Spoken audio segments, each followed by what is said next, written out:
This film is purely fictional. Please do not imitate it. Your like and subscribe are the motivation for me to update. Chapter 1031.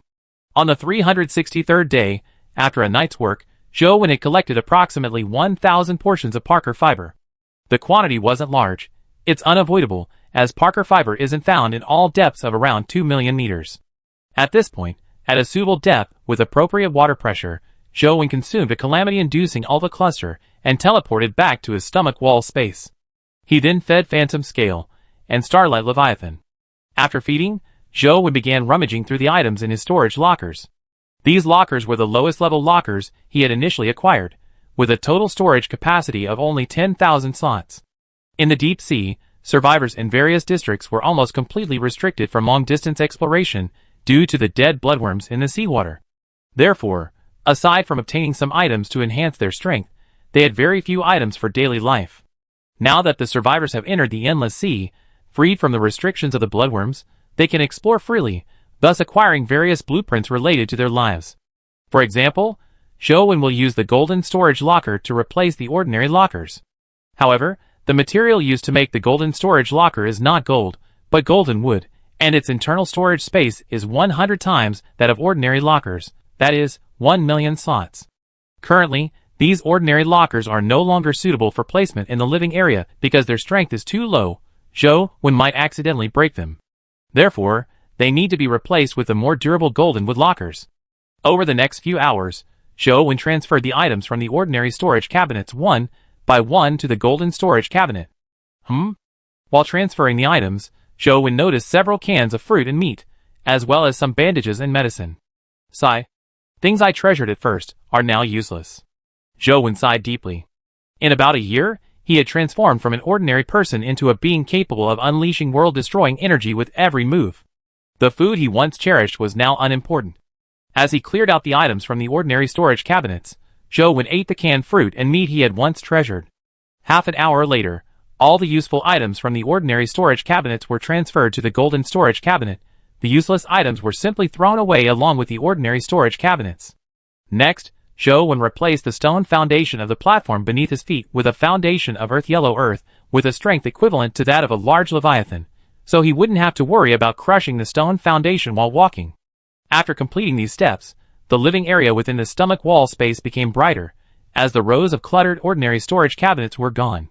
Furthermore, the earthy yellow color of the foundation, compared to the gray-black stone foundation, reflected light better, appearing even brighter under the coral light from the overhead lamps. Afterward, Joe left the stomach wall space of the Phantom Scale and went to bask in the sun atop the Starshine Leviathan, carrying a jar of pickled vegetables. These pickled vegetables were made back on the survival planet. Back then, seasonings were scarce, and pickling vegetables was simply to enrich the meals. However, as his strength grew and he gradually adapted to this unfamiliar world, the taste and variety of the food became irrelevant.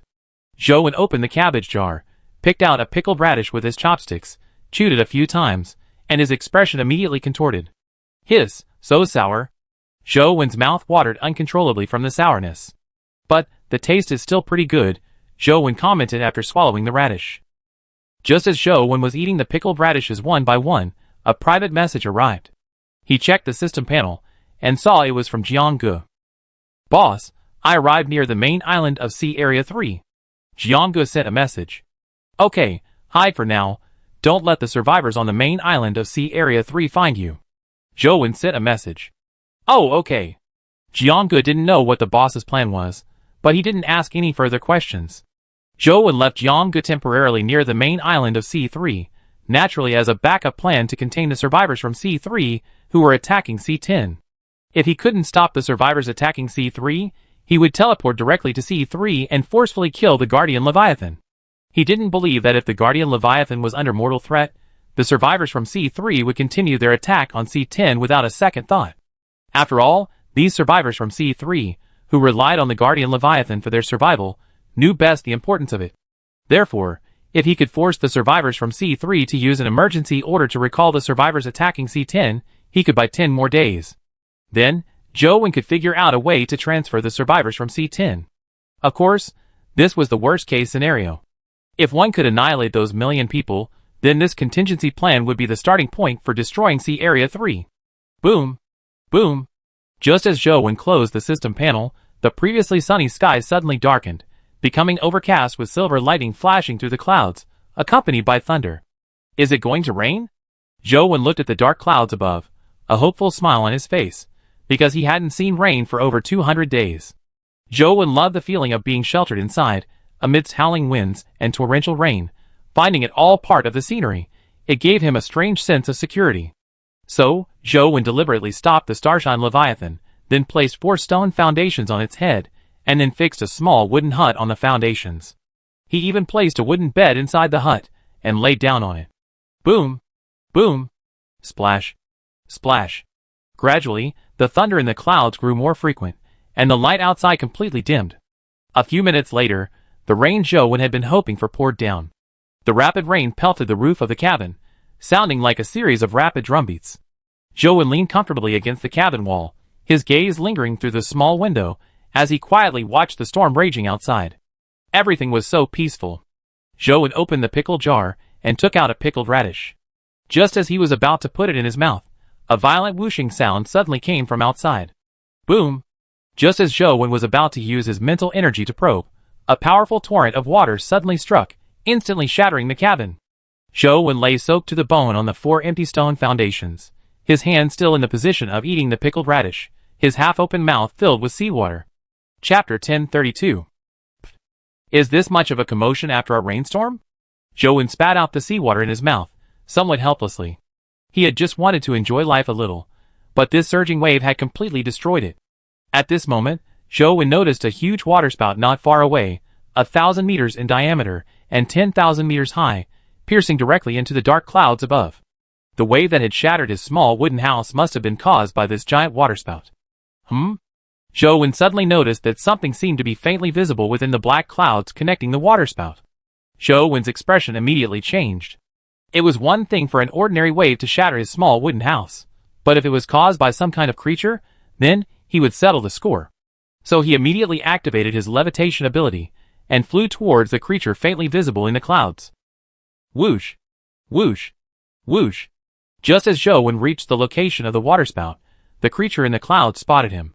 In an instant, the falling raindrops seemed to transform into sharp arrows, carrying some kind of energy, shooting towards Zhou.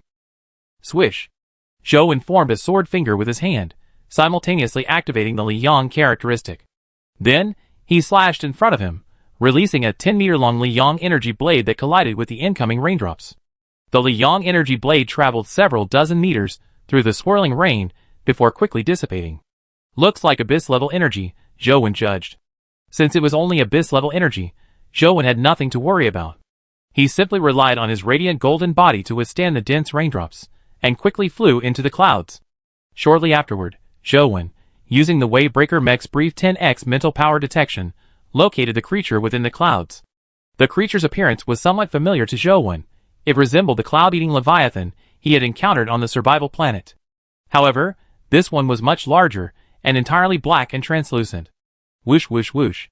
The leviathan creature once again unleashed a dense rain of water droplets at Zhou. Ignoring these attacks, Zhou rushed to the leviathan at top speed, and then used his flame-splitting blade to drill a hole in its body, entering its interior. Rainstorm Leviathan. Stage, Adult. Length, 50,000 meters. Weight, 60 million tons. Diet, seawater, carnivorous. Description, a leviathan of the abyss class that lives in the endless sea. It typically hides in dark clouds, using its energy to control water droplets within the clouds to launch large-scale attacks. After reviewing the Rainstorm Leviathan's biological illustration, Zhou went directly to the location of its heart, as shown in the simplified illustration. Pitter-patter. Pitter-patter.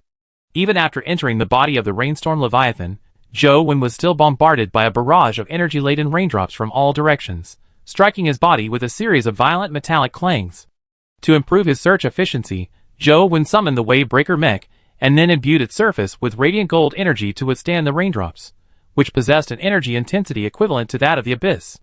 Soon, Zhou detected a black, semi-transparent, gel-like sphere. Inside the sphere was a core.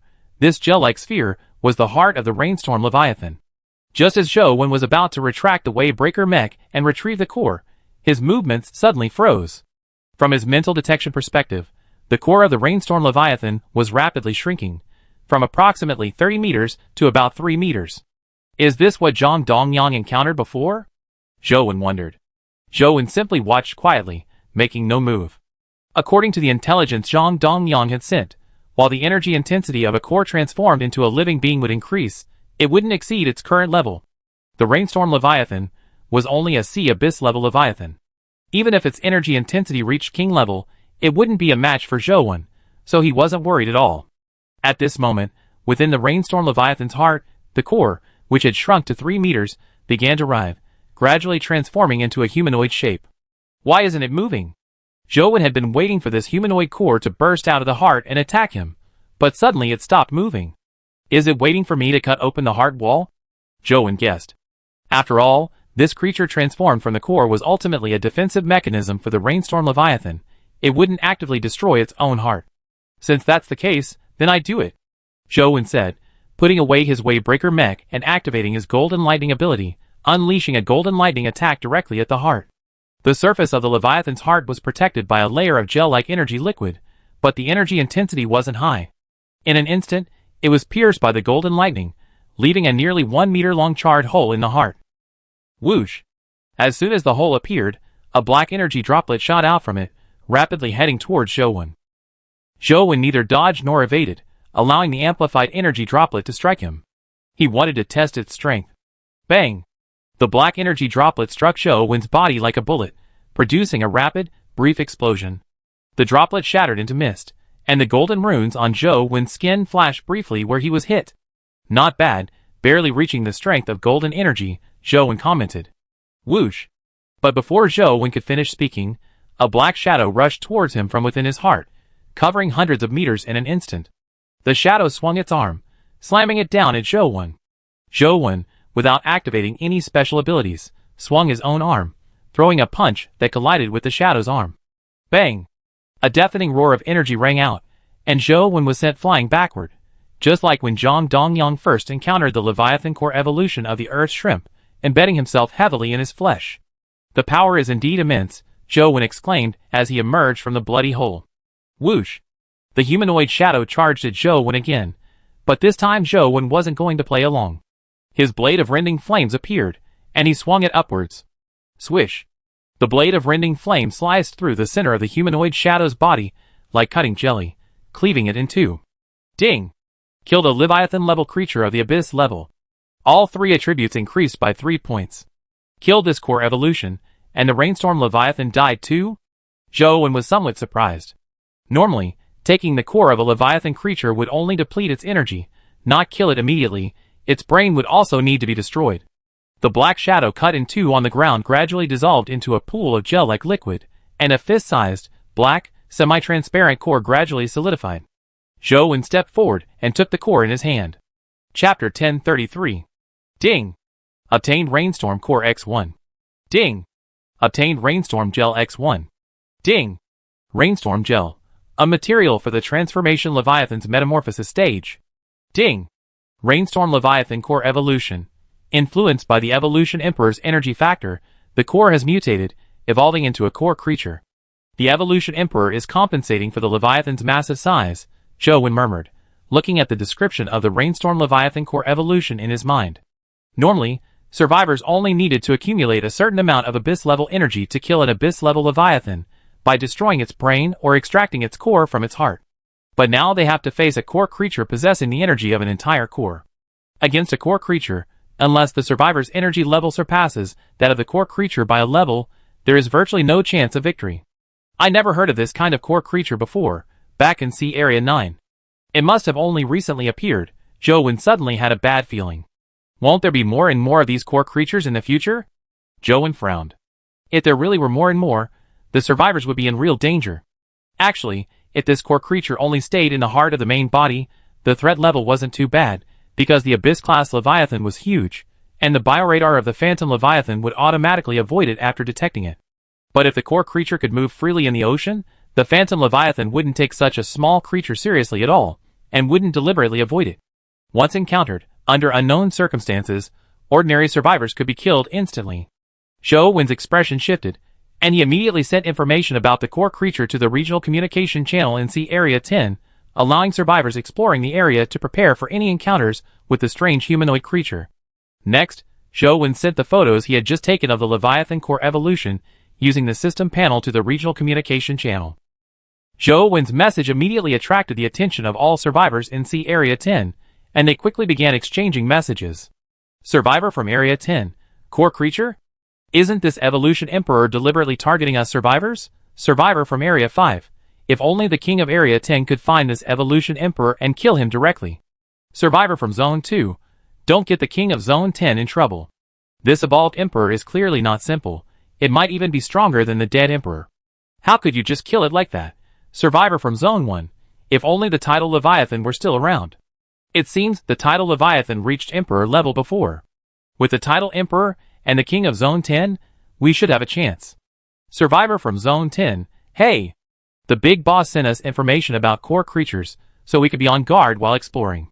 Why are you guys discussing killing the evolved emperor? Survivor from Zone 3. This core creature isn't too bad.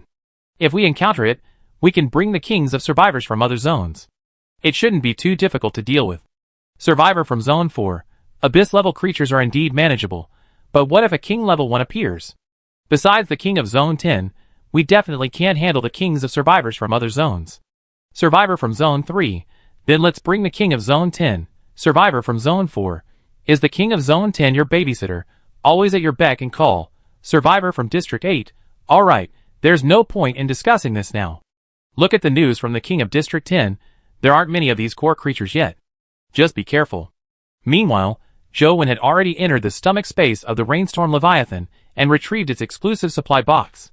The Rainstorm Leviathan's corpse fell from the sky into the sea, and Zhou was having the Starshine Leviathan decompose it. The Rainstorm Leviathan was a soft-bodied creature, and its corpse wasn't very strong. The Starshine Leviathan could easily bite it with its mouth. Zhou only needed to use his mental power to command the Starshine Leviathan to bite the corpse into pieces less than 100 meters long.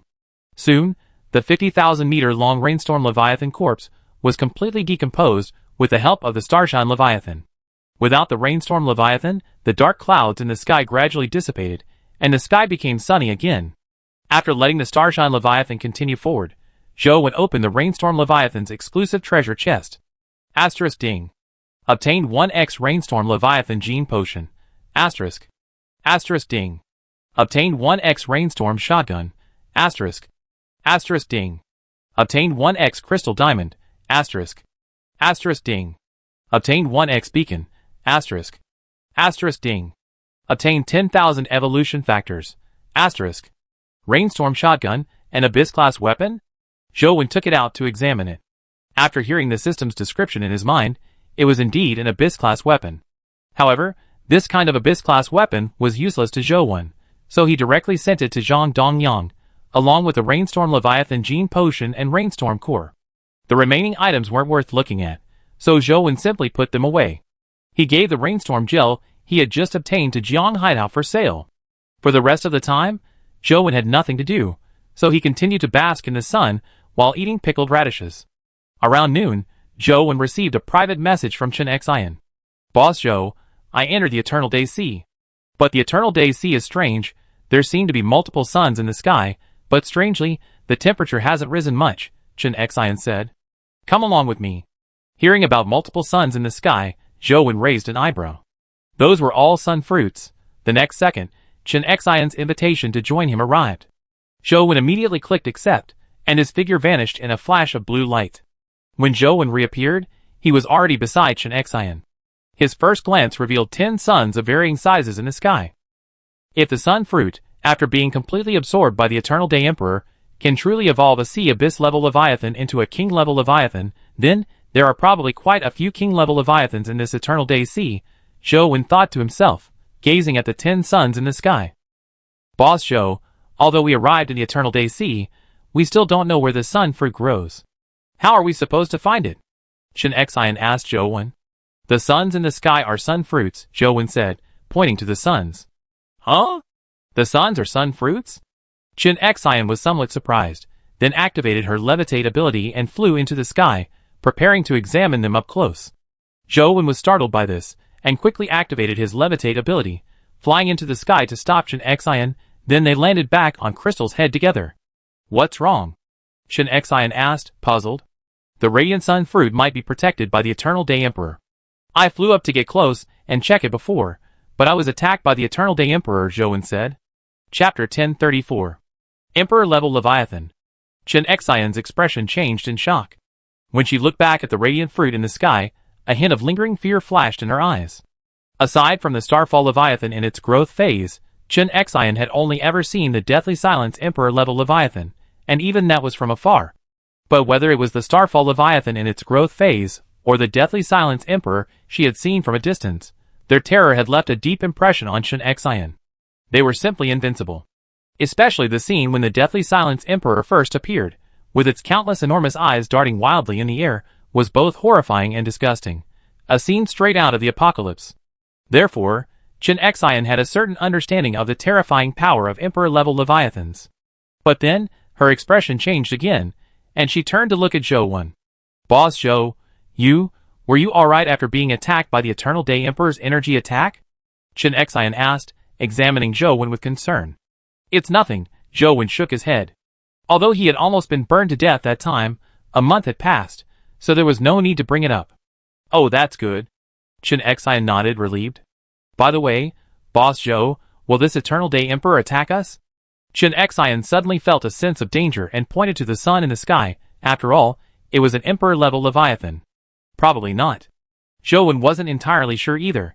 However, earlier in the Gravity Sea, when the Eternal Day Emperor spat out the sun fruit, it released a large amount of energy, but then absorbed it back, indicating that the Eternal Day Emperor wasn't the type to be extremely aggressive. Moreover, the suns Zhou has encountered in the Endless Sea all seem to be Eternal Day Emperors. If the Eternal Day Emperors are the type to attack indiscriminately, not only would they have been wiped out long ago, even though they arrived at Sea Area 10 of the Endless Sea at the latest. However, considering safety, Zhou didn't immediately have Shin Xian command her illusory Leviathan to enter the depths of the Eternal Day Sea. Instead, he ended their journey and returned to the stomach wall space of the illusionary scale, sending the dead blood blackback fish and dead blood windwings to Shin Xian through the system panel. Boss Zhou, are there any places in the Endless Sea where there are dead bloodworms? Shin Xian looked at Zhou, who had rejoined their journey, with some doubt upon seeing the two dead blood creatures. No, these two are my pets. After killing the Dead Silence Emperor, I obtained some of its energy, and dead blood worms are one type of it. Zhou said, and with a thought, a large number of dead blood worms emerged from his outstretched palm. Huh? Shin Xian frowned. After a month of nurturing by Zhou, the black blood blackback fish and the black blood windwing had evolved their internal energy into black blood energy, and their lengths had increased significantly. The blackback fish, originally 30 meters long, had grown to 50 meters, and the windwing, originally 20 meters long, had grown to 30 meters. The appearances of both creatures had become exceptionally ferocious. The scales on the blackback fish's front had turned into black, blade-like scales, and the windwing's body was covered in numerous sharp bone spikes. Afterwards, Zhou instructed Shin Xian to command his illusory Leviathan to leave the Eternal Daylight Sea, entrusting it to the care of the accompanying members of the Survivors Guild. Then, Shin Xian drove the black blood blackback fish, and Zhou drove the black blood windwing, heading deeper into the Eternal Daylight Sea to explore the area and, incidentally, search for the sun fruits whose energy had been absorbed by the Eternal Daylight Emperor. Of course, Zhou and Shin Xian weren't aimlessly exploring the Eternal Day Sea, they were following the Sunset Leviathan. The Sunset Leviathan was a turtle-like Leviathan that Zhou had encountered earlier in the deep sea. Its body was being corrupted by dead bloodworms, and it was on the verge of becoming a dead blood creature. Therefore, Zhou killed it and took the supply box from its stomach wall. Inside the supply box was a Sunset Leviathan egg, from which the Sunset Leviathan had hatched. The Sunset Leviathan was originally a creature of the Eternal Day Sea, and it seemed to have a purpose in going there. Following it would likely be safer for Zhou and Shin Xian. However, the Eternal Day Sea was vast, and the Sunset Leviathan moved relatively slowly. As night fell, Zhou and Shin Xian encountered an area they could explore, only to catch two new edible creatures. Although it was evening, the Eternal Day Sea remained brightly lit. Zhou felt he couldn't explore much for the time being, so he had Shin Xian intercept the Sunset Leviathan and explore it again the next night. Actually, the phantom scales in the other seas were already resting, making it the perfect time to explore the Eternal Day Sea, but not today. He needed to conserve his strength to ambush the survivors attacking C10 from C3. If he encountered a troublesome king-level Leviathan during his exploration, it would inevitably deplete his king-level energy, affecting his ambush tomorrow. Boss Joe, be careful tomorrow, Chen Xian warned with some concern. The survivors from C3 had arrived in the Endless Sea long ago, and the strongest among them were certainly not weak. Zhou Wen going alone to ambush them would be extremely dangerous. Don't worry, even if I'm no match for them, I have ways to save myself, Zhou Wen said before ending the journey and leaving. Upon returning, Zhou Wen immediately departed, using the stomach wall space of the Phantom Scale to fly to a sea area far from the Starfall Leviathan. Then, Zhou Wen retrieved the Golden Flame mech from the system interface, and used a Golden Flame energy core to obtain a stream of Golden Flame energy, which he then infused into the Golden Flame mech. Zhou Wen wanted to convert the Golden Flame energy into Flame Ion energy, which could only be achieved by absorbing the Golden Flames produced by the explosion of Golden Flame energy. Therefore, he wanted to test whether he could absorb the offensive Golden Flame energy spheres released by the Golden Flame mech. Although Zhou Wen could directly ask Jiang Haitao and the others to pilot the Golden Flame mech and bombard him with Golden Flame energy, that would only allow him to obtain Flame Ion energy through the Space Distortion Glove.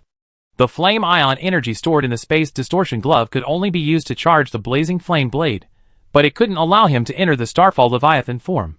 However, the Starfall Leviathan form represents the strongest state for utilizing Flame Ion energy, allowing for the free manipulation of the Flame Ion energy within the body. Therefore, if Zhou Wen were to experiment with controlling the Golden Flame mech and releasing Golden Flame energy, could he enter the Starfall Leviathan form? Zhou Wen was certain that directly releasing the Golden Flame energy within his body to bombard himself wouldn't work, because during the release of Golden Flame energy, a protective energy layer would automatically form on his body's surface. This was something Zhou Wen had discovered when he first encountered a powerful figure from Sea Area 1 bombarding him with Golden Flame energy on Wang Ziheng's island. Chapter 1035. At this moment, all the Golden Flame energy within Zhou Wen's body had been transferred to the Golden Flame mech. He then directly manipulated the mech to condense a Golden Flame energy ball about 1 meter in size in his palm. Whoosh! With a flick of the Golden Flame mech's arm, the Golden Flame energy ball transformed into a golden light and flew forward. Upon contact with the sea surface, it exploded with a deafening roar, forming a fireball with a diameter of 1 kilometer. Swoosh! The instant the fireball rose, Zhou Wen had already retracted the Golden Flame mech and simultaneously activated the Liang characteristic, rushing into the churning Golden Flames at top speed. Upon entering the Golden Flames, Zhou Wen's body began to uncontrollably absorb the Golden Flames. The 1 kilometer diameter fireball was completely absorbed by his body in less than a second, converted into a wisp of Flame Ion energy, and he successfully entered the Starfall Leviathan form. It's possible! Zhou Wen's face was filled with surprise, his words brimming with excitement. The Starfall Leviathan form was arguably his strongest form to date, essentially a humanoid Starfall Leviathan. However, due to the limited amount of Golden Flame energy released, Zhou Wen's Starfall Leviathan form ended almost immediately, a wave of weakness washing over him. Zhou Wen quickly ate a Harmony Jujube to restore his strength, but a smile remained on his face. He was certain he could use the Starfall Leviathan form freely, giving him a greater confidence to ambush the survivors in Sea Area 3 tomorrow. After teleporting back to the Phantom Scale stomach wall space, Zhou Wen obtained over a dozen auspicious energies from the Little Auspicious Cloud Leviathan clone, gathering a total of 20 auspicious energies within his body, which he then used to activate the 7-colored Auspicious Cloud Staff. Around midnight, Zhou Wen successfully condensed the 3rd strand of deathly energy within his body, thus completing all preparations for the great battle. Currently, Zhou Wen possesses a total of 7 king-level energies: Vitality Energy, Necrosis Energy, Lightning Ion Energy, Core Energy, Daylight Energy, Mighty Force Energy, and Auspicious Energy. Of the 7 king-level energies, Daylight and Necrosis Energy are the most abundant, with 90 strands of Daylight Energy and 82 strands of Necrosis Energy. He has 43 strands of Lightning Particle Energy, but due to the presence of Crimson Lightning Plasma, the actual number is 143. However, Zhou Wen will not use Crimson Lightning Plasma at this time to avoid wasting it after using the Rainbow Cube. Vitality Energy, which can only be obtained by absorbing sunlight, is relatively scarce, with only 17 strands. There's even less Core Energy, only 13 levels. There's no way around it. Core Energy can only be condensed by absorbing tritium, but the acquisition rate of tritium is extremely slow, basically 1 unit every 2 days. Therefore, it's equivalent to taking 2 days to condense 1 core energy. The 10,000 June energy has a short acquisition time, currently only 9 levels. Auspicious energy, needless to say, has 20 levels, basically useless. Of these 7 king level energies, daylight energy can only be used to restore physical strength and doesn't help in combat. Auspicious energy is used to activate the 7-colored auspicious cloud staff. Only the 5 king level energies truly usable in combat are vitality energy, necrosis energy, lightning ion energy, core energy, and 10,000 June energy. The night passed quickly. On the morning of the 364th day, Zhou fed Huanlin and Xinghui Leviathan, then brought Jiang Haitao along to guard Huanlin, before heading to the island where Xinghui Leviathan was located in Sea Area 10. Without a word, the Leviathan of auspicious clouds immediately created a 1,000-meter-long clone, carrying Zhou towards the route to Survivor Zone 3. Actually, if it were just carrying Zhou, the Leviathan of auspicious clouds only needed to create a clone about 10 meters long. But since Zhou's journey was somewhat dangerous, it created more, hoping they might be helpful in the battle. Although the Leviathan of auspicious clouds was very fast, it would still take a whole day to reach the location of the group of survivors from Zone 3 who were attacking Zone 10. Therefore, night soon fell again. At night, the survivors from Zone 3 who were attacking Zone 10 stopped attacking because the Leviathan needed to rest. At this time, groups of survivors from Zone 6 of Zone 3 sat together, eating barbecue and talking amongst themselves. Ha ha ha. I can get a few more female survivors from the Dragon Kingdom as slaves this time. A lewd-looking survivor laughed loudly. Don't you already have a lot? Want more? Can you handle it? Ha ha ha. Another survivor leered. They're all dead, they're too fragile. I hope His Majesty the Emperor will give me a few more this time, the lewd survivor said with a laugh. Giving them to you would be a waste. With your perverted playstyle, even if I gave you more, you still play them to death. Yet another survivor chimed in. I hope the attack on Sea Area 10 goes smoothly this time, a survivor said hopefully, his face filled with worry. What do you mean? Can we possibly fail?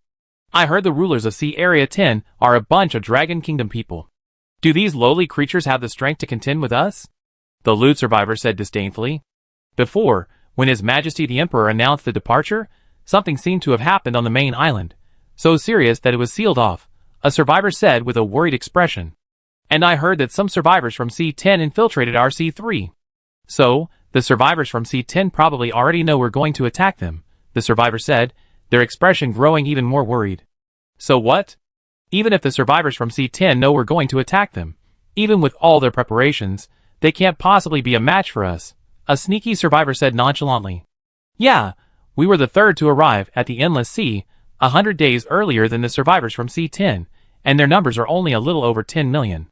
They simply can't be a match for us, another survivor chimed in. That's true. I was probably worrying too much. Once we take over Sea Area 10, I definitely find a few female survivors to vent my frustration on. The survivor, who had been looking worried, suddenly understood, and his anxiety vanished. But just then, he saw a fleeting white light appear in the sky. Huh? Am I seeing things? Just as he was wondering if he had misread it, a blinding silver bolt of lightning suddenly flashed in the distance, followed by a deafening thunderclap. Zzz. In an instant, countless fine silver currents spread out, turning everything in their path, survivors, and even the Leviathans, into charred ashes. Chapter 1036. The group of survivors, still laughing and discussing how many female slaves they would take after conquering Sea Area 10, were instantly engulfed by the terrifyingly powerful silver current the moment they saw the silver lightning. Their bodies vaporized and vanished instantly. The silver current spread for 1,000 meters in an instant, creating a vacuum zone within the crowd of survivors gathered in Sea Area 3. Thousands of survivors and hundreds of illusory Leviathans were instantly killed. At the center of this vacuum zone, a figure crackling with blinding lightning stood silently on the empty sea. It's you? At this moment, a dark green light flew rapidly from the sky. It was Emperor Shindao Wanton of Sea Area 3, who recognized Zhou in a glance. Why is it just you alone? Besides you, the former strongest in Sea Area 10, where are the others? Don't they dare to come? Shindao Wantong mocked. When Shindao Wantong first met Zhou, he didn't bother wasting words with him, considering Zhou an ant he could easily crush. However, after learning that Zhou had once killed an Emperor-level Leviathan, Shindao Wantong felt a pang of jealousy, a sense of inferiority. So he couldn't help but want to make a few sarcastic remarks, since he had never even encountered an Emperor-level Leviathan, let alone killed one. Killing you all is enough for me alone, Zhou Wen replied calmly. Ha ha ha. What a joke. You think you can do that? Shadao Wantong hovered high in the air, laughing disdainfully. What? You've been refusing to come down. Are you afraid of me? Zhou Wen retorted sarcastically. Humph. A mere defeated opponent, not worthy of my attention. Shadao Wantong wasn't stupid. The opponent dared to come alone because he had some kind of confidence, and rushing forward rashly might result in a sneak attack. Buzz. Just as Shadao Wantong finished speaking, a transparent light barrier gradually formed in the sky, a sealed space created by the barrier prism. Heh, let's see where you run today. Shadao Wantong sneered. He spoke to the opponent to give his subordinates enough time to seal the space. Whoosh whoosh whoosh.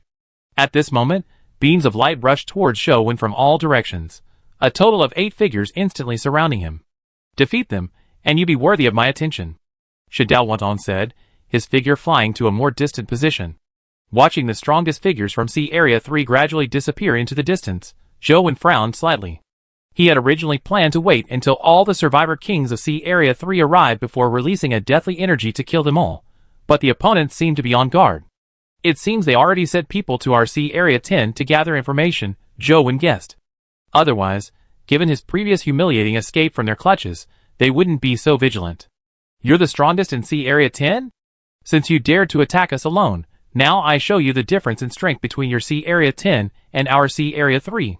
The survivor king from Sea Area 3 had barely finished speaking when his entire body erupted with bursts of energy. He activated his powerful trait, and the other 7 survivor kings also activated theirs simultaneously. Although they seemed to look down on Zhou Wen, they knew his background, and he had previously killed one of their survivor kings from Sea Area 3, so his strength was definitely not weak. Therefore, even after activating their powerful traits, these 8 survivor kings didn't approach Zhou Wen, but instead focused on mobilizing their king-level energy. Having made thorough preparations, 3 of the survivor kings who couldn't release king-level energy from a distance suddenly charged towards Zhou Wen. Boom boom boom. The instant they moved, the other 5 survivor kings who could release king-level energy from a distance unleashed their own king-level energy, bombarding Zhou Wen. Myriad Forces trait, activate. Zhou Wen silently chanted, activating the Myriad Forces trait. His skin suddenly turned dark gold, and he also activated the Lightning Ion trait, Thunder trait, and Sunfire trait. Instantly, Zhou Wen's strength attribute increased 10-fold, Constitution attribute increased 10-fold, and Speed attribute increased 6-fold. All 3 attributes saw a significant boost. Strength reached 36,800 points, Constitution reached 24,200 points, and Speed reached 23,890 points.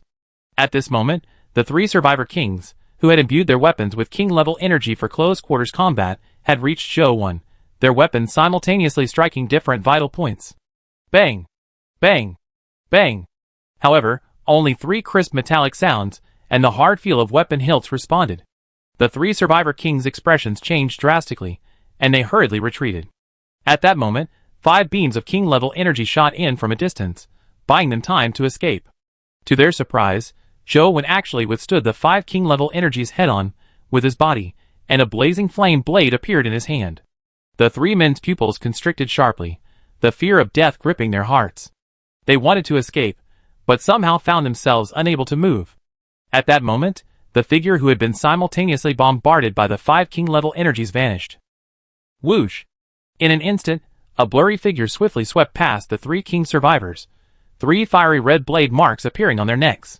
Ding! Killed the holder of the King of Survivors title, gaining the King of Survival title.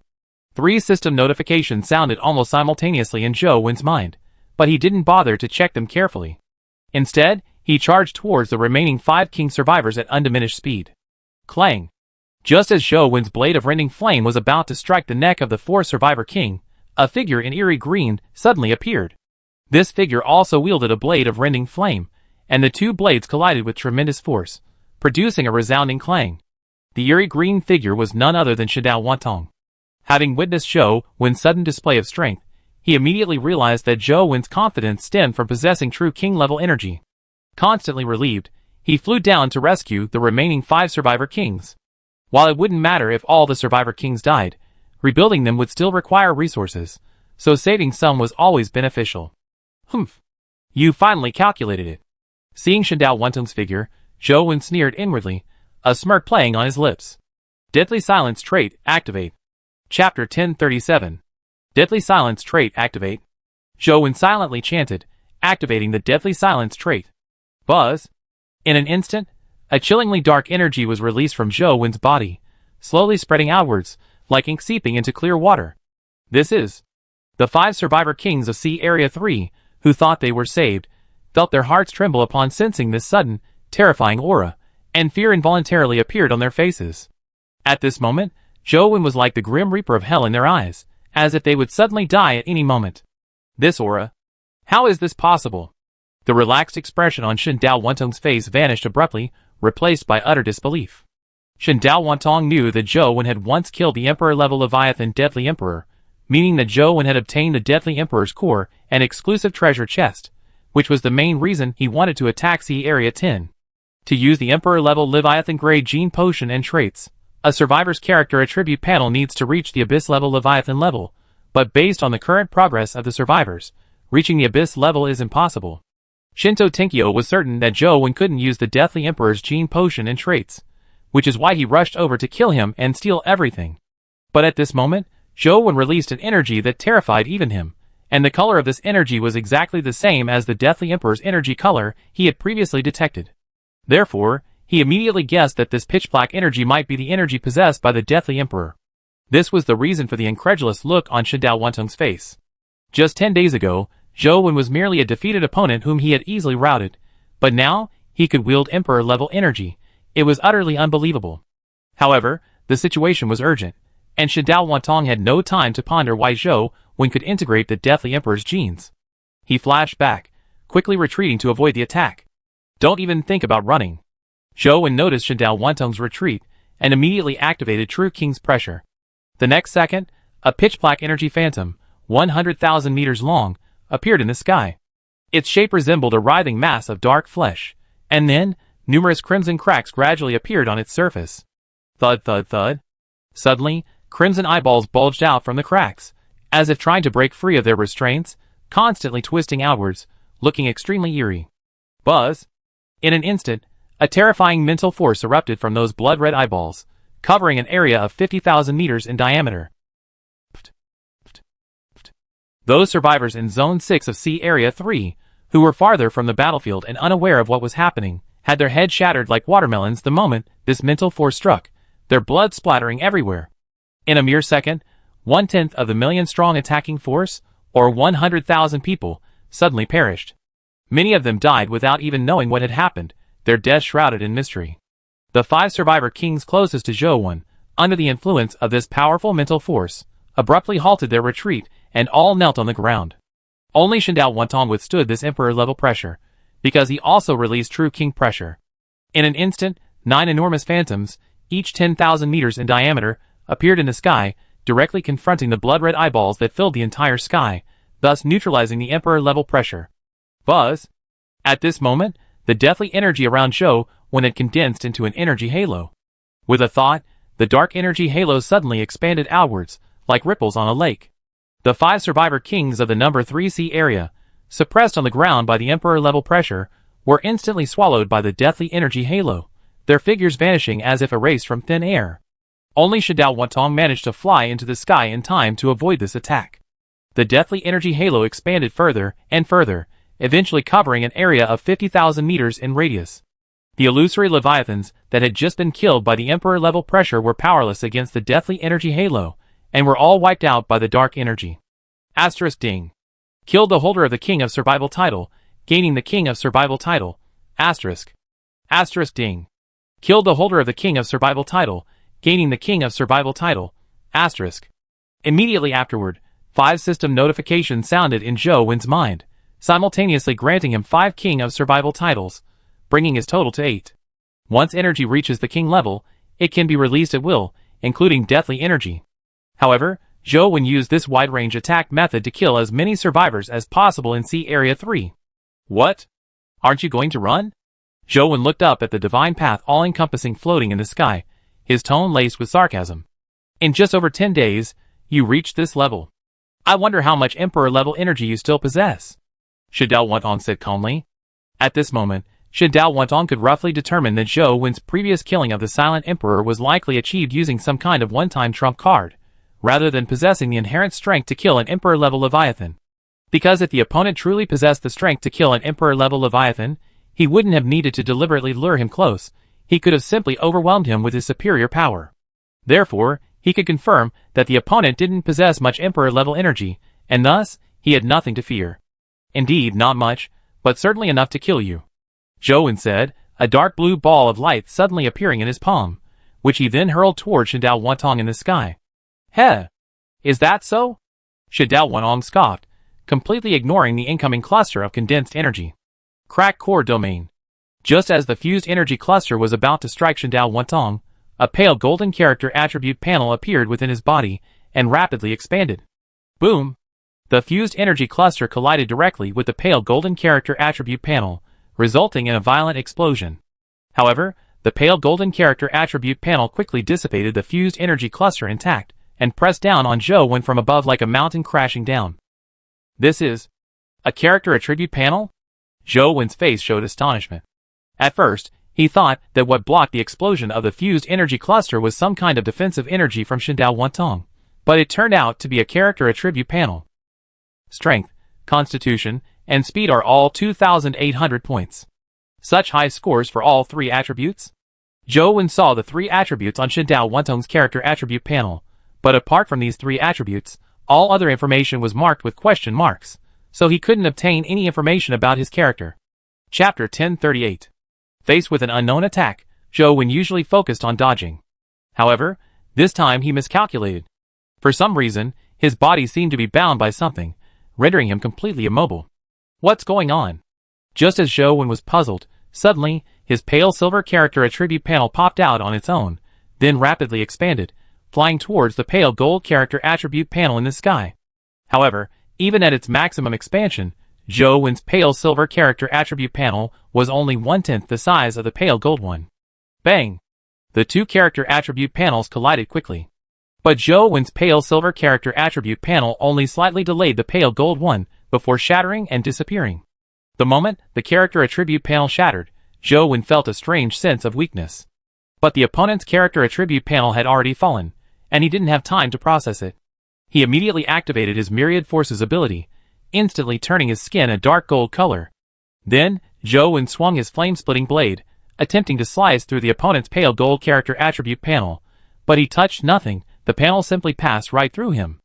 Zhou Wen frowned, because from the beginning until now, he had no idea what his opponent was doing. At this moment, Zhou Wen suddenly noticed something was wrong with his surroundings. The originally pitch black sea had now turned a ghostly green, emitting a blinding light. An illusion? Zhou Wen's expression instantly turned serious, as he suspected that his opponent might possess some kind of Emperor-level mental attack technique. Looks like you had quite a few fortuitous encounters. Without using the King-level certification, your three attributes have reached 2,200 points. When Zhou Wen saw Shi Dao Wantong's three attributes, Shi Dao Wantong also saw Zhou Wen's. Upon seeing that Zhou Wen's three attributes were all at 2,200 points, his face showed shock. His own original attribute cap was only 1,800 points. The reason he reached 2,800 points was because he used the King-level certification, which added an extra 1,000 points to his attribute cap. Zhou Wen's character attribute panel was still light silver, indicating that he hadn't used the King-level certification. To reach 2,200 points like this, the attribute cap would have reached 3,200 points if he had used it. A sense of lingering fear unconsciously rose in Shi Dao Wantong's heart. If the Guardian of Sea Area 10, Leviathan, hadn't died and had used the King-level certification, gaining the power of a King's domain, he might not have been a match for him at all. However, there are no what-ifs in reality. He has already successfully used the Rift Core domain, so his opponent has no chance of winning. What? Confused? Don't know where this place is? Shi Dao Wantong was in a good mood, slowly descending from the sky onto the dark green sea below, his toes creating ripples on the surface. He spoke with great interest. Whoosh! However, Zhou Wen didn't bother with any more words. His figure suddenly transformed into a blur, instantly appearing in front of Shi Dao Wantong, and his rift flame blade slashed out. Swish! The fiery red blade flashed, easily slicing Shi Dao Wantong's body in two. But Zhou Wen's face showed no joy, because the blade's touch as it sliced through flesh was too light, like cutting through air. Sure enough, Shindao Wentong's body, severed in two, turned into a ghostly green light and gradually dissipated into the space. Ha ha ha. Trying to kill me? Don't waste your energy. This is my royal domain, you can't kill me here. Shindao Wentong's voice echoed in the empty space, his words laced with mockery. Royal domain? A hint of doubt appeared on Zhou Wen's solemn face. His first thought was of the deathly emperor's imperial law, the domain of annihilation, but this was clearly not it. It's normal that you don't know. Your guardian Leviathan of Sea Area 10 is dead. Unable to obtain king-level certification, he naturally cannot obtain a royal domain. Shindao Wentong's figure slowly reformed 100 meters away from Zhou Wen. King-level certification? The one I got from the auspicious cloud treasure chest? Zhou Wen thought to himself, but his expression remained unchanged to avoid being noticed by Shindao Wentong. King-level certification? What's that? Is it related to the guardian Leviathan? Zhou Wen asked. At this moment, the immense energy on his body was exhausted, and his dark golden skin returned to normal. But suddenly, he felt a stinging pain all over his body, and then his skin began to fester at a visible speed. Zhou Wen's expression changed. He realized why the other party had been talking to him. It turned out that the eerie green light in this space was continuously eroding his body. He hadn't noticed it before because of the protection of the immense energy. That's right. The king-level certification. Theoretically, this item should be in every king-level Leviathan's exclusive treasure chest, but you can only obtain it if the king-level Leviathan actively hands over its exclusive treasure chest, Shindao Wentong said with a cold smile, looking at Zhou Wen's festering body. Boom! To resist the corrosive green light, Zhou Wen activated his confrontational energy and sun-like energy, forming a ring of king-level confrontational energy around his body. However, the intensity of the king-level confrontational energy was too low, unable to withstand the corrosive green light. He had no choice but to activate the necrosis energy, manipulating it to form a protective layer on his body. The necrosis energy was true king-level energy, successfully blocking the corrosive green light's attack, but its consumption was rapid. Humph! Is this all your king domain can do? Too weak. Zhou Wen sneered, his tone contemptuous. That's just a secondary ability. My king domain is called core-splitting king level, and its ability is radiation mutation, which transforms Leviathan corpses into radioactive creatures. Shindao Wentong calmly explained his core-splitting king domain. As Shindao Wentong spoke, the previously calm, eerie green sea suddenly rippled. Bubbles appeared on the surface, bursting to reveal writhing, decaying creatures radiating an eerie green light. These mutated creatures were numerous, densely packed, completely surrounding Zhou Wen. There were at least tens of thousands of them, each about 100 meters long. Don't be fooled by their 100-meter length. Before their mutation, they were all massive leviathans, tens of thousands of meters long, Shindao Wentong said. The eerie green sea surged again, and then 100 more 1,000-meter-long mutated creatures appeared. These were originally abyss-level leviathans, numbering in the hundreds. Chapter 1039. Large Leviathan? Abyss-class Leviathan? Do you think they're useful to me? Zhou Wen said nonchalantly. You find out soon enough. Of course, besides large Leviathans and Abyss-class Leviathans, there are also King-class Leviathans. So far, I killed 11 King-class Leviathans. 11 corpses. I fed 6 to the Rift Core Leviathan, and the remaining 5 are all in my King domain. Boom! As soon as Shindao Wentong finished speaking, the sea beneath his feet exploded, and a huge creature resembling a squid appeared, gradually lifting him into the air. Then, the sea exploded 4 more times, and 4 creatures, each 10,000 meters long, emerged from the eerie green water. As soon as the 5 creatures appeared, powerful energies assaulted Zhou Wen, and the necrotic energy protecting his body began to rapidly deplete. Alright, I said what I needed to say. Now, die! Shindao Wentong finished speaking, raised his hand, and pointed at Zhou Wen. The next second, the radiated creatures, as if receiving a command, swarmed towards Zhou Wen. Buzz! Zhou Wen immediately used a burst of necrotic energy, instantly covering an area of 5,000 meters, directly enveloping the radiated creatures charging towards him. However, the necrotic energy, with its corrosive effects, was completely ineffective against these radiated creatures transformed from the corpses of large leviathans and abyss-class leviathans. Clearly, these radiated creatures possessed the strength of king-level energy. Boom! So Zhou Wen immediately released an even more destructive burst of lightning ion energy. Under the bombardment of lightning ion energy, the bodies of the radiated creatures were damaged, but the area of damage was not large. It feels like the energy intensity has weakened? Is it because I'm inside their king's domain? Zhou wondered to himself as he dodged the attacks of the radiated creatures. Next, Zhou released 2 more bursts of lightning ion energy, but the damage they caused was still limited. Left with no other option, he took out his king-level weapon, the nuclear-powered Gatling gun. Currently, Zhou still had 12 streams of condensed energy within him. If released directly, it would only allow for 12 attacks, but if injected into the nuclear-powered Gatling gun, it could fire 24 nuclear-powered bullets. So, while dodging the radiated creatures, Zhou gathered them together. Once they were nearly gathered, he instantly created a distance of 10,000 meters, took out the nuclear-powered Gatling gun, and injected 10 streams of condensed energy into it. 9 of these condensed into 18 nuclear-powered bullets, and 1 was used to activate the Gatling gun's barrel shaft. Squeak! Bang bang bang. The Gatling gun barrel spun 3 times before stopping, firing 18 nuclear bullets in an instant. Whoosh whoosh whoosh.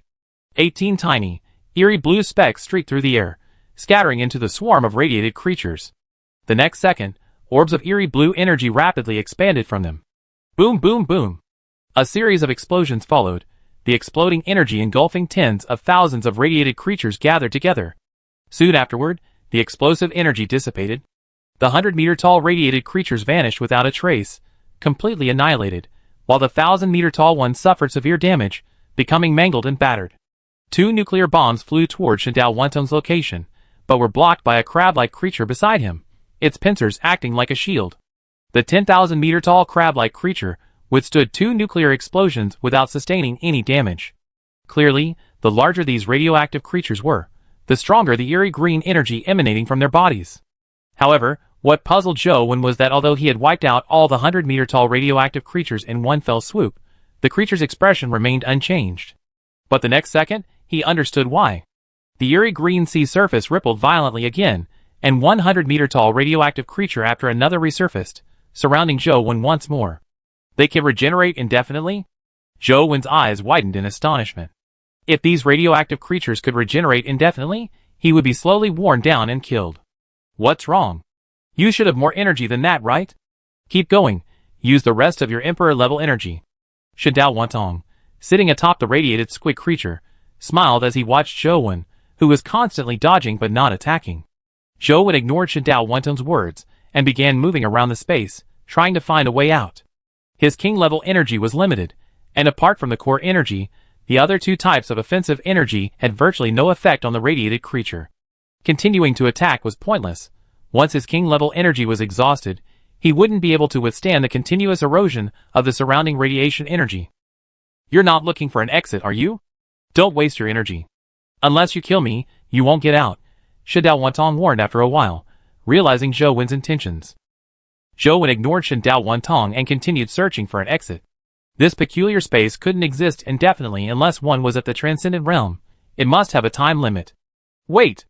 They said these radiated creatures mutated from Leviathan corpses, but this regenerative state clearly isn't from corpses, it's more like they're formed from condensed energy. Zhou calmed down and suddenly realized there was a problem with Shindao Wantong's words. Could it be that I have to exhaust all the energy in this peculiar space to break through? Thinking of this, Zhou frowned deeply. Although he didn't know how much Dao King level energy was in this peculiar space, if the amount exceeded 10,000, he couldn't possibly outlast them using his own internal energy. Moreover, they had the protection of the Leviathan. Given his relationship with the auspicious cloud Leviathan, he had the opportunity to exchange for 1,000,000 Dao of energy in just 1 month. With the protection of the Leviathan, they probably had even more energy. Wait, if these radiant energy creatures are all composed of energy, can I use the 7-colored auspicious cloud staff's absorption ability? Zhou expression shifted, and he suddenly wondered. The 7-colored auspicious cloud staff's effect is to form a 7-colored auspicious cloud, then absorb all the energy within the range of the radiant light, and feed it back to the user. Will it work? Zhou was somewhat unsure, but decided to try anyway. Then, Zhou stopped moving. During the time he was searching for an exit, he had been consuming necrotic energy to resist the erosion of the radiant energy. Now, he only had 42 units left in his body. He had to quickly find a way to break through this strange space. A flash of blue light, and the 7-colored auspicious cloud staff appeared in his palm. He then directly injected 10 units of auspicious energy into it. Based on his previous experience, using the 7-colored auspicious cloud staff in the gravity sea, Zhou roughly knew that to fully activate the staff, he needed to input 10 units of auspicious energy. He had 20 units stored in his body as a precaution. Chapter 1040. After all 10 auspicious energies were injected into the 7-colored auspicious cloud staff, the staff immediately burst forth with dazzling light. This time, the 7-colored auspicious cloud did not expand as before, but instead directly turned into mist, forming a 7-colored cloud cluster with a diameter of 10,000 meters in the air. The moment the 7-colored cloud cluster condensed, rays of light poured down, enveloping the 10,000-meter space around Zhou. At this moment, the radiated creatures that had been temporarily shaken off rushed towards Zhou again, simultaneously entering the range of the 7-colored light. The radiated creatures, originally entirely dark green, were directly illuminated by the 7-colored light, turning into various colors. However, contrary to Zhou earlier prediction, the radiated creatures did not directly turn into energy and be absorbed by the 7-colored auspicious cloud. Is it not working? Zhou expression darkened slightly, and he couldn't help but feel anxious. If his previous guess was correct, then to escape from this strange space, he would have to consume all the energy within this space. However, the various energies he currently possessed were simply insufficient to deplete all the energy within this space. Within Zhou body, there were still 2 streams of dormant energy. Adding the golden flame energy within the golden flame mech and the golden flame energy core in his hand, this was enough to activate the Starfall Leviathan form for about 10 seconds. However, while both were Emperor-level energies, their quantities were far too small to outlast the opponent. What to do?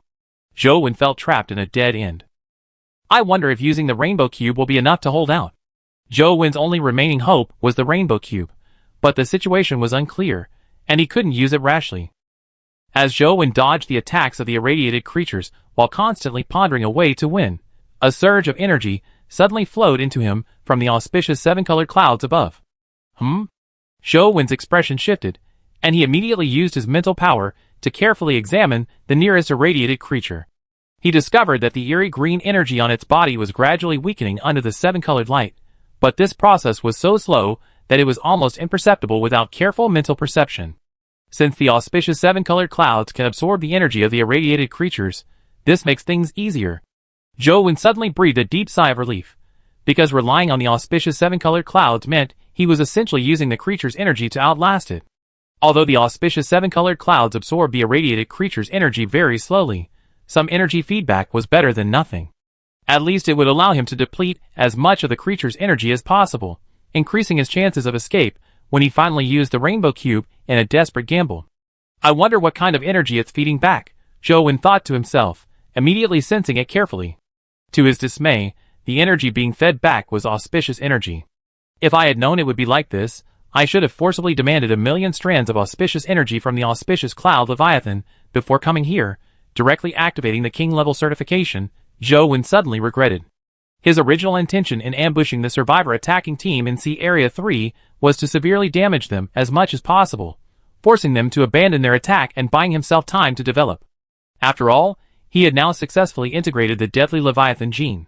Given enough time to condense sufficient deadly energy, he could completely crush all the survivors in Sea Area 3. Before arriving, he had already guessed that his opponent might use a barrier prism to seal off a large area of space, but he wasn't afraid. He was confident that his trump cards would allow him to escape the seal and leave via teleportation. However, who could have imagined that the strongest being in Sea Area 3 would possess the ability to directly pull people into a peculiar space he had constructed? From what his opponent had said, the King's Domain was actually an ability granted by the King-level certification. If he had been able to unleash the King's Domain, perhaps he wouldn't be in this perilous situation. But now it was too late for regrets. Even if the energy he received was auspicious energy, it wouldn't have been so bad. Although he couldn't use it himself, he could use it to activate the 7-colored auspicious cloud staff, forming a 7-colored auspicious cloud, which would be a way to deplete his opponent's energy. At this moment, Shidao Wantong, who had been smiling as he sat atop the squid-like radiant creature, quietly waiting for Zhou to run out of energy and die, frowned slightly upon seeing the 7-colored auspicious cloud above Zhou's head. Because Shidao Wantong sensed that the total amount of core energy within his core-splitting domain was slowly decreasing, albeit at a very slow rate. Overall, it didn't have much impact on him, but it was a variable, and he worried about potential accidents.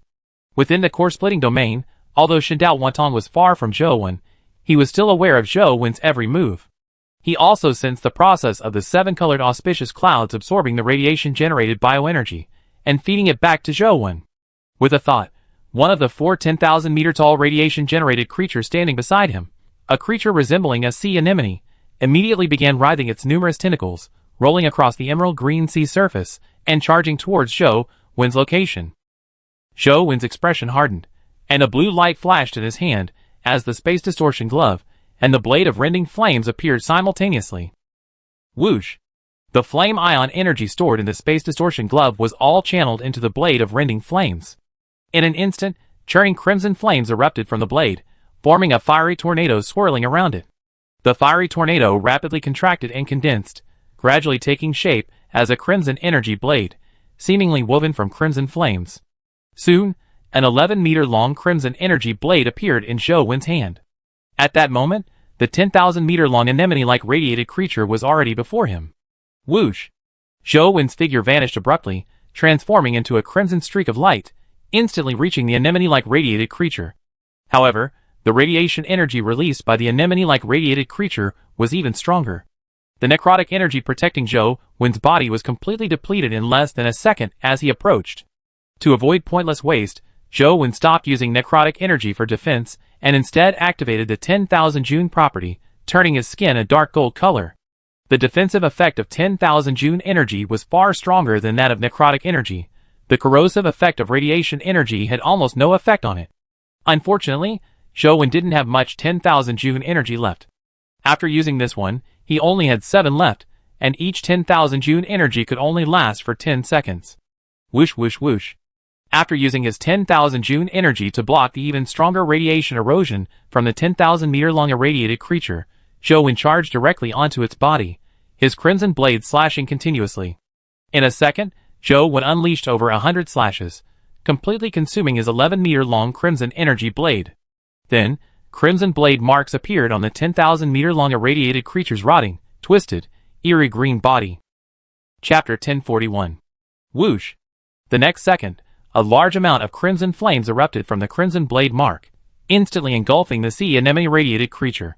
In no time, its massive, 10,000-meter-long body was incinerated without a trace. He could condense the Starfall sword without using flame ion energy crystallization? Is it related to that glove? Shadao Wantong guessed. He was completely unconcerned about the 10,000-meter-long radiated creature he had just lost, because as soon as he finished speaking, the sea surface beside him suddenly exploded, and a new 10,000-meter-long radiated creature, resembling a sea anemone, re-emerged from the dark green seawater. In fact, Zhou's guess was correct. Shadao Wantong's Rift Core domain was a space that relied on energy consumption, and after a long period of accumulation, it contained nearly 10 million strands of Rift Core energy. After being supplied by the survivors of Sea Area 3 for so many days, the Rift Core Leviathan's energy intensity already surpassed that of ordinary King-level energy. With the added boost from the King domain, its power was already comparable to Golden Flame energy. Survivors completely drawn into the Rift Core domain will be suppressed by the domain, resulting in a reduction in the intensity of their released energy. With this shift in power, Shadao Wantong is virtually invincible against survivors within the Rift Core domain, with no possibility of defeat, as no survivor can store tens of millions of King-level energy within their body. However, Shadao Wantong cannot directly control the Rift Core energy within the Rift Core domain. It requires a Leviathan's corpse as a vessel. The higher the level of the Leviathan corpse, the more Rift Core energy it can hold, but the intensity of the Rift Core energy in radiated creatures condensed from the corpses of large Leviathans and Abyss-level Leviathans will be significantly weakened. Only radioactive creatures condensed from the corpse of a King-level Leviathan can fully unleash the core-splitting energy intensity enhanced by the King's domain effect. This is why Zhou's nuclear bullets, fired using a nuclear Gatling gun, could directly eliminate radioactive creatures within 100 meters, but couldn't cause any damage to those within 10,000 meters. As the divine path of 10,000 paths reconstituted the anemone radioactive creature, Zhou noticed the surface of the eerie green sea beneath his feet suddenly drop slightly. Could this eerie green ocean be a manifestation of the energy contained within this strange space? Zhou's expression grew increasingly grave. Just when Zhou felt his hope of escaping this strange space was fading, a large amount of auspicious energy suddenly poured into his body from the 7-colored auspicious clouds above. After sensing it, he discovered there were over 1,000 streams. Why am I suddenly receiving so much auspicious energy back to me? Zhou Wen's initial doubt quickly turned to reality. It must be related to his earlier defeat of the 10,000-meter radioactive creature. Could defeating these radiated creatures accelerate the absorption of energy by the seven-colored auspicious cloud? Realizing this, Zhou Wen regretted not activating the king-level certification with the auspicious cloud Leviathan earlier. Otherwise, he could easily have engaged in a war of attrition. Wait! Suddenly, Zhou Wen's eyes widened involuntarily, as if he had thought of something. Can I transfer the auspicious energy within my body into the king-level certification? A flash of blue light appeared in Zhou Wen's hand, and a transparent crystal plate appeared, the king-level certification itself. Then, Zhou Wen mobilized the thousands of streams of auspicious energy within his body, attempting to transfer them into the king-level certification. The king-level certification indeed absorbed all the auspicious energy within him. After absorbing thousands of auspicious energies, a golden border appeared around the transparent crystal-like king-level certification. It really works, Zhou Wen exclaimed in surprise. But after the initial surprise, Zhou Wen immediately calmed down, because activating the king-level certification required 1 million identical king-level energies. Within Shindao Wantong's core-splitting domain, he could only accelerate the energy absorption speed of the seven-colored auspicious clouds by continuously destroying radiated creatures. In other words, he needed to consume high-intensity king-level energy to destroy radiated creatures to obtain auspicious energy, but where would he get so much high-intensity king-level energy? The only energy capable of damaging 100-meter-tall radiated creatures, the core-gathering energy, had already been almost completely used up. Now, only Emperor-level energy remained. King-level certification. Sensing the king-level certification appearing in Zhou Wen's hand and beginning to activate it, Shindao Wantong, sitting atop the 10,000-meter-tall radiated squid, suddenly changed his expression and stood up abruptly. Wasn't the original Guardian Leviathan of Sea Area 10 dead? Shindao Wantong had already confirmed that Zhou Wen couldn't possibly possess a king-level certification, which was why he had mentioned the effects of the king-level certification. Could it be that the newly found auspicious cloud Leviathan gave it to him? But it's only been a few days. Shindao Wantong knew, of course, that a new king-level Leviathan had been found as the Guardian Leviathan of Sea Area 10, but he hadn't expected that this wild king-level Leviathan would so quickly hand over its exclusive king-level treasure chest. At this moment, Shindao Wantong knew he couldn't slowly wear Zhou Wen down any longer, because Zhou Wen had just been channeling energy into the king-level certification, and he guessed that the source of that energy was most likely related to the seven-colored auspicious cloud above Zhou Wen's head. Then, Shindao Wantong's figure vanished, and immediately afterward, 5 10,000-meter-tall radiated creatures moved simultaneously, rushing towards Zhou Wen at incredible speed. Buzz! One of the 10,000-meter-tall radiated creatures, resembling an eel, opened its mouth and released a beam of eerie green energy, its target being the seven-colored auspicious cloud above Zhou Wen's head. Zhou Wen couldn't allow the seven-colored auspicious cloud staff to be destroyed, but currently, among the energy he possessed, apart from Emperor-level energy, his King-level energy was simply no match for it. Helpless, Zhou Wen retrieved the Golden Flame mech from the system interface, then mobilized all the Golden Flame energy stored within it yesterday, directly releasing a Golden Flame energy ball with a diameter of nearly 90 meters. The Golden Flame energy ball shot out, directly colliding with the eerie green energy beam, causing a violent explosion. The aftershocks of the explosion instantly destroyed a large number of 100-meter-tall radiated creatures below.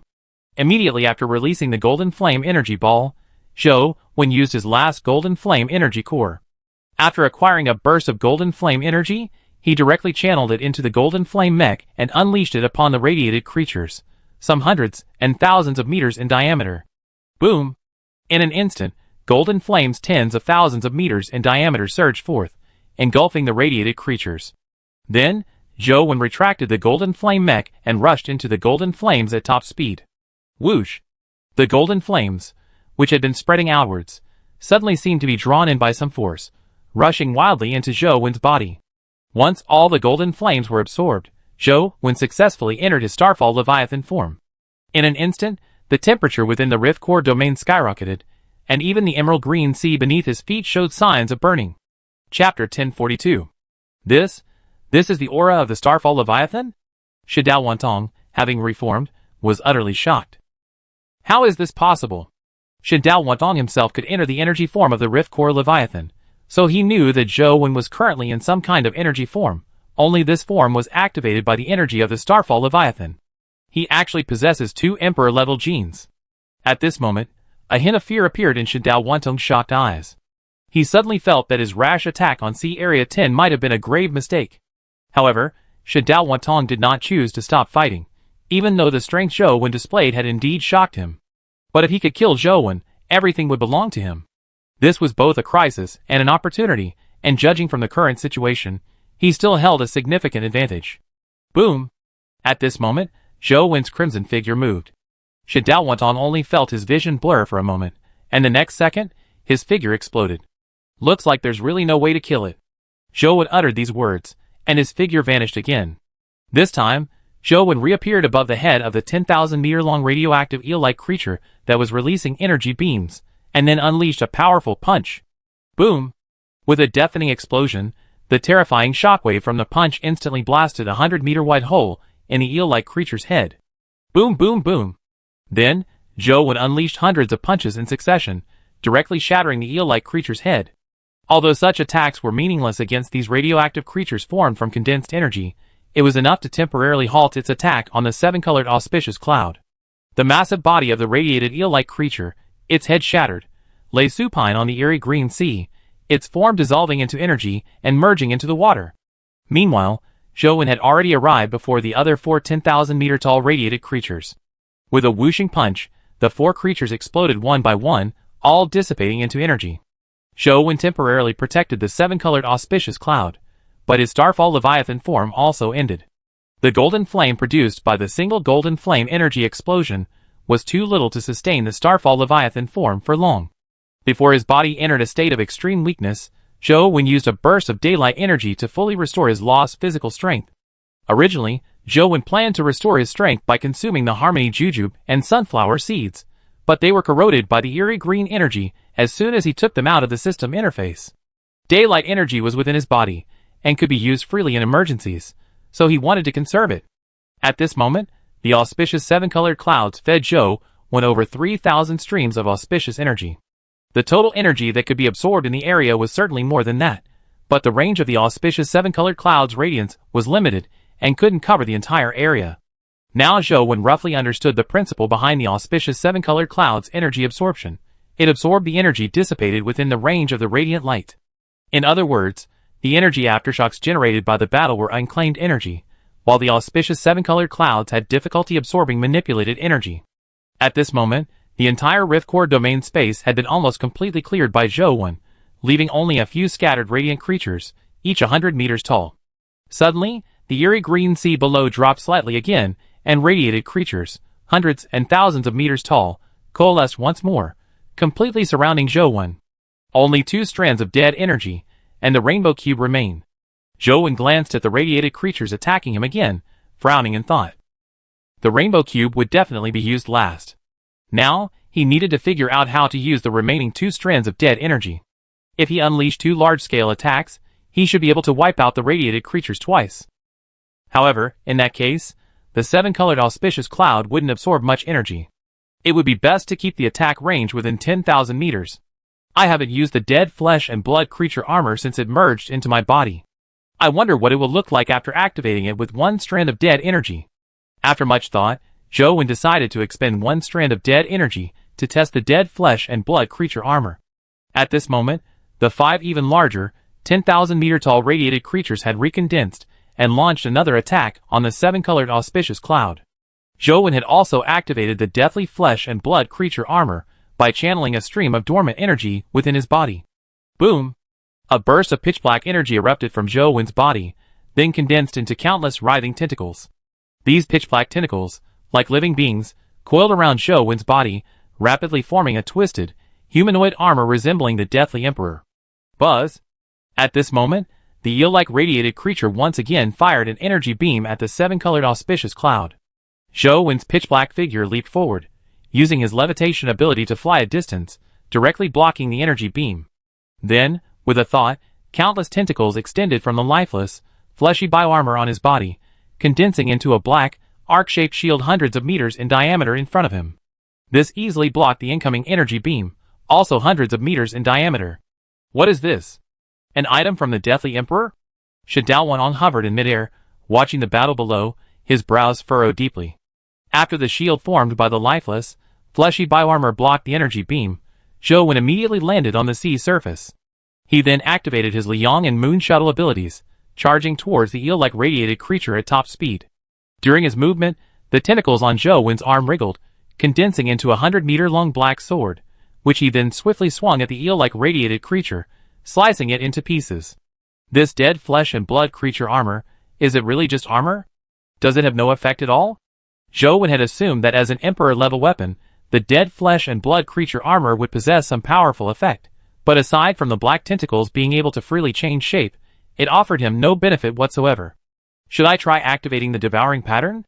Zhou Wen then recalled the scene of the dead Emperor's entire body covered in scarlet patterns, and thus deduced that perhaps only by combining the dead flesh and blood creature armor with the devouring pattern could it unleash its true power. Devouring pattern, Zhou Wen murmured, and the surface of the dead flesh and blood creature armor instantly became covered in scarlet patterns. However, aside from his rapidly depleting stamina, Zhou Wen didn't feel any change in the dead flesh and blood creature armor. Sigh, well, whatever. At this moment, the other 4 10,000-meter-tall radiated creatures were almost upon the 7-colored auspicious cloud. Zhou Wen stopped hesitating and instantly rushed between them, his black longsword covered in devouring patterns swiftly slashing at the 10,000-meter-tall radiated creatures. Chapter 1043. With each strike Zhou Wen made against the 4 10,000-meter-tall radiated creatures, he left devouring marks. However, these marks were insufficient to erode the creatures' energy bodies. Instead, Zhou Wen's physical strength was rapidly declining. Only by constantly consuming daylight energy could he barely maintain the devouring marks. Furthermore, he sensed that the deathly flesh and blood creature armor couldn't last much longer. The deathly energy within it was slowly being depleted. The heads of the 4 10,000-meter-tall radiated creatures were completely destroyed, their massive bodies collapsing to the ground, gradually melting into a ghostly green energy liquid, slowly merging into the ghostly green ocean. It seems I have no choice but to use the rainbow cube, Zhou Wen thought gravely.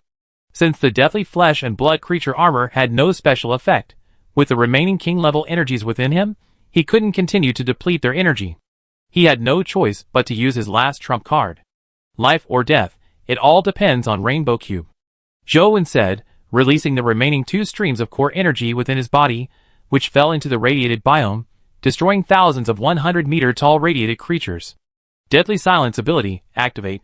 Then, Zhou Wen immediately activated the Deadly Silence ability, preparing to use the last of his Deadly Silence energy.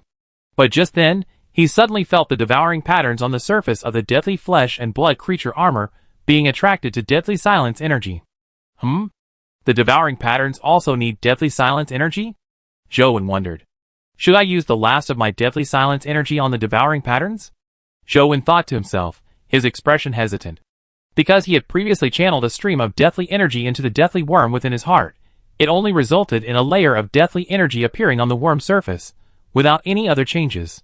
However, after a moment's thought, Zhou Wen still channeled this final stream of deathly energy into the devouring pattern. In the current situation, releasing a stream of deathly energy as an attack wouldn't significantly alter the situation. It was better to take a gamble. Buzz! The instant Zhou Wen channeled the deathly energy into the devouring pattern, the pattern on his body suddenly erupted with a dazzling crimson light. Meanwhile, the devouring patterns on the 4 10,000-meter-tall radiated creatures, whose bodies were slowly melting, suddenly released a dense, blood-red light. Immediately afterwards, these devouring patterns, like rapidly growing vines, instantly covered the remaining, partially melted parts of the 10,000-meter-tall radiated creatures' bodies. Whoosh! In an instant, a massive amount of crimson energy was released from the devouring patterns, and the 4 10,000-meter-tall radiated creatures that were melting into energy vanished. The next second, the crimson energy surged towards Zhou Wen like a tidal wave, crashing into the deathly flesh and blood creature armor. The deathly flesh and blood creature armor began to grow at an extremely rapid pace, from 2 meters to 10 meters, then to 100, 1,000 meters, and finally 10,000 meters.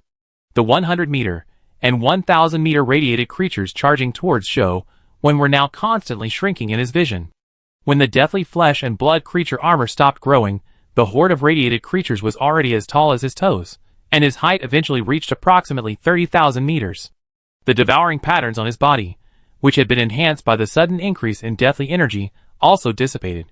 At this moment, the Divine Path 10,000 Tong, suspended in the air, was speechless, his face grim as he stared intently at the colossal giant Zhou Wen had transformed into. So the dead flesh and blood creature armor really does need to be used in conjunction with the devouring rune. Zhou Wen's face lit up with surprise. He felt his entire body brimming with power. Bang! Zhou Wen raised a foot and then slammed it down, crushing over 100-meter tall radiated creatures. The energy released from the destruction of these creatures was absorbed by the auspicious seven-colored clouds and fed back to Zhou Wen, adding another 100 streams of auspicious energy to his body. Now I can really wear you down, Zhou Wen thought to himself, his crimson eyes darting towards the Divine Path 10,000 Tong suspended in the distance. Damn it! The Divine Path 10,000 Tong finally lost his composure, cursing furiously. Die! The Divine Path 10,000 Tong immediately reassembled the 5 10,000-meter tall radiated creatures that had just vanished and then manipulated them to charge towards Zhou Wen. Zhou Wen stared at the 5 10,000-meter tall radiated creatures, each only a third of his height. His black tentacles transformed into blades. Swish, swish, swish. With a flash of black blade light, all 5 10,000-meter tall radiated creatures were sliced in two. But immediately after slicing through the 5 creatures, Zhou Wen frowned. He noticed that the energy within the deathly flesh armor had suddenly been greatly depleted, and his height had shrunk from 30,000 meters to 28,000 meters, a reduction of 2,000 meters. The energy intensity of the deathly flesh armor seems to have decreased.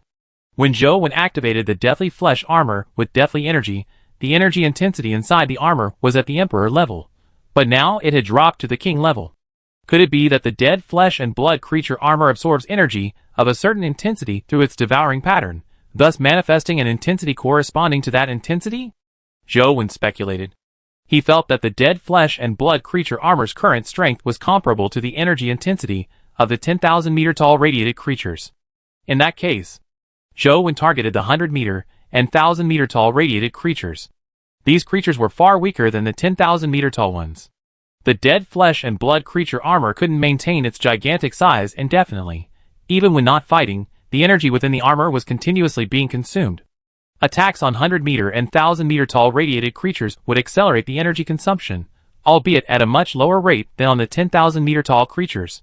The Divine Path Universal Observer noticed Zhou Wen's shrinking size, and thus conjured 5 more 10,000-meter tall radiated creatures, allowing Zhou Wen to continue attacking and deplete his energy. However, Zhou Wen completely ignored the 10,000-meter tall radioactive creatures. His current goal was to destroy them so that the 7-colored auspicious cloud could absorb the dissipated energy and provide him with auspicious energy. There was no need to engage in a direct confrontation with those 10,000-meter tall radioactive creatures and waste the energy in his armor. However, Shidao Wantong wasn't stupid. After Zhou Wen destroyed all the 100-meter and 1,000-meter tall radioactive creatures, he stopped condensing them, leaving only 5 10,000-meter tall radioactive creatures. At this time, Zhou Wen had accumulated over 10,000 strands of auspicious energy within his body, which he directly transferred to the King level certification, causing the golden patterns on the transparent crystal plate to increase. In the following time, without the 100-meter and 1,000-meter tall radioactive creatures, Zhou Wen continued to destroy the 5 10,000-meter tall radioactive creatures. Each time he destroyed one, his height decreased by 2,000 meters, and the 7-colored auspicious cloud would replenish him with 5,000 strands of auspicious energy. Chapter 1044. This process was repeated 10 times. Zhou Wen's height decreased by 20,000 meters, leaving him only 8,000 meters. The 7-colored auspicious clouds replenished him with 50,000 streams of auspicious energy, which he channeled entirely into his King level certification. At this point, the King level certification now possessed over 60,000 streams of auspicious energy. Shidao Wantong sensed the increasingly clear King level certification in Zhou Wen's hand, his expression turning grim. He was already considering retreat, as the Rift Core King domain wouldn't last much longer. The Rift Core King domain actually had a time limit. Shidao Wantong had deliberately hinted to Zhou Wen that the Rift Core King domain would continue indefinitely, aiming to quickly deplete Zhou Wen's energy and then kill him. The duration of the Rift Core King domain was related to Shidao Wantong's basic physical attributes. 1 point of basic attribute maintained it for 1 second. Shidao Wantong's basic attribute value was 2,800 points. Therefore, the Rift Core King domain could last for 2,800 seconds, or approximately 46 minutes. 46 minutes is an extremely long time for survivors of Zhou Wen's and Shidao Wantong's caliber. Shidao Wantong had initially thought Zhou Wen would quickly die from energy depletion, but unexpectedly, his opponent possessed numerous unforeseen methods, managing to hold out for approximately 35 minutes. Of course, Besides waiting for the rift core domain to automatically dissipate after its time limit, there was another way to dissipate it.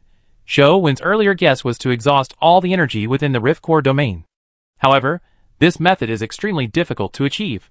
Despite Zhou Wen and Shen Dao Wantong consuming 35 minutes, the rift core domain's tens of millions of rift core energy strands have only depleted a little over 500,000 so far, a negligible amount.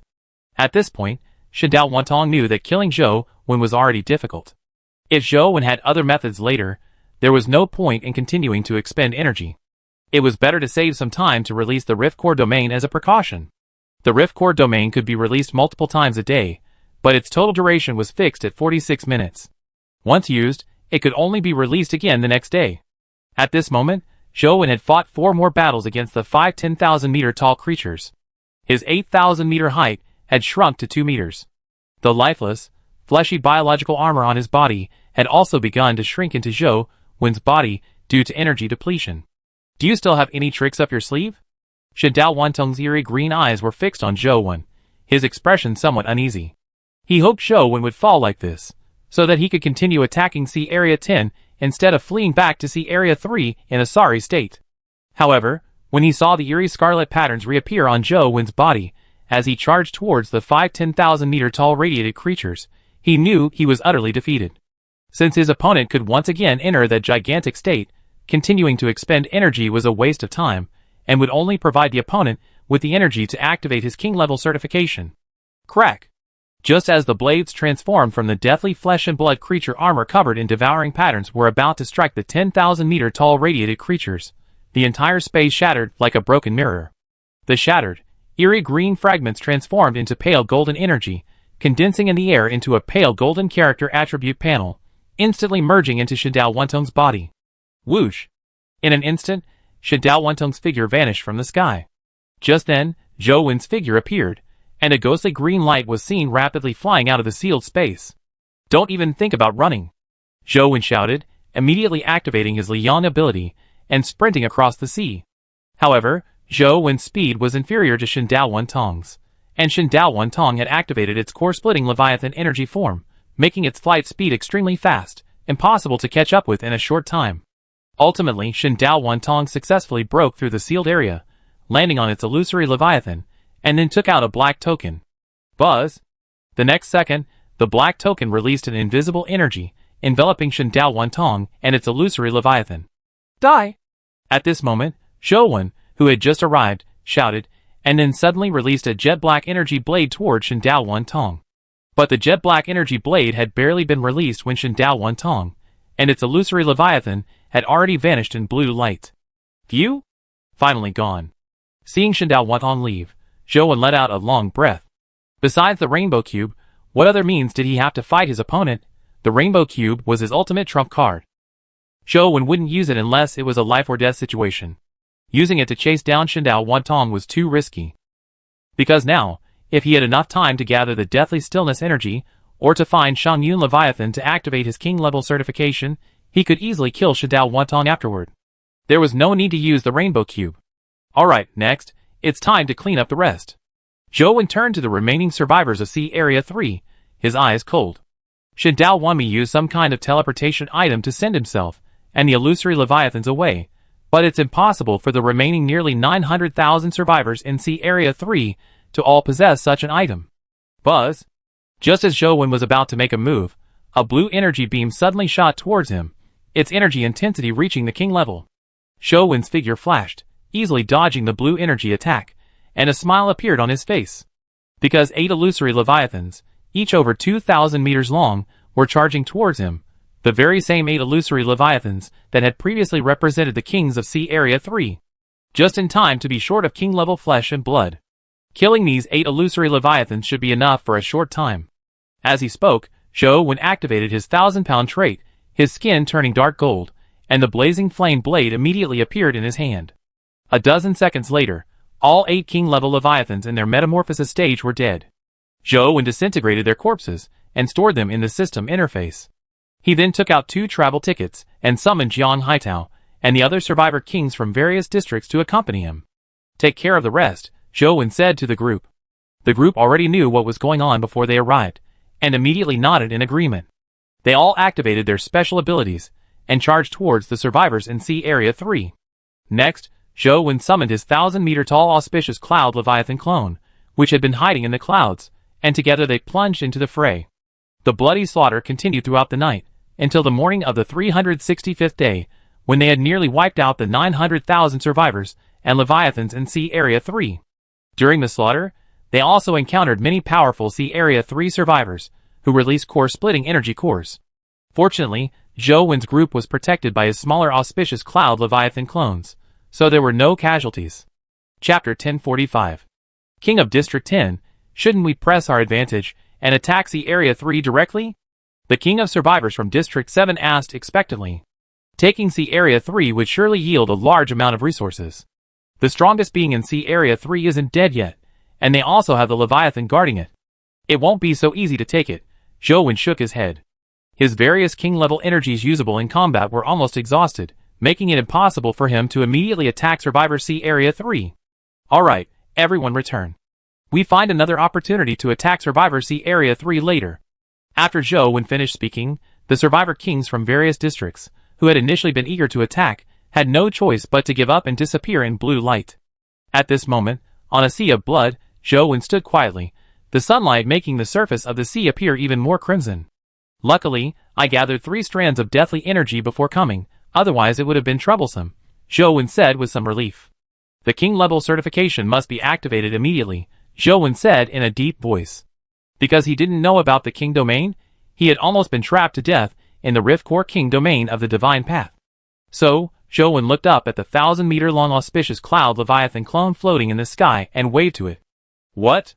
The 1,000-meter-long auspicious cloud Leviathan clone asked. How much auspicious energy did you use for this 1,000-meter clone? Zhou Wen inquired. 100,000 kilograms. What do you want? The 1,000-meter-long auspicious cloud Leviathan clone asked, its voice tinged with wariness. Look, I can teleport back directly, but you need to fly back, which is quite tiring. Here, you can channel your energy into this crystal plate, and I take you back directly, Zhou Wen said, holding the king-level certification in front of the 1,000-meter-long auspicious cloud Leviathan. Whoosh! A gust of wind swept by, and the 1,000-meter-long auspicious cloud Leviathan clone only left Zhou Wen with a disdainful look before disappearing into the sky. Sigh. Zhou Wen sighed, teleporting to the colorful bubble space of the energy rainbow tree, where he met the disdainful gaze of the 100-meter-long auspicious cloud Leviathan clone. After returning to the stomach wall space of the illusion scale, he met the disdainful gaze of the smaller auspicious cloud Leviathan clone. Are there things wrong with your eyes? Let me fix them for you. Zhou Wen directly slapped the smaller auspicious cloud Leviathan, but the smaller auspicious cloud Leviathan's body turned into energy, so he missed. Sigh. I had no choice. Did you see my battle with that green glowing guy? Zhou Wen asked. No, you and that green glowing guy suddenly disappeared together, the smaller auspicious cloud Leviathan clone said. I was pulled into a space called the Royal Domain, and I almost died in it, Zhou Wen said, his eyes filled with lingering fear. The Royal Domain is the ability granted by the king-level certification. If I could also possess the Royal Domain, I wouldn't have to fear it. Zhou Wen finished speaking, his eyes fixed intently on the little auspicious cloud Leviathan clone. Staring at me won't do any good. I already conceded. Don't try to push your luck. Not a single one of the 5 king-level cores and 50 king-level energy crystals will be missing, the little auspicious cloud Leviathan clone retorted defiantly. Didn't I already give you 4 king-level cores and 20 king-level energy crystals? It's not like I'm shortchanging you. Besides, I don't need you to transfer 1,000,000 strands of auspicious energy this time. Just 900,000 will suffice. Zhou Wen, within the divine path of 10,000 paths core-splitting domain, acquired 80,000 strands of auspicious energy through the power of the 7-colored auspicious cloud staff. Later, while clearing out the survivors in Sea Area 3, he gained another 20,000 strands, bringing his total to 100,000 strands of auspicious energy in his king-level certification. What's the difference between 900,000 and 1,000,000 strands? And when did you give me 4 king-level cores? The previous 2 king-level cores were your reward for making me the guardian of Leviathan in Sea Area 10. How can that be included? The little auspicious cloud Leviathan clone said speechlessly. Then lower your demands a little, okay? You see, if I also possessed a king-level domain this time, I could definitely kill that green glowing guy. He definitely has many king-level cores, which should have belonged to you originally, Zhou Wen continued. Then the remaining 30 king-level energy crystals can be postponed, but the 5 king-level cores are indispensable. The little auspicious cloud Leviathan paused for a moment before backing down. How about 4 king-level cores? I don't want to encounter a king-level Leviathan, Zhou bargained. No, that's my bottom line, the little auspicious cloud Leviathan clone said, then ignored Zhou. Seeing this, Zhou didn't say anything more and began to examine his spoils. The ordinary survivors from Sea Area 3 that he had killed didn't have anything good. The only things that caught Zhou's eye were the items from the 8 king survivors from Sea Area 3, including a lot of biological meat that the survivors from Sea Area 10 hadn't discovered. Zhou directly placed a large pot on the head of the starry Leviathan, cooking the biological meat while sorting out the various powerful traits of the 8 king survivors. Among them, those with the properties to create corresponding gene potions were given to Bai Lan and Zhang Dongyang by Zhou, while the rest were given to Jiang Haitao for sale. Then came the abyss-level weapons, a total of 21. Zhou also sent these to Jiang Haitao. Suitable ones could be taken by his own people, while the rest were sold off.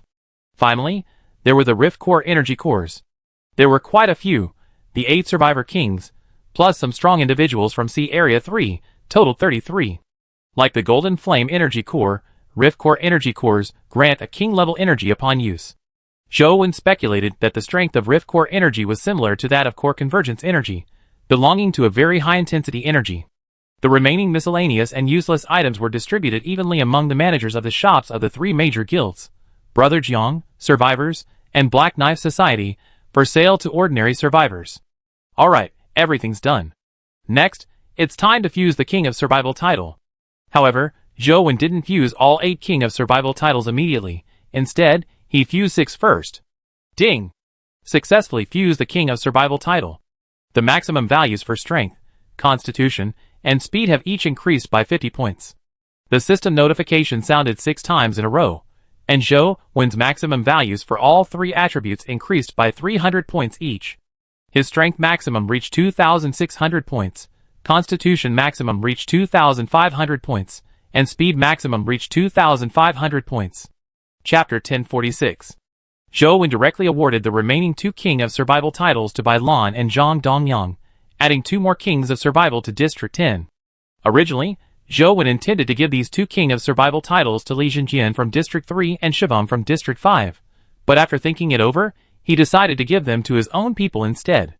Although Li Jinjian and Shivam were pseudo-kings, they could still unleash king-level pressure.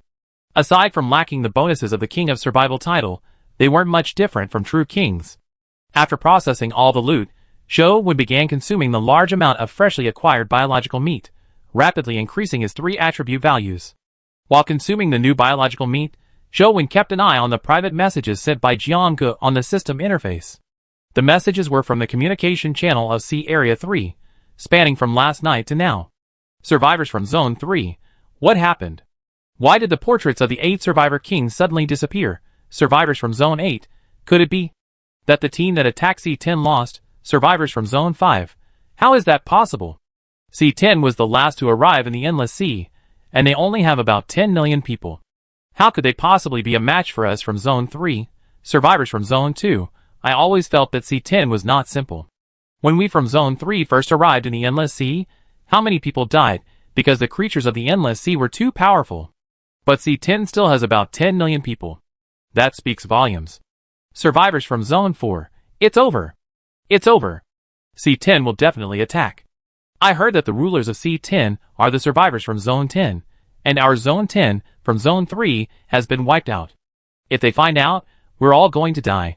Survivor from Zone 5, that was all done by people from Zone 6. What does it have to do with us? If people from Sea Area 10 want to kill, they should kill survivors from Zone 6. However, shortly after this survivor from Zone 5 sent out his message, he was challenged to a duel by a survivor from Zone 6. The duel ended quickly, with the survivor from Zone 6 emerging victorious. Survivor from Zone 6, what? You want to rebel? Can't you see our Emperor's image? Our Emperor alone is worth 1,000,000 soldiers. Sea Area 10 is no match for our Emperor. Survivor from Zone 6, you lowly bastards, if you dare to spout nonsense again, you be killed without mercy.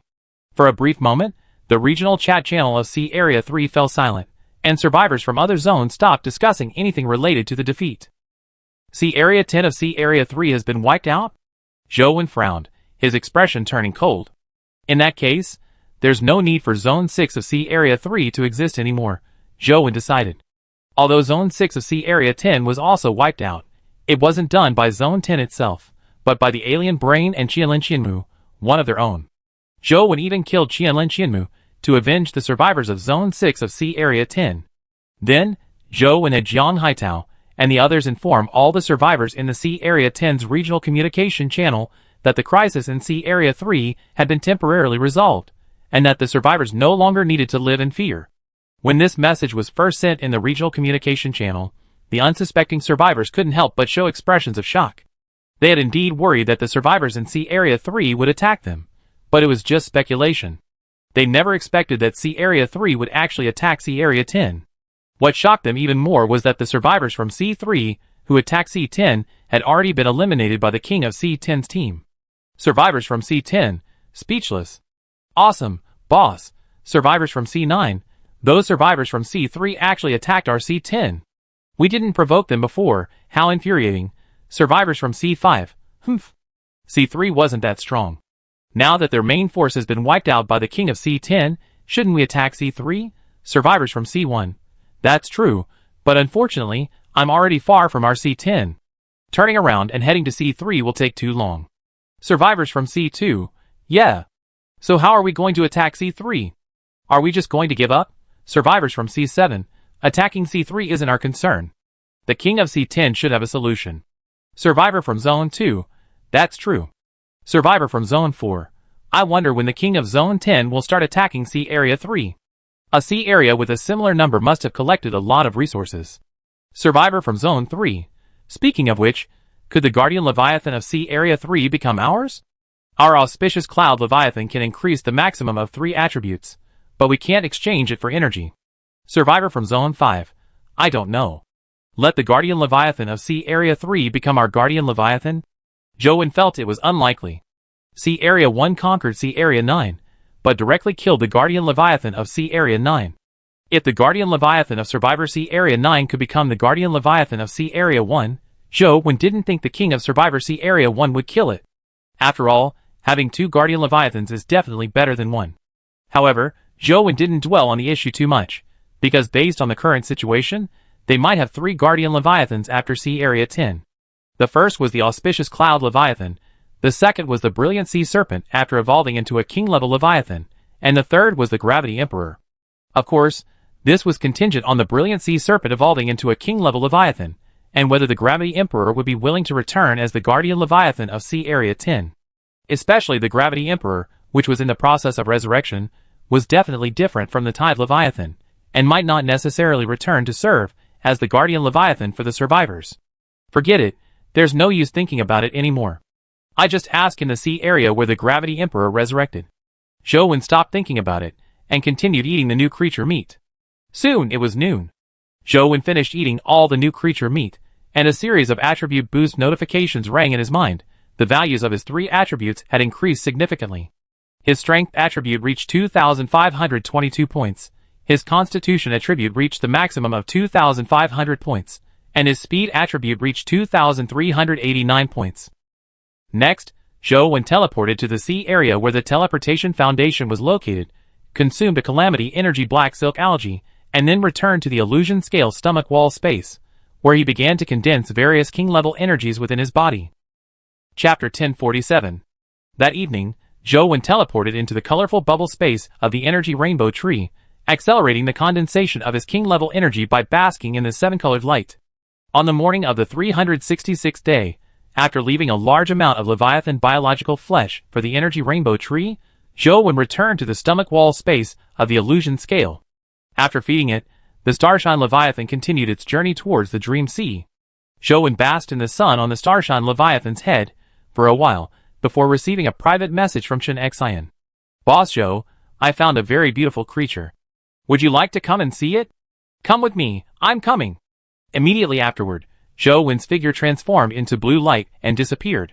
When he reappeared, he was already beside Chen Xian. Boss Zhou, look at the sky. Chen Xian pointed to the sky. Zhou looked up at the sky, his eyes immediately lighting up. Floating in the sky was a group of creatures resembling jellyfish. The jellyfish-like creatures had a very unique appearance, like they were composed of colorful flowers, appearing extremely vibrant under the sunlight. There were countless strange jellyfish-like creatures, clustered together like a sea of flowers, a breathtakingly beautiful sight. "Isn't it beautiful?" Chen Xian asked Zhou Wen with a smile. However, Zhou Wen had vanished. Then, a slashing sound was heard. Looking over, Zhou Wen had already sliced a jellyfish in half and begun to collect information from his encyclopedia. Floral jellyfish length, 10 meters weight, 520 kilograms diet, photosynthesis description, a small creature living in the everlasting day sea. It floats in the air and shines in the sunlight. When threatened, it releases a paralyzing floral fragrance. It is edible. It's edible. It would be great if it could increase speed a bit more, Zhou Wen said, landing beside Chen Xian. Yes, indeed. Speed is quite difficult to improve, Chen Xian said with a helpless smile. Zhou Wen handed Chen Xian a piece of flower-shaped jellyfish flesh, asking her to obtain information from the encyclopedia, and then ran towards the location of Sunset Leviathan. At this moment, Sunset Leviathan was feeding in a seaweed forest. Zhou Wen had previously obtained information about this seaweed. It was called sunset seaweed. This kind of seaweed forest usually forms a small ecosystem. Since they were already here, they decided to explore it briefly. He urgently needed new creature meat to increase his attributes. At this moment, Chen Xian also followed, diving into the sea with Zhou Wen. Zhou Wen summoned his Waybreaker mech to explore ahead, while Chen Xian clung to the back of the black blood blackfish, following behind. After descending several dozen meters, Zhou Wen discovered a red, serpentine creature called the sunset sea serpent, a small creature that feeds exclusively on the roots of sunset seaweed, measuring only about 5 meters in length. Zhou Wen casually killed one to obtain a creature encyclopedia before continuing his descent. Because the roots of sunset seaweed emit light, even at a depth of around 10,000 meters, the surrounding environment was clearly visible. A shellfish? As he descended to a depth of 30,000 meters, nearing the seabed, Zhou Wen's mental energy detected many enormous shells on the seabed. These shells were approximately 100 meters long, radiating an orange-red glow, with tentacles extending from them, mimicking the glowing roots of sunset seaweed. Whoosh! Just as Zhou Wen was about to descend and kill a creature to obtain information from his encyclopedia, a beam of red energy suddenly shot towards him from afar. Zhou Wen immediately sheathed his Waybreaker mech, drew his Liang blade, channeled a stream of Liang energy into it, and slashed directly at the red energy beam. Whoosh! The 30-meter-long jet-black Liang energy blade collided instantly with the red energy beam, producing an explosion. The energy intensity of the red energy beam was similar to that of the Liang energy blade. However, the red energy beam was an attack that continuously infused with energy, so a single Liang energy blade was insufficient to neutralize it. However, Zhou Wen unleashed this Liang energy blade strike only to determine the intensity of the red energy beam. After confirming it was a typical abyss-level energy intensity, he directly used his body to withstand the red energy beam and charged towards the creature that had launched the attack. After moving 10,000 meters, Zhou Wen spotted the creature emitting red energy beams. It was a serpentine creature, its entire body radiating red energy, and its length was estimated to be around 10,000 meters. Its appearance resembled that of the radiant sea serpent. This enormous serpentine creature was coiled atop a giant sphere, the shape of which looked somewhat familiar to Zhou Wen. The radiant sun fruit? Zhou Wen guessed. He wasn't certain because the giant sphere wasn't emitting any light, making it difficult to see clearly. Whoosh! At that moment, the serpentine leviathan suddenly charged towards Zhou Wen, its massive body compressing the seawater, creating a turbulent current that washed over him. Swoosh! Despite being only a sea abyss-level leviathan, Zhou Wen immediately activated his radiant sun ability, instantly reaching the serpentine leviathan's head. His blade of rending flames appeared, easily piercing its brain cavity. Asterisk ding. Killed a sea abyss-level leviathan. All 3 attributes increased by 3 points. Asterisk. Within a few dozen seconds, Zhou Wen had destroyed the snake-like leviathan's brain. He then opened the biological encyclopedia to check its information. Crimson Sun Leviathan. Stage, adult. Length, 9,000 meters. Weight, 24 million tons. Diet, sunset seaweed, carnivorous. Description, a small creature living in the everlasting day sea. By absorbing the remaining energy from the sunburst fruit, it mutated and evolved from the sunset sea serpent into the Crimson Sun Leviathan. The Crimson Sun crystal within its body is a material for the transformation Leviathan's metamorphosis stage. Its scales can be used to craft equipment, and its teeth can be used to craft weapons. As expected, it's a sea abyss level Leviathan that mutated and evolved after absorbing the Sunburst fruit. Joe had roughly guessed it when he saw the Crimson Sun Leviathan's appearance. It was similar to the Liang Leviathan he had encountered in the floating sea. Next, Joe quickly retrieved the core of the Crimson Sun Leviathan, the Crimson Sun Crystal, and the exclusive supply box. Then, Joe swam towards the non-glowing sun fruit. After examining it with his mental power, he discovered that the sun fruit was completely devoid of energy. It seems the energy is completely exhausted, Joe said, taking out his dark gold great sword and slicing open the fruit shell to retrieve the sun fruit core. Although the peel and flesh of the sun fruit were completely useless, the sun fruit core was one of the most important materials for breaking through the third stage of physical attribute limits. However, when Joe reached the center of the sun fruit, he found that the sun fruit core had also lost its energy, becoming a black charcoal. Chapter 1048. How long has this sun fruit been lying in the ground? Even the energy in its core is exhausted? Joe shook his head helplessly, then left the sun fruit. How is it? Is this sun fruit still useful? At this moment, Chen Xian swam to the sun fruit and asked Joe. It's probably useless. Even the core is out of energy, Joe replied, shaking his head. However, I'm not sure if there's any energy left inside. Have your subordinates teleport the Little Auspicious Cloud Leviathan clone over. Joe decided to have the Little Auspicious Cloud Leviathan clone sense it. Soon after, a flash of blue light appeared before Chen Xian, and a 7-colored cloud about 1 meter in size appeared, the Little Auspicious Cloud Leviathan clone. Shangyun Leviathan, this radiant sun fruit is one of the 10 I promised you. Don't accuse me of breaking my promise this time. Joe held the 7-colored cloud in his hand, pointing to the dull radiant sun fruit in front of him.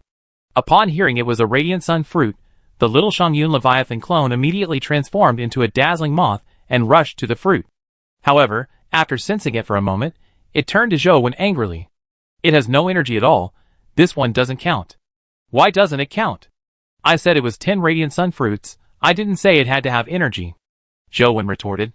You said you get 10 radiant sun fruits from the Eternal Day Emperor. The little Shangyun Leviathan clone retorted. This is the one I just asked for. Joe said shamelessly. Shameless scoundrel. The Leviathan clone of Little Auspicious Cloud rushed up to Joe's head in anger, and pulled at Joe's hair with its insect legs. Chen Xian was stunned. She hadn't expected the Little Auspicious Cloud Leviathan clone to be so lively in front of Joe. She usually tried to talk to it, but there was never any response. After the Little Auspicious Cloud Leviathan clone confirmed that the Radiant Sun fruit was completely devoid of energy, Joe and Chen Xian decided against further decomposition. The carbonized pulp inside was certainly useless. After dismantling the Crimson Sun Leviathan's corpse, the two descended to the seabed, approaching the 100-meter-long shellfish. Splash! As soon as they approached, the 100-meter-long shellfish suddenly writhed their tentacles and swept towards them. Swish, swish, swish. The attacks from these 100-meter-long creatures posed no threat whatsoever. The two easily severed all the tentacles with their weapons. Crack! Joe then took out his 7-colored auspicious cloud staff and struck the shell of the mollusk, smashing a 30-meter-long hole and killing the creature instantly. Red Sun Giant Clam. Length, 100 meters. Weight, 1,300 tons. Diet, glowing sea serpent. Description: evolved from a red sun giant clam absorbing the energy of the radiant sun fruit, edible. The red sun pearl generated within its body is a material for the transformation Leviathan's transformation stage. Another creature affected by the radiant sun fruit. However, to Joe's surprise, this red sun giant clam could actually generate transformation Leviathan's transformation stage material. When attacking the red sun giant clam earlier, Joe had already tested its strength with his dark gold greatsword. At the medium-sized Leviathan energy level, the red sun pearl must also belong to this level of transformation stage material. Over the next period, Joe and Chen Xian began collecting crimson sun pearls separately on the seabed of the sunset kelp forest. Joe wasn't collecting crimson sun pearls for his own use with the phantom scales, but rather to sell to ordinary survivors. At this stage, many ordinary survivors' phantom leviathans had reached 500 meters and entered the devouring transformation stage, but they couldn't obtain any devouring transformation materials. So far, the lowest level devouring transformation materials Joe had seen were obtained from large energy-type leviathans, but ordinary survivors simply couldn't defeat leviathans of that level. Furthermore, not every large energy-type leviathan contained devouring transformation materials, So Crimson Sun Pearls were perfect for ordinary survivors. The energy intensity of a medium-sized Leviathan was already quite good for them. After some time, Zhou Wen and Chen Xian had killed all the Crimson Sun clams in the area, obtaining approximately 1,000 Crimson Sun Pearls. Thus, the exploration of the Sunset Kelp Forest was complete. While collecting Crimson Sun Pearls, Zhou Wen encountered 2 more creatures, bringing his total to 5 new edible creatures. Upon surfacing, Zhou Wen prepared to leave. The Starlight Leviathan was still heading towards the Dream Sea, where danger was likely, and he couldn't stay away for too long. Zhou Wen directly handed the Crimson Sun Pearls over to Chen Xian for sale. The price didn't need to be too high, after all, they were for ordinary survivors, and setting a high price wouldn't make sense. These flower jellyfish are quite beautiful. If you like them, you can send some back to the guild and keep them on the island, Zhou Wen said to Chen Xian, glancing at the flower jellyfish in the sky before ending their journey together. Chen Xian nodded. After returning to the Leviathan spatial dimension, Zhou Wen cooked and ate the 4 types of creature meat he had just acquired, increasing his 3 attributes. Then, Zhou Wen opened the Crimson Leviathan's exclusive supply box to check. There were no new items inside, only gene potions and 2 equipment blueprints that were somewhat useful, which he immediately sent to Bai Lan. Meanwhile, in Survivor Zone 3, Shen Dao Wantong returned to Zone 3 via teleportation token. Without explaining the situation to the survivors, he immediately went to the Rift Core Leviathan.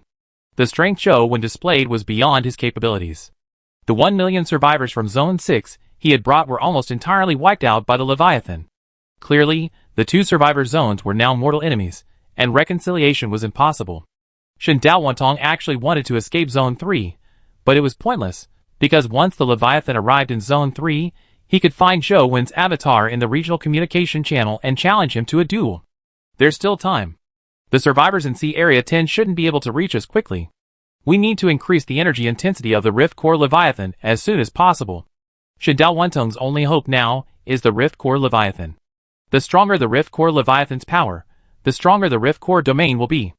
Therefore, Shen Dao Wantong immediately sent a message in the communication channel of Sea Area 3, ordering all survivors to unconditionally hand over Leviathan flesh and blood to the Rift Core Leviathan. Those who refuse would die. Is ordering all survivors in Sea Area 3 to unconditionally hand over Leviathan flesh and blood in an attempt to maximize the Rift Core Leviathan's energy intensity? Zhou Wen learned of Shen Dao Wantong's purpose through the message sent by Jiangge. Before the next treasure hunt trial begins, I must conquer Sea Area 3, otherwise, something unexpected might happen, Zhou Wen secretly decided. Chapter 1049. On the morning of the 367th day, shortly after feeding Huanlin and Xinghui Leviathan, Zhou Wen received a private message from Bai Lan containing 12 clumps of cyan energy liquid. Zhou Wen extracted these 12 clumps of cyan energy liquid, and then headed to the sea area where the energy rainbow tree was located. He then took out the energy cube condenser.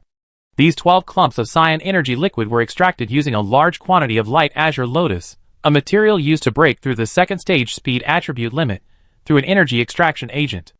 The light azure lotus was encountered in the deep sea and given to the Black Knife Guild for cultivation. After so much time, the quantity was sufficient to extract 12 clumps of light azure lotus energy liquid. Zhou Wen moved his thoughts, and the 12 clumps of light azure lotus energy liquid and a portion of condensation liquid entered 12 energy compression spheres. The next second, the energy cube condenser activated, and the entire device began to contract violently, compressing the light azure lotus energy liquid inside. When Zhou Wen first discovered the light azure lotus in the deep sea, he planned to create energy cubes from it for use by the Wavebreaker mech. He wanted to see if the light azure lotus's ability to rise and float could grant the Wavebreaker mech the ability to levitate as well. Although the Wavebreaker mech was currently useless to Zhou Wen in combat, its tenfold amplification of mental energy detection range through the mech's AI was still very useful. However, the Wavebreaker mech lacked flight capabilities, making it unsuitable for prolonged use against creatures hidden in the clouds, thus significantly impacting exploration efficiency.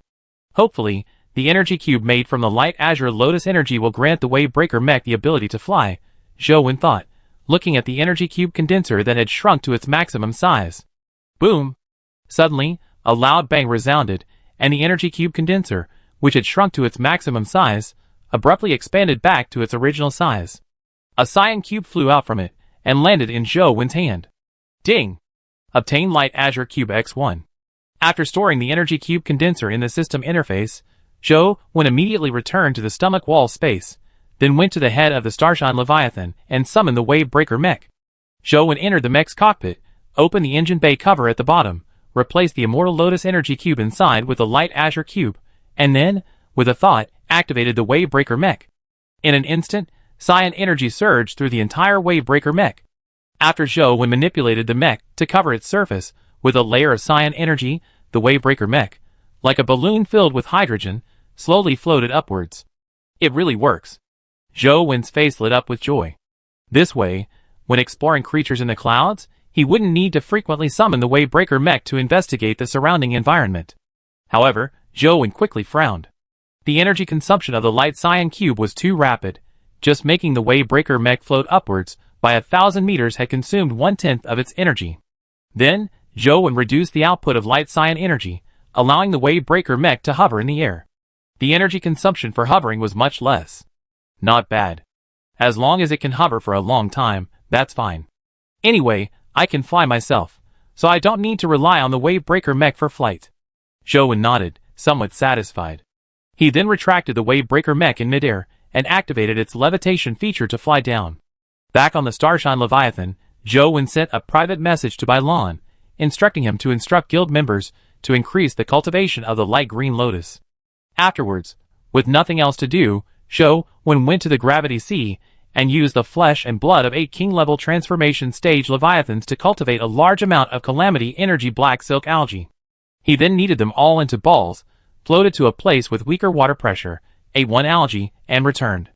For the next period, Zhou Wen spent his time basking in the sun on the Starshine Leviathan's head, accumulating life energy, while simultaneously accumulating several other king-level energies within his body. That evening, Zhou Wen received a private message from Alexander, the king of District 8, a distress call. Soon after Alexander's message arrived, a companion invitation popped up on Zhou Wen's system interface. Zhou Wen didn't immediately accept. Instead, he looked at the little auspicious Cloud Leviathan clone. Among your dozen or so clones, is one currently in danger? Zhou Wen inquired. Alexander had the little auspicious Cloud Leviathan clone by his side, yet he still chose to ask for help, indicating that he had likely encountered a king-level Leviathan. Zhou Wen had just experienced a major battle, and his king-level energy was limited. Rushing in wouldn't solve the problem, so he needed to first understand the situation from the little auspicious Cloud Leviathan clone. There is one, the little auspicious Cloud Leviathan clone replied. Is it a king-level Leviathan? How strong is it? Zhou Wen asked again. Not a king-level Leviathan, but a swarm of tiny insects. However, when these insects gather together, they can release energy equivalent to king-level energy, the little auspicious Cloud Leviathan clone said. The energy released after gathering is equivalent to a king-level being? Could it be a creature similar to the jellyfish? Zhou Wen muttered to himself. However, since it wasn't a king-level Leviathan, Zhou Wen had nothing to worry about. He clicked agree, and his figure transformed into blue light, disappearing into the stomach wall space. Zzz.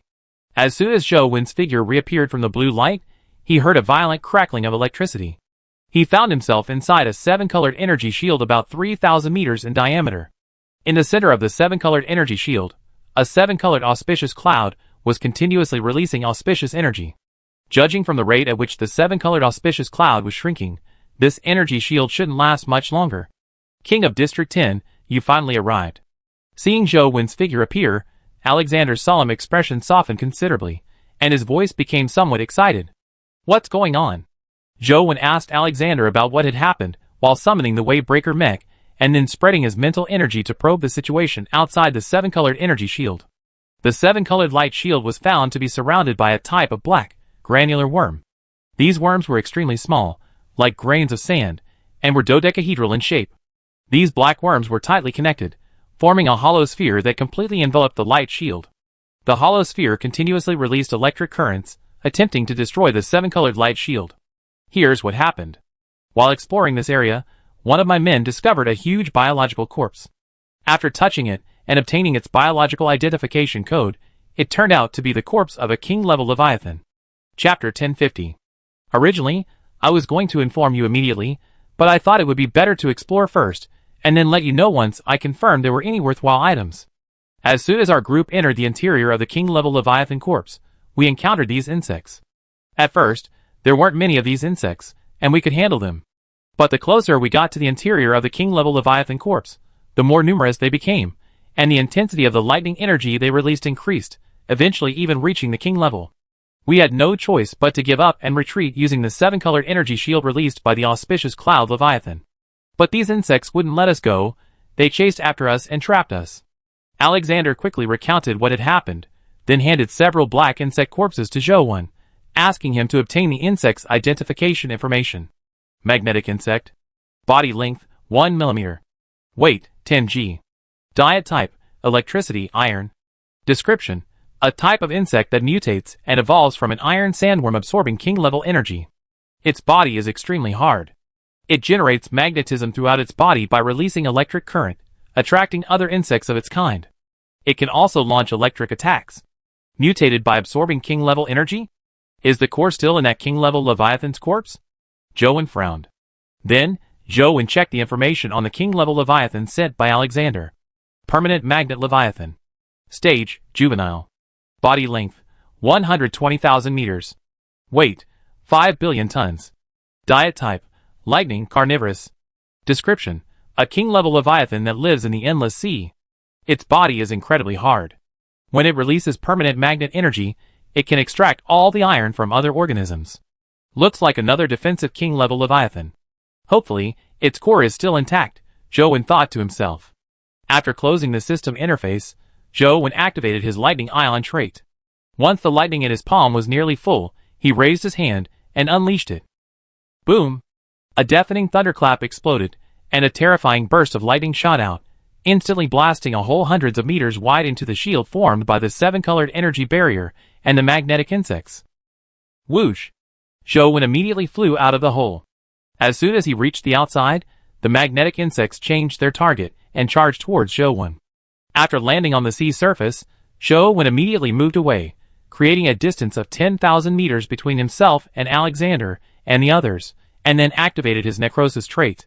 Buzz! A wave of energy rippled out, and a gray-black, deathly energy suddenly spread outwards from Zhou, covering an area of 5,000 meters in radius. The swarming magnetic insects, resembling giant pythons, initially offered some resistance upon entering the area covered by the necrotic energy. However, as the energy corroded them, they began to die in large numbers. The black python formed by countless magnetic insects resembled a sand sculpture battered by a storm, its surface covered in layers of sand, its size steadily shrinking. In no time, Zhou had completely cleared away the swarm of magnetic insects surrounding Alexander.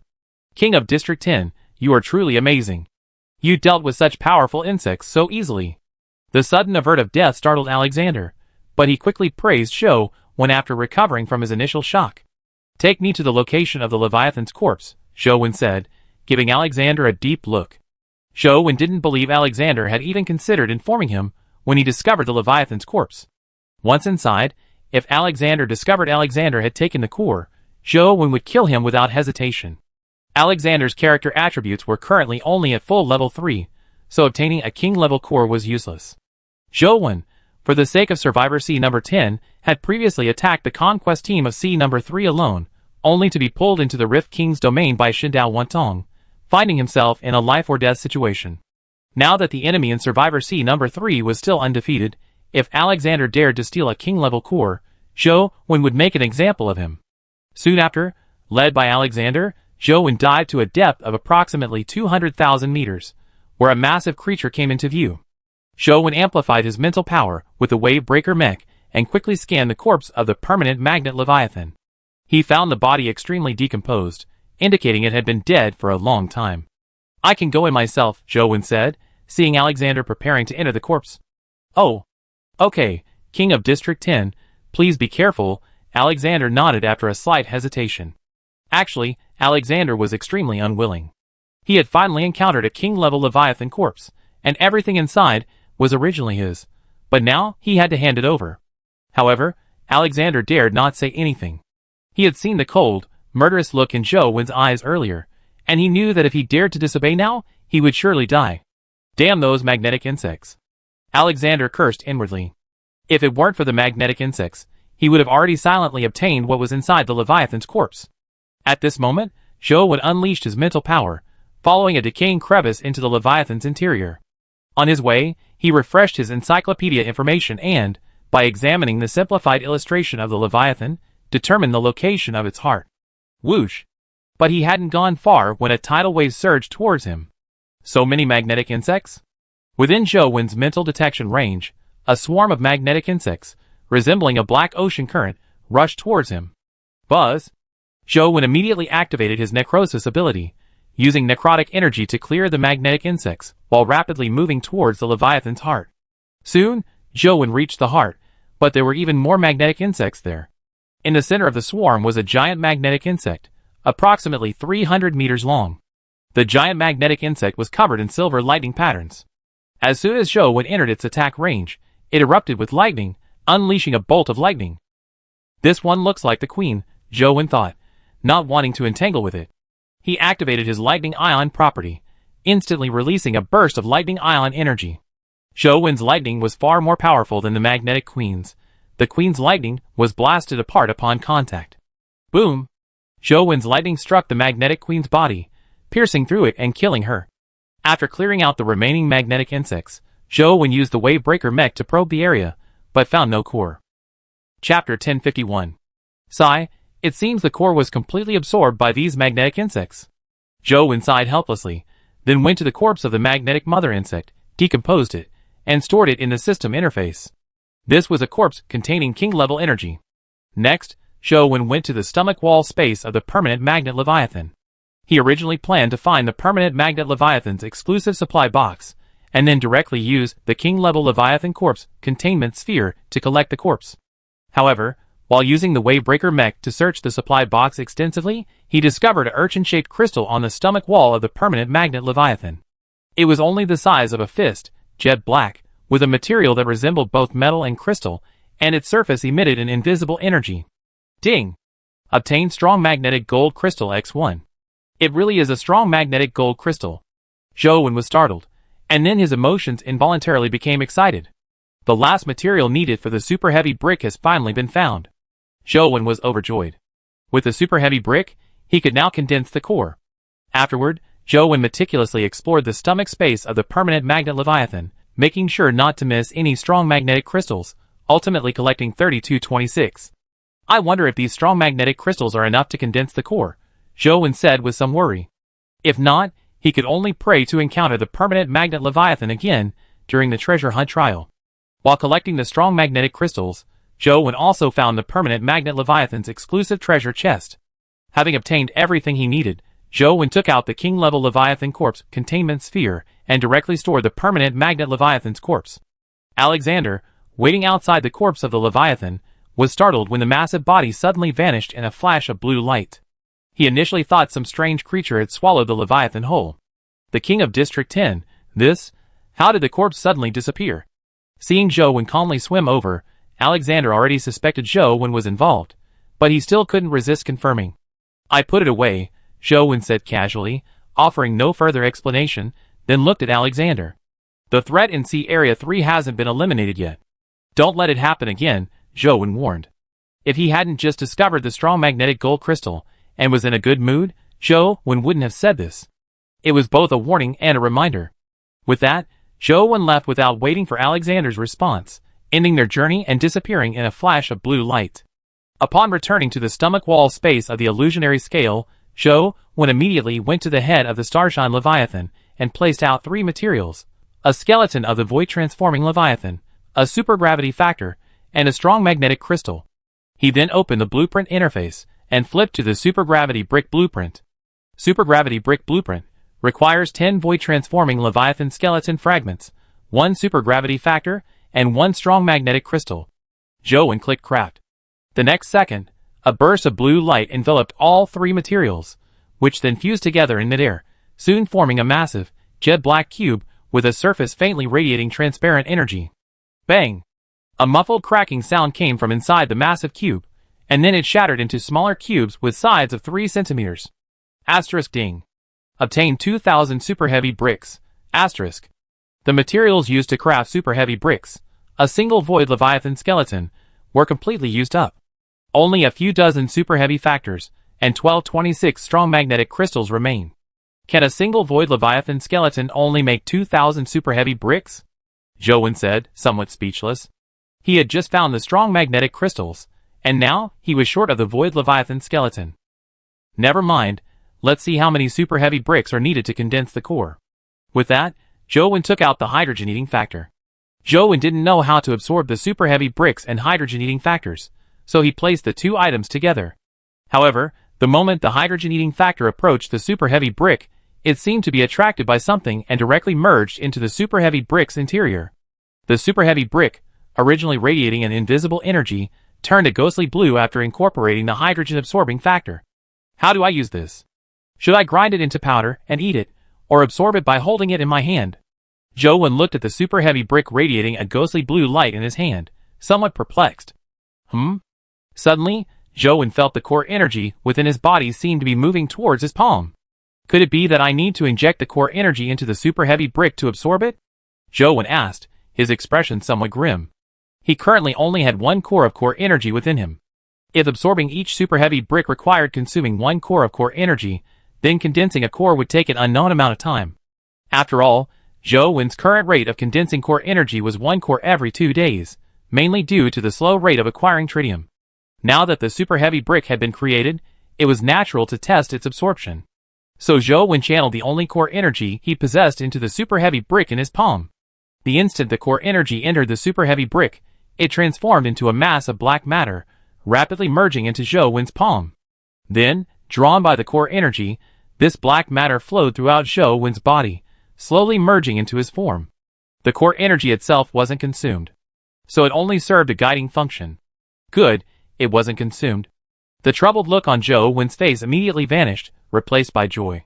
He then began absorbing the next super heavy brick. Absorbing the black matter from the super heavy bricks also took time. During this time, Zhou didn't waste any time.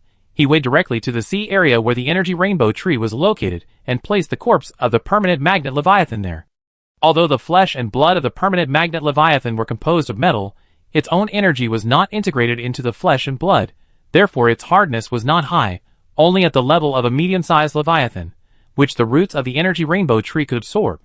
However, the permanent magnet Leviathan had been dead for a long time, and the energy in its flesh and blood should be minimal. Zhou didn't know if he could make the energy rainbow tree condense a rainbow bubble.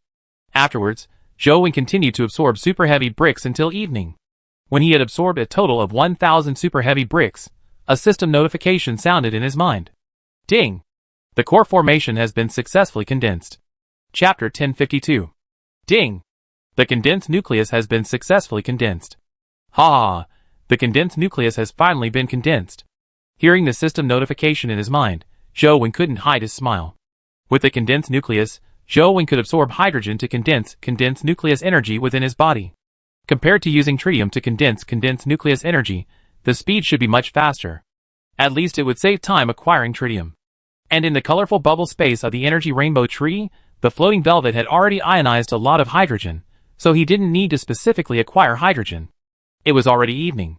After teleporting to the gravity sea and consuming a calamity energy black silk algae cluster, Zhou went to the colorful bubble space of the energy rainbow tree. While absorbing hydrogen from the colorful bubble space to condense condensed nucleus energy within his body, he also shone the 7-colored glow to accelerate the condensation speed of the other king-level energies. During the condensation of various king-level energies, Zhou took out the permanent magnet Leviathan exclusive treasure chest he had obtained earlier and opened it to examine it. Asterisk ding. Obtained 1 permanent magnet Leviathan gene potion. Asterisk. Asterisk ding. Obtained 1 Emperor grade positioning card fragment. Asterisk. Asterisk ding. Obtained 1 permanent magnet energy crystal. Asterisk. Asterisk ding. Obtained 1 permanent magnet restraint device. Asterisk. Asterisk ding. Obtained 1 Rift Leviathan summoning ticket. Asterisk. Rift Leviathan summoning ticket? What's this? Zhou's expression shifted, and he took it out with some confusion. Asterisk ding. Rift Leviathan summoning ticket. After use, it can summon the Rift Leviathan. Giving any positioning card to the Rift Leviathan will allow the Rift Leviathan to take the user directly to the sea area located by the positioning card. Asterisk. Zhou's eyes widened involuntarily after reading the description. This Rift Leviathan summoning ticket was practically a travel time godsend in the endless sea, where journeys could easily take over 100 days. With this Rift Leviathan summoning ticket, I can go directly to the sea area where the Gravity Emperor resides, Zhou exclaimed happily. Ding! Permanent Magnet Restraint Device. Activated using permanent magnet energy, it will unfold a magnetic restraint space with a diameter of 10,000 meters, capable of binding elemental creatures. This is also a good item. Zhou's eyes lit up. The auspicious Cloud Leviathan is an elemental creature. I try it out with it later, Zhou said with a mischievous grin. Ding! Permanent Magnet Leviathan Gene Potion. Grants the Permanent Magnet Leviathan Gene upon use. Absorbing king-level lightning energy allows for the condensation of permanent magnet energy within the body.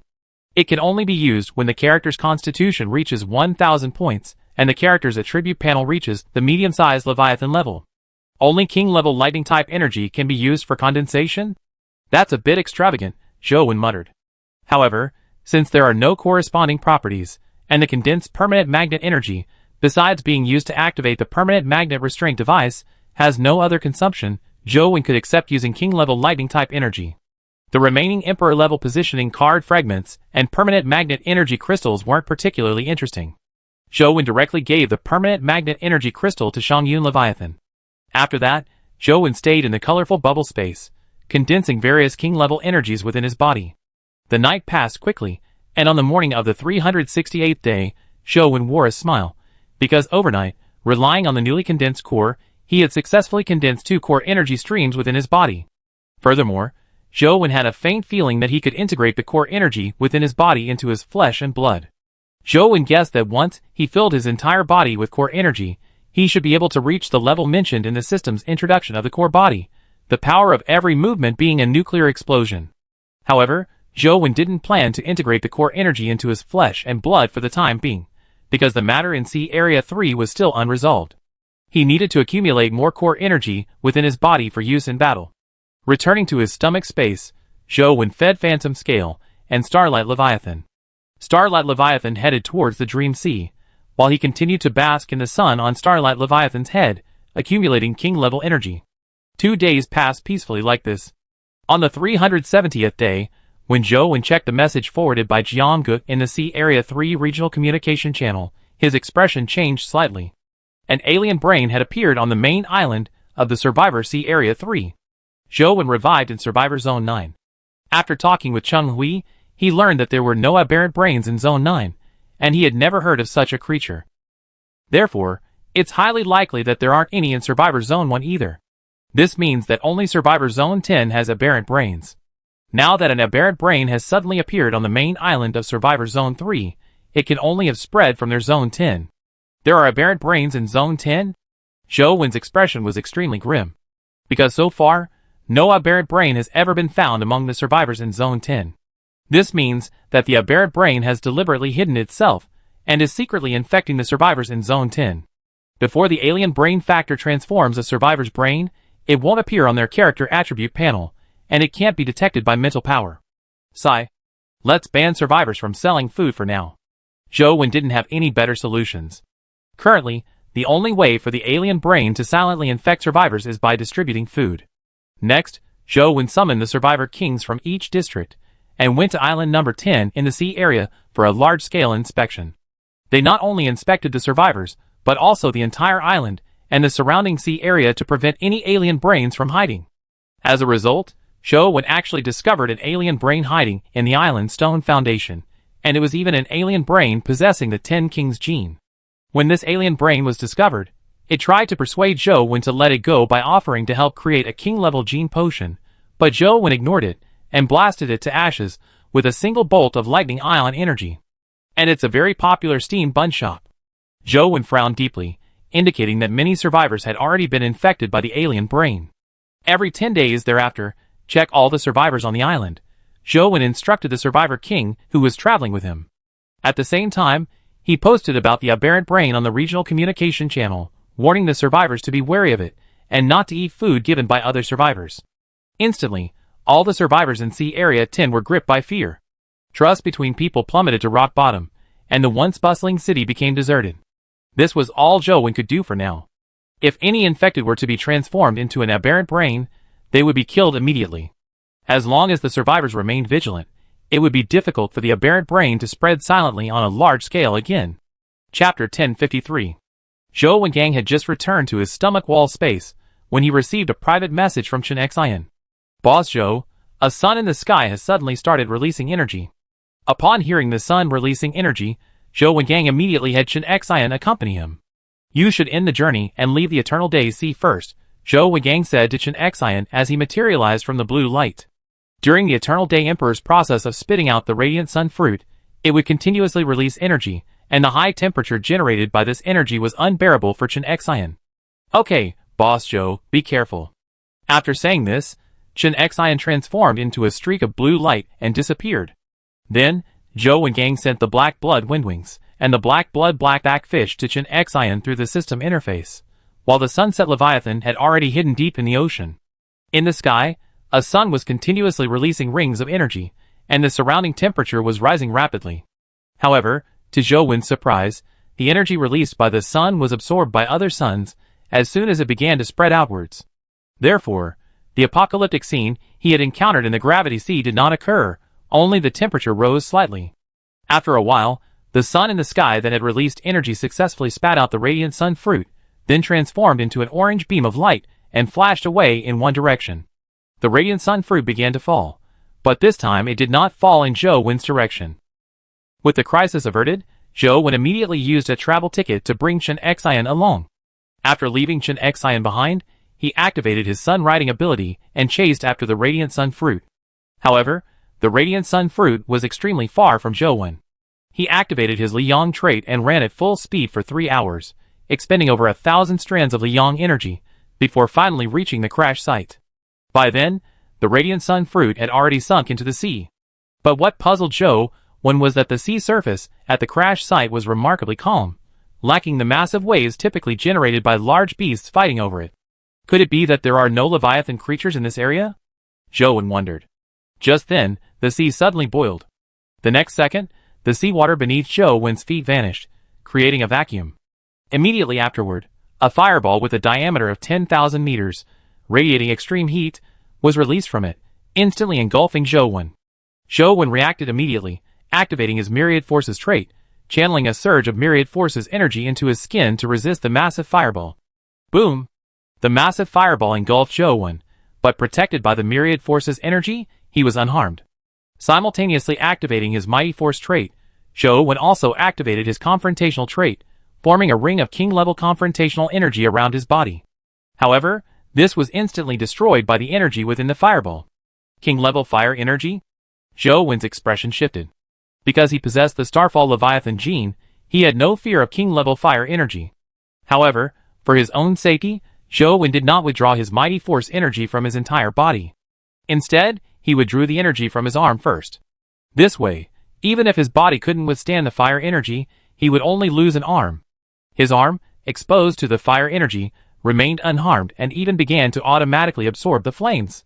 Reassured, Zhou Wen withdrew his Mighty Force energy from his entire body. Whoosh! The fireball that had exploded suddenly began to shrink rapidly, and in a short while, it was completely converted into flame ion energy by Zhou Wen's body. Having entered his Starfall Leviathan form, Zhou Wen restrained his energy, hovering quietly in the air, waiting for the Flame King-class Leviathan to appear. Meanwhile, the sea surface was covered in a white mist due to the evaporation of boiling seawater. Sizzle! Suddenly, a massive fiery red figure emerged from the white mist. The intense heat surrounding it instantly dried the moisture, revealing a body covered in fiery red scales. This was a fish-like creature, approximately 100,000 meters long, covered in striped fins, with zebra-like black spots on its scales, resembling a lionfish. As soon as this Flame King-class Leviathan appeared, it released another fire energy ball at Zhou Wen, who neither dodged nor evaded, allowing the fire energy ball to strike him. That's right. Zhou Wen suddenly remembered something, and with a thought, the 7-colored auspicious cloud staff appeared in his hand. After channeling 10 streams of auspicious energy into it, Zhou Wen tossed the staff high into the air. The next second, the staff instantly vaporized into a cloud of 7-colored auspicious energy, showering down with iridescent light. The attacks of this fire-type king-level Leviathan couldn't harm Zhou Wen at all, so he took this opportunity to use the staff to convert some of the auspicious energy. However, to Zhou Wen's dismay, his body absorbed the fire energy too quickly, leaving very little for the staff to absorb. Without a continuous energy supply, the staff quickly transformed back into the staff, and was stored in Zhou Wen's equipment inventory. Boom! Boom! Boom! For a period of time afterward, the Flame King level Leviathan continuously unleashed fireballs at Zhou Wen. Zhou Wen, meanwhile, converted flame ion energy into physical energy and stored it in his space distortion gauntlet. Gradually, the Flame King level Leviathan realized something was wrong and immediately erupted with flame energy, fleeing at an extremely fast speed. In his Meteor Leviathan form, Zhou Wen's flight speed was comparable to that of his White Steed Leviathan form, almost instantly surpassing the Flame King level Leviathan. Seeing this, the Flame King level Leviathan quickly retracted its flames and plunged into the deep sea. Zhou Wen immediately followed, diving to the top of the Flame King level Leviathan's head and communicating with it through mental threads. Continue to unleash your flame energy on me, and I might spare you. Zhou Wen sent a message to the Flame King level Leviathan using his mental energy. You lowly mayfly, die. The Fire-type King level Leviathan didn't unleash a fire energy attack on Zhou Wen, but instead lashed out at him with its massive tail. Since you don't want to, then die. Zhou Wen wasted no more time. The moment the tail approached, he smashed through hundreds of meters of scales with a single punch, then drilled a hole and entered the Fire-type Leviathan's body. Soon, Zhou Wen reached the heart of this Fire-type King level Leviathan. After punching through the heart's fleshy walls a few times, he took the core. Ding! Obtained Incineration Core X1. With its core taken, the Fire-type King level Leviathan instantly lost its power, and ultimately died after Zhou Wen destroyed its brain. Ding! Killed a King level Leviathan. Each of the 3 attributes increased by 3 points. That was too easy, Zhou Wen exclaimed. Chapter 1054. If Zhou Wen encountered other types of energy-type King level Leviathans, he might need to use Deathly Stillness energy to kill them. However, against a Fire-type King level Leviathan, he could easily kill it without expending any energy. Incinerating Leviathan. Stage, Adult. Length, 110,000 meters. Weight, 2 billion tons. Diet, carnivorous. Description: a King level Leviathan evolved from a fire-patterned lionfish that absorbed the energy of the sun fruit. It can spew high-temperature flames to incinerate its prey. An evolution from a non-Leviathan creature to a King level Leviathan after absorbing the energy of the sun fruit? Zhou Wen was somewhat surprised, because the leap was too great. It must have absorbed more than one sun fruit, Zhou Wen guessed. Then, Zhou Wen went to the stomach wall space of the incinerating Leviathan, found its exclusive supply box, and used a King level Leviathan corpse containment sphere to contain the corpse. The fallen sun fruit should be at the location where the burning Leviathan first attacked me. Zhou Wen stored the remaining flame ion energy in his body in his space distortion glove, ate a sunflower seed to restore his strength, and then went to the location where he first encountered the burning Leviathan. Soon, Zhou Wen found the fallen sun fruit on the seabed of this area, at a depth of about 1 million meters. Only King level confrontational energy could withstand the water pressure. Looks like the auspicious Cloud Leviathan is going to get it, Zhou Wen said with a smile. Shortly afterward, a blue light flashed in front of Zhou Wen, and the figure of the little auspicious Cloud Leviathan clone appeared. Why did you call me here? Before the little auspicious Cloud Leviathan clone could finish its mental transmission, its 7-colored auspicious cloud-shaped body transformed into a moss shape, its eyes, radiating 7-colored light, excitedly looking at the sun fruit not far away. This one's mine. The little auspicious Cloud Leviathan clone exclaimed immediately. Then hurry up and separate your main body from the clone, Zhou Wen said. The radiant sun fruit is too large. Directly decomposing it would waste a lot of energy. There's no better way than for the auspicious Cloud Leviathan to absorb it. Ha ha ha. The little auspicious Cloud Leviathan landed happily on the radiant sun fruit, crawling around on it. This radiant sun fruit is worth 1 million auspicious energies, Zhou Wen said. Hearing Zhou Wen's words, the little auspicious Cloud Leviathan's cheerful figure froze, then glared angrily at Zhou Wen. If you find me another radiant sun fruit, I can ask for 1 less King level core, the little auspicious Cloud Leviathan clone said. That's perfect. Didn't I already find you one 4 days ago? Adding this one makes 2, Zhou Wen said. That one didn't have any energy inside, so it doesn't count. The little auspicious Cloud Leviathan clone said. I don't care, I already found the 2 you mentioned. It's your business if you didn't want them.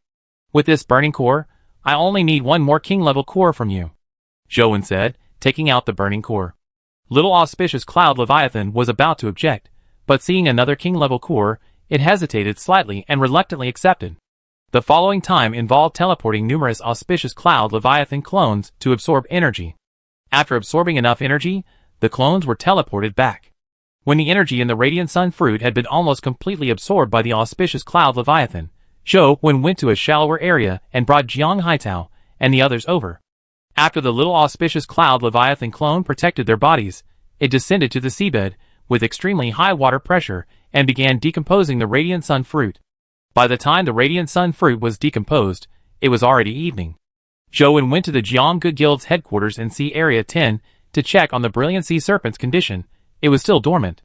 Having encountered the burning Leviathan, Zhou Wen was certain that the energy in the Radiant Sun fruit could indeed evolve low-level Leviathan creatures into king-level Leviathans. Won't the energy be enough? Zhou Wen asked with some concern. So, upon arriving at the island where the auspicious Cloud Leviathan was located, after handing over the burning core to the auspicious Cloud Leviathan, Zhou Wen wanted it to share some of the Radiant Sun fruit energy with the Brilliant Sea Serpent. At first, the auspicious Cloud Leviathan was reluctant, but after Zhou Wen promised to find it 10 more Radiant Sun fruits, it reluctantly shared some. After returning to the stomach wall space of the Phantom Scale, Zhou Wen opened the exclusive supply box for the Incinerating Leviathan. Ding! Obtained 1 Incinerating Leviathan Gene Potion. Ding! Obtained 1 Incinerating Energy Crystal. Ding! Obtained 1 Incinerating Power Attribute Frame. Ding! Obtained 1 Incinerating Evolution Template for the Phantom Leviathan. Perhaps because the Incinerating Leviathan evolved from a low level, the chest contained relatively few items. Zhou Wen didn't plan to look at the gene potion, since he wouldn't use it anyway. The reason Zhou Wen directly gave the incinerating core to the auspicious Cloud Leviathan was because the core's strength wasn't high, roughly equivalent to necrotic energy, and he didn't currently have any extra space to fuse this gene. Instead of making the burning core a weak king-level trait, it's better to exchange it for energy with the auspicious Cloud Leviathan and activate the king-level certification sooner. Ding! Burning Power Attribute Box. After use, gain the Burning Power attribute, which can increase the base strength value by 20%. A 20% increase in base strength, not bad, but unfortunately I already have the Deathly Silence Power attribute, which increases it by 50%. Zhou Wen directly sent the Burning Power attribute box to Jiang Haitao, and then continued to check the next item. Ding! Transformation Leviathan Burning Evolution Template. Can be used after the Transformation Leviathan enters its transformation period. After successful use, the Transformation Leviathan will evolve into the Burning Leviathan. The template has 1 evolution crystal slot. Garbage template? Zhou Wen commented simply. Not only does it only have 1 evolution crystal slot, but the template doesn't even have a built-in gene source. This is the lowest level evolution template Zhou Wen has ever seen. That evening, Zhou Wen returned to the colorful bubble space of the energy rainbow tree. After putting down the incinerated Leviathan's corpse, he cut off a portion of its flesh and stored it in the system interface, leaving the rest for the energy rainbow tree to absorb. Now I condense 3 more strands of deathly energy within my body, and the flame ion energy stored in the space distortion glove is enough to condense a 100-meter-long crimson blade, Zhou Wen thought to himself as he condensed energy within the colorful bubble space. Once I obtain another king-level core, I can find the auspicious Cloud Leviathan to activate its king-level certification. The activation of the king-level certification would be the day Zhou Wen attacks the Survivor Sea Area number 3. Based on Zhou Wen's deductions, there should be many king-level Leviathans in the Eternal Day Sea. If the Eternal Day Emperor spits out another Radiant Sun fruit, it will likely attract another king-level Leviathan. Previously, in the Gravity Sea Area, the mighty Leviathan was attracted by the Radiant Sun fruit, indicating that the Radiant Sun fruit is also very attractive to true king-level Leviathans. Chapter 1055. Ding! Obtained 5 rainbow bubbles. The king-level energy contained within this burning Leviathan corpse is indeed limited, only enough for the energy rainbow tree to generate 5 rainbow bubbles. Sigh. Zhou Wen casually put away the rainbow bubbles and sighed. Currently 10 days have passed since Zhou Wen killed the burning Leviathan and obtained the Radiant Sun fruit. Today is day 380. Zhou Wen originally thought he could obtain another king-level core in the Eternal Day Sea in a short time, but after so many days, the Eternal Day Emperor has not produced any new Radiant Sun fruits. In these 10 days, he did find 3 Radiant Sun fruits with depleted energy, and also killed 3 Abyss-level Leviathans that had mutated and evolved by absorbing the energy of Radiant Sun fruits. One type of Abyss-class Leviathan possessed energy intensity nearly reaching the king level. However, when the core of that Abyss-class Leviathan was given to the auspicious Cloud Leviathan, the auspicious Cloud Leviathan refused to classify it as a king-level core. The trial begins in 10 days. If the survivors of Sea Area 3 obtain a large number of king-level energy crystals, and then hand them over to the Guardian Leviathan, something unexpected might happen, Joe said gravely.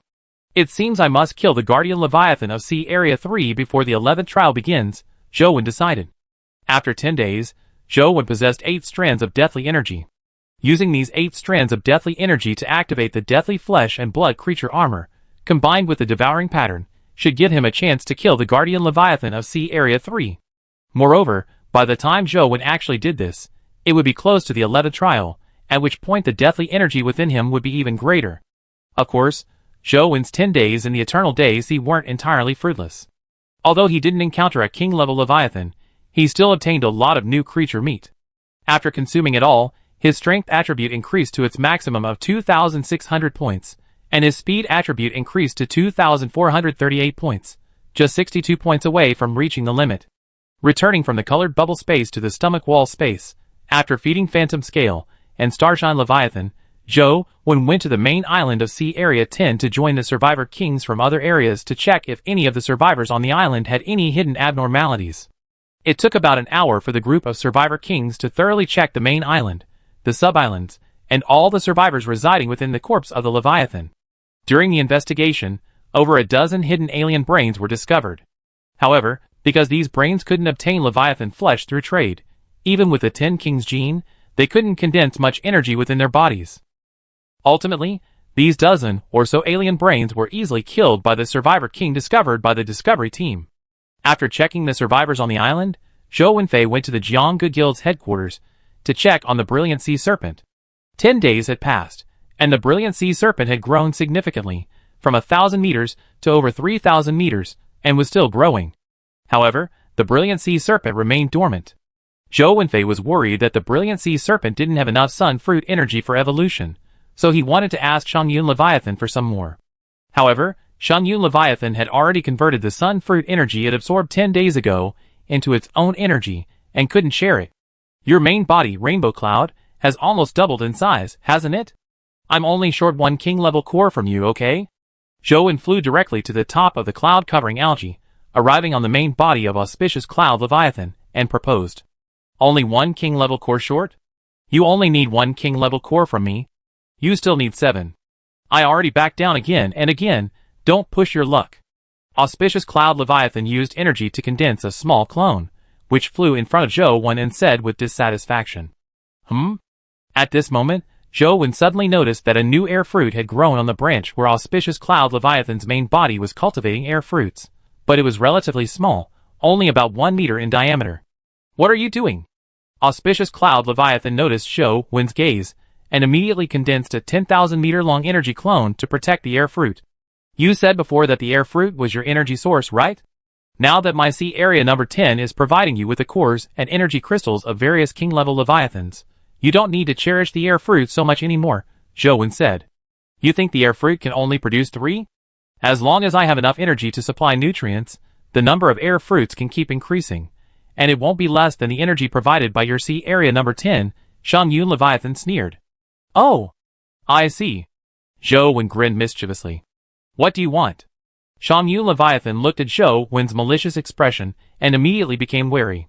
Shangyun Leviathan, you don't want the air fruit to only have 2 forever, do you? Give me 1,000,000 units of energy, or else, Zhou said with a villainous grin. I'm leaving. I'm quitting this Guardian Leviathan. The Auspicious Cloud Leviathan declared angrily, the 7 colored clouds below showing signs of turning into energy. Oh, just kidding, Zhou quickly interrupted. But, if you won't give me air fruits or energy, you should at least give me some rainbow dew. Zhou went to the center of the 7 colored clouds, where the Auspicious Cloud Leviathan had already condensed another small pool of rainbow dew. I give you half. I need the rest to nourish the newly grown air fruits, the Auspicious Cloud Leviathan said. All right. Zhou then took half a pool of rainbow dew, about 2,000 portions, enough to allow 2,000 survivors with all 3 attributes maxed out in Stage 2 to enter Stage 3. Actually, while the Auspicious Cloud Leviathan cannot directly obtain energy by consuming flesh and blood, nor does it condense energy into energy crystals to exchange with survivors. However, whether it's the release glow that can increase the survivor's 3 attribute caps by 100 points, or the continuous generation of rainbow dew that can directly break through the 2nd stage cap, Its importance is no less than that of the actual guardian Leviathan. Moreover, Zhou could exchange the air fruit cultivated by the auspicious cloud Leviathan for some price. Air fruit is one of the materials for breaking through the third stage speed attribute cap. Besides these, the clones separated by the auspicious cloud Leviathan are also equivalent to energy crystals, only they cannot be exchanged on a large scale. Finally, after asking the auspicious cloud Leviathan to keep an eye out for any possible alien brains appearing on the various islands in Sea Area 10, Zhou returned to the stomach wall space of the Phantom Scale. Chapter 1056. After returning to his stomach wall space, Zhou was about to command the Starshine Leviathan to head to the Dream Sea when he suddenly received a private message. This message wasn't from a survivor in C10, but from Cheng Hui in C9. Boss Zhou, something's been happening on our island lately. Survivors have been disappearing for no apparent reason, and several of our transformed Leviathans have been killed. We're at our wits' end, so we had to ask you for help, Cheng Hui messaged. Do you have any photos of the wounds on the deceased transformed Leviathans? Zhou asked. Zhou didn't rashly send Cheng Hui along. What if Cheng Hui had been captured by the human emperor of C1 and defected to C1? Although Zhou might not be afraid of the human emperor of C1 now, he still had the heavenly emperor of C3 to deal with. If he used up the deathly energy accumulated within him now, and missed the opportunity to kill the heavenly emperor, it could leave a huge hidden danger. Yes, I have some. I send it to you. Cheng Hui had his men take several photos of the dead illusionary Leviathans, and send them to Zhou. Zhou quickly glanced at the photos, and noticed that the wounds on the dead illusionary Leviathans looked familiar. Are they void-transforming Leviathans? Zhou guessed. The wounds on the dead illusionary Leviathans resembled the bite wounds inflicted by the void-transforming Leviathans he had encountered in the deep sea, since illusionary scales had been bitten several times back then. I'm coming with you, Zhou messaged. Zhou currently needed the skeleton of a void-transforming Leviathan, as well as the 3 portions of dark matter from its exclusive supply box. Void-transforming energy could travel a distance of 10,000 kilometers in space, making it an invaluable tool for survival or pursuit. The next second, Cheng Hui's invitation to travel together arrived. Zhou accepted, his figure transforming into blue light and disappearing. When he reappeared, he was on an island constructed from land-based infrastructure and stone foundations. The island wasn't large, only about 10,000 meters in diameter, but it was enough for the remaining survivors of Sea Area 9 to live on. Thank you, Boss Zhou. Cheng Hui breathed a deep sigh of relief upon seeing Zhou and quickly expressed his gratitude. After all, Zhou wasn't a survivor from Sea Area 9, and he had already given him a lot of land-based infrastructure and supplies for building the island. He had already done more than enough. It was normal for him not to come. Is there any pattern to the time or location of your survivors and the Phantom Leviathan's attacks? Zhou didn't exchange pleasantries with Cheng Hui, as he was busy traveling. He would arrive at the Dream Sea in about 10 days, and he wanted to resolve Cheng Hui's matter as soon as possible. No. Cheng Hui shook his head, mainly because he had no idea what was attacking them, and was completely clueless. Take me to an uninhabited area on your island. Since there was no pattern, Zhou would actively lure them in. If it really was a void Leviathan, they shouldn't be able to resist the temptation of a king-level Leviathan's flesh. Okay. Cheng Hui immediately agreed. Soon, Zhou arrived at an area where crops were being grown. The survivors who were growing crops had already left. Gather all the survivors on the island and leave first. We let you know when things are resolved and you can return, Zhou told Cheng Hui. The void Leviathan could travel through space. Zhou couldn't guarantee he could kill it in one hit. If the first attack failed, he would use the necrosis trait to unleash a large-scale attack, covering the entire island. Cheng Hui nodded, then began sending messages to the survivors on the island, instructing them to leave. After doing this, he quickly departed himself. After receiving the message that Cheng Hui had left the island, Zhou retrieved a piece of burning Leviathan flesh from the system interface and placed it on the ground. Then, Zhou retreated several thousand meters, summoned the Wavebreaker mech, and used his mental power to envelop the burning Leviathan flesh. While the void Leviathan's movement through space is undetectable by mental power, the gaps appearing on its flesh can indicate its proximity. A short while later, without Zhou's mental power noticing, a bite mark inexplicably appeared on the burning Leviathan's flesh. Zhou immediately used a space lockdown scroll to seal off the entire island's space. Even so, the void Leviathan could still freely traverse the space covered by the island. However, it couldn't directly escape the island's spatial range. Only by revealing its form could it leave the sealed-off area.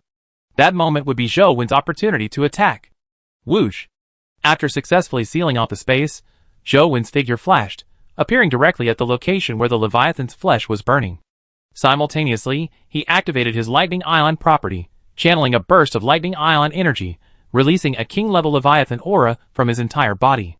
In this way, the void-escaped Leviathan would inevitably choose to flee. Buzz!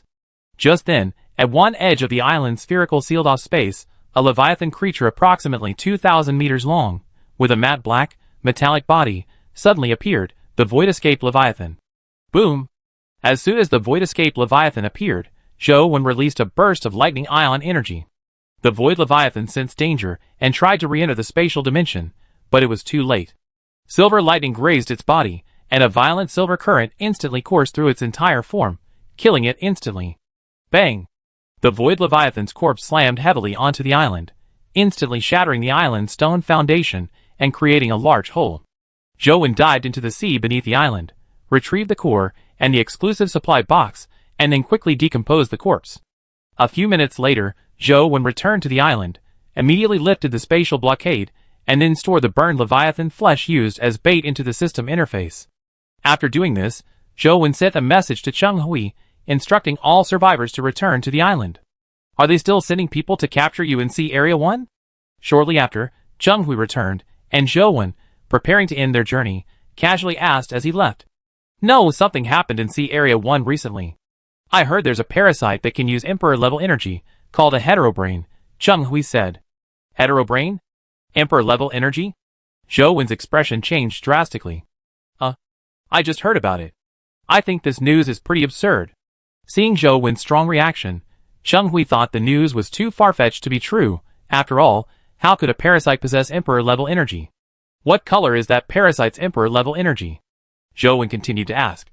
Black, I guess, jet black, Cheng Hui said after thinking for a moment. He hadn't taken this news seriously before. Could it be that heterobrain that escaped from my head? It's still alive. Zhou Wen thought to himself, his brows furrowing involuntarily. Chapter 1057. The alien brain really exists, and it can even unleash mental attacks. Don't trade items in C Area 1 anymore, Zhou Wen warned. Huh? A king-level parasite actually exists? Cheng Hui exclaimed in shock. Zhou Wen nodded, offering no further explanation, and then ended the journey and left. Returning to the Phantom Scale's stomach wall space, Zhou Wen released his mental energy to make the Starshine Leviathan continue its journey towards the Dream Sea, then opened the Void Leviathan's exclusive supply box. The items inside were largely the same as those he had found before. Zhou Wen didn't bother to examine them, only selecting 3 portions of dark matter, which he absorbed to condense void energy.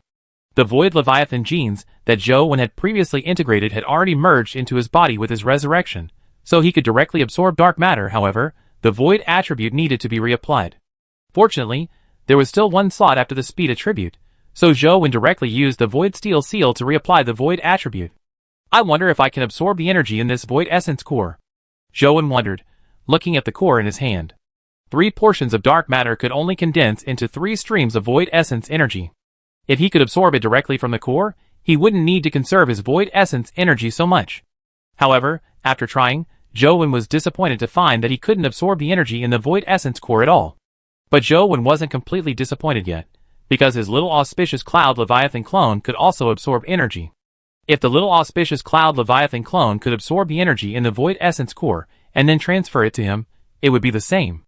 As a result, the little auspicious cloud Leviathan only glanced at it before informing Zhou Wen that it couldn't absorb it. Alright, I keep it for now, and deal with it later. Zhou Wen had no choice but to put away the void escaping core. In the following days, Zhou Wen continued to gather energy. Time passed day by day until the morning of the 386th day, when Shen Xian finally sent another message that the Eternal Day Emperor had spat out the Radiant Sun fruit. Upon receiving this message, Zhou Wen was overjoyed. The deathly energy within his body had reached 11 strands. He had even just decided to head to see Area 3, because he definitely couldn't wait until the 389th day to attack. If there wasn't enough time, and the Emperor of C Area 3 hid in the trial, all his efforts would be in vain. Hopefully, this Radiant Sun fruit will also attract a king-level Leviathan, Zhou Wen thought hopefully, as he accepted Shen Xian's invitation to travel together. As soon as he appeared beside Shen Xian, Zhou Wen immediately looked up at the sky. There were still 10 suns in the sky, one of which, appearing to be relatively large, was releasing energy, indicating that this sun was quite close to them. Zhou would also head should Xian leave the Eternal Day Sea. Although the other suns would absorb energy, it was best to leave for safety's sake. Soon after, the Eternal Day Emperor in the sky finally spat out the Radiant Sun fruit, which happened to fall directly in Zhou Wen's direction. Zhou Wen didn't need to move, he could simply stand still and wait. Soon, the Radiant Sun fruit landed less than 100,000 meters from Zhou Wen. Given its enormous size, it was practically right in front of him. Zhou Wen didn't immediately search for the Radiant Sun fruit, but waited on the sea's surface for a while. Splash. Splash. A few minutes later, chaotic giant waves surged on the sea's surface, indicating that many Leviathan creatures were fighting for it underwater. However, the commotion wasn't big enough. Zhou Wen was waiting for a king-level Leviathan. To avoid being disturbed by other Leviathan creatures, he flew high into the air. Whoosh! After a while, the sea level below suddenly rose rapidly, caused by some giant creature pushing the water over a large area. Hovering in the air, Zhou Wen's face immediately lit up with joy. He looked in the direction from which the surging water had come, and saw a huge black shadow swimming towards him. Zhou Wen immediately dropped from the air, submerged in the sea, and swam quickly towards where the sun fruit had sunk. The Leviathan creatures that had wanted to fight over the sun fruit all fled, as if their lives depended on it. Zhou Wen waited not far from the sun fruit. Soon, a colossal creature radiating an orange-yellow light appeared in his field of vision. Judging by its size, it was definitely a king-level Leviathan creature. When Zhou Wen saw the white jade shell of this king-level Leviathan, covered in gilded patterns, he was stunned. A Leviathan of Daylight? This king-level Leviathan was none other than the Leviathan of Daylight that Zhou Wen had encountered with a corpse in the deep sea. Buzz! At this moment, the Leviathan of Daylight extended a soft tentacle from a hole in its shell, directly releasing a beam of orange-yellow energy hundreds of meters in diameter towards Zhou Wen. Zhou Wen had anticipated this, and immediately activated his lightning ion properties, releasing a bolt of silver lightning that collided with the orange-yellow energy beam. Zzz! The silver lightning instantly shattered the orange-yellow energy beam. The energy intensity isn't high.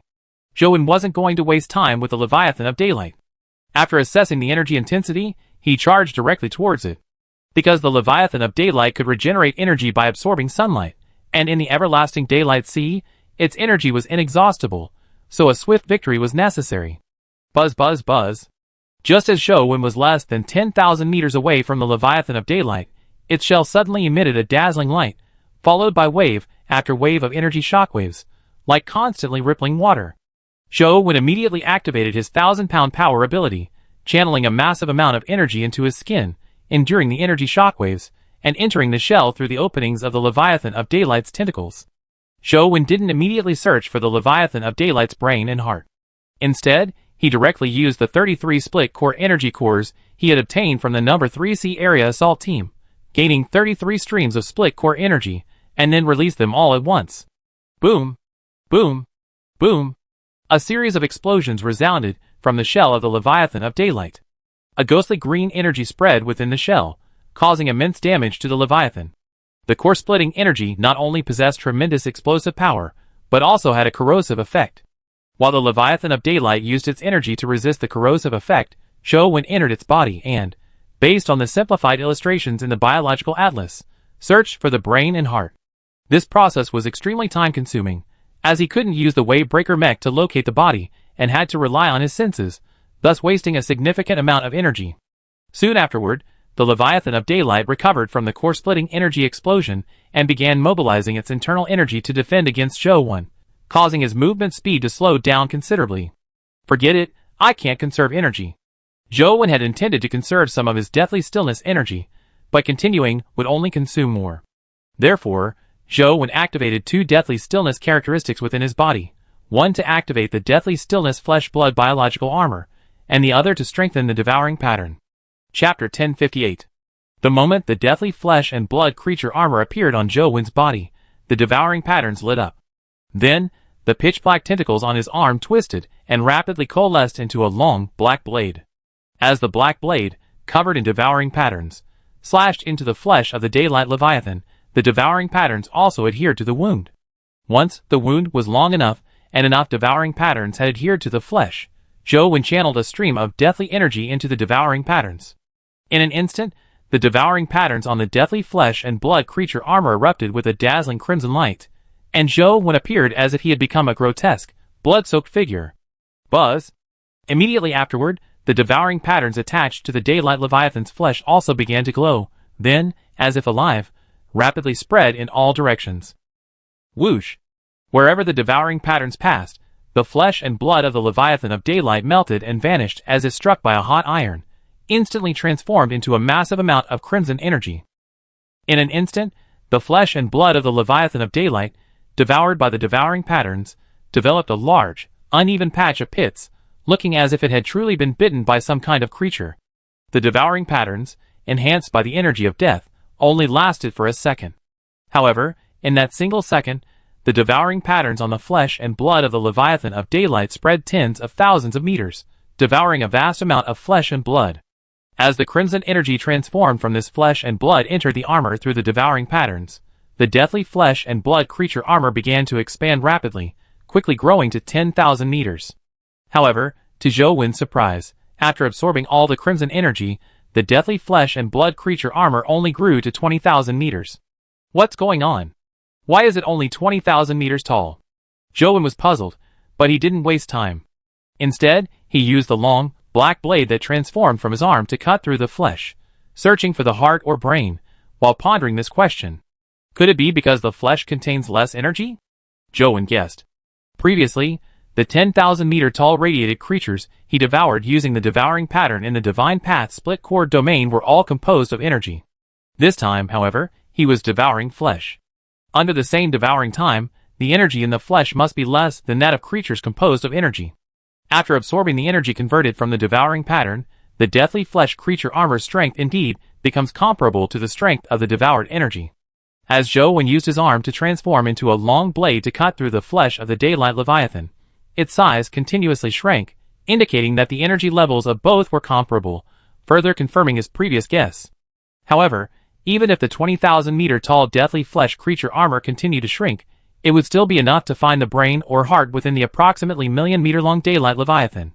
After some time, when the deathly flesh and blood creature armor shrank to a few thousand meters in height, a white jade sphere with a diameter of 10,000 meters appeared before them. The sphere was covered with golden blood vessels. This was the heart of the leviathan of daylight. Whoosh! Zhou Wen swung a longsword formed from jet-black tentacles, easily slicing through the heart's fleshy walls and entering its interior. Inside the heart, an orange-yellow sphere with a diameter of 100 meters floated silently. The deathly flesh and blood creature armor had now shrunk to 100 meters. Zhou Wen wasted no time and immediately moved forward to retrieve it. Asterisk ding. Obtained daylight core. Asterisk. The instant Zhou Wen collected the daylight core, the continuous surge of daylight energy surrounding it dissipated. The orange-yellow glow of the daylight leviathan's flesh suddenly dimmed, like a light bulb experiencing a voltage drop. Besides the core, there was a gel-like substance on its heart, which Zhou Wen also obtained by touching it. Asterisk ding. Obtained daylight gel X1. Asterisk. Asterisk ding. Daylight gel. A material for the transformation leviathan's devouring phase. Asterisk. After storing both the daylight core and the daylight gel in the system interface, Zhou Wen continued to the stomach wall space of the daylight leviathan. Since the daylight leviathan's flesh had no energy left, the longsword transformed from the dead flesh bioarmor didn't consume much energy when cutting it, thus slowing down its shrinking rate. Afterwards, relying on the remaining energy in the dead flesh bioarmor, Zhou Wen found the daylight leviathan's exclusive treasure chest, then destroyed its brain, finally killing it. Asterisk ding. Killed a king-level leviathan creature. All three attributes increased by 3 points. Asterisk. After using a king-level leviathan corpse containment sphere to contain the daytime leviathan's corpse, Zhou Wen had Shen Xian send over the little auspicious cloud leviathan clone, letting it glance at the radiant sun fruit on the seabed. The rest of the time was the same as before, using numerous auspicious cloud leviathan clones to absorb energy, and then teleporting back through the system interface. During this time, Zhou Wen also asked the auspicious cloud leviathan to share some with the brilliant sea serpent, which the auspicious cloud leviathan reluctantly agreed to.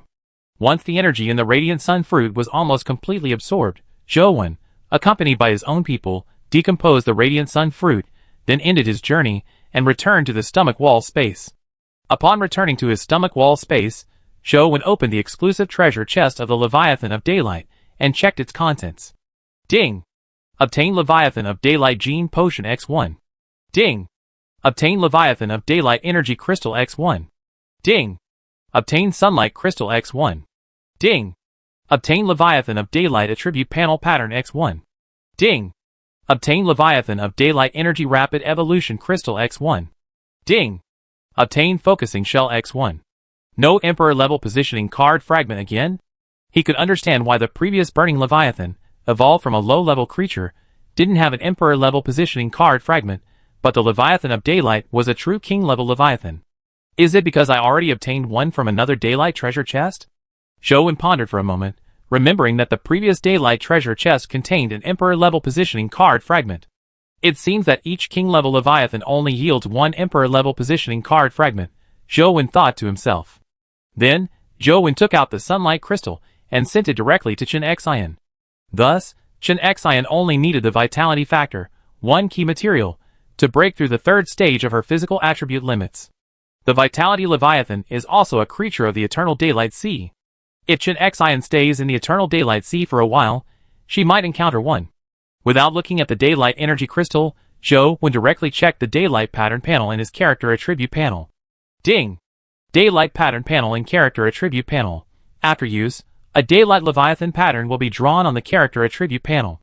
Once completed, the user will gain the ability to absorb sunlight and condense daylight energy within their body, and the limits of 3 attributes will increase by an additional 100 points.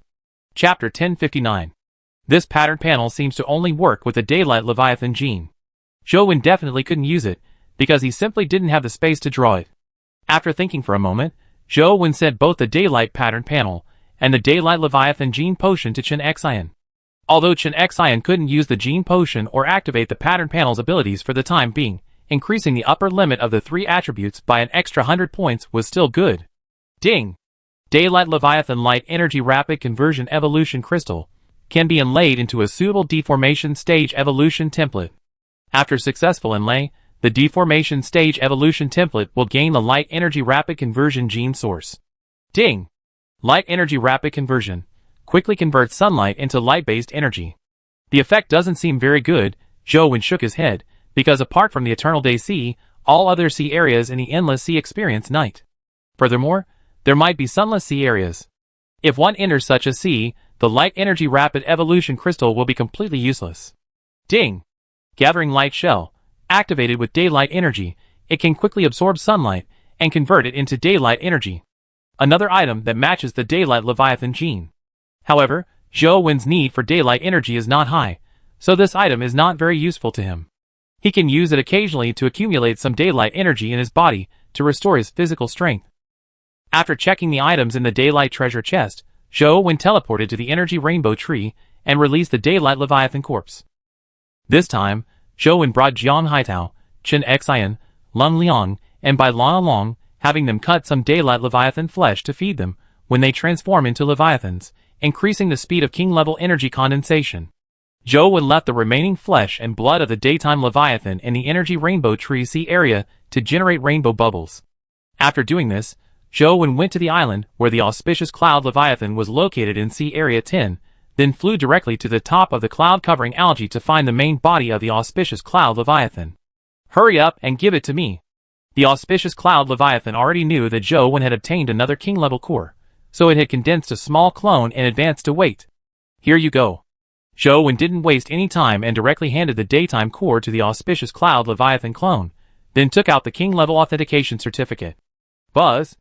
As the Auspicious Cloud Leviathan clone, carrying the daytime core, sank into the 7-colored cloud below, a sound of energy fluctuation suddenly rang out, followed by a sudden release of a large amount of energy from the 7-colored cloud below. A dazzling array of 7-colored energy surged upwards, painting the sky in vibrant hues. A radiant glow enveloped the entire island group in Sea Area 10, and all the survivors on the islands witnessed this dreamlike scene. Whoosh! However, this overwhelming surge of 7-colored energy, after only a short time, suddenly began to contract, then surged wildly into the King-level certification in front of Zhou. Zhou was now at the center of a vortex of 7-colored energy, the rapidly moving energy around him resembling both a swirling gale and a surging tide. Under the continuous infusion of auspicious energy, the King-level certification, originally shaped like a transparent crystal plate, began to show golden patterns at a visible speed, transforming into a completely golden form. After a period of time, when all 900,000 streams of auspicious energy released by the auspicious cloud Leviathan had entered the king-level certification, it completely transformed into a golden color, radiating a golden glow. Asterisk ding. Obtained auspicious cloud Leviathan certification X1. Asterisk. Asterisk ding. Auspicious cloud Leviathan certification asterisk upon use. Grants auspicious cloud domain and auspicious energy form. Simultaneously, the maximum values for strength, constitution, and speed are increased by an additional 1,000 points. Asterisk ding. Auspicious cloud domain asterisk upon activation, the character attribute panel automatically pops up, forming a domain space. This domain space has the elemental chaos effect, increasing the intensity of auspicious energy within it by 100%. Note, when the energy intensity within the auspicious cloud domain differs significantly from the energy released by an enemy, the character attribute panel will be deactivated, and a fragmented domain with a radius of 10,000 meters will form around the character. Asterisk ding. Elemental chaos asterisk all energy entering the auspicious cloud domain will be converted into unclaimed energy. Asterisk ding. Auspicious energy form asterisk upon activation, the body is energized, increasing strength by 10 times, constitution by 10 times, and speed by 12 times. Asterisk ding. Auspicious energy form asterisk. His. Zhou gasped after reading the information about the auspicious cloud Leviathan certification. Putting everything else aside, the extra 1,000 points to the 3 attribute caps alone exceeded his expectations. Ding! Use auspicious cloud Leviathan certification? Use. Zhou replied without hesitation, his voice filled with excitement. The next second, his character attribute panel automatically popped up. The auspicious cloud Leviathan certification burst into golden light, growing to the same size as his character's biological panel, before slamming into it. Then, the auspicious cloud Leviathan certification began to merge with the character attribute panel. Gradually, the silver surface of the character attribute panel, which had been radiating a silver light, was replaced by gold. Soon after, Zhou character attribute panel turned a pale gold color, radiating a faint golden glow. Now I'm much more confident in dealing with the Emperor in Sea Area 3, Zhou said with a smile, looking at his pale gold character attribute panel. Zhou, Leviathan Hunter plus 100, Abyss Hunter plus 24, King of Survival plus 10, Normal Human Attributes are 10, Devouring Sea Pattern, Core Formation Pattern. Intelligence, 25-25 Shock Trait, Impact Trait, Brainwave Trait. Strength, Deadly 26-24/3600 Golden Lightning Trait, Core Formation Trait, Lightning Ion Trait, Deadly Trait. Constitution, Vitality 2672/3500 Radiant Gold Trait, Confrontation Trait, Thunder Trait, Necrosis Trait, Mighty Force Trait, Tungsten Gold Trait Speed, 2441/3500 Levitation Trait, Sunrise Trait, Moon Shuttle Trait, Void Escape Trait. Genes, Brainwave Leviathan Gene, Thunder Leviathan Gene, Lightning Leviathan Gene, Devouring Sea Leviathan Gene, Core Formation Leviathan Gene, Daytime Leviathan Gene, Deadly Leviathan Gene, Auspicious Cloud Leviathan Gene. The Leviathan Gene. Abilities, Radiant Golden Body, Golden Lightning Arc, Double Absorption, Energy Compression, Super Speed Regeneration, Moonlight like a Shuttle, Unrivaled, Spiritual Surge, Lightning Attachment, Core Convergence Evaluation, a humanoid Leviathan with the auspicious Cloud Leviathan certification, reaching the mid-sized Leviathan level. Alright, the energy has been given to you. I hope you remember your previous promise. The auspicious Cloud Leviathan transmitted telepathically. Releasing 900,000 strands of auspicious energy at once was a considerable drain on the auspicious Cloud Leviathan. The 7-colored cloud below shrank slightly. Don't worry, I keep my promises, Zhou said. Humph. The auspicious Cloud Leviathan snorted coldly, dismissing Zhou's words with disdain. Chapter 1060. Here, these 2 king-level energy crystals will restore some of your energy. Zhou extracted the burning energy crystal and the daylight energy crystal from the system interface and handed them to Shangyun Leviathan. These 2 king-level energy crystals were originally mine. You still owe me 78 king-level energy crystals. Shangyun Leviathan accepted the 2 king-level cores without hesitation. Then I give you something else good, Zhou said, taking out the light-gathering conch shell he had just obtained from the daylight treasure chest. After channeling a stream of daylight energy into it, the white jade golden pattern conch shell, originally only the size of a wash basin, began to rapidly expand, growing to a kilometer in length. What is this? Shangyun Leviathan asked curiously. An item that converts solar energy into daylight energy. Zhou explained, then quietly watched how the light-gathering conch shell condensed daylight energy, as it was his first time using it. The surface of the 1,000-meter-long conch shell emitted a faint glow, seemingly absorbing sunlight. 10 minutes later, a fist-sized, orange-yellow light cluster appeared inside the shell. Zhou touched it and absorbed it into his body. It was a stream of daylight energy. You should be able to absorb that daylight energy too, Zhou said to Shangyun Leviathan, releasing his spiritual power. Alright, I know what you mean. Leave this thing here, and you better leave now, Shangyun Leviathan said, directly urging him to leave. Hey, this isn't right. I just gave you 2 king-level energy crystals to restore your energy, plus this item that can continuously condense energy, and you're just kicking me out like this? Zhou asked, surprised. I knew you wouldn't be so kind. How much energy do you want? Shangyun Leviathan asked. 100,000 strands, Zhou replied immediately. No, 10,000 strands at most.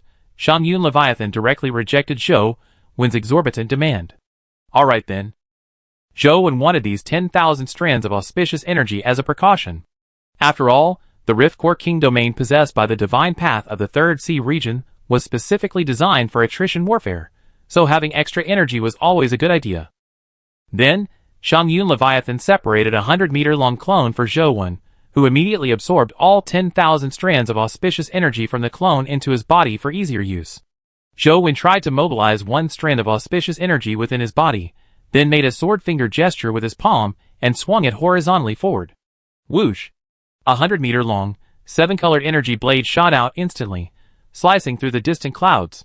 Don't cause trouble in my Cloud Sea domain, Shangyun Leviathan said angrily. Zhou chuckled, then disengaged from the companionship and returned to the stomach wall space of Huanlin. It was already nearing night, and instead of heading directly to Sea Area 3, Zhou teleported to the colorful bubble space of the energy rainbow tree to gather energy for another night. The night passed quickly, and it was already morning of the 387th day. After feeding Huanlin and Xinghui Leviathan in his stomach wall space, Zhou sent a message to Jiangge, who was hiding in Survivor Sea Area 3. Come along, I'm coming. Okay, boss. Knowing that his boss was preparing to attack Survivor Sea Area 3, Jiangge's spirits lifted, and he immediately used a companionship ticket.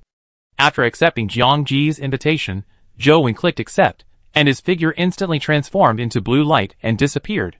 When he reappeared, he was already in the clouds where Jiangge was hiding. Shangyun Leviathan, take him to a safe area, then come back, Zhou said to his 1,000-meter Shangyun Leviathan clone, his gaze fixed on the distant islands of Sea Area 3.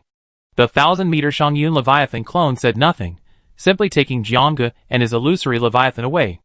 Zhou floated in the sky, sensing the various energies within his body.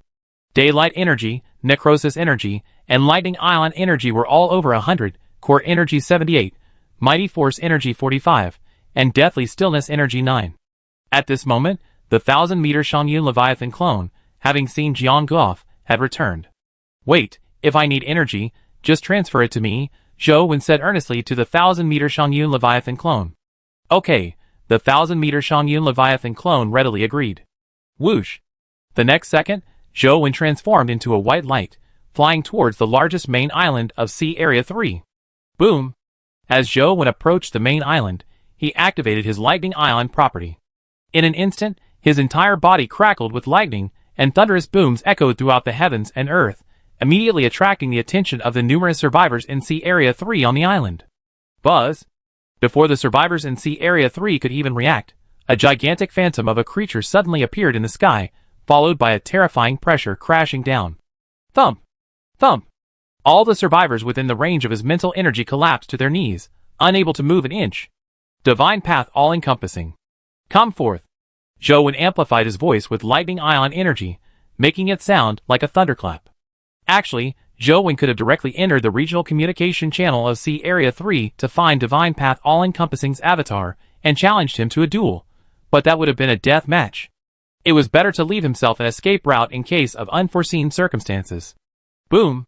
Boom! Boom! Suddenly, the entire island began to tremble violently, cracks spreading rapidly across its surface like a spiderweb. Bang! Boom! Boom! Then, enormous, eerie green tentacles emerged from beneath the island, completely destroying its already cracked state. Boom! Boom! The main island was shattered into pieces by the massive tentacles and sank directly into the sea. Then, a colossal, eerie green creature burst from the water, a giant octopus-like being. This Leviathan, radiating an eerie green light, was none other than the guardian Leviathan of Sea Area 3, the Rift Core Leviathan. We in Sea Area 3 already lost last time, and the remaining attackers were slaughtered by you. Isn't that enough? Do you, Sea Area 10, intend to exterminate us all? Shindao Wantong, standing atop the Rift Core Leviathan, loudly questioned. Ha ha ha. You can attack us, but we can't attack you? What a joke. Zhou Wen was amused by Shindao Wantong's words. It was utterly robber logic. We were indeed in the wrong first. How about this?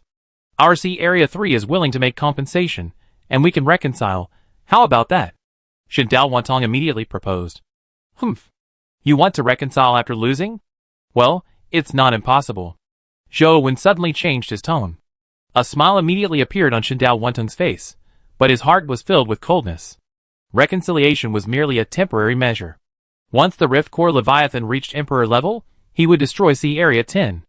After clearing out all the survivors from Zone 6 of your Sea Area 3, I might consider it. And the first survivor from Zone 6 will start with you. Zhou Wen looked at Shindao Wantong and said coldly. Auspicious Cloud Royal Domain. Chapter 1061. Auspicious Cloud Royal Domain. As soon as Zhou Wen finished speaking, his character attribute panel automatically popped up, charging towards Shindao Wantong. During his movement, the pale golden panel continued to expand, and wherever it passed, colorful clouds churned, and dazzling rays of light shone. In such a short time, you actually obtained a royal domain. Shindao Wantong's face was solemn, as he watched the massive pale golden character attribute panel rush towards him. He had been afraid that Zhou Wen would obtain a royal domain, because if the opponent had a royal domain, he wouldn't be able to completely pull him into his own royal domain, and therefore wouldn't be able to weaken his strength. Moreover, he hadn't been able to kill Zhou Wen before he had a royal domain. Now that the opponent had won, it was even more impossible. Although the Leviathan's energy intensity had increased somewhat in recent days thanks to the Leviathan flesh and blood supplied by all the survivors of Sea Area 3, it was still insufficient to counter the opponent's deathly energy. Crack Core Domain. Shindao Wantong also activated his own domain, a pale golden character attribute panel popping up and rapidly expanding before colliding with Zhou Wen's. Boom! The moment the two pale golden character attribute panels collided, two powerful energies erupted, one a dark green cracked core energy, the other a colorful auspicious energy.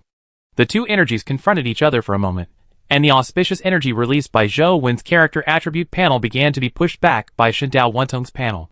Bang! With a crisp sound, Zhou Wen's character attribute panel was rebounded, then transformed into colorful clouds, forming an auspicious cloud domain with a radius of 10,000 meters around Zhou Wen.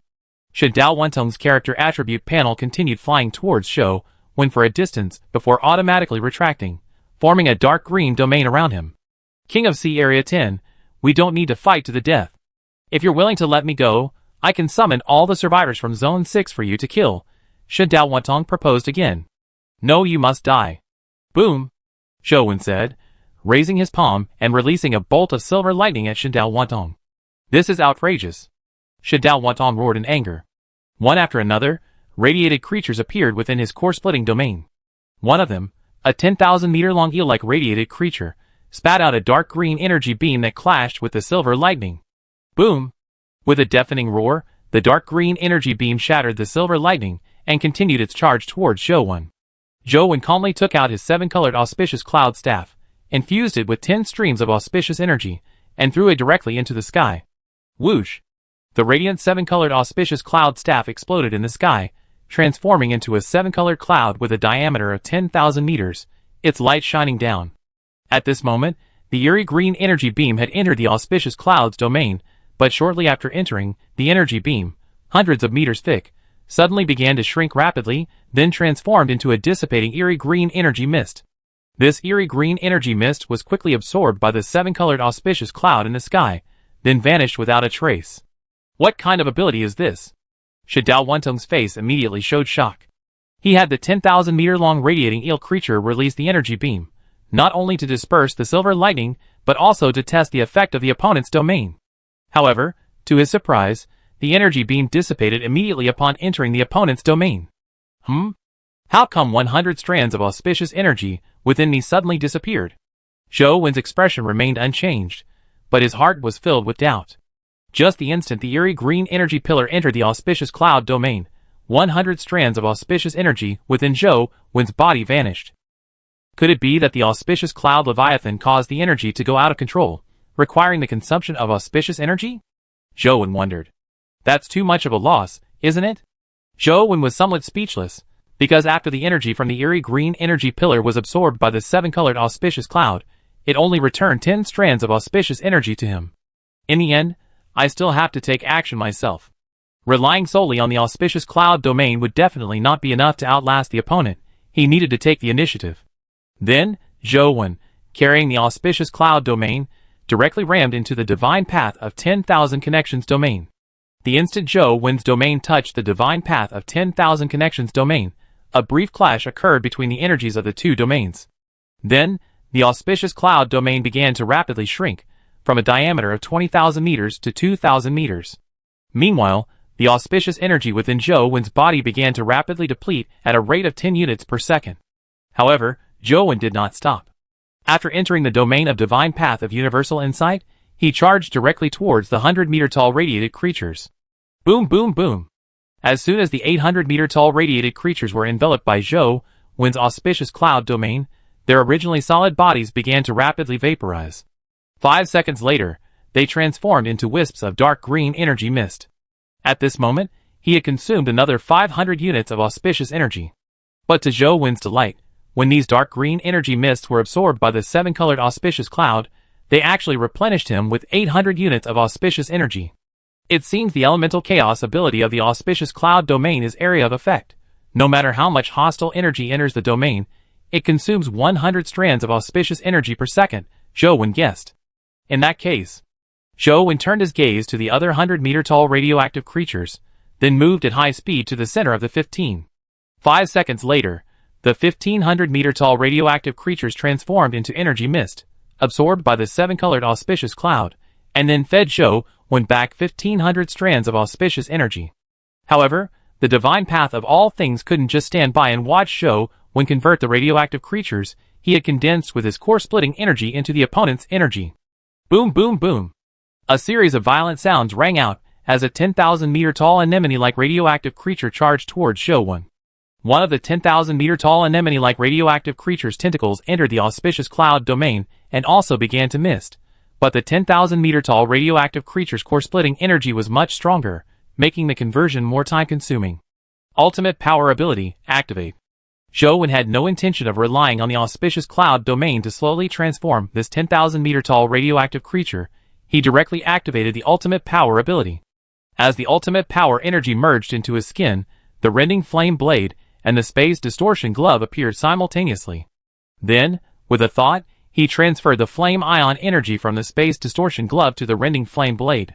Whoosh! A large amount of crimson flames instantly erupted from the Rending Flame Blade. The flame swirled and contracted, and a 10-meter-long crimson energy blade quickly condensed into shape. Swish, swish, swish. Zhou Wen leaped into the air, moving rapidly across the 10,000-meter-tall radioactive anemone-like creature's body, leaving crimson blade marks in his wake. Chapter 1062. Boom! The next second, the 10,000-meter-long anemone-like radioactive creature was enveloped in crimson flames, and the speed at which the auspicious cloud domain vaporized its body increased significantly. Soon afterward, the anemone-like radioactive creature completely transformed into energy mist, absorbed by the seven-colored auspicious cloud, and then fed back 2,000 strands of auspicious energy to Zhou Wen. Shen Daohuantong watched this scene, his expression growing increasingly grim. He had no other powerful means of attack left. The core-splitting king domain was clearly a very powerful energy-consuming domain, but the opponent's domain could convert his energy. It was practically his nemesis. Damn it! Is that the only way? Shen Daohuantong cursed inwardly. At this moment, Zhou Wen had already converted all the 100-meter and 1,000-meter-long radioactive creatures into auspicious energy. Then, he turned his gaze to Shen Daohuantong, who was protected by 5 10,000-meter-long radioactive creatures not far away. Zhou Wen's eyes held a hint of doubt, because Shen Daohuantong had been watching him absorb all the 100-meter and 1,000-meter radiated creatures into energy without offering any resistance. Consider that energy my compensation to you. You can do whatever you want with the survivors in Zone 6 of Sea Area 3, excluding me. Sea Area 3 can also become an annex of your Sea Area 10, should Dao Wantong proposed again. Your original Guardian Leviathan of Sea Area 10 is dead, and the newly found King-level Leviathan can't condense energy crystals. If you agree to let me go, all the Rift Core energy cores condensed by the Rift Core Leviathan can be given to you, should Dao Wantong added. My growth and strength can also be limited by you. How about it? Should Dao Wantong finally said. Heh, if you're willing to let me kill your illusionary Leviathan, I might consider it, Zhou Wen sneered. Should Dao Wantong's face immediately darkened. The illusionary Leviathan was the foundation for survivors to explore this world. Without it, the possibility of becoming stronger was cut off. How could he accept such a condition? Since that's the case, then die. Rift Core Leviathan. Should Dao Wantong suddenly raised his head and roared with a ferocious expression. Boom! The next second, the Rift Core Leviathan outside the Rift Core domain began to emit a ghostly green light, but the next second, this ghostly green light suddenly dissipated. At this moment, all the energy within the Rift Core Leviathan's body surged rapidly towards its heart, directly converging into the core within its heart. After all the energy within the Rift Core Leviathan's body entered its core, it manipulated the core to fly out of its body. Then, the core, like a giant, eerie green sun, fell into the Rift Core domain of the Divine Path All-Knowing. Buzz! The instant the core entered the Rift Core domain, the energy of the entire domain changed from eerie green to a bright fluorescent green. King Domain Awakening. The Divine Path All-Knowing stared intently at Zhou Wen, its voice icy. Boom! In an instant, the entire Rift Core domain exploded, scattering into a sky full of fluorescent green energy, which then converged towards the Divine Path All-Knowing, forming a fluorescent energy sphere with a diameter of about 20,000 meters. King Domain Awakening? Is it an inherent ability of the King-level certification? Why don't I have it? Zhou Wen, now some distance away from the Divine Path All-Knowing, was puzzled. When he obtained the Auspicious Cloud Leviathan certification, this ability was not mentioned at all. At this moment, the enormous energy sphere enveloping the Divine Path began to rapidly shrink until its diameter was only 2 meters, at which point it stopped, resembling an egg emitting a blinding light. Thump! Thump! Suddenly, 2 heartbeat-like sounds emanated from within the energy sphere. Crack! Crack! Then, cracks rapidly spread across the surface of the energy sphere, and beams of blinding green light shot out from the fissures. The next second, the energy sphere exploded with a deafening roar. Buzz! In an instant, an extremely terrifying bright green energy spread out like emitted light. Emperor level? Zhou Wen's expression changed drastically. He immediately retracted the 7-colored auspicious cloud staff in the sky and simultaneously activated the deadly flesh and blood bioarmor, by channeling the deadly flesh and blood bioarmor within his body. Boom! The bright green energy surged towards Zhou Wen's body, the moment the deadly flesh and blood bioarmor was successfully formed. The domain formed by the auspicious cloud royal domain dissipated instantly under this energy, like smoke blown away by a gale. Fortunately, Zhou Wen's lifeless flesh and blood biological armor successfully blocked the impact of this energy. At this moment, at the center of the bright green energy, Shen Dao Wantong, whose entire body was energized and covered with bright green octopus tentacle-like patterns, slowly opened his eyes. His green eyes, with octopus-like pupils, emitted a dazzling light. The instant Shen Dao Wantong opened his eyes, blue light flashed on his hands, and 2 weapons appeared in his grasp, an Emperor-grade weapon, the Rending Flame Blade, and a King-grade weapon, the Core-Splitting Blade. Then, another blue light shone before him, and a Flame Ion Energy Crystal appeared, the last Flame Ion Energy Crystal in Shen Dao Wantong's hands. Boom! The crystallized Flame Ion Energy released a massive surge of Flame Ion Energy into Shen Dao Wantong's body, which was then injected into the blazing blade. As the Crimson Blade formed, Shen Dao Wantong also injected a large amount of bright green energy into the Rift Core blade, instantly creating a bright green energy blade.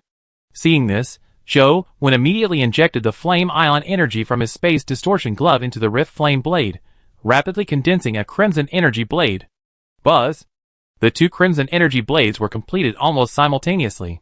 Shen Dao Wantong's Crimson Energy blade reached 100 meters, while Zhou Wen's reached 90 meters. Die! Shen Dao Wantong roared, his figure vanishing from his original spot and instantly appearing before Zhou Wen, his crimson blade slashing down with incredible speed, almost impossible to react to. Auspicious Cloud Energy Form. Zhou Wen's pupils constricted sharply as he immediately activated the Auspicious Cloud Energy Form, energizing his body and increasing his speed attribute by 12 times to 38,079 points. He then swiftly swung the rending flame blade.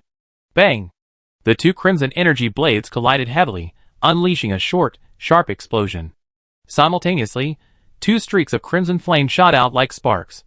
Shinto Myriad Path's power attribute was already higher than Zhou Wen's, and now, having entered a form resembling an emperor, his power was terrifying. Zhou Wen was immediately sent flying, his body crashing down like a falling meteorite towards a sub-island of Sea Area 3 below. Whoosh! In the instant Zhou Wen plummeted downwards, Shinto Myriad Path swung the core-splitting blade in his left hand. In an instant, a bright green energy blade 10,000 meters long was released, hurtling towards Zhou Wen. Chapter 1063. Just a second before Zhou Wen was about to crash into the island, he finally regained his footing and landed firmly on his feet. Bang! A stone house on the island was instantly reduced to dust by Zhou Wen's impact. The moment his feet touched the ground, the stone foundation beneath him collapsed violently, forming a crater hundreds of meters in diameter. Crack! Crack! Spiderweb-like cracks spread from the crater to the entire island in an instant. In just a second, this island, tens of thousands of meters in diameter, shattered into pieces and began to show signs of sinking. However, just as Zhou Wen regained his footing, the enormous energy blade released by the divine path was already upon him. With no time to dodge, Zhou Wen could only immediately swing his rending flame blade to block the attack of the enormous energy blade. But the impact of this enormous energy blade was immense, and Zhou Wen couldn't escape it for a moment. At this moment, the already shattered ground beneath his feet could no longer bear the weight and suddenly cracked open. Swoosh! The next moment, the sinking island was cleaved in two by the 10,000-meter-long energy blade, cutting through the seawater beneath it as well. Zhou Wen was propelled into the deep sea by the energy blade. Whoosh! Suddenly, Shadao Wantong appeared beside Zhou Wen, his crimson blade slashing towards Zhou Wen's head. Zhou Wen immediately abandoned using his rending flame blade to block the massive energy blade, instead rotating it through his equipment slot to his arm, narrowly deflecting Shadao Wantong's attack. The massive energy blade struck the dead flesh and blood creature armor directly, but it didn't harm Zhou Wen. Although the massive energy blade reached Emperor-level strength, its power wasn't high enough to penetrate the dead flesh and blood creature armor's defenses. However, directly withstanding this energy attack would rapidly deplete the dead flesh and blood creature armor's dead energy. Just as Zhou Wen parried the attack with his rending flame blade, a smug smile appeared on Shadao Wantong's face. Heh! You asked for this. Shadao Wantong sneered, instantly sheathing the rending core blade in his left hand, then grabbing Zhou Wen's arm that was holding the rending flame blade. Zhou Wen's brows furrowed sharply. He didn't know what Shadao Wantong was up to, but it certainly wasn't good news. The next second, a blue light flashed before Shadao Wantong, and a black token appeared. Zhou Wen recognized this black token. It was the one Shadao Wantong had used when he escaped. It could teleport him along with the illusory Leviathan. Teleport? Shadao Wantong silently commanded. Immediately afterward, the black token released an invisible wave, quickly enveloping the two of them. In an instant, they vanished from their original spot. When they reappeared, they were in a sea of fiery red lava. Boom! The moment their figures appeared, Shadao Wantong condensed an energy ball in his palm and slammed it into Zhou Wen. Zhou Wen's speed was already slightly slower than Shadao Wantong's, and coupled with being teleported by him, his apparent speed was also slower. Therefore, Zhou Wen was once again sent flying backward. As Zhou Wen rapidly fell, a system notification sounded in his mind. Ding! Entered the blazing flame domain. Huh? Zhou Wen was stunned for a moment, not understanding why Shadao Wantong had teleported him to this area. Whoosh! At the same time as Shadao Wantong knocked Zhou Wen away, he unleashed another 10,000-meter-long energy blade, but this time, the target wasn't Zhou Wen. The 10,000-meter-long energy blade instantly plunged into the sea of magma, slicing a long gash. Shortly after, a terrifying burst of mental energy erupted, followed by a furious voice echoing in both Zhou Wen's and Shadao Wantong's minds. You lowly mayfly creature. You're courting death. Emperor-level Leviathan. Zhou Wen's expression changed drastically.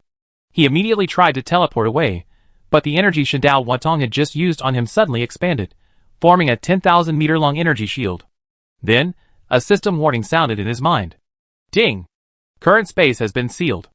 Zhou Wen quickly tried to break out of the energy shield, but at that moment, an Emperor-level pressure suddenly struck, causing him to abruptly stop. Dead silence trait activate. Zhou Wen immediately activated the Dead Silence trait and released True King Pressure to resist the Emperor-level pressure. After the effects of the Emperor-level pressure temporarily dissipated, Zhou Wen instantly broke out of the energy shield's range and immediately teleported. However, the system warning sounded in Zhou Wen's mind again. Asterisk ding. The current space has been sealed off. Asterisk. A sealed space formed by an Emperor-level Leviathan? Zhou Wen immediately realized, then quickly flew in the opposite direction of the Emperor-level pressure. The Deathly Emperor? Ha ha, it actually died at the hands of a lowly mayfly like you. Serves it right. The Emperor-level Leviathan's voice rang out again. Since you, a lowly creature, delivered the core of the Deathly Emperor, then this Emperor will grant you death. Whoosh! As soon as the Emperor-level Leviathan's voice disappeared, a blazing flame suddenly ignited on Zhou Wen's body, and the deathly energy within his deathly flesh and blood creature armor began to rapidly deplete. Zhou Wen quickly channeled a stream of deathly energy into the deathly flesh and blood creature armor, then continued rushing towards the outer perimeter. Don't even think about running. The voice of the Emperor-level Leviathan resounded again, and the next second, a wall formed of fire energy suddenly appeared 100,000 meters away, completely sealing off the entire space. At this moment, Shen Dao Wantong had already teleported back to Survivor Zone 3. Shortly after returning, Shen Dao Wantong's Emperor-level form dissipated. This form was a forced upgrade, lasting only a minute, and at a great cost. Then, a fist-sized, eerie green core flew out from Shen Dao Wantong's body and entered the nearly dead Rift Core Leviathan's body. Boom! The moment the core entered its body, the Rift Core Leviathan began to emit light, and then its body rapidly contracted, gradually becoming a giant eerie green egg with a diameter of 10,000 meters. This is the price of using the Royal Domain Possession technique. Not only did it completely deplete the millions of core energies within the Rift Core Royal Domain, but even the Guardian Leviathan Rift Core Leviathan itself reverted to its incubation state due to excessive energy consumption in its core. However, killing the strongest being in Sea Area 10 is worth it. Sea Area 10 will be mine sooner or later, Shen Dao Wantong sneered.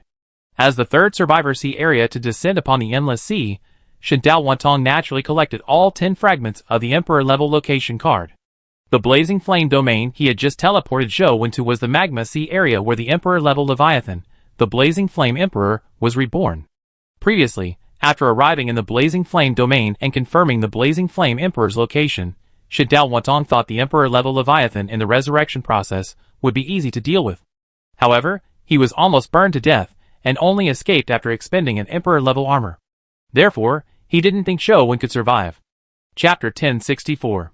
Within the Blazing Flame domain, Zhou Wen relied on his deathly flesh and blood bioarmor to withstand the relentlessly burning flames on his body. Only 3 of the 8 strands of deathly energy within him remained, and he wouldn't last much longer. Finally here. Zhou Wen glanced at the wall formed from condensed flame energy before him, and swung his cracked flame blade without hesitation. Swoosh! However, the previously invincible crimson energy blade now struggled to cut through the wall of flame energy, like trying to slice through a sheet of iron with a kitchen knife. The moment the crimson energy blade touched the wall of flame energy, the remaining 80+ meters of the blade began to shrink rapidly. Even after the energy blade was completely exhausted, it only left a thin, several meter deep gash on the wall of flame energy. And in the next second after the crimson energy blade dissipated, this thin gash was quickly repaired. Seeing this, a wave of despair washed over Zhou Wen. What to do? Zhou Wen's expression was grave. He had very little of the stagnant energy left to defend against the flames on his body. Any further delay would surely mean death. At this moment, Zhou Wen's eyebrows twitched slightly. He thought of the Starfall Leviathan gene within his body, which granted him immunity to fire energy. My stagnant energy is a weakened version, yet it can still resist Emperor-level flames on my body. In that case, my body might truly possess some degree of immunity, Zhou Wen pondered. No time to lose, let's try. With a thought, Zhou Wen began to retract the stagnant flesh and blood bioarmor covering his left hand. Whoosh! The moment the stagnant flesh and blood bioarmor that had been resisting the Emperor-level flames was removed from his left hand, it burst into flames, and Zhou Wen immediately felt a piercing pain. The skin on his left hand was instantly charred black. However, the intensity of this Emperor-level flame was much weaker than the flame released by the Eternal Day Emperor that Zhou Wen had encountered before. Judging that the intensity of the Emperor-level flame was still within his tolerance range, Zhou Wen breathed a slight sigh of relief and immediately retracted the deathly flesh and blood creature armor on his body, conserving the remaining 2 strands of deathly energy within his body. Whoosh! In an instant, Zhou Wen became a human torch, his charred body and the raging flames making him look like a burning charcoal from a distance. Of course, while Zhou Wen's body had some resistance to this emperor-level flame, it wasn't completely immune.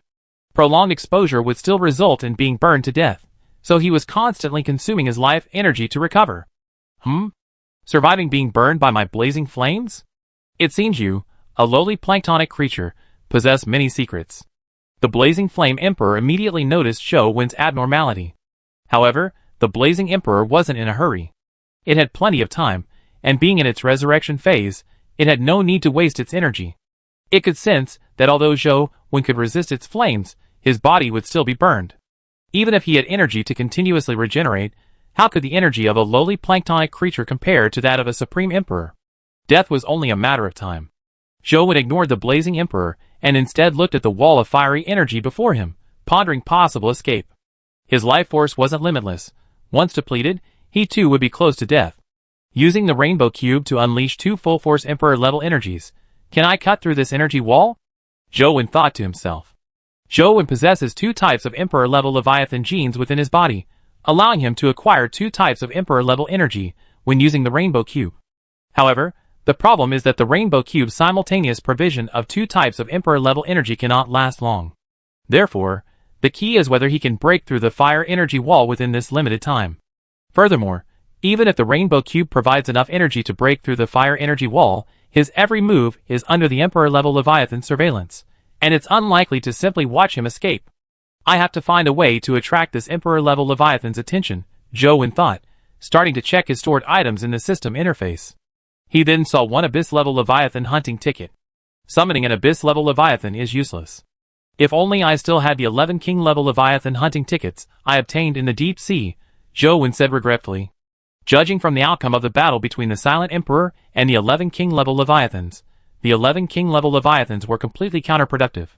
Not only did they fail to harm the Silent Emperor, they actually restored his energy. By the way, can the sky-splitting Leviathan summoning ticket be used? Zhou Wen suddenly wondered. Since its name is sky-splitting, tearing apart a king-level sealed space shouldn't be a problem, right? Just as Zhou Wen was about to try it, he saw an item in his system mail. Starfall Leviathan hunting ticket. Since entering the Endless Sea, I haven't heard anything about the Starfall Leviathan. I wonder how much it has grown. Zhou Wen stared absently at the Starfall Leviathan hunting ticket in his system mail. Given the growth rate of the Starfall Leviathan, after so many days, it had likely grown to a terrifying level. While this perfectly matched the purpose of attracting this Emperor-level Leviathan, the Starfall Leviathan might attack him immediately. Therefore, Zhou Wen hesitated, as the Starfall Leviathan's initial attack was spatial confinement, which he couldn't resist even if he wanted to. For a moment, Zhou Wen fell into deep thought. After some time, he decided to try out the Rift Leviathan summoning ticket. To avoid the Rift Leviathan summoning ticket being burned by the Emperor-level flames on his body, as soon as it was retrieved from the system interface, Zhou Wen activated the Deathly Stillness trait, unleashing a burst of Deathly Stillness energy to briefly dispel the Emperor-level flames around him. Ding! Current space is sealed. Rift Leviathan summoning ticket usage failed. However, a system warning sounded in his mind. Rift Leviathan summoning ticket usage failed, wasting a burst of Deathly Stillness energy. Only 1 burst remained in his body. Never mind. Let's take a gamble. Zhou Wen had no other choice, so he gritted his teeth, unleashed the last of his dormant energy, extracted the Starfall Leviathan hunting ticket, and used it directly. Ding! Starfall Leviathan hunting ticket successfully used. After confirming the successful use of the Starfall Leviathan hunting ticket through the notification in his mind, Zhou Wen began to wait quietly. Buzz! Soon after, the space in the magma area where Zhou Wen was located suddenly showed inexplicable fluctuations, like faint ripples on a calm lake. Chapter 1065. Boom! The next second, a crimson energy beam, a kilometer in diameter, suddenly pierced through the wall of fiery energy above, shooting directly towards Zhou Wen. Zhou Wen remained vigilant. The moment he sensed the spatial anomaly, he activated his auspicious energy form, increasing his speed by 12 times, instantly leaving his original position. The crimson energy beam struck the sea of magma below, creating a cylindrical cavity. The interior of the cavity showed signs of spatial distortion. Crack! Suddenly, a crack appeared in the distorted space within the cavity. Then, The crack was forcibly torn open by an invisible energy, and a gigantic creature, entirely crimson, covered in blade-like spikes and crimson markings, emerged from it. This giant creature was the Starfall Leviathan, but its overall appearance had changed. Its jet-black body had turned crimson, and the blade-like spikes behind its head were longer than those on other parts of its body, resembling strands of hard hair. At this moment, the Starfall Leviathan had completely emerged from the spatial rift, its body reaching a length of 30,000 meters, emanating an invisible spatial fluctuation. As soon as the Starfall Leviathan appeared, its crimson eyes locked onto the fleeing Zhou, and then an invisible energy instantly spread out. Zhou, who was moving at high speed, suddenly experienced abnormal fluctuations in the space around him. The next second, the space abruptly solidified, directly imprisoning Zhou. Having exhausted his deathly stillness energy, Zhou had no choice but to use the strongest core energy within his body, releasing it violently in an attempt to break free of the spatial confinement, but to no avail. As expected, they attacked me right away. Being trapped in place by the spatial confinement would certainly mean certain death. With no other option, Zhou retrieved the Rainbow Cube from the system interface. Just as Zhou was about to use the Rainbow Cube, an angry voice suddenly came from beneath the sea of lava. Meteor Emperor. Instead of obediently hiding and reborn, you dared to come to my flame domain in your infancy and steal my prey. The Blazing Emperor roared. Upon hearing the Blazing Emperor's angry words, the Meteor Leviathan merely shifted its pupils slightly, looking in the direction from which the spiritual energy originated. Its eyes were unusually calm, even carrying a hint of disdain, completely disregarding the Blazing Emperor. Then, the Meteor Leviathan turned its gaze back to Zhou, rapidly gathering energy in its mouth, seemingly prioritizing killing Zhou. Seeking death? The Blazing Emperor's words had barely faded when a beam of fiery energy suddenly shot out from the sea of lava, hurtling towards the Meteor Leviathan. Buzz! The Starfall Leviathan, which had initially been casually gathering energy, suddenly erupted with light from its crimson markings upon sensing the Blazing Emperor's attack. The next second, the crimson flames in the Starfall Leviathan's mouth became extremely dazzling, then it was unleashed, colliding directly with the Blazing Emperor's energy. Boom! In an instant, the two terrifying energy beams collided, unleashing an extremely terrifying energy storm. A large section of the lava sea below was wiped away by this energy storm, creating a huge crater. This energy storm also affected Zhou. Zhou had originally planned to use the Rainbow Cube to break free of the spatial confinement and then use fire ion energy to defend himself, but the surrounding spatial confinement directly blocked it for him. Zhou's expression froze for a moment, then his anxiety vanished. Since the Starfall Leviathan and the Emperor-class Leviathan had only just begun their battle and wouldn't end anytime soon, there was no need for him to flee now. Doing so might actually be dangerous. Boom, boom, boom. The energy beams of the Starfall Leviathan and the Blazing Emperor clashed, neither gaining the upper hand for a time. Buzz! Suddenly, the Starfall Leviathan mobilized its surrounding invisible energy, which then converged into its mouth. The next second, the crimson flame energy beam spewed by the Starfall Leviathan abruptly transformed into a translucent, pale white flame. Whoosh! In an instant, the translucent, pale white flame beam pierced directly through the Blazing Emperor's flame energy beam and shot towards the sea of lava. Insolence! Not long after the translucent, pale white flame beam disappeared into the sea of lava, an extremely angry roar erupted from within. Boom! Immediately afterward, a terrifying aura was released, accompanied by an intensely hot energy that seemed capable of incinerating everything, directly neutralizing the translucent, pale flame pillar of the Starfall Leviathan. At the center of the magma sea, shrouded in a wall of fiery energy, a deafening explosion occurred. The already scorching magma sea's temperature suddenly rose, and the orange-red magma instantly turned a blinding bright white. A sphere of energy, 100,000 meters in diameter, radiating extreme heat, and resembling a red giant star, slowly rose from the magma sea. Whoosh! In an instant, a large amount of flame was released from the energy sphere, condensing into a gigantic red phantom in the air. Meteor Emperor, I never expected your fragmented, reborn body to reach such a level. But it's fine, after I absorb your core, I should be able to revive a little earlier. Boom! The enormous red phantom's words had barely faded when its body suddenly exploded. Immediately afterward, a fireball energy shield enveloped the Meteor Leviathan. A large amount of surrounding flames converged towards the shield, causing the temperature inside to rise rapidly. The color of the internal flames changed from red to incandescent, the terrifying temperature seemingly capable of burning even space itself. At this moment, The distorted space that had imprisoned Zhou Wen suddenly disappeared, and his physical movements returned to normal. It seems the meteor Leviathan is going to lose, Zhou Wen judged inwardly, then immediately charged towards the wall of fire energy.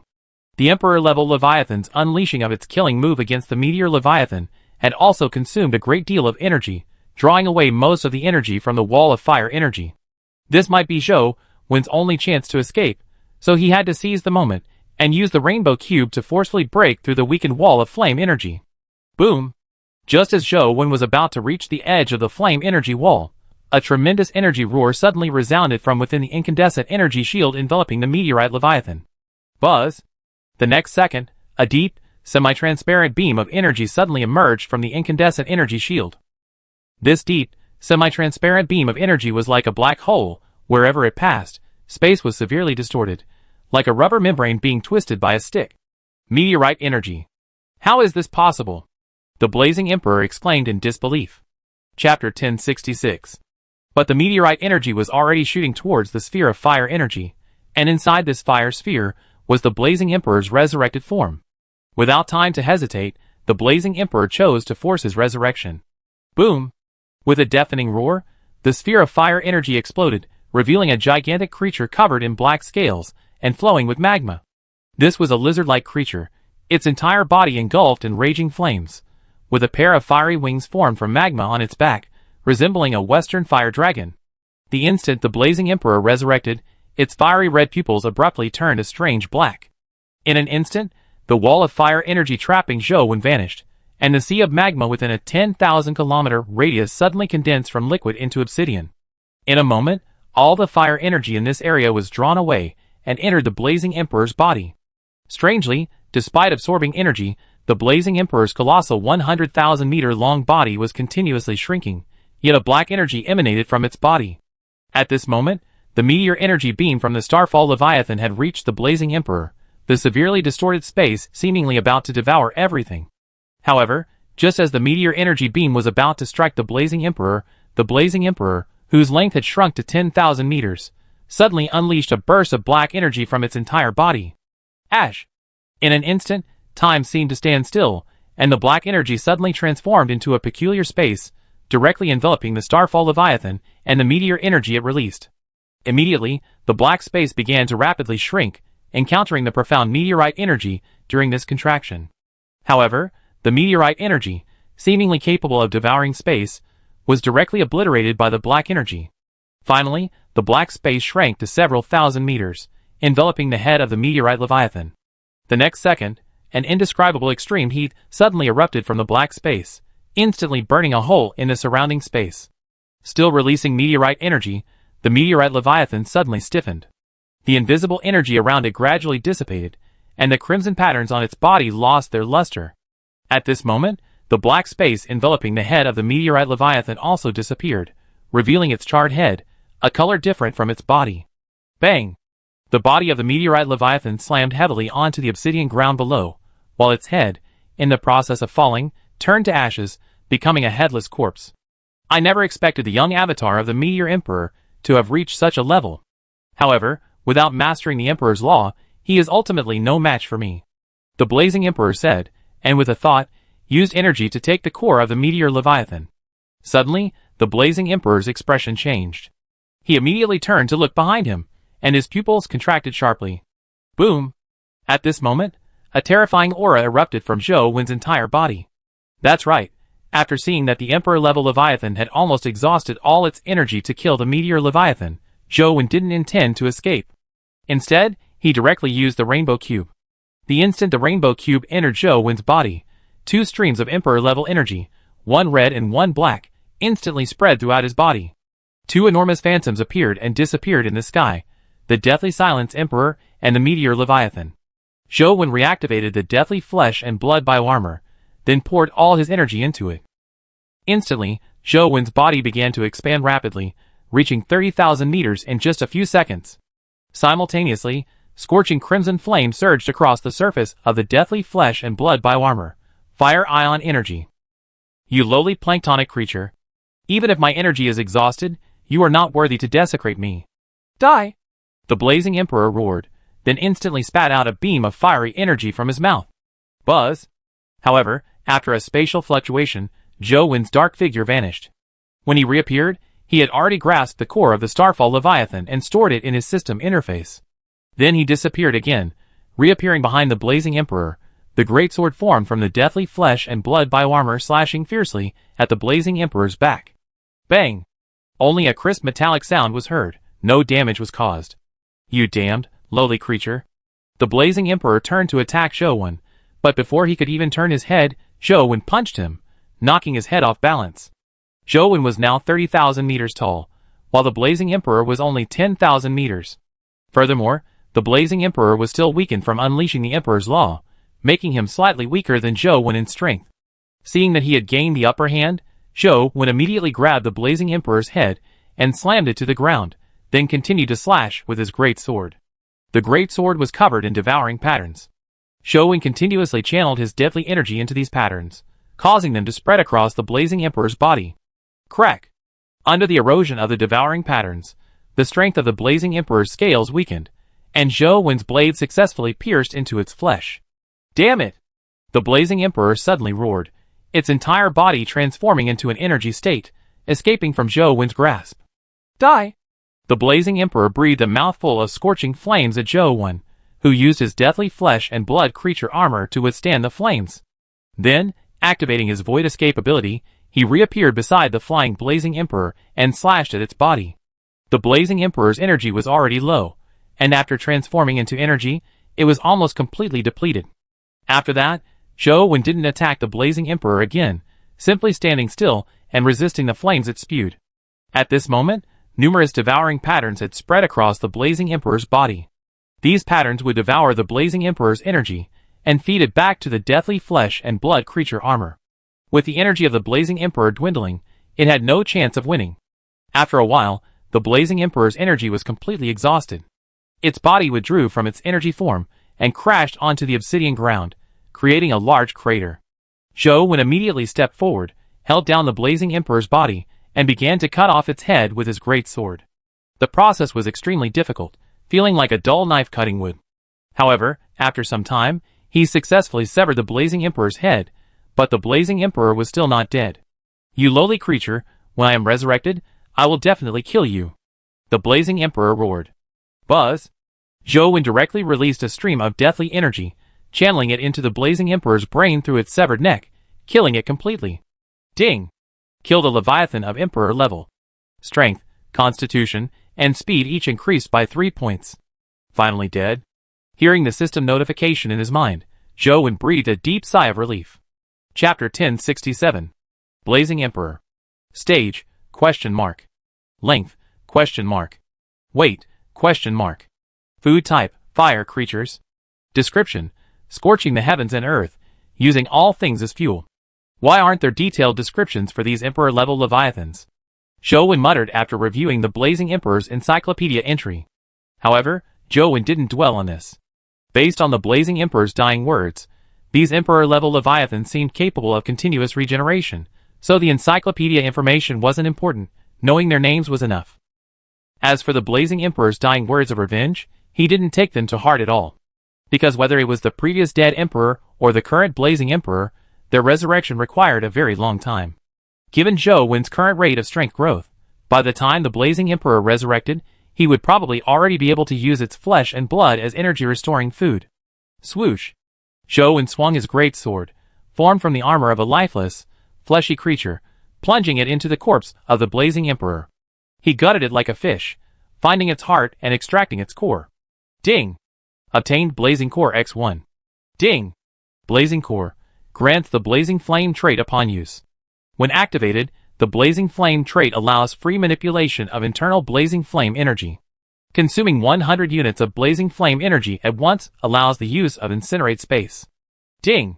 Incinerate Space creates a sealed space using Blazing Flame energy, absorbing heat from the surrounding area and incinerating any creature within by continuously increasing the extreme temperature. After reading the Blazing Core's description, Zhou Wen immediately put it away. His current character attribute panel still showed him as a medium-sized Leviathan. Unless he obtained another gene downgrade order, he wouldn't be able to use this core for a while. Next, Zhou Wen retrieved the exclusive Emperor's treasure chest from the stomach wall space of the Blazing Emperor and quickly decomposed the corpse. Zhou Wen was still around 20,000 meters tall, and the energy within the dead flesh and blood creature armor was still dead energy, while the Blazing Emperor's corpse was only 10,000 meters tall. Therefore, decomposition was very easy, and it was completed in no time. After storing the Blazing Emperor's corpse in the system interface, Zhou Wen went to the corpse of the Starfall Leviathan. Frankly speaking, when Zhou Wen used the Starfall Leviathan hunting ticket to summon the Starfall Leviathan, he hadn't expected this result. The Starfall Leviathan's growth rate is too fast. It can already contend with an Emperor-level Leviathan, Zhou Wen said with surprise. Although the Blazing Emperor was still in the process of resurrection, and its overall strength might not be as good as a normal Emperor-level Leviathan, the fact that the Starfall Leviathan could force it to use Emperor's Law was already quite impressive. Zhou Wen had already obtained the core of the Starfall Leviathan. After finding its exclusive Starfall treasure chest in the stomach wall space, he began to decompose the corpse. Soon, the entire corpse of the Starfall Leviathan was stored in the system interface, and Zhou Wen's sudden crisis was completely over. Meanwhile, in Survivor Zone 3, Shen Dao Wantong had already announced in the regional communication channel that the threat to Zone 10 had been eliminated. He then summoned a large group of survivors from all areas, except Zone 6, to return to Zone 3, to rebuild the main island. Now that Zone 10 is no longer a threat, I need to quickly recover some energy and conquer it, Shen Dao Wantong thought to himself, standing before the giant egg of the Rift Core Leviathan.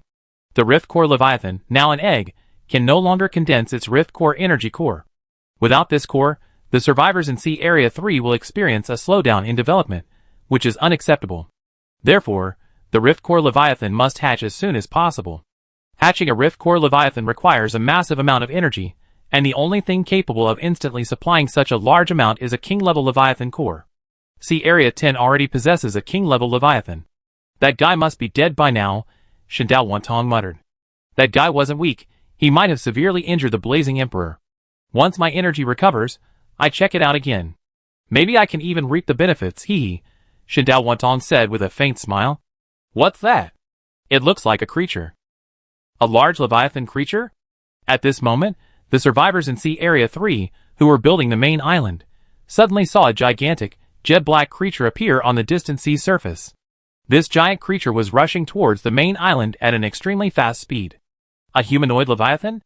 This is the first time I've seen one.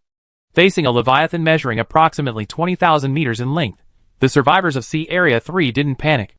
Many of their experts could easily slay a Leviathan-level creature. What's all the noise about? You guys continue building the island. I go handle this.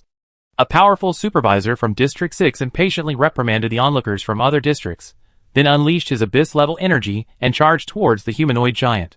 A mere Leviathan dares to attack our main island of Sea Area 3? It's brainless. This District 6 expert, now within 100 meters of the humanoid giant, spoke with utter disdain. Whoosh! The powerhouse from District 6 transformed into a streak of white light, instantly reaching the humanoid behemoth. His weapon, imbued with abyss-level energy, slashed fiercely at its body. Bang! Just as the District 6 powerhouse was about to burrow into the behemoth's body, something unexpected happened. The weapon, imbued with abyss-level energy, shattered upon impact with the behemoth. This? An incredulous look appeared on the District 6 powerhouse's face. Whoosh! However, as the District 6 powerhouse prepared to retreat, a gust of wind swept in, and a gigantic, pitch-black hand slammed into him with incredible speed. The District 6 powerhouse immediately used abyss-level energy to defend, but it was utterly futile. The instant of contact, the terrifying force transmitted from the pitch-black hand shattered all the bones in his body. Thud! The District 6 powerhouse died instantly, his now humanoid corpse crashing heavily onto the rebuilt main island, carving a long trench. The survivors of Sea Area 3 on the island, who witnessed this scene, were all shocked. What's happening outside? Shinto Mantong, who was in the palace incubating the Leviathan's egg and consuming king-level flesh and blood, gathering various king-level energies within his body, sensed the commotion outside and asked his subordinate. Reporting to the Emperor, it seems a large Leviathan creature is charging towards the island, his subordinate respectfully replied. Chapter 1068. Send someone to handle it, Shen Dao Wantong said casually. This kind of Leviathan attack on the island had happened before. They were all minor incidents, and not worth taking seriously. His subordinate immediately sent messages to some powerful figures in District 6 via private messages, instructing them to handle the situation. However, a short while later, the avatars of those District 6 experts disappeared. The subordinate's expression changed upon seeing this. He immediately had some specific information gathered and reported it to Shindao Wantong. A gigantic humanoid creature, completely black? Shindao Wantong's expression changed drastically, because he had seen Zhou Wen use the deathly flesh and blood creature armor to become gigantic, and this appearance perfectly matched. How is this possible? He's not dead, Shindao Wantong said in disbelief. Just as Shindao Wantong was about to go out to confirm, the surrounding air pressure suddenly became heavy, as if some enormous object was crushing the air. Boom! The ceiling above the palace suddenly exploded, and a pair of huge feet landed heavily, creating a huge dent in the golden floor. Crack! Crack! In an instant, the main island, which had just been rebuilt and stretched for 10,000 meters, was covered in cracks under the violent impact. Meanwhile, in the ruins of the palace, Shindao Wantong stared at the pitch-black giant before him, his eyes filled with deep fear. How is this possible? Shindao Wantong's voice trembled as he spoke, the pitch-black giant being none other than Zhou Wen. Die! Zhou Wen didn't waste any words, his enormous pitch-black fist slamming down toward Shindao Wantong. Boom! The newly rebuilt 10,000-meter main island shook violently once more, as if a magnitude 10 earthquake had struck. The island, already riddled with cracks, shattered completely and began to sink into the sea. Zhou Wen raised the fist that had shattered the island's land base, his gaze fixed on the distance. There, a tiny figure moved swiftly. It was Shindao Wantong, who had activated various powerful abilities. Heh! Trying to escape? Zhou Wen sneered. With a thought, a duel ticket appeared before him, and he immediately challenged Shindao Wantong to a duel. Previously, Zhou Wen hadn't used the duel ticket directly because he was worried Shindao Wantong might have hidden cards he didn't know about, wanting to leave himself a way out. But now, he didn't need to worry anymore, because the Rift Core Leviathan had become an egg, indicating that Shindao Wantong's royal domain was his last resort. The next second, a blood-red duel message appeared in the communication channel of Sea Area 3, seen by all the survivors in Sea Area 3. Survivor from Zone 6, who is this guy? How dare he challenge the Great Emperor to a duel? This is blasphemy. Survivor from Zone 1, the King of Zone 10 in World 10? Didn't His Majesty the Emperor just say the crisis in C10 was resolved? Survivor from Zone 5. It's over. It's over. C10 has attacked. We shouldn't have provoked the survivors from C10 in the first place. It's all you bastards from Zone 6. Survivor from Zone 6. You lowly wretch from Zone 5. I think you don't want to live. Survivor from Zone 6. I don't know what you lowly bastards are panicking about. This damn King of Zone 10 challenging His Majesty the Emperor is courting death. Just you wait, this duel will be over soon, and victory will belong to the Great Emperor. With the suppression from the survivors from Zone 6, the survivors from other zones in the C3 area's chat channel temporarily fell silent, all awaiting the outcome. Although the survivors in Zone 6 were constantly pressuring them, they still hoped the Emperor would win. Because no matter what, the Emperor wouldn't kill them, but that wasn't certain in Zone 10. Meanwhile, inside the duel space, the blue light membranes of both sides had collided, and the barrier between them was disappearing. Zhou Wen stood before the barrier, his scarlet eyes fixed on Shindao Wantong. Shindao Wantong retreated to the very back of his own light membrane, trembling as he pressed his back against the light wall, as if trying to hide inside. Whoosh!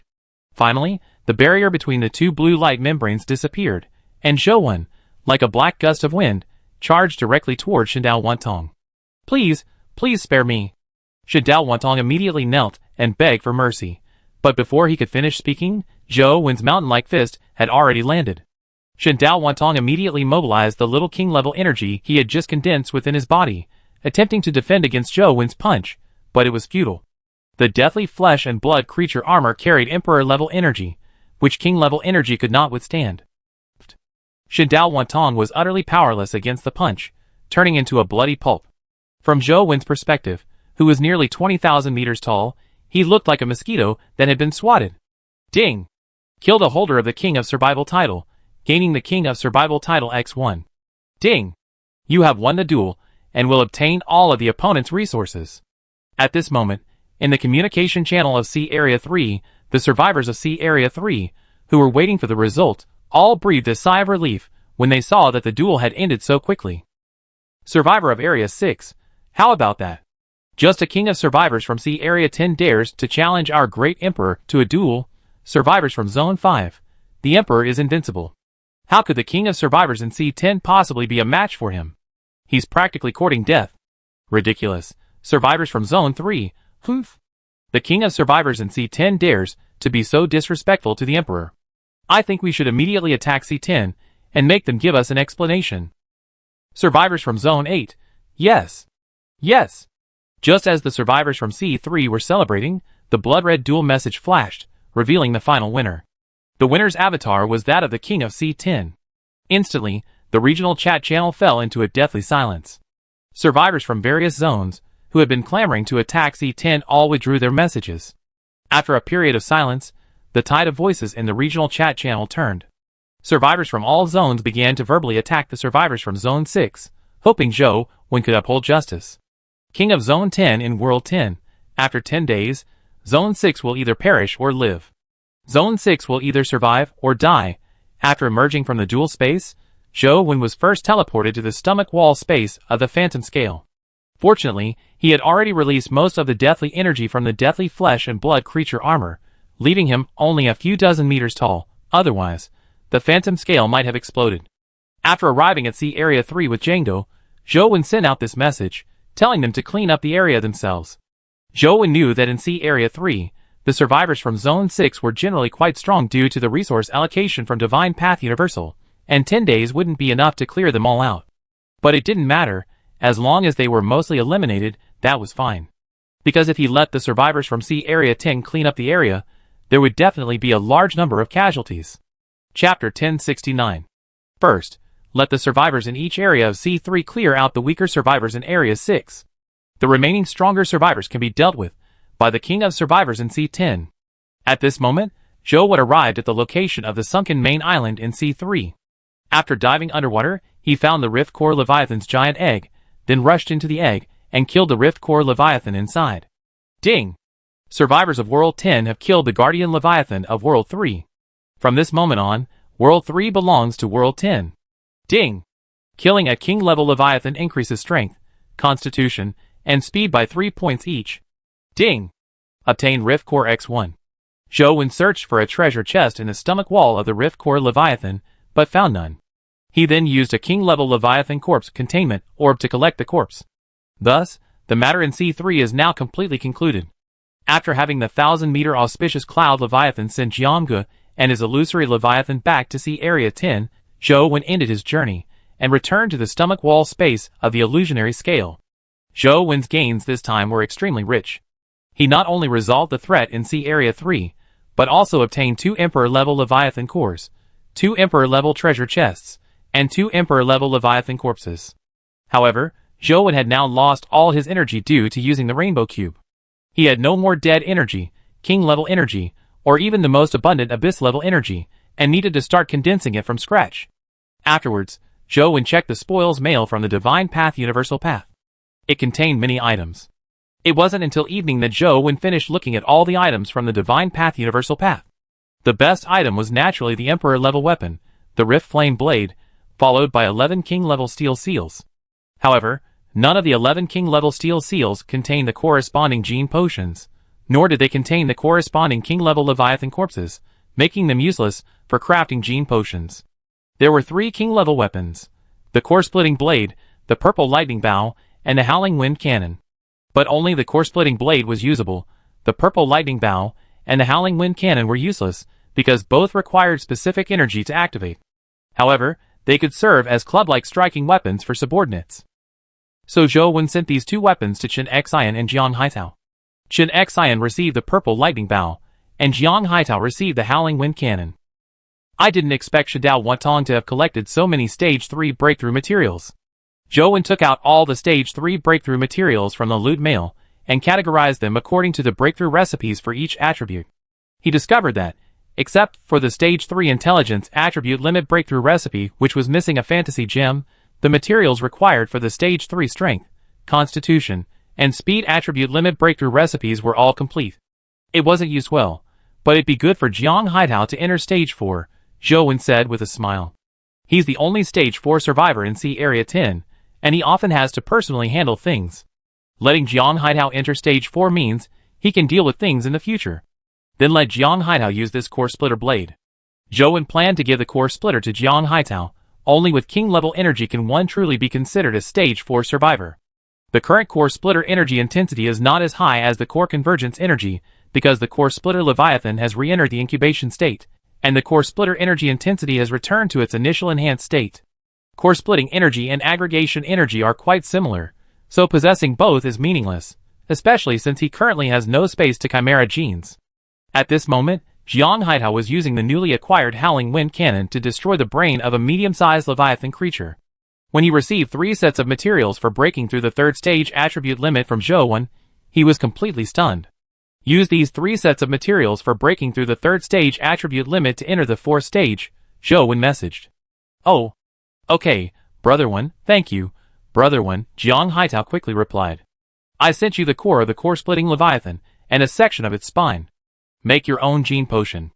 Send the Howling Wind Cannon to Lung Liang, and use the core-splitting blade. After sending the message, Zhou sent all the items. Understood, Brother One. Zhou sent the remaining set of materials for breaking through the 3rd stage physique attribute limit to Chen Xian, allowing Chen Xian's physique attribute to enter the 4th stage. Ding! Obtain Tidal Surger X1. Asterisk ding. Tidal Surge device asterisk when activated, it creates a tidal bore millions of meters long and hundreds of thousands of meters wide across the sea surface. Creatures entering the tidal bore experience a 10-fold increase in movement speed. The reason the expeditionary force in Sea Area 3 was so fast before was probably due to this tidal surge device, Zhou said with a smile. This is a really good item. With this tidal surge device, we should be able to enter the Dream Sea area faster. Ding. Obtain Beacon Teleportation Token X1. Asterisk ding. Beacon Teleportation Token asterisk when used, it allows you to teleport to any area where a beacon has been placed. It can carry 1 additional creature, 1/3 of its uses. Why is there only 1 left? Zhou frowned slightly. In his view, this Beacon Teleportation Token was essentially an item specifically for protecting the Phantom Scale, so naturally, the more times it could be used, the better. Ding! Obtained 1 Phantom Leviathan Transformation Stage Split Core Evolution Template. Ding! Phantom Leviathan Transformation Stage Split Core Evolution Template can be used after the Phantom Leviathan enters the transformation stage. Upon successful use, the Phantom Leviathan will evolve into a Split Core Leviathan. The template has 6 evolution crystal slots, and comes with an energy fission gene source. Ding! Energy fission. 1 stream of energy can split into 2. This energy fission gene source is quite powerful, Zhou exclaimed in surprise. It's equivalent to condensing 2 streams of energy each time, making the energy accumulation speed twice that of other king-level Leviathans. Unfortunately, it's just the split core evolution template's built-in gene source. I can't use it. Because Zhou couldn't possibly evolve the Phantom Scale into a split core Leviathan. Ding! Obtained 1 split core Leviathan Radiation Evolution Crystal. Asterisk ding. Rift Core Leviathan Radiation Evolution Crystal can be inlaid into a suitable deformation stage evolution template. Successful inlay grants the deformation stage evolution template a radiation gene source. Asterisk. Asterisk ding. Radiation. The light emitted by the energy has a built-in corrosive effect. Asterisk. This is somewhat useful. It can cause damage without consuming energy. Zhou had experienced this before in the Rift Core Royal Domain, and the effect was quite good. Besides the Rift Core Leviathan Evolution Template, the Divine Path Universal Resources also contains several other King-level Leviathan Evolution Templates, but the evolution crystal slots were limited, and the built-in gene sources weren't very good. There were also some evolution crystals, one of which caught Zhou's attention, the Immortal Sponge Leviathan Unbreakable Defense Evolution Crystal. Chapter 1070. Ding! Immortal Sponge Leviathan Unbreakable Defense Evolution Crystal can be inlaid into a suitable deformation stage evolution template. Upon successful inlay, the deformation stage evolution template will gain the Unbreakable Defense gene source. Ding! Unbreakable Defense. Unbreakable defense with inexhaustible energy against attacks of any level. Besides this Immortal Sponge Leviathan Unbreakable Defense Evolution Crystal, the other evolution crystals are not very good.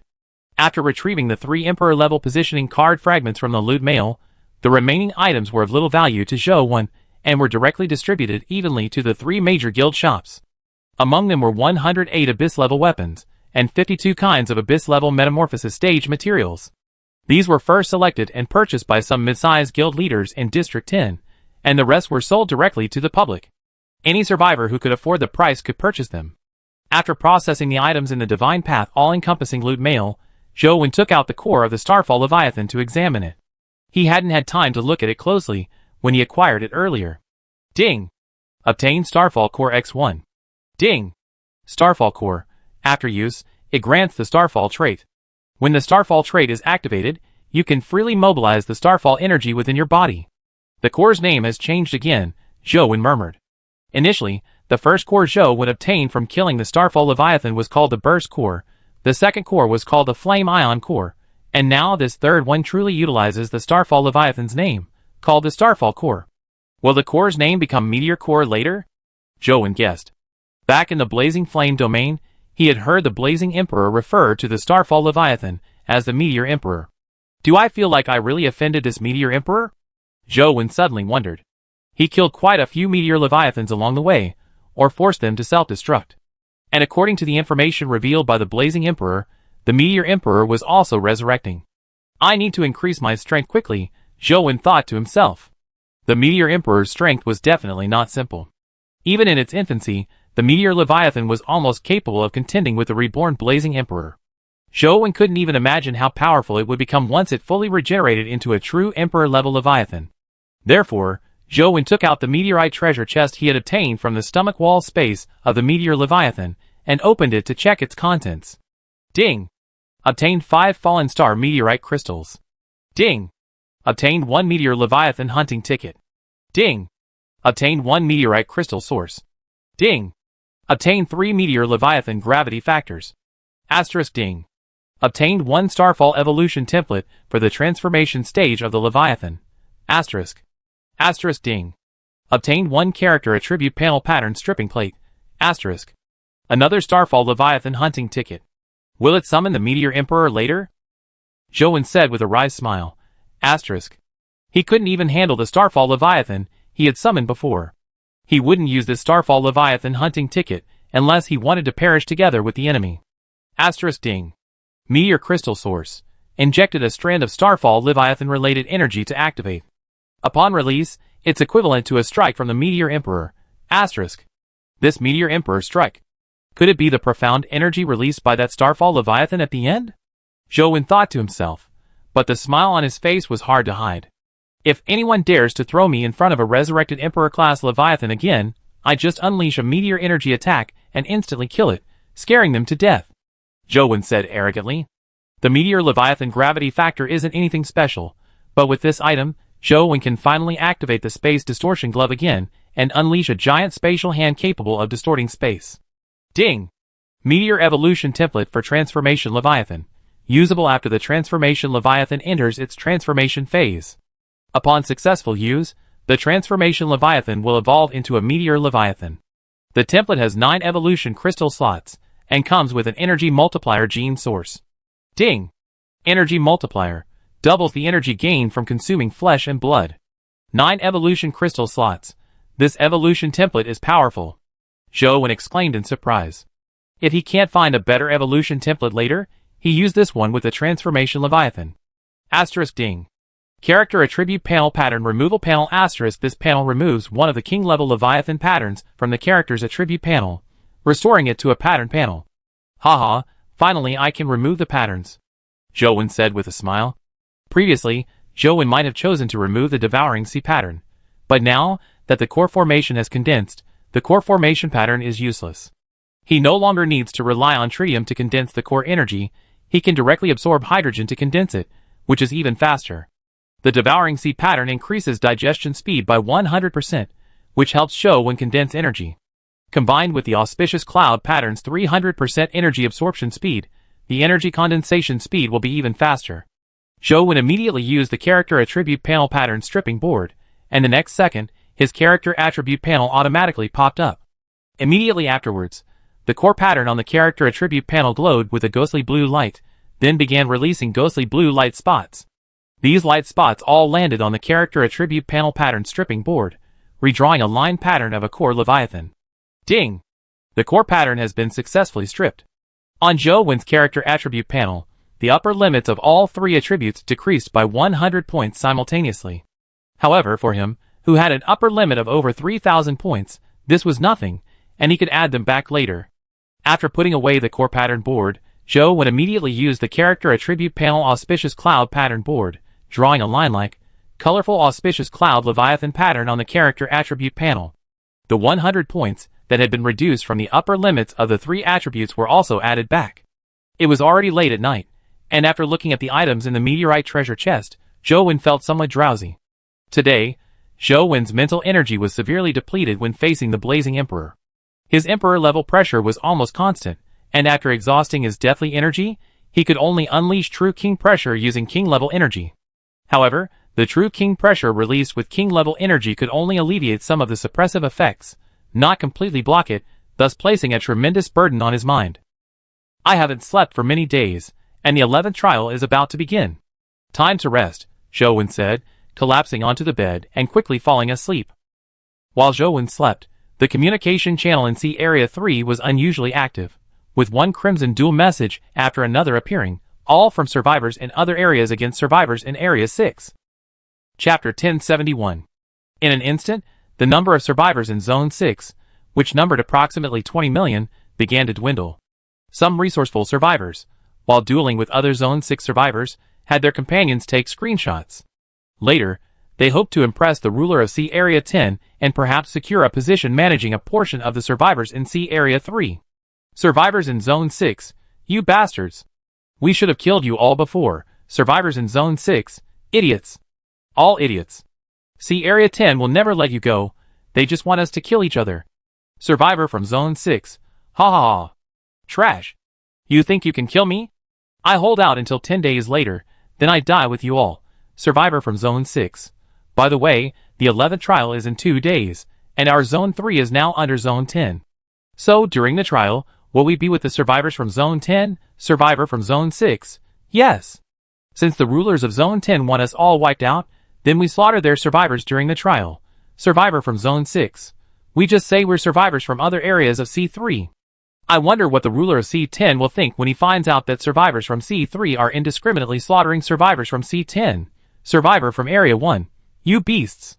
Why drag us down with you when you're going to die? Survivor from Area 5. We're doomed. We're doomed. There are only 2 days left until the 11th trial, and there are still 18 million people in Area 6. It's impossible to kill them all. What are we going to do? Survivor from Area 9. It seems we're doomed. Survivors from Zone 6. Heh, now I tell you the only way to survive. Survivors from Zone 7. You don't mean you want us to join your Zone 6 in rebelling against C Area 10, do you? Your Emperor and 9 survivor kings are dead, and you still think you can win. Survivors from Zone 6. Of course we can't win, and I know we Zone 6 survivors are doomed. The method I'm telling you is mainly to save you lowly fools. Survivors from Zone 3. What method? Survivors from Zone 6. After the 11th trial begins, join us in slaughtering the survivors of C Area 10. Survivors from Zone 8. Heh, you're crazy, but we're not. Slaughtering the survivors of C Area 10 with you? Do you think that will save our lives? If you really want to save us, all of you should commit suicide now. That way we be saved. Survivor from Zone 6. Foolish. Whether it's C Area 10 or our C Area 3, development requires a large number of survivors. If all the survivors die, the speed of acquiring resources will be greatly reduced, and the development speed of those strong players will also be severely affected. Survivor from Zone 6. If we can kill 90% of the survivors in C Area 10 in the 11th trial, for long-term development, the ruler of C Area 10 will have to leave some survivors from C Area 3 alive. For a moment, the survivors from other zones in the C Area 3 chat channel fell silent, because the analysis from Survivor from Zone 6 was indeed reasonable. Moreover, even if they didn't do this, the survivors from Zone 6 would use their name to slaughter the survivors from C Area 10. This was simply unsolvable. Only by implementing the method of this survivor from Zone 6 would they have a sliver of hope for survival. After the survivors from Zone 6 proposed this plan, duels initiated by survivors from other zones against Zone 6 survivors suddenly decreased. Clearly many had accepted the method, but no one was saying it aloud. Because survivors from Zone 10 were definitely monitoring the chat channel in Zone 3, anyone who dared to directly message and agree to this method would be killed. However, the dual messages didn't completely disappear. A dozen or so people were still challenging the Zone 6 survivors to duels. These dozen or so were top-tier survivors from their respective zones. With the deaths of the Zone 6 Emperor and Survivor King, They were now the strongest group of survivors. Although there were some survivors in Zone 6 of similar strength, given the current situation, as long as they didn't actively seek out duels, those survivors wouldn't pay them any attention, because they needed to conserve their energy to slaughter the Zone 10 survivors. These dozen or so top-tier survivors didn't actually oppose the method proposed by the Zone 6 survivor, but they wanted to kill more Zone 6 survivors and take screenshots. Later, when the ruler of Sea Area 10 came to settle accounts, those who had killed survivors from Zone 6 would have a higher chance of survival based on the screenshots. The night passed quickly, and on the morning of the 388th day, Zhou woke up energetically and began feeding his Phantom and Starlight Leviathan. After feeding, he used the Tide Surge device to create a tidal wave for Starlight Leviathan, accelerating its journey to the Dream Sea. Then, Zhou went to the Gravity Sea, ate a Calamity Energy Black Silk Algae Cluster, and then went to Starlight Leviathan's head. While basking in the sun to gather life energy, he roasted various kinds of meat he had obtained from Divine Path Universal, increasing his 3 attribute values. Just as Zhou took out the blazing treasure chest to check its contents, Jiang Haito sent a message. Brother One, the survivors in Sea Area 3 are planning to wipe out all the ordinary survivors in Sea Area 10 during the 11th trial. Should we just wipe out Sea Area 3 now? Where did you get this information? Zhou had sent Jiang Ge back yesterday, so Jiang Haitao probably wouldn't know the situation in Sea Area 3. Since Sea Area 3 was transferred to our Sea Area 10 yesterday, we've been able to check the area's chat channel. Jiang Haitao said. Is that so? Zhou had been checking his loot since returning yesterday and hadn't paid any attention to the chat interface. So, Zhou opened the system interface, clicked on the Sea Area 3 chat channel, and quickly checked the messages. This was really my oversight. These survivors from Area 6, even when they're about to die, still have to annoy me. Zhou said angrily. The method proposed by the survivor from Zone 6 was of no benefit to them. It was purely intended to annoy Zone 10. Fortunately, after Zone 3 was transferred to Zone 10, we can see their regional chat channels, otherwise the consequences would be unimaginable, Zhou said with a somewhat gloomy expression. Can I send a message directly from Zone 10 to Zone 3's regional chat channel? Zhou tried it, and found that he could. King of Zone 10 in World 10, after initiating a duel against a survivor from Zone 6, take a screenshot of the duel information. You will be alive in 10 days. Zhou sent the message in the Zone 3 regional chat channel. Chapter 1072. Jiang Haitao said he wanted to wipe out Sea Area 3, but most of the survivors in Sea Area 3 were exploring outside. The only way to kill them was through duels, and 2 days was simply not enough time. Although he could now mobilize all the survivors in Sea Area 10 to duel the survivors in Sea Area 6, most of the survivors in Sea Area 10 were no match for those in Sea Area 6. Using this method would only be suicide. Survivors in Sea Area 6, ha ha ha. King of Sea Area 10, you don't actually think these trash can wipe us out in 2 days, do you? It's useless unless you guarantee that if survivors from Sea Area 10 are killed by survivors from Sea Area 3 during the trial, you won't hold it against them. Survivors in Sea Area 6, but dare you say it? Zhou certainly wouldn't say it, because once he did, it would not only affect his image among the survivors in Sea Area 10, but it would also give the survivors from Sea Area 3 the opportunity to kill the survivors from Sea Area 10. The survivors of Sea Area 3 were already destined to be ruled by Sea Area 10, but in their eyes, their status and position were certainly incomparable to those of the Sea Area 10 survivors. To avoid becoming slaves of the Sea Area 10 survivors, their numbers were naturally best kept to a minimum. There's no peace for a moment. Zhou had originally planned to wait for the survivors of Sea Area 3 to eliminate most of the survivors in Zone 6, which would also be a punishment for the survivors in the other zones of Sea Area 3. With Zone 10 of Sea Area 3 wiped out, Zone 6 was the mastermind, and the survivors in the other zones must have also been involved. Zhou's previous thought was that if these survivors from the other zones of Sea Area 3 could eliminate most of the survivors in Zone 6, he would let them go. But now it seemed he had no choice but to take matters into his own hands. However, the current situation is somewhat tricky. If Zhou had known this would happen, he wouldn't have killed the Riftcore Leviathan. I wonder if this will work. Zhou said, a flash of blue light appearing in his hand, and he tried to use it. Ding! Cross-regional conquest ticket successfully used. World 3, World 10, please select. World 3, Zhou silently recited. Ding! Please select survivor area in World 3, Area 1, Area 2, Area 3, Area 4, Area 5, Area 6, Area 9. Area 6, Zhou said coldly. Ding! Area 10 of World 10 launches a cross-regional conquest war against Area 6 of World 3. The maximum number of participants is 10,000. The conquest war will officially begin in 1 hour. This cross-regional conquest war message rang in the minds of all survivors in both C Area 10 and C Area 3. Survivors in Area 10 of C Area 10 immediately signed up. Meanwhile, the survivors in C Area 3 realized that C Area 10 was going to personally eliminate the survivors from Zone 6. They had originally planned to follow the Zone 6 survivor strategy, waiting for the other zone survivors to waver once the trial began, and then restart their duels against the Zone 6 survivors. Zone 6 survivors, what are you panicking about? A cross-zone conquest battle takes an hour to prepare. Even if they can launch 24 battles a day, they can only kill 480,000 people from Zone 6 in 2 days. Looks like it worked. In that case, Zhou palm flashed with blue light, and a stack of cross-zone conquest tickets appeared. Most of these cross-zone conquest tickets were from the Divine Path, and some were obtained by killing the Survivor Kings. There were nearly 1,000 of them. Next, Zhou sent a message in the communication channel for the 10th C area. Survivor King of 10. The intentions of all survivors in the 10th C area and the 6th C area are known to everyone.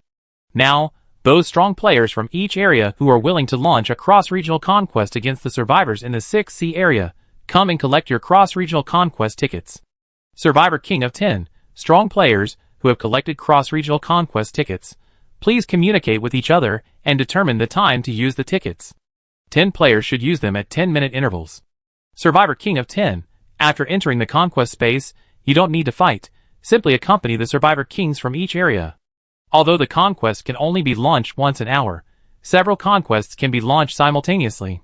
To ensure the safety of the survivors from each area, the 14 Survivor Kings, including Zhou, who possess the auspicious Cloud Leviathan clone, need to wait outside to join the conquest. The survivors in Zone 6 of C Area 3, lacking a Survivor King, are no match for the Survivor King of C Area 10. Furthermore, the strongest million survivors from Zone 6, who previously attacked C Area 10, are all dead. The remaining survivors from Zone 6 should be easily defeated by their respective Survivor Kings in under 10 minutes. After learning Zhou's intentions, the survivors of C Area 10 eagerly signed up, and soon 1,000 survivors using cross-regional conquest tickets were selected. Next, Zhou divided these 1,000 into 100 groups of 10, with each group spaced 10 minutes apart. The total time required is 1,000 minutes, and since a day has 1,440 minutes, 2 days should be sufficient. An hour later, Zhou's cross-regional conquest began. 10,000 survivors from District 10 entered the conquest space directly. Since no one from District 6 and C Area 3 had signed up, 10,000 survivors were randomly selected. Outside the conquest space was a sea of lava, which Zhou saw as resembling a blazing inferno. As the membrane in the middle of the conquest space dissipated, Zhou instantly transformed into a blur, rushing into the unsuspecting crowd of District 6 survivors at incredible speed. Next to see trait, activate. Zhou silently chanted, activating his necrosis trait. A necrosis domain with a diameter of 10,000 meters appeared. Most of the District 6 survivors instantly died. Then, Zhou moved slightly, and the remaining small group also perished. The conquest ended abruptly. The District 10 survivors, who had come with him, were completely bewildered. They had just been about to activate their own traits, when the victory notification sounded in their minds. Back in C Area 10, the survivors from Zone 10, who had fought alongside them, excitedly recounted Zhou's powerful exploits in the regional chat channel. Although they hadn't seen the entire process, it didn't matter. The survivors in C Area 3 were even more horrified. The deaths of 10,000 survivors from Zone 6 were far too swift.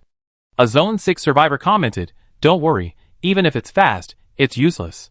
We can't avoid the 1-hour preparation time." The Zone 6 survivors noticed an increase in the number of C Area 3 survivors, challenging them to duels, and immediately sent a message in the Zone 3 regional chat channel.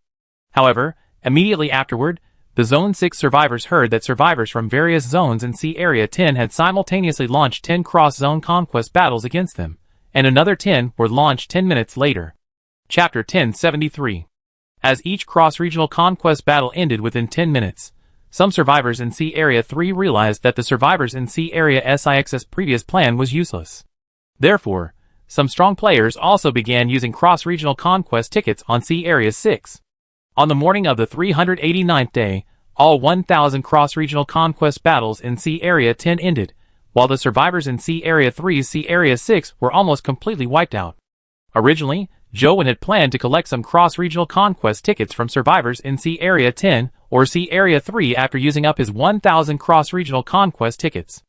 After all, 1,000 conquest battles could only kill 10 million people, while Sea Area 3's Sea Area 6 had a total of 18 million survivors, leaving 8 million survivors remaining. But halfway through the 1,000-battle campaign, survivors from all zones in C3 began launching a frenzy of duels against survivors from Zone 6. This was because Joe had previously posted a message in the C3 regional chat channel. Survivors from other zones in C3 who initiated duels against survivors from Zone 6 could survive by taking a screenshot of the duel information. The remaining 8 million survivors from Zone 6 were killed by survivors from C3 through these duels. With the crisis averted, Joe looked at the messages in the C3 regional chat channel, where survivors from other zones were celebrating their successful survival after eliminating the survivors from Zone 6, and his expression was unusually cold. These survivors from C3 had been fickle and inconsistent in their decision to eliminate the survivors from Zone 6. If they were survivors from his own C10, he could accept it, because that's human nature. He wouldn't accept this from survivors in other sea areas, especially from a rival sea area that had previously plotted to conquer Sea Area 10. I was going to give you a chance to redeem yourselves, but since you don't want it, then forget it, Joe said coldly. Currently, there are over 80 million survivors in Sea Area 3. Joe only plans to keep 40 million and eliminate the rest. However, this matter definitely can't be announced now. The trial is in a day, and if the survivors in Sea Area 3 find out, the incident involving the survivors in Zone 6 will happen again. After a busy day, Joe fed Phantom Scale and Starlight Leviathan, then restarted the Tidal Surge device and continued towards the Dream Sea. Next, Joe went to the Gravity Sea, ate a Calamity Energy Black Silk Algae Cluster, and then, just like yesterday, roasted new creature meat while sunbathing. Finally, I have time to check the items in the Blazing Treasure chest. Hopefully, I get another gene downgrade order. Joe looked at the fiery red Blazing Treasure chest in his hand, hoping for the best. Ding! Obtained Blazing Emperor Leviathan Gene Potion X1. Ding! Obtained Emperor Certification X1. Ding! Obtained Stage 4 Strength Attribute Cap Breakthrough Recipe. Ding! Obtained Blazing Pattern Plate for Character Attribute Panel X1. Ding! Obtained Core Restorer X1. Ding! Obtained Emperor Crystal Amber X1. That's the third one. Joe looked at the newly obtained Emperor certification in his hand. Then, a flash of blue light appeared in his palm, and a dark gold metal plate the size of an A4 sheet of paper appeared in his hand. Two names were engraved on the dark gold metal plate, Starfall Leviathan and Deathly Leviathan. This dark gold metal plate was formed by fusing the two Emperor certifications Joe had previously obtained. Currently, the two names on it emitted different colors. Starfall Leviathan was crimson, while Deathly Leviathan was jet black with scarlet veins, resembling blood streaks. Previously, after Joe fused these two Emperor certifications, in addition to the two Emperor-level Leviathan names, some crimson and jet black veins appeared on the dark gold metal plate.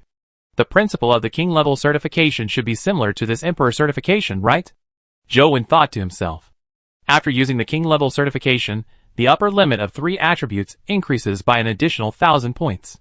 This Emperor certification, not to mention its other abilities, just considering the additional attribute upper limit, must be at least 10,000 points, Joe guessed. While guessing, Joe infused the newly obtained dark gold metal plate of Emperor certification, engraved with the name Blazing Leviathan, with the dark gold metal plate engraved with the two Emperor-level Leviathan names. Bang! The two dark gold metal plates, like magnets attracting each other, automatically clung together as soon as they approached, producing a crisp metallic clang. Boom! Then, the dark gold metal plate engraved with the name Blazing Leviathan released scorching flame energy, which slowly merged into the other dark gold metal plate. When the Emperor certification returned to Joe's hand, the two dark gold metal plates had fused into one. The surface of the dark gold metal plate was now engraved with a third Emperor-level Leviathan name, Blazing Leviathan, in fiery red, and fiery red patterns appeared on the metal plate. After fusing the Emperor certification, Joe began examining the remaining items. Ding! Blazing Emperor Leviathan Gene Potion. Upon use, you gain the Blazing Emperor Gene. By consuming flesh and blood or absorbing fire energy, you can condense blazing fire energy within your body. You also gain the Emperor's Law, Ash Domain.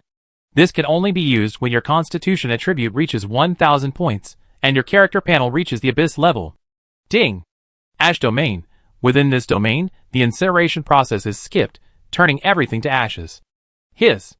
This Emperor's Law seems stronger than the Deathly Silence Emperor's Annihilation Domain. Jowen gasped.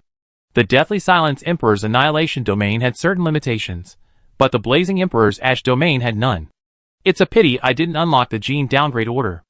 Otherwise, by fusing this Blazing Emperor gene, I could use 3 types of Emperor-level energy, Jowen murmured. Jowen quickly glanced at the recipe for breaking through the 4-stage strength attribute cap. He hadn't seen any of the materials listed before, so he decided to keep it.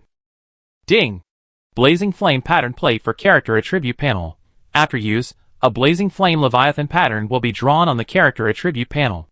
Once completed, it will increase the intensity of Fire-type energy by 500%, and also increase the cap of 3 attributes by an additional 300 points.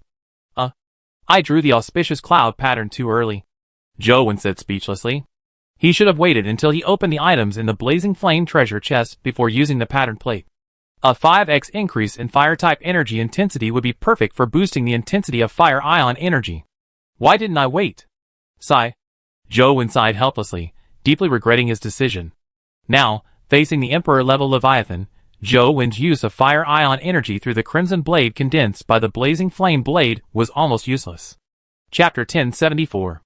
Although Flame Ion energy is also Emperor-level energy, its strength only barely reaches Emperor level now, just slightly stronger than the weakened Deathly energy that Jowen currently possesses. Therefore, obtaining this Blazing Flame pattern plate for the Character Attribute panel is perfectly timed. Unfortunately, he no longer has space to draw it. Sigh. Jowen couldn't help but sigh again. He wished he could slap himself twice. Ding! Core Restorer. Placing a characteristic steel seal inside will melt the seal, releasing the core energy within and recondensing it into a core. This is great. Jowen's spirits lifted after reading the description. The 11 king-level characteristics he previously obtained from Divine Path Universal were useless to Jowen because he lacked the corresponding genes. Now, with this Core Restorer, it's equivalent to possessing 11 king-level cores. The Auspicious Cloud Leviathan is probably going to be ecstatic now, Jowen said with a smile. Ding! Emperor Crystal Amber, Emperor-level Leviathan origin. Huh? What does this mean? Jowen was a little confused. This introduction was practically useless. Could it be an item specifically for enhancing the energy intensity of an Emperor-level Leviathan? Jowen thought of the King-level energy crystal. If so, it would be useful to him. Because once he reached the Dream Sea and allowed the illusion scale to enter its metamorphosis phase, Jowen would use the Rift Leviathan summoning ticket to travel to the sea area where the Gravity Emperor resided. Jowen wasn't sure if the Gravity Emperor would return to serve as the Guardian Leviathan for Sea Area 10. If it didn't, he would use this Emperor Crystal to lure the Gravity Emperor, just like he had used the King-level core to lure the Auspicious Cloud Leviathan before. After examining all the items in the Blazing Treasure chest, Jowen placed the Emperor certification, already engraved with the names of 3 Emperor-level Leviathans, back into the storage cabinet in the Phantom Scale stomach wall space. He then began using the Core Restorer to melt the King-level steel seal and obtain the King-level core. The Core Restorer wasn't large, only about the size of a palm, shaped like a handleless teapot, entirely red, with fiery red patterns covering its surface. It was somewhat heavy in his hand and radiated a very high temperature. If Jowen hadn't had some immunity to high temperatures, holding it directly might have burned his skin.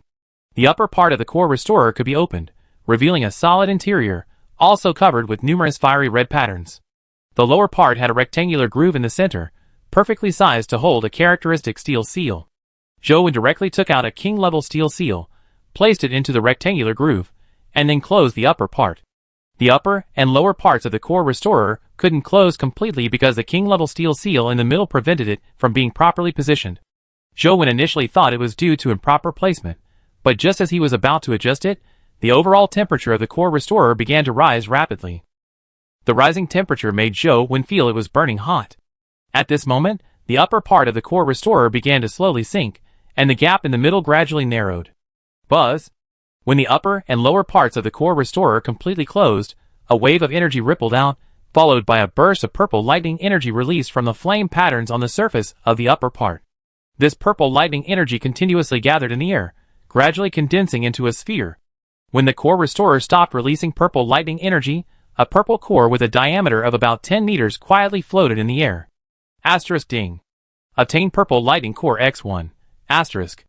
After Zhou collected the purple lightning core, he reopened the core restorer. The rectangular slot containing the characteristic steel seals was empty. Looks like the characteristic steel seals won't be returned. However, it didn't matter. Characteristic steel seals were easy to obtain now, more than enough. Next, Zhou placed another king-level steel seal, and continued restoring the king-level core.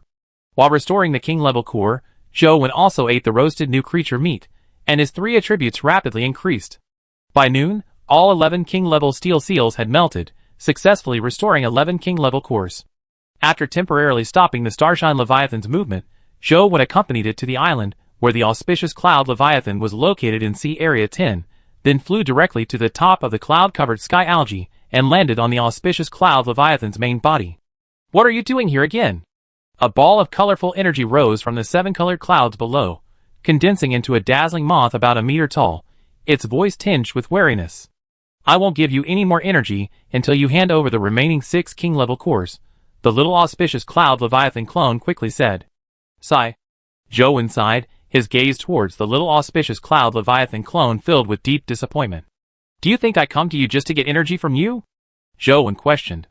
"Yes, every time you come, you're just asking me for energy," the little auspicious Cloud Leviathan clone said, looking at Zhou with disdain. Sigh.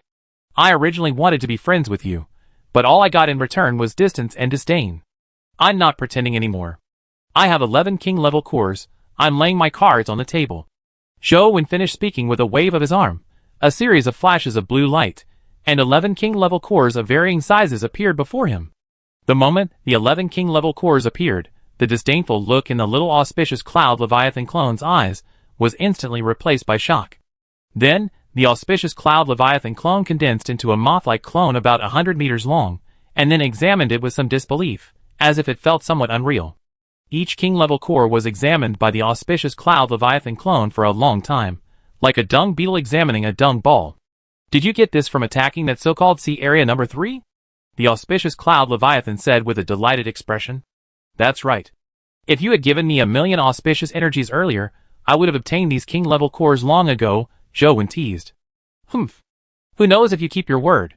But since you kept your promise, next time you need energy, as long as it's within my means, I can give it to you," the auspicious Cloud Leviathan clone said. "That's more like it," Zhou nodded in satisfaction. Next, the auspicious Cloud Leviathan clone was about to absorb the 11 king-level cores into its main body. Hey, take them all." "Leave one for me," Zhou said, taking one of the king-level cores. Zhou planned to give this last king-level core to the brilliant sea serpent after it evolved into a king-level Leviathan. The auspicious Cloud Leviathan didn't care, losing one was just one. Besides the one Zhou had promised, it had actually gained 4. "Have you found any alien brains on the island these past few days?" Zhou asked after the auspicious Cloud Leviathan had absorbed all 10 king-level cores. "I found a few, and I dealt with them all," the auspicious Cloud Leviathan replied, creating a smaller clone. Chapter 1075. Okay, keep a close eye on things. If you find any alien brains, eliminate them. Don't let them spread in Sea Area 10, Zhou nodded and said. "Understood," replied the little auspicious Cloud Leviathan clone. Currently, there are basically auspicious Cloud Leviathans on every island in Sea Area 10. Their mental power can cover all the islands, making eliminating alien brains a simple matter. Afterwards, Zhou asked the auspicious Cloud Leviathan for 10,000 units of energy to activate the auspicious Cloud Royal Domain, and then return to the stomach wall space of the illusionary scale. After sending the Starshine Leviathan further into the Dream Sea, Zhou began to consume large quantities of new creature meat. Ding! Attention all survivors, today is day 389. The treasure hunt trial will begin on day 390. Please prepare. That evening, the world system notification sounded in the minds of all survivors. The 11th trial will begin tomorrow. Zhou, Leviathan Hunter plus 100, Abyss Hunter plus 26, King of Survival plus 10, Normal Human Attributes are 10, Devouring Sea Pattern, Auspicious Cloud Pattern. Intelligence, 25-25 Shock Trait, Impact Trait, Brainwave Trait. Strength, Deadly 3280/3600 Golden Lightning Trait, Core Convergence Trait, Lightning Ion Trait, Deadly Trait. Constitution, Vitality 3443/3500 Radiant Gold trait, Confrontation trait, Thunder trait, Necrosis trait, Mighty Force trait, Tungsten Gold trait Speed 3162/3500 Levitation trait, Sunrise trait, Moon Shuttle trait, Void Escape trait.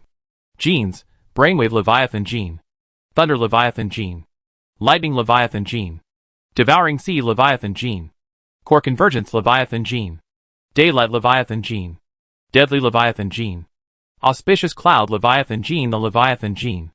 Abilities: Golden Body, Golden Lightning Arc, Double Absorption, Energy Compression, Super Speed Regeneration, Moonlight like a Shuttle, Unrivaled, Surging Spirit, Lightning Attachment, Nuclear Fusion Evaluation, a humanoid Leviathan that has entered the mid-sized Leviathan level and possesses the Auspicious Cloud Leviathan certification.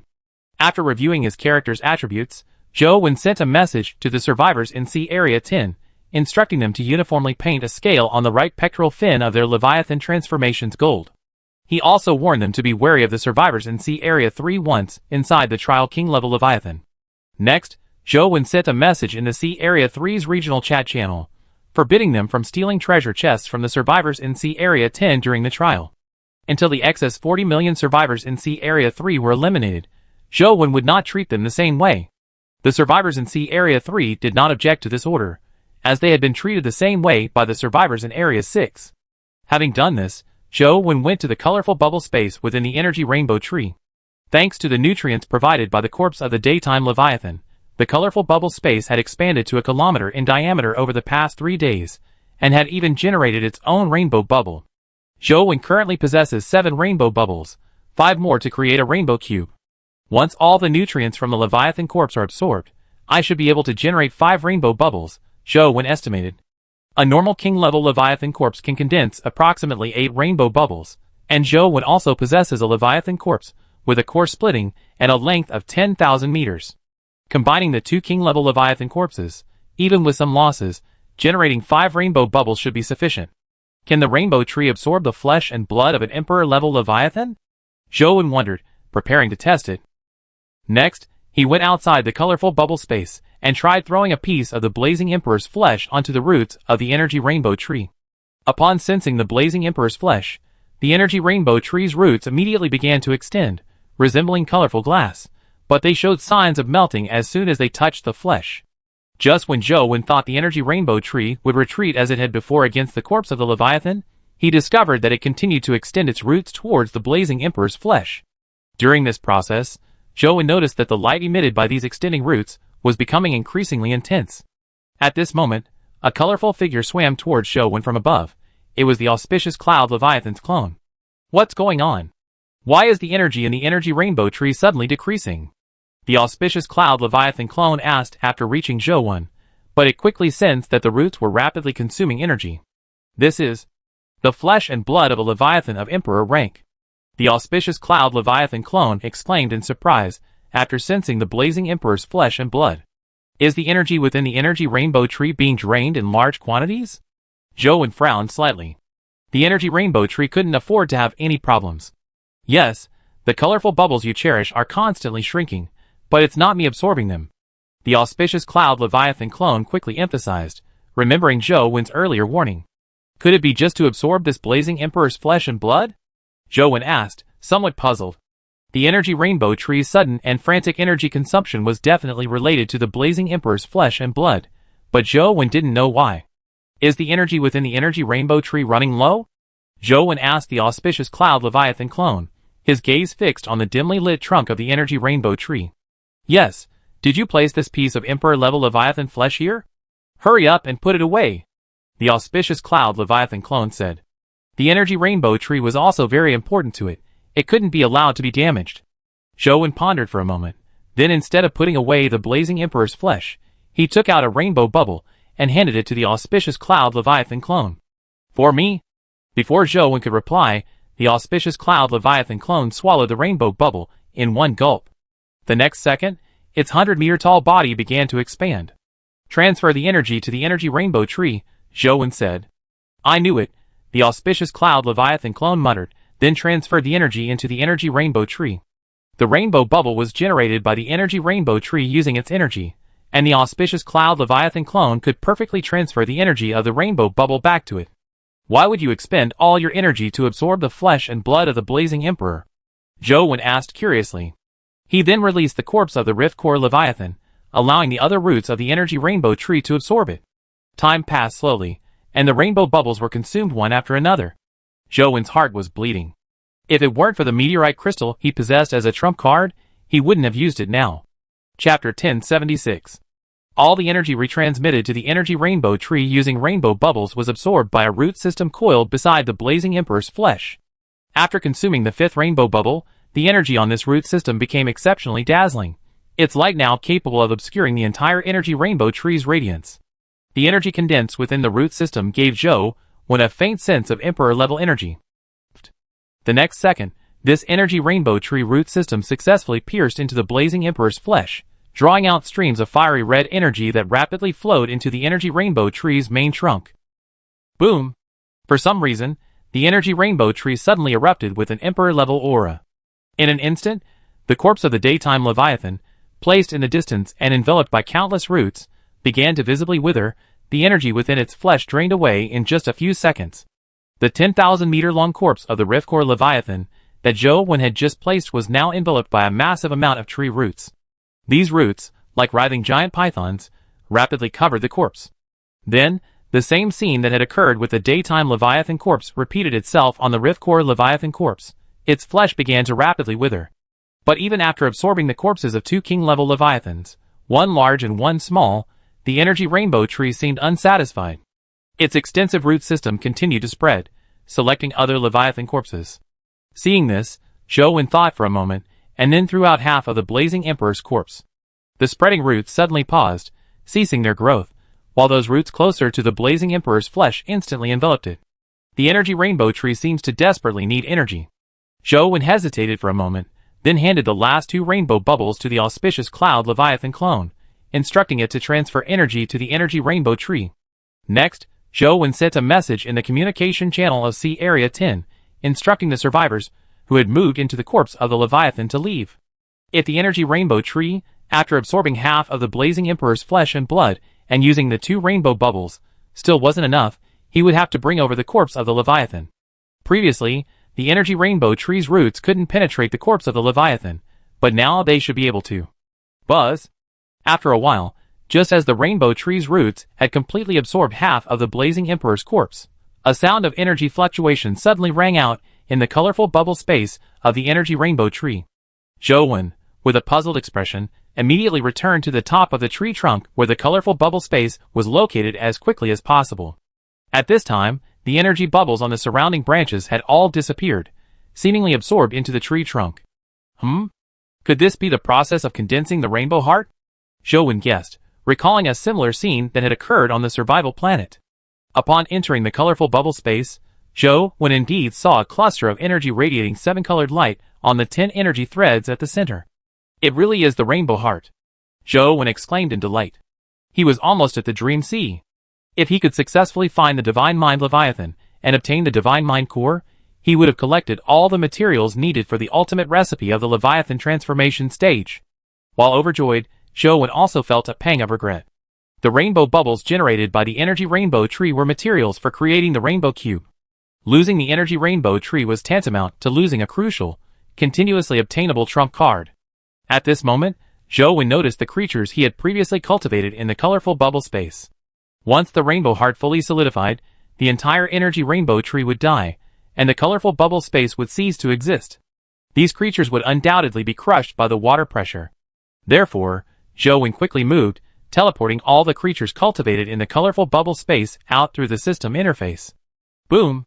Shortly after, a dazzling energy shockwave spread out.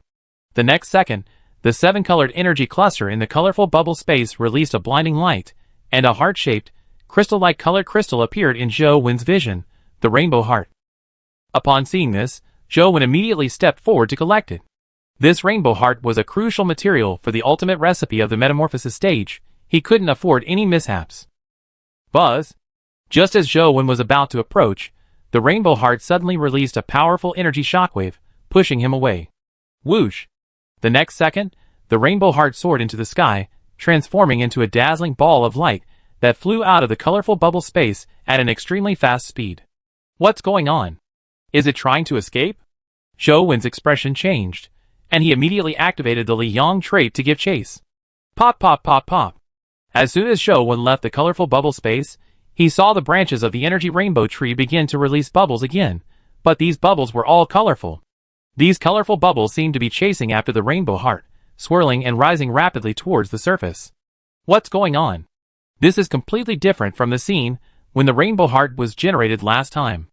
Zhou Wen looked at the still-living energy rainbow tree below, his confusion deepening. Boom! In the night, in a bubbling sea area, a colorful light suddenly shone from beneath the surface. Immediately afterward, a loud explosion rocked the sea, and a dazzling ball of colorful light shot out from the water. Boom! Then, another splash erupted from the sea, this time carrying Zhou Wen, who was chasing after it. The levitation property slowed his flight speed, so to avoid losing him, Zhou Wen activated his auspicious energy form.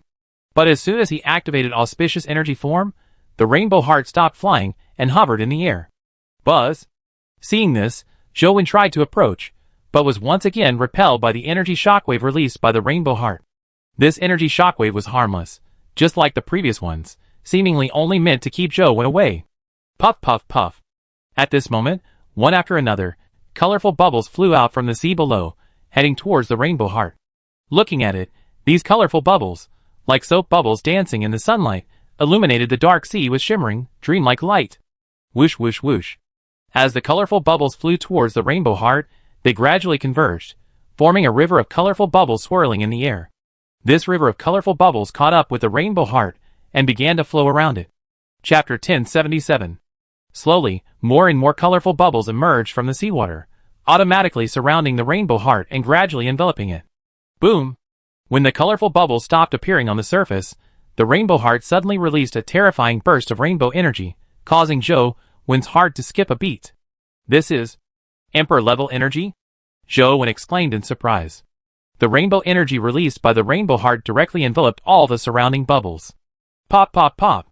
Immediately afterward, these colorful bubbles that had been in contact with each other began to merge together, and in a short while, they completely merged into a giant colorful bubble with a diameter of 10,000 meters. Then, the rainbow energy that had been scattered and floating inside the giant colorful bubble began to converge towards the rainbow heart, gradually condensing into a blurry phantom. As the energy continued to solidify, the blurry phantom became clearer and clearer. It was a creature with a completely colorful body, shaped like a bubble, resembling an axolotl. Could this be another Leviathan-level emperor undergoing rebirth? Zhou Wen thought to himself in shock. Wait! Is the rainbow heart gone? Zhou Wen suddenly realized, his expression hardening as he looked at the giant egg-like colorful bubble before him. Although the energy rainbow tree was still there, and perhaps another rainbow heart could be generated, he had no idea how long this process would take or what conditions were required. Yet, this creature, suspected to be a Leviathan-level emperor, contained a rainbow heart within it. Zhou Wen hesitated, wondering whether to use the meteorite crystal he had recently acquired to kill the creature and obtain the rainbow heart within it. However, this creature was clearly related to the energy rainbow tree. If he used the meteorite crystal to kill it, it might affect the energy rainbow tree, and if it caused the tree to die, it would be a huge loss. Just as Zhou Wen hesitated, the creature within the giant colorful bubble solidified completely and opened its eyes, which shimmered like colorful streams of light. Then, after glancing at Zhou Wen, the rainbow bubble creature slowly opened its mouth, and a ball of colorful light flew out, piercing through the outer bubble membrane and heading towards Zhou Wen. Zhou Wen was slightly taken aback, then reached out and caught the ball of light emitted by the rainbow bubble creature. Ding! Obtained Rainbow Heart X1. Boom! After the rainbow bubble creature spat out the rainbow heart, its body exploded, and the giant colorful bubbles scattered back into smaller bubbles, each 10 meters in diameter, before falling into the seawater. This is what I got? Zhou Wen looked at the rainbow heart in his hand, somewhat bewildered. However, Zhou Wen didn't hesitate. He directly stored the rainbow heart in his system interface, and returned to the location of the underwater energy rainbow tree along with the colorful bubbles. These colorful bubbles landed on the branches of the energy rainbow tree, like scattered soap bubbles. Then, the 10-meter diameter rainbow bubbles gradually shrank until they disappeared. The energy within the colorful bubbles flowed through the branches into the main trunk of the energy rainbow tree. The rainbow bubble creature, which had resembled an emperor-level Leviathan, gradually solidified within the trunk, its body curled inwards, quietly residing within the tree. This creature should be the energy rainbow tree, right? It's similar to the auspicious cloud leviathan, Joan guessed. The auspicious cloud leviathan was born from the cloud-covering algae, essentially an energy form protecting its main body. Where's the auspicious cloud leviathan? Joan suddenly realized that he hadn't seen the auspicious cloud leviathan since the rainbow heart condensed. Could it have been scared away by the aura of an emperor-level leviathan? Joan said with a smile. After the rainbow bubble creature entered the trunk of the energy rainbow tree, the colorful light emitted by the entire energy rainbow tree became even more dazzling and vibrant, and its overall life level seemed to have leaped up. The colorful bubble space still existed, but it was somewhat small, only about 100 meters in diameter. After waiting for a while, and confirming that the energy rainbow tree was no longer acting strangely, Joan teleported back the flying mist worms, electric flesh worms, and triangular starfire worms that he had previously kept there. That rainbow bubble creature probably also needs to absorb energy. It seems it won't be able to obtain rainbow bubbles anymore. Sigh. Joan sighed. Since the energy rainbow tree was no longer in a hurry to acquire energy, Joan didn't take the corpse of the leviathan. Leaving it as a sturdy castle for the survivors in Sea Area 10 was fine. Then, Joan spent the time in the colorful bubble space condensing various king-level energies. The night passed quickly. On the morning of the 390th day, Joan left a large pile of leviathan meat for the energy rainbow tree, and then returned to the stomach wall space of the phantom scale. The 11th trial was about to begin, and Joan needed to quickly feed the phantom scale and the starshine leviathan. Where did your clone over at the energy rainbow tree go last night? I haven't seen it all night, Joan asked the little auspicious cloud leviathan clone during feeding. My clone didn't run away, it was absorbed by that tree, the little auspicious cloud leviathan clone said, somewhat speechless. Huh? Joan was taken aback. Then do you want to send another clone to protect the energy rainbow tree? Joan asked. If you want to use my clone to feed the energy rainbow tree energy, just say so, the little auspicious cloud leviathan clone said angrily.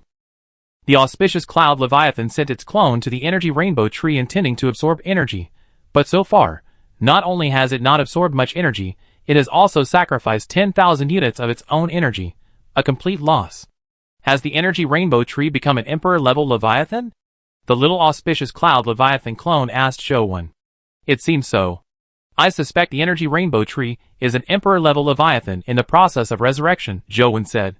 By the way, you actually have the flesh and blood of an emperor-level leviathan?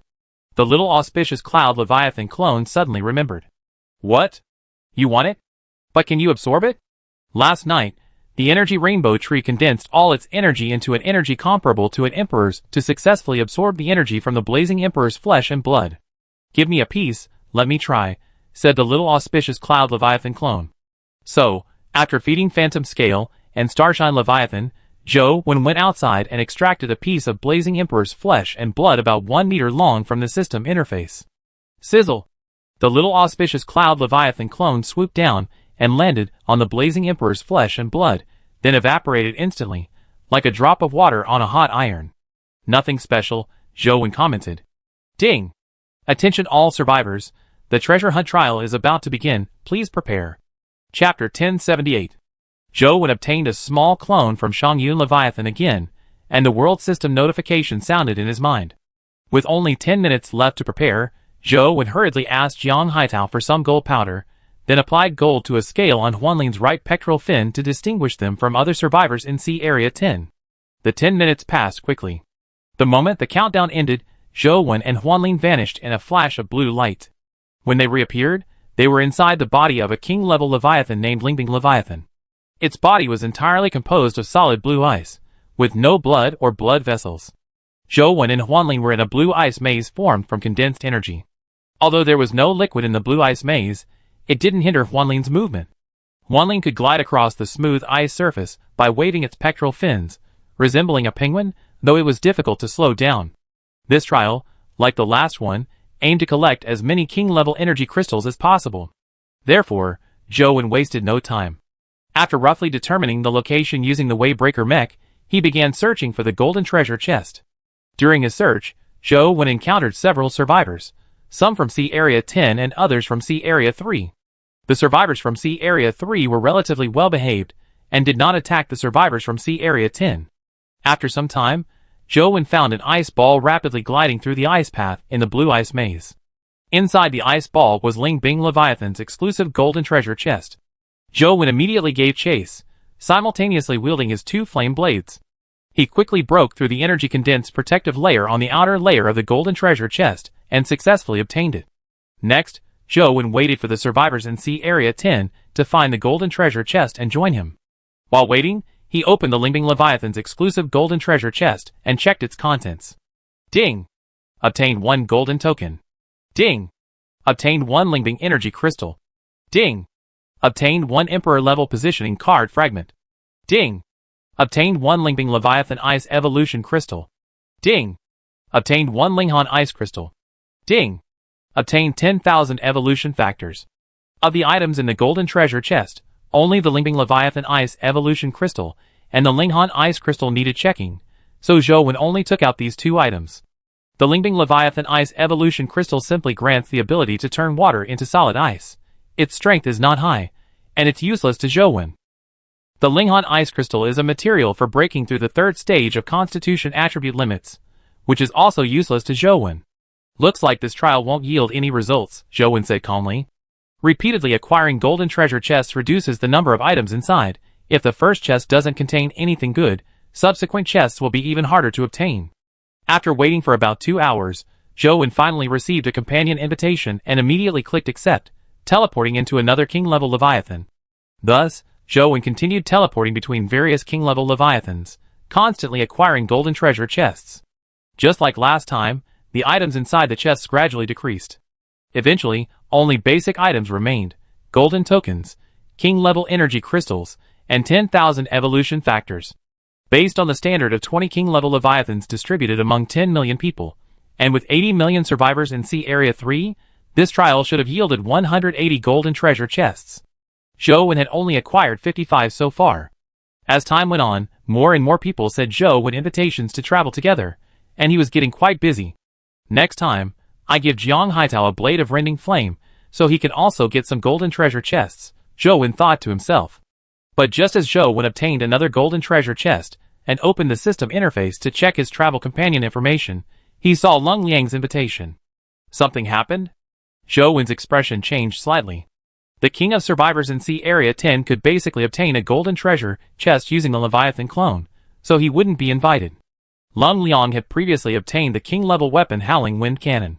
Although it could only be used for smashing, it could still damage the protective layer outside the golden treasure chest when encountering weaker king-level energy, so it was even less likely that he would travel with Zhou Wen. Now that Lung Liang was traveling with him, it meant something had happened. Zhou Wen immediately clicked accept, teleported, and as soon as his figure appeared, he activated his mental power. Whoosh!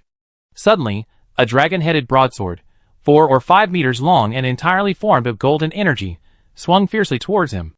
Zhou Wen's expression hardened. He immediately activated his 10,000 June ability, channeling immense energy into his skin, and then forcefully withstood the blow. Boss Zhou, be careful. This is a king-level core creature. Lung Liang warned, seeing Zhou Wen choose to withstand the attack of a king-level core creature with his body. However, Zhou Wen still didn't dodge, nor did he use his flame-splitting blade.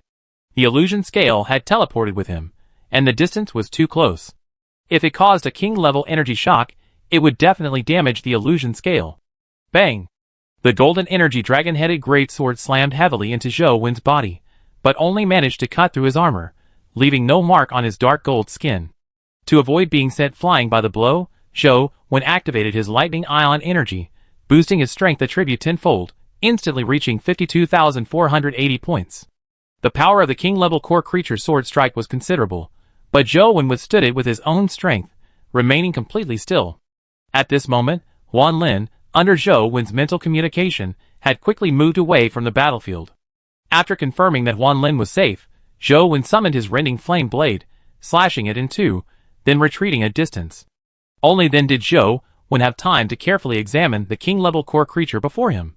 This king-level core creature was a half-human, half-dragon creature, entirely golden in color, its body composed of golden energy, constantly releasing a vast amount of king-level energy. How can such a core creature appear in the trial? Zhou Wen frowned. Because if such a king-level core creature appeared frequently in the subsequent treasure hunt trials, it would be a deadly threat to the survivors. Die! The Golden Dragon Man core creature released an angry mental attack, recondensing a golden energy dragon head blade, and then swiftly attacked Zhou. Zhou still had many golden treasure chests to collect, so he didn't want to waste time here. A flash of blue light appeared in his palm, and another blade of rending flames appeared. Then he activated his auspicious energy form, and the next second, his figure vanished. Swish, swish, swish. The two blade of rending flames unleashed a dense barrage of fiery red light, instantly slicing the Golden Dragon Man into pieces. Chapter 1079. The Dragon King level core creature's attack froze instantly, its entire body covered in dense, fiery red blade marks. Bang! A loud explosion rang out as the Dragon King level core creature's body shattered into fragments. These fragments then transformed into energy, coalescing in the air into two spheres, one large and one small, along with a golden treasure chest. Encountering a king-level core creature like this seems quite good. Zhou looked at the two spheres ahead, knowing that one of them was definitely the core of this king-level Leviathan. During his first treasure hunt trial, Zhou had tried to collect the core of the trial king-level Leviathan, but the world system prevented him. Now, this king-level core creature had essentially handed over the king-level core. However, just as Zhou was about to step forward to collect it, one of the smaller spheres suddenly flew away at an extremely fast speed. When Zhou chased after it, the world system's notification sounded in his mind, warning him not to approach. What does this mean? This king-level Leviathan's core attacked me, yet I still can't obtain it, Zhou said, somewhat dissatisfied. However, despite his dissatisfaction, Zhou didn't confront the world system head-on, lest he be kicked out of the trial like last time. He still had over 100 gold treasure chests to collect. Being kicked out now would be too much of a loss. Ding! Obtained Brilliant Crystal X1. Ding! Brilliant Crystal, a material for transforming Leviathan into a transformation stage cultivator. Obtaining a king-level transformation stage material isn't bad. The Brilliant Crystal was the remaining large sphere, which Zhou directly put into his supply box. Boss Zhou, are you alright? Lung Liang asked after the battle ended. I'm fine. What's the deal with this king-level core creature? Zhou briefly inquired about Lung Liang's encounter with it. This king-level Leviathan was named Glorious Leviathan. After entering its body, Lung Liang, like Zhou, immediately searched for the golden treasure chest. However, after searching for a long time without success, he heard some survivors say that a powerful Dragon Man monster was killing people everywhere. Lung Liang immediately guessed that it might be the core creature Zhou had mentioned earlier, and this one was likely a king-level core creature. But as the king of survivors in Sea Area 10, he couldn't ignore it, so he engaged the king-level core creature in battle. Glorious Leviathan was already a king-level Leviathan. After its core evolved into a core creature, its energy intensity increased, making it no match for Lung Liang. He could only barely hold on by relying on the auspicious energy provided by the little auspicious Cloud Leviathan clone and the recently acquired Howling Wind Cannon. However, Leviathan's energy was finite. Once its auspicious energy was depleted, it wouldn't last long and had no choice but to ask Zhou for help. This is troublesome, Zhou frowned, looking at the golden treasure chest in front of him. If the golden treasure chests were guarded by king-level core creatures, he would be the only one in the entire Sea Area 10 who could continuously kill them. Go open the golden treasure chest, Zhou shook his head, deciding to leave it for later. He then told Lung Liang to open the golden treasure chest. Zhou didn't open the golden treasure chest himself because he suddenly thought of a loophole. He could break the energy layer protecting the golden treasure chest, and then let other survivors open it. Wouldn't that prevent the items inside from decaying? As a result, after Lung Liang opened the golden treasure chest, he found only 3 items inside: a golden token, a brilliant energy crystal, and 100 million evolution factors. Well, it seems there's no loophole left, Zhou said helplessly. Lung Liang's selection of these 3 items was clearly influenced by him. However, the fact that there are 100 million evolution factors is because of the king-level core creature? Zhou speculated. These 100 million evolution factors were still very valuable to him. He could use them later when embedding various evolution crystals. After dealing with Lung Liang, Zhou continued to accept invitations from other survivors to acquire golden treasure chests. After more than 10 hours, Zhou successfully obtained 166 golden treasure chests without encountering any more king-level core creatures. During the acquisition of golden treasure chests, Zhou thought of another possible loophole, giving the blazing flame blade to ordinary survivors, so they could break through the energy protection layer outside the golden treasure chests. The result was still unsuccessful, the items from the golden treasure chest were the same three things again. Clearly, the world system wouldn't allow this. With several hours left before the trial ended, Zhou Wen had nothing else to do, so he stayed in the stomach space of the phantom scale, roasting and eating the new creature meat to improve his 3 attribute values. Soon, it was the morning of the 391st day. The 11th trial ended, and Zhou Wen and the phantom scale were teleported back into the mouth of the Starshine Leviathan. After feeding the phantom scale and the Starshine Leviathan, Zhou Wen teleported to the sea area where the energy rainbow tree was located. He found everything normal, except that the large amount of Leviathan creature meat he had put in the day before had been completely absorbed and turned into dried, withered wood. Zhou Wen had no shortage of Leviathan flesh and blood, thanks to the continuous supply from the survivors in C10, so he put down a large pile of it. After returning to the phantom scale stomach wall space, Zhou Wen opened the system interface and sent a message in the regional communication channel of C3. King of Zone 10 in World 10. Anyone who previously challenged survivors from Zone 6 can send a screenshot to the 13 survivor kings of C10. As soon as Zhou Wen sent the message, Jiang Haitao and his 13 companions sent a message in the regional communication channel of C3, asking the survivors in C3 to send them screenshots, including the 2 pseudo-kings, Li Jinjian and Shivam. In C3, the survivors who thought the previous events were over panicked upon seeing this message. Survivor from Zone 5, Great King of C10, what will happen to those of us who didn't challenge the survivors from Zone 6? Zhou Wen didn't answer, but instead took a screenshot of a message he sent on day 388 and resent it. King of Zone 10, World 10, after challenging a survivor from Zone 6, take a screenshot of the duel information. You can live after 10 days. As soon as this screenshot was sent, the chat channel for C3 exploded. Messages kept scrolling, almost all of them saying Zhou Wen broke his promise. Survivor from Zone 3, King of C10, you can't do this. You clearly said before that as long as we cleared out the survivors from Zone 6 within 10 days, we could live. Survivor from Zone 7, sure enough, we shouldn't have believed you, you devil. We should have joined the survivors from Zone 6 in slaughtering the survivors from C10. Chapter 1080. Survivors from Zone 2, please spare us. We know we were wrong. Survivors from Zone 8, King of C10, if you really don't want to let us go, in the next trial, we will perish together with the ordinary survivors of C10. I hope you can think this through. Survivors from Zone 4, it's clearly your own fault for not seizing the opportunity. The Great King of C10 said that a duel with the survivors from Zone 6 would guarantee your survival, but you listened to the absurd plan proposed by the survivors from Zone 6. You deserve to die. Survivors from Zone 5, how ridiculous. It wasn't you bastards who cleaned up the survivors from Zone 6, but the noble and powerful King of C10 who led his glorious people to do so.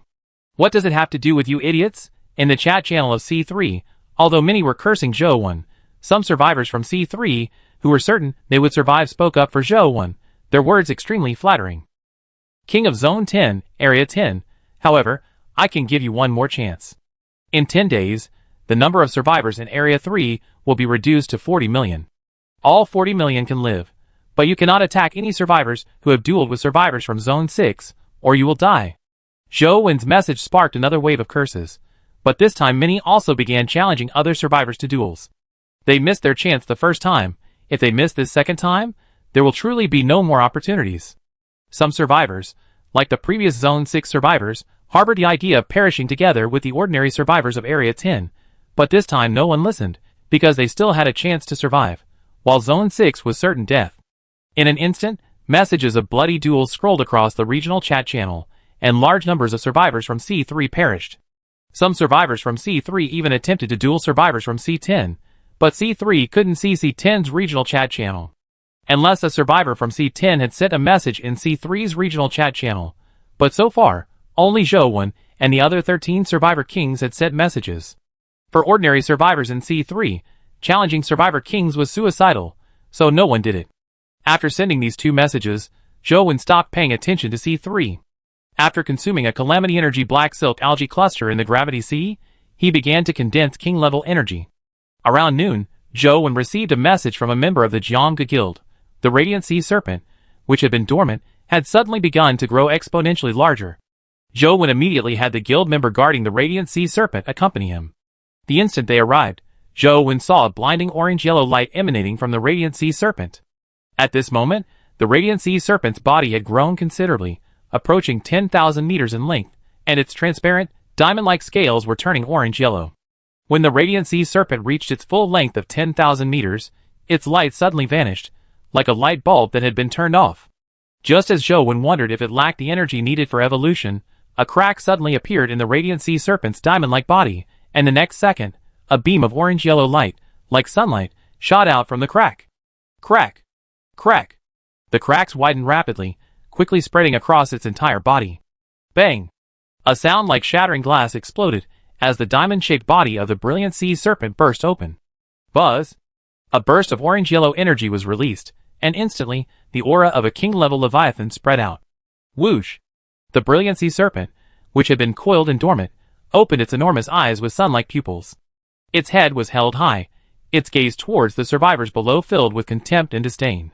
The Brilliant Sea Serpent was now nearly 20,000 meters long, entirely orange-yellow, with bright white patterns covering its back. Its scales seemed to be integrated into its body, making its surface extremely smooth. It had 4 spiky horns growing backward from its head, of varying lengths, 2 short and 2 long, the longer horns on the outside, and the shorter ones on the inside. The Brilliant Sea Serpent's gaze finally settled on Zhou. The contempt and disdain in its eyes lessened somewhat, but it still maintained its superior posture. What do you mean? Trying to rebel? Zhou condensed his mental energy into a thread, extending it, and transmitting it into the Brilliant Sea Serpent's brain. Humph! I am the noble king-level Leviathan. How dare a mere survivor speak to me like that? Insolence! The Brilliant Sea Serpent replied with its majestic mental energy.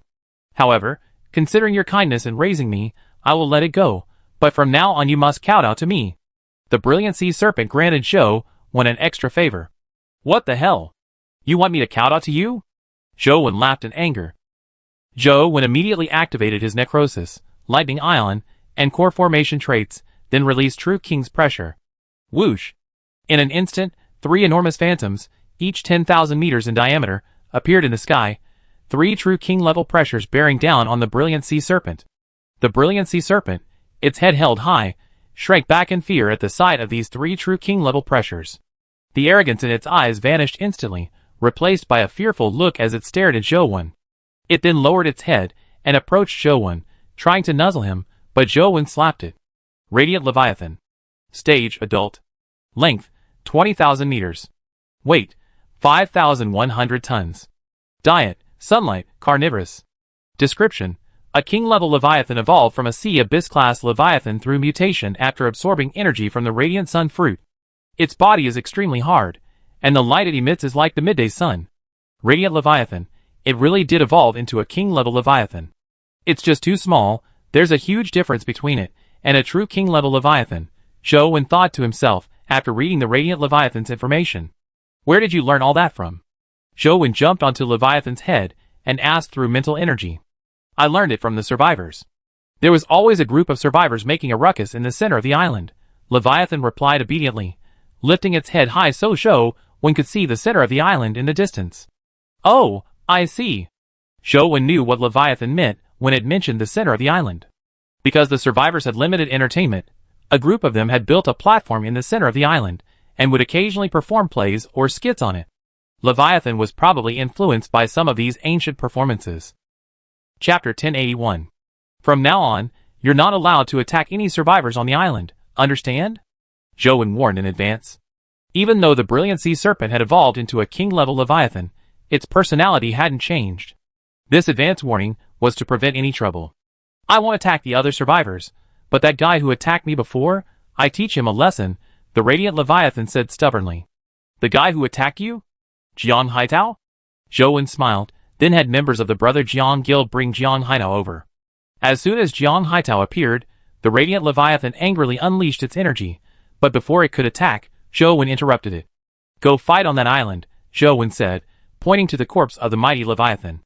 Jiang Haitao already knew Zhou's meaning before coming over, so he directly followed the Radiant Leviathan to the back of the mighty Leviathan's corpse. Soon after, a series of booming energy echoed from the back of the Leviathan. After some time, the Leviathan returned, covered in wounds, and pitifully curled up into a ball, no longer defiant. Can you absorb this? Zhou found it amusing to see the Leviathan so defeated, so he took out a king-level core he had previously kept, and tossed it in front of the Leviathan. Upon seeing the king-level core, the Leviathan's dejected mood vanished. It quickly opened its mouth and swallowed the king-level core in one gulp, then happily tried to nuzzle Zhou Wen with its head, only to be slapped away by Zhou Wen. The Leviathan, with a body length of 20,000 meters, was exceptionally enormous, its head hundreds of meters thick. A single movement could send Zhou Wen flying. Next, Zhou Wen took out the king-level energy crystals he had obtained from this trial, and gave them to the radiant Leviathan. However, after only a dozen or so, the auspicious cloud Leviathan clone, hovering in the sky above the Jiangge Guild's headquarters, suddenly transformed into a dazzling moth and flew over. Just as it landed on the radiant Leviathan's head, it swung its insect legs and kicked the radiant Leviathan, causing it to roll to the side and cower. The radiant Leviathan, even before evolving into a king-level Leviathan, was quite afraid of the auspicious cloud Leviathan, and it remained so now, not daring to resist, obediently finding a spot to curl up into a ball. "What's wrong?" Zhou Wen asked, puzzled, looking at the furious auspicious cloud Leviathan clone. "You nurtured your own Leviathan into a king-level Leviathan, so you're not going to give me the 78 king-level energy crystals you owe me?" The auspicious cloud Leviathan clone questioned. "Didn't I give you 4 extra king-level cores?"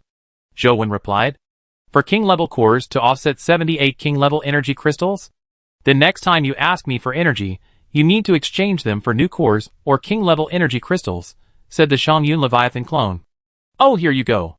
Zhou Wen's original plan was to feed some to the newly evolved king-level Leviathan, the Yuri Leviathan, and give the rest to the Shangyun Leviathan. Zhou Wen gave the Shangyun Leviathan clone 100 king-level energy crystals. After all, he wasn't a stingy person. Before, when king-level cores and king-level energy crystals were scarce, the Shangyun Leviathan was quite accommodating, repeatedly lowering the exchange standard of 1 million units of energy. Now that resources were plentiful, it wouldn't be stingy. "Humph. That's more like it." The Shangyun Leviathan clone snorted, happily carrying a pile of king-level energy crystals as it flew away. Zhou Wen handed the remaining 80 king-level energy crystals directly to the radiant Leviathan, then used his mental power to ask if it could condense the energy into crystals. The radiant Leviathan tried, but found it couldn't. It could only condense the energy into a single energy sphere. Could condensing energy into crystals be an exclusive ability of the Guardian Leviathan? Zhou Wen wondered. "It seems I have to bring back the Gravity Emperor," Zhou Wen thought to himself. Finally, seeing that the radiant Leviathan was too large to remain at the Jiangge Guild's base, Zhou Wen decided to let it stay on the shell of the mighty Leviathan. Since it could now obtain energy by basking in the sun, it didn't need special feeding. Then, Zhou Wen returned to the Phantom Scale's stomach wall space and continued condensing king-level energy. Soon, 2 days passed, and today was the morning of the 393rd day. Over the past 2 days, the chat channel for C3 has been buzzing with messages about bloody duels. After 3 days, the number of survivors has dropped from 80 million to below 40 million. The shadow of death over all the survivors in C3 has finally dissipated. They have survived, giving them a feeling of relief. Among these survivors in C3, one survivor from Zone 4 stood out. Not only had he previously killed a large number of survivors from Zone 6 through duels, but he also subsequently killed many survivors from other zones through duels. Zhou Wen didn't actually have a good impression of this Zone 4 survivor's actions, but since the other party was working so hard, he wouldn't say anything more and simply sent him the remaining King of Survival title as a reward. "Thank you for your trust. Ruan Wenqing will certainly live up to your expectations and manage Sea Area 3 well." Ruan Wenqing, the King of Zone 4 of Sea Area 3, said excitedly. Zhou Wen replied casually. Afterwards, Zhou Wen began feeding Huanlin and Xinghui Leviathan, continuing his journey towards the Dream Sea. Ding! Arrived at the Dream Sea, location deactivated. Around noon, a system notification sounded in Zhou Wen's mind. Finally arrived at the Dream Sea. Zhou Wen stood on Xinghui Leviathan's head, somewhat excited. Although in the Endless Sea, most named sea areas likely contain Emperor-level Leviathans, he was willing to brave any danger to find the Divine Sense Leviathan and get Huanlin into its metamorphosis stage. Currently, most of the powerful beings in various sea areas have entered the devouring transformation stage of their Leviathan forms. The Phantom Scale, still in the scale transformation stage, is completely defenseless. Furthermore, the Leviathan creatures Zhou Wen is currently encountering are becoming increasingly powerful, so the Phantom Scale must quickly enter the devouring transformation stage. Shortly after entering the Dream Sea, Zhou Wen spotted a group of familiar Leviathan creatures. The light-shaking Leviathan? Zhou Wen's expression brightened. The brain platinum crystal within the platinum crystal worm in the light-shaking Leviathan's brain is a material used to create the mech's AI. The reason the Wavebreaker mech hasn't been mass-produced is because of the lack of brain platinum crystal. While other mech parts have substitutes, the mech's AI is missing.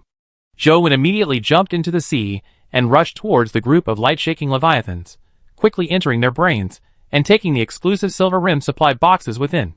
Each of the 6 exclusive silver rim supply boxes contained 10 brain platinum crystals, totaling 60 crystals. Zhou Wen neither killed the Yao Guang Leviathans nor eliminated the platinum crystal worms within their brains, as it was unnecessary. He simply felt a pang of emotion as he looked at the Yao Guang Leviathans, once incredibly powerful in his eyes, now whose fate he had decided with a single thought. Chapter 1082. Like Shen Xian exploring the Eternal Day Sea, Zhou Wen didn't take Huanling with him into the Dream Sea.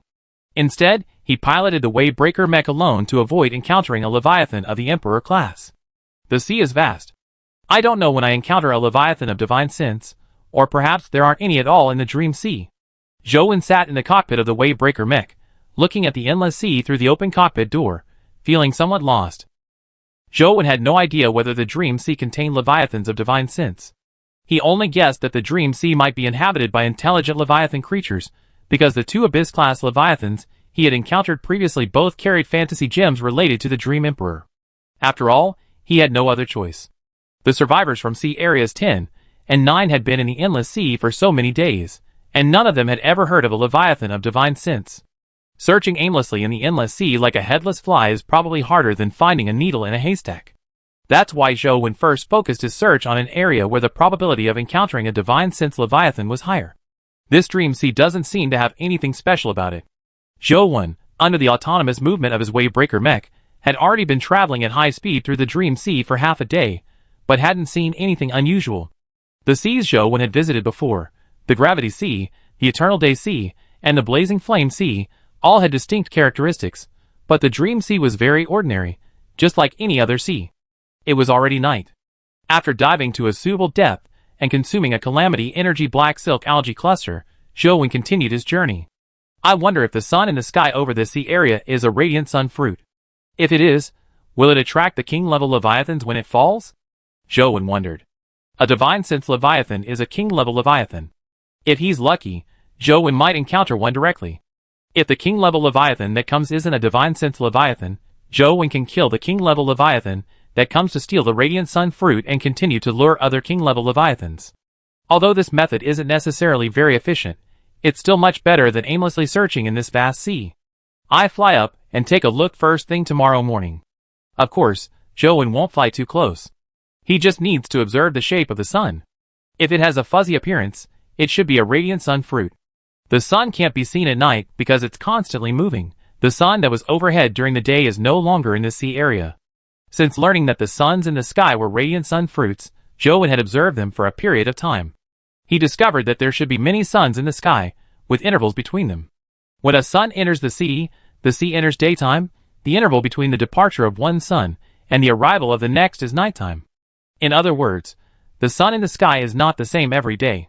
Therefore, Zhou Wen felt that the probability of waiting for a radiant sun fruit to fall into the Dream Sea was very small. So Zhou Wen wouldn't stay in one place and wait foolishly. Instead, he planned to explore the Dream Sea while waiting for the radiant sun fruits to fall. If only I could teleport the sun fruits falling from the Eternal Daylight Sea here directly, Zhou Wen thought to himself. 10 sun fruits are fixed in the sky in the Eternal Daylight Sea, and they almost always land there after falling, making them relatively easy to encounter. If he could place the sun fruits falling from the Eternal Daylight Sea into the Dream Sea, attracting the king-level Leviathans from there would be much easier. I explore for a few days and see. If it really doesn't work, I waste some energy to decompose and teleport the sun fruits falling from the Eternal Daylight Sea, Zhou Wen muttered. As for whether the sun fruits, after being decomposed and losing a lot of energy, could still attract king-level Leviathans, he didn't know, but he had to try. Just as Zhou Wen was feeling a bit bored, and was about to open the system interface to check on the survivors in Sea Area 3, a large group of creatures suddenly appeared floating in the air on the dark sea ahead. These creatures were diverse in species and color, ranging from small beings to Leviathan-like creatures. However, what struck Zhou Wen as eerie was that all of them were translucent, like ghosts. Are they creatures from the Dream Sea? Zhou naturally didn't mistake these translucent creatures for ghosts.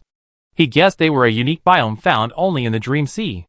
Therefore, Zhou put away his Wavebreaker mech, activated its levitation ability, and flew towards the group of translucent creatures.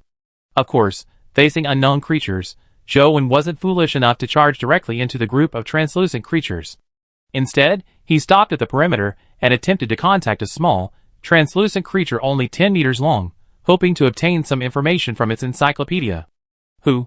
However, the instant Zhou's hand touched the small, translucent creature's body, it vanished like scattered smoke, turning into countless specks of light. Zhou frowned slightly, because these translucent creatures seemed to be mere illusions, not real beings. Is it made of some kind of energy? Zhou wondered.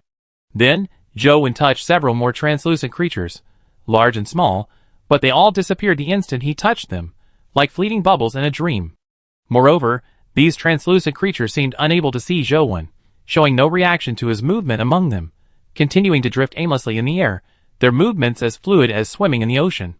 Zhou suddenly felt a chill run down his spine, because these translucent creatures truly seemed to be ghosts. Buzz! Zhou released his mental energy, preparing to carefully examine these translucent creatures. However, the moment his mental energy spread to their bodies, they vanished instantly, as if erased by his mental energy. These translucent creature phantoms. Could they be a special phenomenon of the Dream Sea? Zhou murmured to himself after putting some distance between himself and the group of translucent creatures. Unfazed by what he didn't understand, Zhou didn't rush into further contact. After confirming that the translucent creature phantom simply drifting in the sky had no effect on him, he returned to the surface and continued piloting the Wavebreaker mech. Chapter 1083. As they advanced, the number of translucent creature phantoms increased dramatically, almost filling the sky. Various creatures were present, giving Zhou the feeling of observing an underwater world. However, despite the sheer number of translucent creature phantoms in the sky, it was eerily quiet, completely silent. Therefore, Zhou had no interest in appreciating them. Instead, he felt a sense of unease.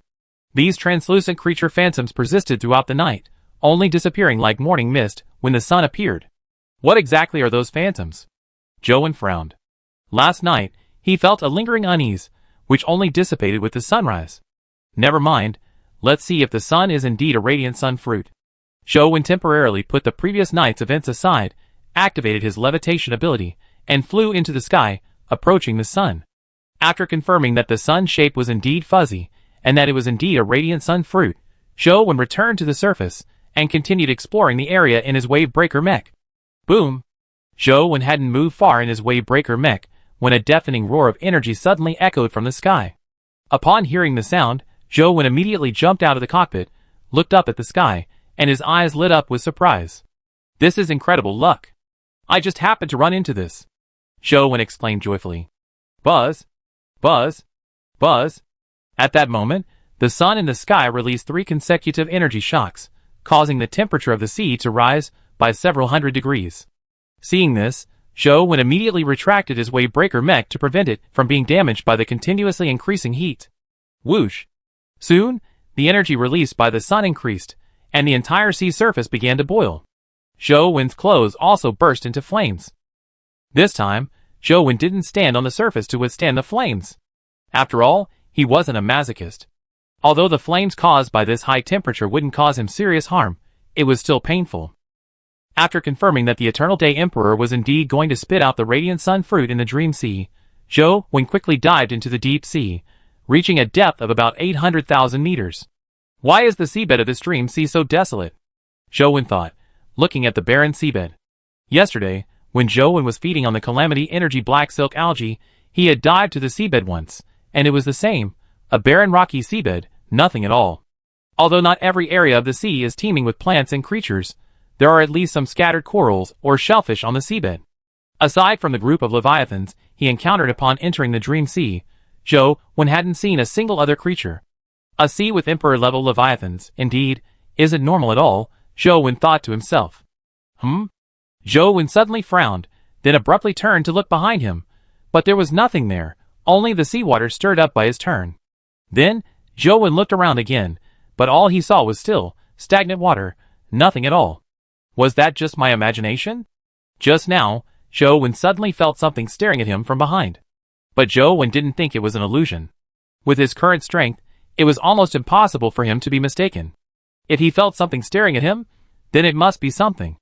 Even after releasing his mental energy in his Wavebreaker mech, covering a radius of 5,000 meters, he still found nothing.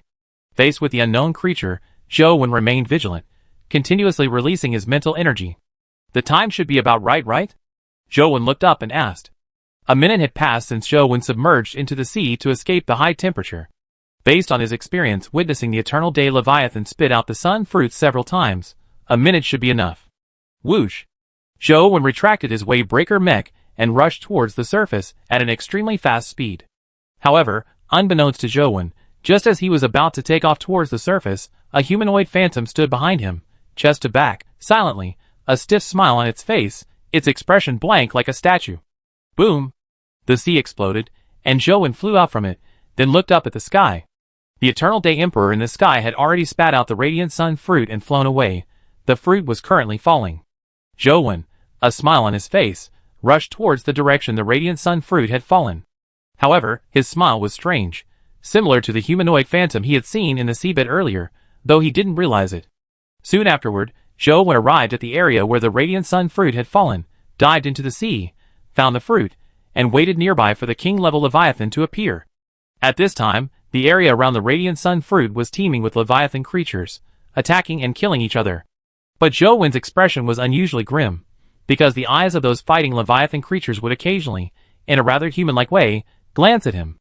It wasn't just one or two Leviathan creatures like this, all of them were. Wait, what's wrong with my face?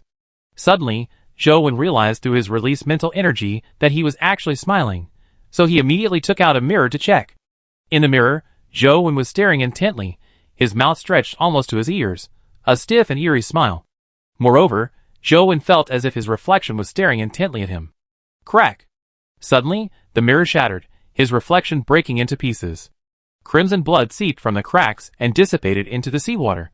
Zhou Wen quickly threw the mirror away, but when he looked up, he found that all the Leviathan creatures that had been fighting each other had stopped moving, each staring intently at him, their eyeballs almost bulging out of their sockets, bloodshot. Buzz! Zhou Wen suddenly realized something, immediately activated his dead silence ability, and then released the True King's pressure. In an instant, the bizarre scene vanished. The Leviathan creatures were still fighting each other, but they had been frightened away by the Emperor-level pressure he released. His expression remained normal, without the eerie smile. So, an intelligent creature was attacking me after all. Was it a dream Emperor? Zhou Wen guessed. At this point, only an Emperor-level Leviathan could still affect him with mental attacks. This is troublesome. They already targeted me so quickly, Zhou Wen said gravely, instinctively wanting to teleport away. Chapter 1084. Zhou Wen looked at the radiant sun fruit ahead, his eyes filled with hesitation. He didn't want to teleport away directly, because attracting a king-level Leviathan with the radiant sun fruit was the most likely way to encounter a divine sense Leviathan in a short time. If he teleported away now, he would still have to re-enter the dream sea to find the divine sense Leviathan, and there was no guarantee he would encounter a second fallen radiant sun fruit. Looks like I have no choice but to take a gamble. Zhou Wen wasn't entirely without power against the Emperor-level Leviathan. He had his ultimate trump card. If the Dream Emperor really appeared, he would use the meteorite crystal source to unleash a meteor strike. After preparing to face the Dream Emperor, Zhou Wen activated the deadly flesh and blood creature armor with deadly energy, protecting his body. The Emperor-level pressure disappeared. If the Emperor-level pressure remained, the King-level Leviathan definitely wouldn't dare to come and would have to retreat. But after retreating, he would likely have to face the Dream Emperor's mental attacks again. However, to Zhou Wen's surprise, after his Emperor-level pressure dissipated, the anomalies from before did not reappear.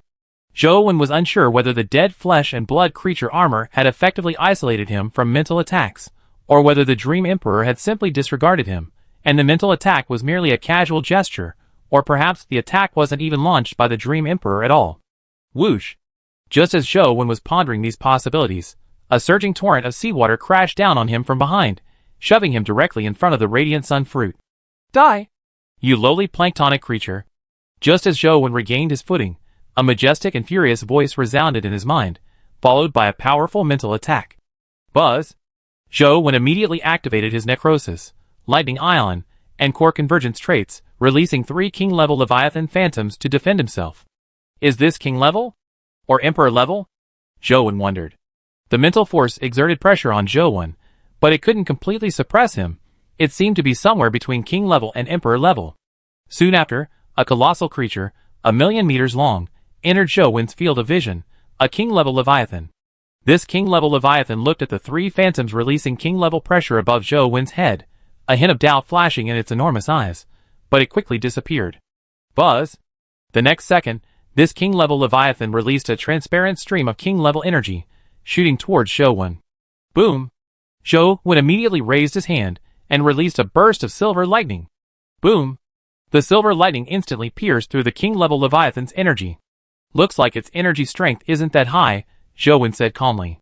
Having confirmed the king-level Leviathan's energy strength, Zhou stopped testing it and directly activated his auspicious energy form, transforming into a streak of seven-colored light and rushing forward at incredible speed. The king-level Leviathan tried to release energy to block, but it couldn't harm Zhou, who was protected by the deathly flesh and blood creature armor. Whoosh whoosh whoosh. The moment Zhou approached the king-level Leviathan's body, two blade-splitting blades appeared, quickly slicing through its tough skin and successfully burrowing into its body. Upon entering, Zhou casually checked the encyclopedia information and discovered that this king-level Leviathan was actually the Divine Sense Leviathan. Ha ha! Illusion Scale can finally enter the devouring transformation stage. Zhou exclaimed excitedly, feeling almost unreal. Whoosh! Zhou moved through the Divine Sense Leviathan's body at incredible speed, charging directly towards its head. During this time, the Divine Sense Leviathan's energy continuously surged in, eroding the deathly energy within the deathly flesh and blood creature armor. Eventually, the deathly energy was exhausted, and the deathly flesh and blood creature armor retracted into his body. This time, Zhou didn't use deathly energy to strengthen his devouring pattern, as there was no need. When he killed the daytime Leviathan before, it was because he hadn't yet obtained the auspicious Cloud Leviathan certification. Now, he possessed 10,000 strands of auspicious energy within him, allowing him to resist the Divine Sense Leviathan's energy surge without any difficulty, relying on the form of auspicious energy. Asterisk ding. Killed a king-level Leviathan creature. Strength, Constitution, and Speed each increased by 3 points. Asterisk. After a while, Zhou entered the Leviathan's brain cavity and quickly destroyed the brain, successfully killing it. Then, Zhou used a king-level Leviathan corpse container sphere to collect the Leviathan's corpse and immediately teleported away. He didn't even want the sun fruit, this dream sea was too eerie, and he didn't want to stay any longer. Back in the phantom scale stomach wall space, Zhou breathed a deep sigh of relief. The threat of the Dream Emperor was gone. Next, Zhou went outside, released the Leviathan's corpse, and then crawled inside to locate the heart. Whoosh! Zhou sliced through the heart's flesh with his flame-splitting blade, entering its interior. Inside, a glass-like sphere about 100 meters in diameter floated. Ding! Obtained 1 Divine Sense Core. I thought I encounter a core creature and have to fight again, Zhou said with a smile, listening to the system notification in his mind. There was no way around it. Everything had gone too smoothly. After collecting the corpse of the Divine Sense Leviathan, Zhou was incredibly excited. He teleported back to his stomach wall space and took out a meteorite treasure chest specifically for storing the materials for the ultimate recipe of the Transformation Leviathan's metamorphosis stage. On the head of the Starshine Leviathan, Zhou took all the materials from the meteorite treasure chest, 10 king-level cores, and 1 rainbow heart. It's been almost 300 days since I obtained the ultimate recipe for the Transformation Leviathan's metamorphosis stage. I finally collected all the materials, Zhou said with emotion.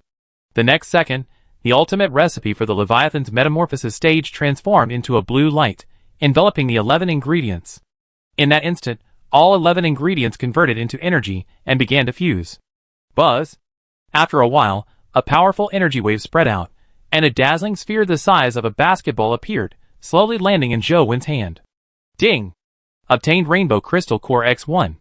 Zhou immediately returned to the Phantom Scale's stomach wall space, and threw the Rainbow Crystal Core directly into the digested pool. Instantly, streams of rainbow-colored energy began to flow into the Phantom Scale's body. Just as Zhou was about to go out to see what changes would occur when the Phantom Scale entered the metamorphosis stage, a colorful ball of light suddenly lit up in the stomach wall space, and then flew towards Zhou. Ding! Obtained Past World Salvation Ticket X1. Ding! Past World Salvation Ticket, used to travel back to Earth before its destruction and save all of humanity. Chapter 1085. Travel back to Earth before its destruction to save all of humanity? Zhou asked, puzzled. Before he arrived in this survival world, nothing had happened on Earth. Just as Zhou was feeling confused, the past world salvation ticket in his hand suddenly emitted a burst of blue light. The next second, Zhou was enveloped in the blue light and disappeared into the stomach wall space of the illusion scale. When Zhou reappeared, he was standing on an asphalt road. The road was extremely dilapidated, with many sections of asphalt peeling away, revealing the concrete foundation beneath. Cracks snaked along the concrete foundation, from which weeds grew. On both sides of the road were tall buildings, equally dilapidated, with peeling paint, broken glass, and vines climbing the walls. The road signs were rusted, and the images were illegible. The traffic lights at the intersections were collapsed and covered in dust. Is this Earth? Zhou frowned. We only been in this survival world for a little over a year. How could the city be in such a state? Zhou was filled with questions. Boom! Just as Zhou was about to look around, he suddenly heard an explosion. The sound wasn't loud, so it must have been quite far away. Someone's there? Zhou instantly rushed to a dilapidated building, then leaped over 100 meters into the air with a powerful burst of speed. Bang! Bang!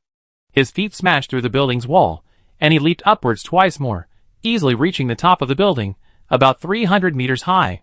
Standing atop the building's signal tower, Zhou looked into the distance and saw a small plume of black smoke rising 10,000 meters away. At least someone's here. Zhou urgently needed to figure out the situation. Whoosh! Whoosh! Whoosh!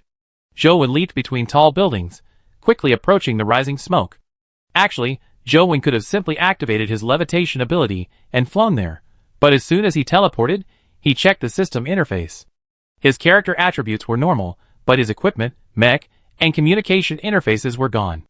This meant he couldn't retrieve his weapons, mechs, or items from his mail. Of course, Zhou still had a lot of abyss-level energy within him, but without a way to replenish it, it was best to conserve it. After all, a distance of about 10,000 meters wasn't far for him now. Rat-a-tat-tat.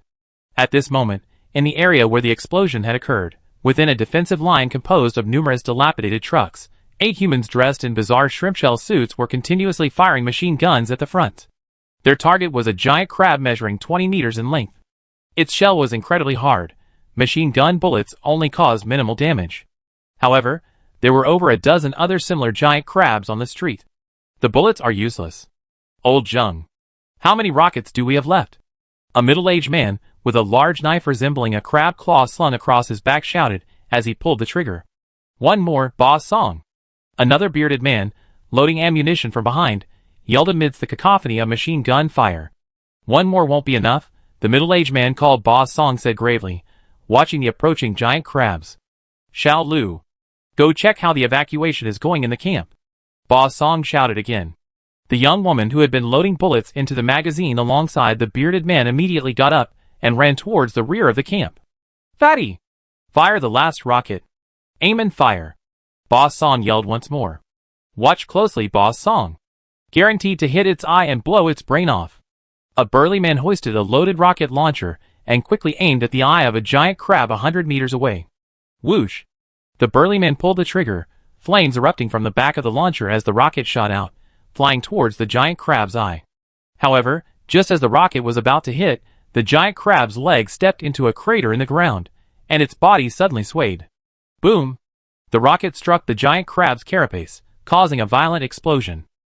After the smoke from the explosion dissipated, the giant crab's right eye was blown off, and a charred hole about 3 meters long appeared on its right carapace, through which the crab meat could be seen. The injury seemed serious, but for a giant crab that was 20 meters long, it was nothing, and it continued charging towards the defensive line at its undiminished speed. Fatty! Are your eyes on dermatitis? The middle-aged man roared. The burly man wanted to argue, but ultimately said nothing, because this rocket was crucial. The street they were on wasn't wide, only about 20 meters in diameter, making it difficult for giant crabs to move. If that rocket had killed one of the giant crabs, it would have slowed down the movement of the giant crabs behind it, buying time for their companions in the camp to evacuate. Boss Song. Only half the camp has retreated, a young woman named Xiao Lu reported back. Tell them to hurry. Drop everything unimportant. We can't hold on much longer. Boss Song shouted, then ordered the others to cease fire. He himself charged out of the defensive line towards the giant crab, whose shell had been blown open. Ba Song's physical abilities seemed superhuman. He covered the 50-meter distance in just 2 or 3 seconds. Just before reaching the giant crab, he unsheathed his crab claw knife from his back. After dodging several attacks from the giant crab's claws, he leaped onto its head using its legs and a few quick movements. Then, he darted into the hole blasted open by the rocket, and destroyed the giant crab's brain as quickly as possible. After killing the giant crab, he immediately emerged, carrying some crab meat, and charged back into the defensive line. Ba Song's awesome. Not only did he kill the giant crab, but he also brought back some crab meat, the burly man praised. Sigh. If only there were more enhanced individuals in the camp, Ba Song said helplessly, then casually handed the crab meat he brought back to Xiao Lu. Keep it safe. Once it's safe, distribute it to the kids in the camp, Ba Song said. The dead giant crab blocked the street, and the group could finally catch their breath. The giant crabs that came after them would eat their dead members before continuing their attack. Old Zheng, how many grenades do we have left? Ba Song lit a cigarette and turned to ask.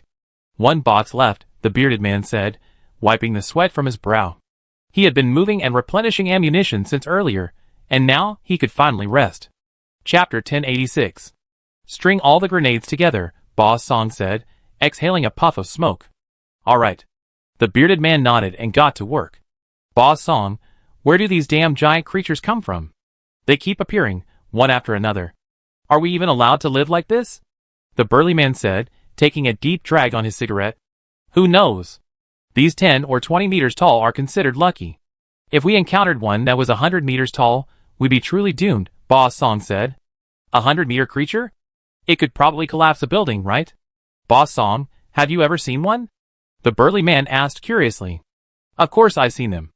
I even seen ones 1,000 meters tall, flying in the sky, their bodies crackling with lightning, Ba Song recalled, a hint of fear in his eyes. Flying? And crackling with lightning? Really? The burly man asked, somewhat skeptical. Why would I lie to you? I was only 11 or 12 years old then, living in a camp of several thousand people. I still remember that day vividly. It was a cloudy day. That 1,000-meter-long creature suddenly appeared from the clouds, made a thunderous roar, and then charged down like lightning. In an instant, the entire camp was engulfed in lightning. If I hadn't been standing right at a subway entrance and been so scared that I rolled down, I probably would have died. Only those living in the subway escaped. Everyone living on the ground was electrocuted to a crisp. Old Song's voice trembled as he finished speaking. If you encounter such a creature, whether you survive or not depends entirely on luck. Old Song sighed deeply and shook his head. For a moment, the others fell silent.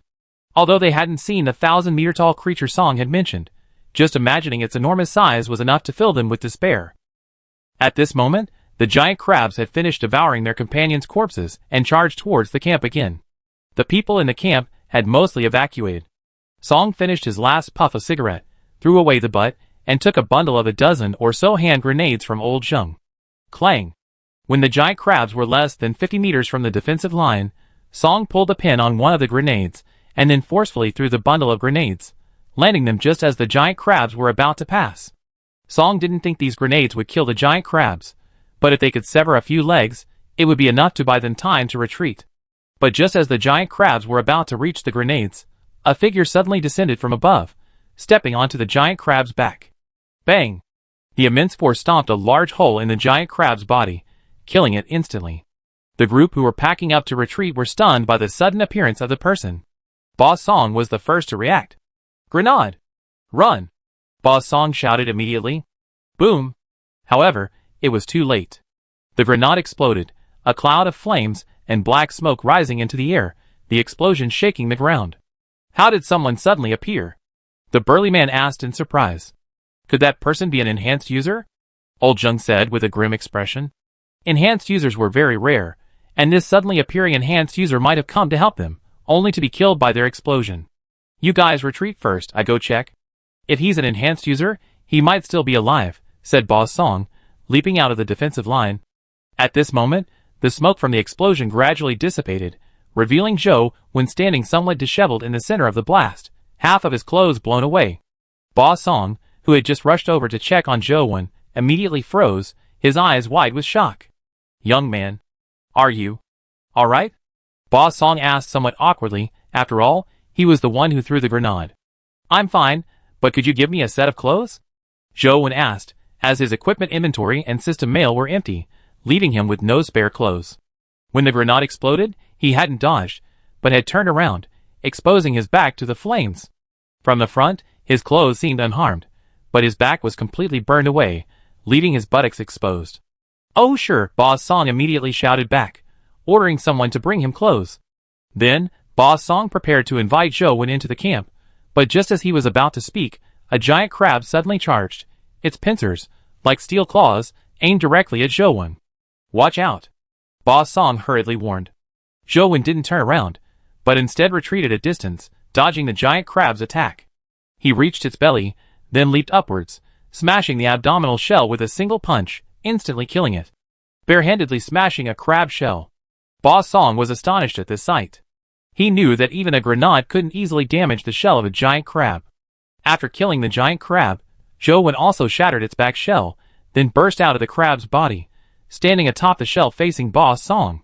That's incredible strength. There are still over a dozen giant crabs attacking from behind, yet he hasn't even turned around to look. Such confidence must mean he's incredibly powerful, Ba Song thought to himself. Zhou Wen certainly couldn't turn around now. That would expose his backside. However, he genuinely didn't consider these giant crabs a threat. In fact, he recognized them. They were the migratory crabs he encountered during the third trial on the survival planet. At this moment, Ba Song's companion finally brought over a work uniform and tossed it to Zhou Wen, who was standing on the migratory crab's back. Zhou Wen caught the uniform, then leaped backward and disappeared from everyone's sight. However, they weren't worried about Zhou Wen's safety. They had all witnessed him effortlessly defeating the giant crabs with his bare hands. With such strength, he had nothing to fear from those giant crabs. Bang! Bang! Bang! The next second, a series of cracking sounds, accompanied by the thud of a giant crab crashing to the ground, rang out from behind the carcass blocking their path. A dozen seconds later, the sound ceased, and Zhou Wen, dressed in overalls, reappeared atop the giant crab, completely unharmed. It's all taken care of, Zhou Wen said after jumping down from the giant crab. Thanks for coming to help, little brother. I'm really sorry about that. Those grenades were meant to blow up the giant crab, Ba Song explained. By the way, my name is Song Chong. What's your name, little brother? Ba Song introduced himself. Zhou Wen said directly. Come on, brother Zhou Wen. Let's go to my camp for a bit. Song Chong said, pulling Zhou Wen towards the camp. He even offered Zhou Wen a cigarette, but Zhou Wen refused. He didn't smoke. Chapter 1087. Go get someone to bring tools to butcher the corpses and get the crab meat. Upon arriving at the camp, Song Chong instructed his companions, while simultaneously inviting Zhou Wen to sit down. I wonder if brother Zhou Wen's companions are nearby. Song Chong asked after lighting a cigarette. Companions? I don't have any companions. Zhou Wen shook his head. No companions? Aren't you an enhanced individual from another survival camp, brother Zhou Wen? Song Chong's previously relaxed expression faltered slightly. No, I'm alone. Zhou Wen noticed the change in Song Chong's expression, but he didn't care. These people were all ordinary people, and posed no threat to him. A lone wolf? After saying those three words, Song Chong became alert, his right hand even reaching for the crab claw-shaped knife on his back. A lone wolf? I guess so.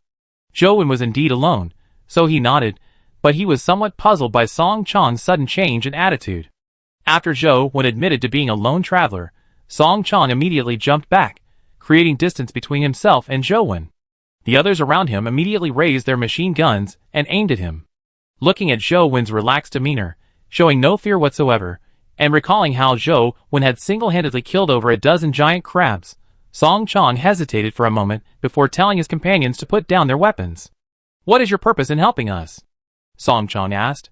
Indeed, I have a purpose, Zhou Wen nodded. Please speak, sir. Anything within my power is acceptable. Song Chong appeared straightforward, but inwardly he was very nervous, because this lone traveler was simply too strong. A lone traveler, as the name suggests, is an enhanced individual who travels alone, and such enhanced individuals are often very powerful. The reason Song Chong and his group reacted so strongly upon learning that Zhou Wen was a lone traveler was because lone travelers often engage in robbery, theft, and rape. In short, they are bandits. After all, being alone and strong, they can live however they want. Even if they offend a large survival camp, they can simply run away. No camp would go to the trouble of hunting them down. I want to ask you a few questions, Zhou said. Huh? Song Chong thought he had misheard and was stunned for a moment. Is this Blue Star? Zhou asked directly, ignoring Song Chong's reaction. Blue Star Camp. We're not here. Our camp is called Lucky Camp, Song Chong replied. I mean, is this planet Blue Star? Zhou asked, speechless. This planet is Blue Star. Song Chong was confused. Of course this planet is Blue Star. Could it be any other planet? What year is it? Zhou asked again. This year marks the 303rd year of the Vanished Era, Song Chong replied. The Vanished Era? Zhou asked doubtfully. I only heard about it. About 300 years ago, a large number of people suddenly disappeared from Blue Star, leaving only some children and the elderly. That's when it became known as the Vanished Era, Song Chong explained. A large number of people suddenly disappeared, and over 300 years ago? How is that possible? Zhou asked, his eyes filled with disbelief. Those people who suddenly disappeared must have been them, the survivors. But only 393 days have passed in the survival world, just over a year. How could over 300 years have gone by? I only heard about it. I don't know for sure, Song Chong said. Those migratory crabs. Those giant crabs from earlier, when did they appear? Zhou continued to ask. I heard those giant creatures appeared about 300 years ago, Song Chong replied. He found this lone traveler strange. These were basic details, yet he still needed to ask him. Could it be that the time flow in the survival world is different from that on Earth? One day in the survival world is equivalent to 1 year on Earth. Zhou wondered. Zhou remembered that the item that teleported him was called the Past World Salvation Ticket, meaning that his current timeline was actually in the past, in the 303rd year of the Vanished Era, which is the 303rd day in the survival world. Since it's called the Past World Salvation Ticket, it means that Earth was destroyed sometime after the 303rd year of the Vanished Era, Zhou guessed. But was it Earth itself that was destroyed, or humanity? Zhou pondered. By the way, what were those enhanced beings you mentioned earlier? Zhou suddenly remembered something and asked. Enhanced individuals are those whose physical attributes far surpass those of ordinary people. By consuming the flesh and blood of these giant creatures, there's a very small chance of becoming an enhanced individual. Song Chong didn't dwell on why the other person kept asking these basic questions. He just answered whatever came to mind. Do you have a ranking system for enhanced individuals based on their strength? Zhou asked again. Yes, there are 5 levels in total, Song Chong replied. What level of strength is level 5? Zhou asked. Zhou wanted to see what level the strongest human being currently belonged to, so he could determine what level of Leviathan creature could destroy humanity, and thus deduce whether he himself could handle it. A level 5 enhancer, I never seen one, only heard about them. Anyway, they're incredibly powerful, apparently capable of single-handedly slaying a kilometer-long creature, Song Chong said. A kilometer-long creature? Is it a creature 1,000 meters long? Zhou asked, startled. Yes, kilometer-long creatures are terrifying. I saw one once. It destroyed a survival camp of several thousand people in an instant, Song Chong nodded. A kilometer-long creature? That's a small Leviathan.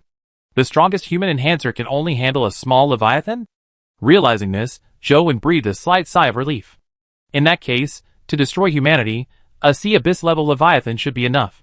In that case, it poses no threat to me. Although Zhou no longer possessed an Emperor-level weapon, his internal energy was still sufficient to deal with a sea abyss-level Leviathan. Have you finished asking your questions? Song Chong asked when Zhou stopped speaking. Yes, Zhou nodded. After we obtain the giant crab meat for you, we will be leaving. Helping Zhou obtain the crab meat was Song Chong's way of currying favor.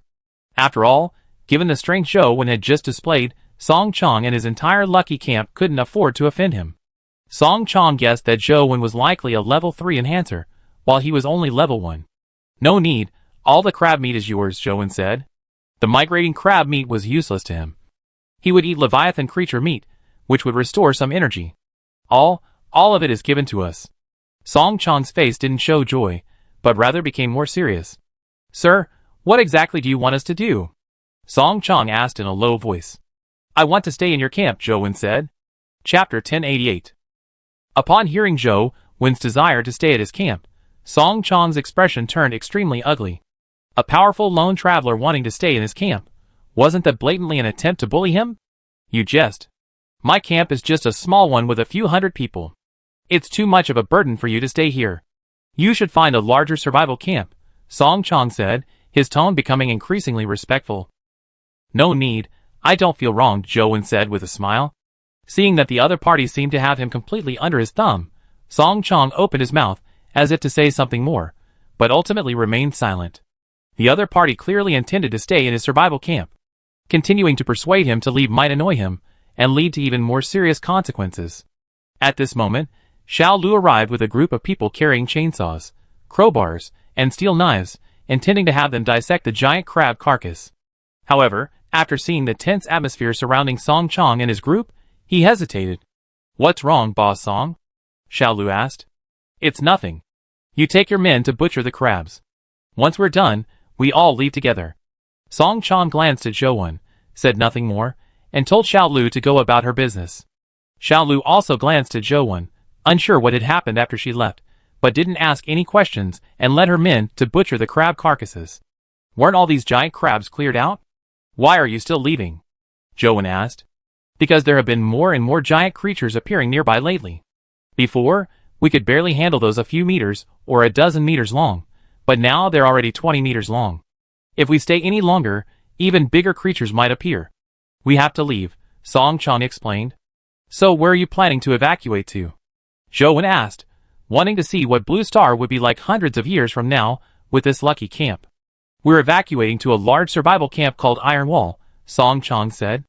I heard there's a level 4 enhancer stationed at Iron Wall Camp, capable of handling creatures 100 meters long, Song Chong continued, watching Zhou reaction. He wanted to scare Zhou away from his camp. Oh, is it far? Zhou expression remained unchanged upon hearing about the level 4 enhancer. A level 5 enhancer could only handle a small leviathan. A level 4 enhancer was nothing to him. It's a bit far, about half a month's journey, Song Chong said, a hint of helplessness in his voice. Originally, our lucky camp planned to join Ironwall Camp, but for a while, we heard a large group of giant crocodiles, about 30 meters long, had appeared near Ironwall Camp, so we stayed in this city temporarily, Song Chong explained. I heard a few days ago that Ironwall Camp had cleared out the giant crocodiles, and now that we can't stay in this city anymore, we might as well head to Ironwall Camp, Song Chong said, then winked at his companions, signaling them to also go and butcher the giant crabs. Next, at Zhou suggestion, Song Chong led him to explore the camp's environment. The campsite Song Chong had chosen was a village within a town. The buildings were dense and the roads narrow, making it impossible for any creature slightly larger to enter.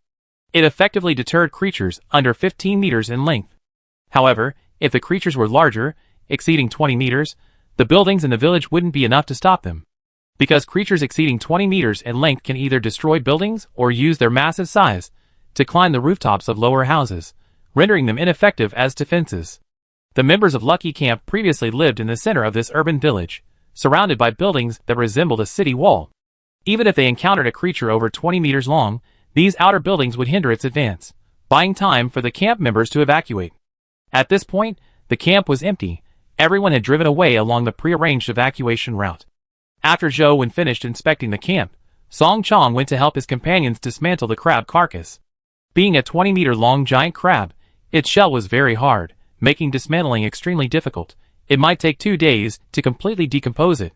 After Song Chong left, Zhou wandered through the urban village, house by house, and even saw an internet cafe, but the building was dilapidated. Inside the internet cafe, besides some broken chairs and tables, there wasn't a single computer. It had likely been looted by people living in this era. Zhou had just witnessed Song Chong communicating with his companions via walkie-talkie. Looking at these dilapidated houses, he realized that over 300 years ago, 90% of humanity on Earth had suddenly vanished, clearly causing a massive blow to technology. Furthermore, the constant attacks on humanity by giant creatures hindered the spread of knowledge, making technological regression inevitable. Speaking of which, how long will it take for humanity's annihilation crisis to arrive? Zhou suddenly wondered. Although time flows at a rate of 1 year to 1 day compared to other surviving planets on Earth, if humanity's annihilation crisis is several years or even decades away, wouldn't that be a complete waste of those extra days? However, since the past world salvation ticket teleported me to the year 303 of the vanished era, the crisis of humanity's destruction is most likely to occur in that year, Zhou guessed. Hopefully, it's humanity that needs saving, Not Blue Star, Zhou muttered to himself. With humanity's current strength, a single abyss-level Leviathan would be enough to destroy them. Even if it were a stronger king-level Leviathan, Zhou could handle it. But if it's Blue Star that needs saving, then he's powerless, because what could destroy Blue Star would definitely be an Emperor-level Leviathan. Almost all the functions on his system interface are now missing. His Emperor-level weapon, and even the ultimate trump card from the system email, the meteorite crystal source, are unusable. Facing an Emperor-level Leviathan would be suicide. I wonder if I can exit this salvation mission, Zhou thought to himself. If he really had to face an Emperor-level Leviathan in the end, and he couldn't leave, then he'd be in trouble. As evening approached, Zhou returned to the spot where Song Chong and his group had previously fought off the migrating crabs. He found that after so much time, they had only managed to decompose about a third of the crab carcasses. So slow. Zhou frowned, then approached for a closer look. He saw someone entering a crab's body through the large hole he had punched earlier, and then using a chainsaw to cut open the area below the gills where the legs connected. Their method for obtaining the crab meat was to cut open the carapace connecting the legs, then drill inside, and slowly extract the meat. This way, they could remove the meat from the legs along with the crab meat, without having to cut through the harder carapace of the legs. Chapter 1089. 300 years have passed. Don't you have any specialized tools for dissecting corpses? Zhou asked, puzzled. Well, we certainly do, but they're expensive. And for a small survival camp like ours, without your help, we wouldn't have obtained so many giant creature carcasses, Song Chong said. Song Chong has been running Lucky Camp for several years now. His biggest haul in all that time was a giant snake about 10 meters long. The main reason was that there was only one snake. After it died, it wouldn't be devoured by its own kind, giving Song Chong and his group time to dissect it. Since then, they haven't had much to gain. Just being able to cut off some flesh to bring back was already quite good. Dissecting over a dozen 20-meter-long giant crabs at once, like this, was a first for Song Chong and his group. Naturally, they couldn't possibly have specialized dissecting tools. In fact, if Zhou weren't a lone traveler, Song Chong would be humming a cheerful tune as he happily dissected the giant crab carcasses. After all, this dozen or so giant crabs might be the biggest haul of his life. How long will it take you to finish dissecting it? Zhou asked. We should be finished by noon tomorrow, Song Chong replied. Too slow. Zhou said, his 5 fingers forming a knife as he pierced the crab's carapace with a single stroke. Then, with a sharp cut downwards, the carapace split in two. The others dissecting the crab carcasses were stunned. They were using chainsaws, which were sparking everywhere, while this guy had cut it open with his bare hands. Give me a knife. I go cut off the shells of the giant crabs behind them. You can just carry the meat later. Zhou didn't want to waste any more time. He took a steel knife from a camp member and headed to the last migratory crab carcass. Of course, an ordinary steel knife wouldn't be able to cut through the migrating crab shell, but Zhou could imbue it with energy. With a thought, a layer of red energy quickly coated the steel knife, dead blood energy. Zhou was reluctant to use abyss-level or king-level energy, but dead blood energy was practically inexhaustible for him.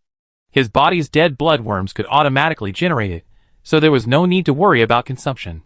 Swish, swish, swish. Zhou swung the steel knife imbued with dead blood energy, quickly slicing through the crab's legs. The originally hard shell was now easily sliced open like tofu. A few minutes later, Zhou returned to the giant crab that Song Chong and his group were still dissecting. You guys go to the back and move the crab meat. I dissect this one, Zhou said to the group. Huh? You already finished dissecting it? Song Chong asked, surprised, because there were still 8 giant crabs left to dissect. They used a trick to obtain crab meat, spending most of the day to get the meat from only 4 crabs, while Zhou processed it in just a few minutes. Then, Song Chong and his group, half believing, went to the giant crab carcass behind it. They saw that all the giant crab's legs had split in half, revealing plenty of crab meat inside. This, Boss Song, you said that Lone Traveler might be a level 3 enhancer. A level 3 enhancer is too strong. If he really stays at our camp permanently, it wouldn't be bad, Xiao Lu said to Song Chong in a shocked whisper. Bad my foot. He's a lone traveler, Song Chong said in a low voice. It seems not all lone travelers are bad people, right?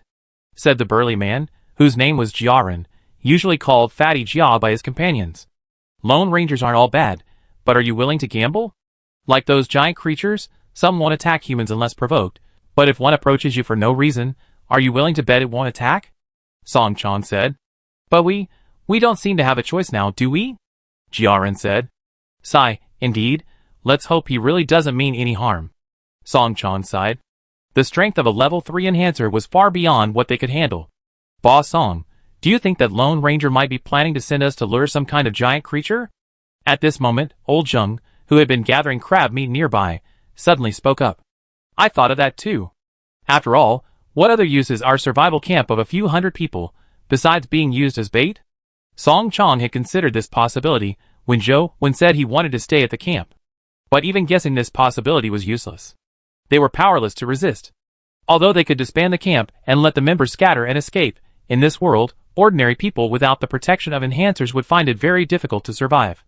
Despite being a level 1 enhanced individual and helpless against a 20-meter-long giant crab, Song Chong could easily kill creatures under 10 meters long using the crab claw-shaped great sword on his back. This crab claw-shaped great sword was obtained by Song Chong in exchange for the corpse of a giant snake he had previously acquired, trading it with the Flying Dragon Merchant. The Flying Dragon Merchants were enhanced individuals, who lived on the bodies of enormous flying creatures reaching 30 meters in length. They specialized in selling goods between various camps. Song Chong's firearms, ammunition, grenades, and rocket launcher were all purchased from the Flying Dragon Merchants. The Flying Dragon Merchants would purchase goods from large survival camps, then seek out smaller and medium-sized camps to resell them. The bargaining chip, naturally, was the meat of various giant creatures. Humans who consumed giant creature meat had a very small chance of becoming enhanced individuals. The more types of giant creature meat an enhanced individual consumed, the stronger they would become. Therefore, giant creature meat was the hard currency of this era. For now, we can only take it one step at a time. Song Chong shook his head. The giant crab shell was cut open, and Song Chong and his group only needed to extract the meat from the shell, thus speeding things up considerably. They used carts to load cartloads of crab meat into trucks. By midnight, they had finally finished loading the crab meat, filling 8 trucks in total. However, it was too late, and operating at night was unsafe, so Song Chong and his group decided to catch up with the main force early the next morning. That night, Song Chong, along with Jiaran, went to a giant crab carcass, preparing to saw off some of the shell to use as shields. Boss Song, how did that lone wolf manage to cut through such a hard crab shell with a steel knife? Jiaran asked, swinging the knife and striking the shell forcefully, chipping the blade. How would I know? There must be some technique involved, Song Chong replied, then began sawing the crab shell with a chainsaw. What are you doing sawing that crab shell? Zhou Wen appeared silently behind them, and asked. Song Chong and Jiaran were startled. It was nighttime, and the surroundings were pitch black. A sudden appearance was quite frightening. This giant crab shell is very hard. We want to cut some off to use as a shield, Song Chong explained. Chapter 1090. Brother Zhou.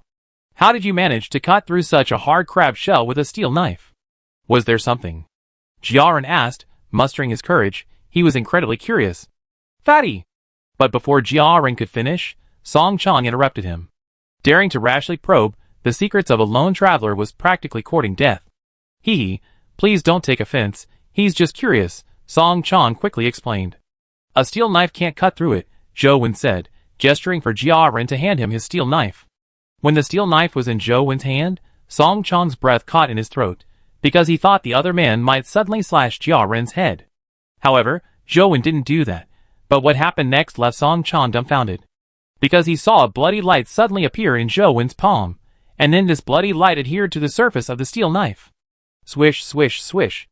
Zhou Wen swung his steel knife, slicing off rectangular pieces of crab shell, each half a person's height. How many shields do you want? Zhou Wen asked the 2 stunned men. However, these crab shell shields are quite heavy. Only you among you should be able to lift them, right? Zhou Wen picked up a shrimp shell shield to test its weight, and said to Song Chong. This. Jiaran stammered for a long time, unable to describe the dead blood energy Zhou Wen released. What level of enhancer are you? Song Chong asked, his face filled with shock. Can a level 5 enhancer release energy similar to mine? Zhou Wen countered. I don't know. Song Chong shook his head. How could he know what a level 5 enhancer was like? He had only heard of their existence, but he had no idea how a level 5 enhancer could kill a 1,000-meter-tall creature. Could it be? You're a level 5 enhancer. Song Chong suddenly exclaimed, his expression filled with shock. No, Zhou Wen shook his head. Upon learning that Zhou Wen wasn't a level 5 enhancer, Song Chong secretly breathed a sigh of relief. If the other party truly was a level 5 enhancer, yet inexplicably wanted to join their group, there must be something enormous hidden behind it. I'm a level 10 enhancer, Zhou Wen added. But upon hearing Zhou Wen's words, Song Chong and Jia Ren didn't react much this time. They even fell into an eerie silence, their expressions subtle. Oh, this crab shell shield, indeed, can only be used by me. However, with your help this time, we obtained so much crab meat. After all the members of our lucky camp have eaten some crab meat, perhaps someone will become an enhancer. Song Chong changed the subject. Moreover, the extra crab shell shields can be sold to the Flying Dragon Merchant. Flying Dragon Merchant? Zhou Wen asked. Then, Song Chong explained to Zhou Wen what a Flying Dragon Merchant was. After Zhou Wen cut 10 shields from the crab shell, Song Chong said that was enough. Of course, Song Chong hoped Zhou Wen could cut more, ideally turning all the giant crab shells into shields. But he dared not. The crimson light released by the opponent, though incredibly powerful, must have its costs. And Song Chong kept a phrase in mind: every gift bestowed by fate comes with a hidden price. For the rest of the time, Song Chong stood guard alone while the others rested in the truck's cab. Zhou Wen, meanwhile, took a piece of crab meat and went to the top of a building hundreds of meters tall. He lit a fire, roasting the crab meat while gazing at the cold, moonlit city. The city now felt both familiar and strange to Zhou Wen. The once brightly lit, bustling city was now so dilapidated and desolate. Most importantly, in Zhou Wen's mind, he had only been away from Blue Star for a little over a year. The vibrant city he remembered was still fresh in his mind. The night passed quickly, and at dawn, Song Chong woke the others early, intending to sneak away. But just as Song Chong was about to start the truck, he heard a sound from the roof. He quickly got out of the cab and went to check, finding Zhou Wen already sitting on top of the cab. You're here. I thought you had already left, Song Chong said with a smile. We're about to leave. Please come sit in the cab, Song Chong quickly invited. No need, I just sit on the roof, Zhou Wen shook his head. He currently had 3 types of king-level energy that he could still condense within his body: vitality energy, auspicious energy, and core energy. Vitality and auspicious energy can be condensed within the body through sun exposure, while condensation energy requires the absorption of hydrogen. However, due to the scarcity of hydrogen in the air, condensation is very slow, necessitating a method to produce hydrogen. Soon, the group started 9 trucks and drove out of the city from a relatively wide road in the urban village. Zhou Wen sat on top of the truck's cab, enjoying the wind and looking at the desolate scenery along the way, feeling a sense of apocalyptic wasteland. A dozen minutes later, Song Chong and his group rejoined the main force of the camp. Those camp members, who had retreated, dared not leave the city rashly without Song Chong's leadership. Who knew if giant creatures roamed the wilderness outside the city, so they waited at the city's exit. Boss Song, what happened? Why are you only arriving now? A camp guard with a gun, relieved to see Song Chong and his group were unharmed, asked. It's like this. Song Chong briefly explained Zhou Wen's situation to his companion. A lone traveler? 8 truckloads of giant crab meat. The camp guard was momentarily unsure whether to be worried or happy. The 2 pieces of news were too extreme, like heaven and earth. Sigh. Song Chong sighed, giving a helpless bitter smile. Xiao Lu, go find a few people, get a truckload of crab meat, and distribute it to everyone, Song Chong said to Xiao Lu. Okay, boss Song. Xiao Lu then went to the camp's convoy to gather people. Soon afterward, cheers erupted in the camp. All the camp members knew that Boss Song had a rich harvest this time. Everyone would receive a large piece of giant creature meat. Obtaining the meat of a giant creature meant the potential to become an enhanced being, and in this world teeming with colossal beasts, becoming an enhanced being meant surviving much longer. However, just as the group was devouring giant crab meat, hoping to become enhanced beings, boom! A clap of thunder suddenly echoed in the distant sky. Upon hearing the thunder, Song Chong's expression changed drastically, his face turning deathly pale. He immediately rushed into the truck's cab, grabbed his binoculars, and looked in the direction of the thunder. In the distance, a gigantic creature, 1,000 meters long, its entire body crackling with lightning, its head spread out like an umbrella, was faintly visible in the clouds. Quick! Get in the truck! Quick! Song Chong shouted fiercely, his body trembling uncontrollably with fear. That creature was the 1,000-meter-long lightning-emitting being he had seen once as a child. Chapter 1091. But at this moment, the entire camp was in the midst of cheers, completely oblivious to Song Chong's shouts. With no other option, Song Chong immediately climbed back into the truck and honked the horn loudly. The piercing blare finally drew the attention of everyone in the camp. 1,000-meter creature. Everyone get in! Quick! Song Chong jumped out of the driver's seat, climbed onto the roof, pointed at the lightning-streaked clouds in the distance, and shouted to the camp members below. The camp members, who had been in a state of jubilation, fell into a brief silence upon hearing Song Chong's words. Although these camp members had heard of 1,000-meter creatures through various means, they had never seen one. Therefore, in their minds, such colossal creatures reaching 1,000 meters in length were more like legends. But when the camp members followed Song Chong's finger and saw the enormous creature faintly visible in the clouds, the silent atmosphere suddenly exploded like cold water poured into a hot oil pan. Don't run around. Get in the truck and let's go! Seeing the chaotic scene among the campers, Song Chong jumped off the roof of his truck and rushed into the crowd to restore order. That 1,000-meter-long creature hasn't spotted us yet. Everyone, don't panic. Let's get out of here while we can. Song Chong shouted through the crowd, occasionally grabbing someone and throwing them onto the truck. Under Song Chong's forceful efforts to maintain order, the campers finally all got into the truck. Then, Song Chong also got into his truck, but as soon as he started the engine, a series of terrifying thunderous roars suddenly erupted, and the outside light flickered rapidly, like a faulty light bulb. Song Chong leaned out of the car window and witnessed a breathtaking scene. The 1,000-meter-tall creature, its umbrella-like head spread wide in the clouds, had now retracted its umbrella-like form, its electric sparkling body having vanished from the clouds. A pair of fierce eyes, crackling with electricity, were fixed on their direction. Clearly, the lightning-wielding creature had spotted them. Damn it! I shouldn't have named our camp Lucky Camp. It should be called Unlucky Camp. Song Chong cursed. These past few days had been incredibly unlucky for Song Chong. First, he encountered a group of 20-meter-long giant crabs, then a powerful lone traveler, and now he run into the 1,000-meter-tall creature. He was incredibly unlucky. Why hasn't the car in front started moving yet? Don't they want to live? Song Chong glanced at the 1,000-meter-tall creature, its entire body now protruding from the clouds, and seeing that the convoy hadn't moved, he immediately leaned out the window and cursed. Song Chong quickly got out of the truck, wanting to check the situation, but as soon as he stepped out of the driver's seat, he saw the lightning-fast, 1,000-meter-long creature in the distance. It moved abruptly, instantly becoming a streak of lightning, hurtling towards their convoy at incredible speed. It's over. This was Song Chong's last thought. As a child, he had been lucky enough to escape death, which was why he named his survival camp Lucky Camp. But now he had nowhere to hide. The camp members standing on the trucks, their faces filled with terror, watched the lightning-fast, 1,000-meter-long creature draw ever closer, a sense of despair washing over them. The legendary 1,000-meter-long creature that only a level 5 enhanced being can deal with. We actually encountered it. To die under its lightning strike. Wouldn't you call this a glorious funeral? Jiaran said. With death imminent, fear was pointless. Heh, it's definitely more prestigious than being eaten by those creatures 12 meters tall, old Zheng chuckled wryly. Zzz. The lightning-fast, 1,000-meter-tall creature drew closer, and the entire camp could almost hear the crackling electricity emanating from its massive body.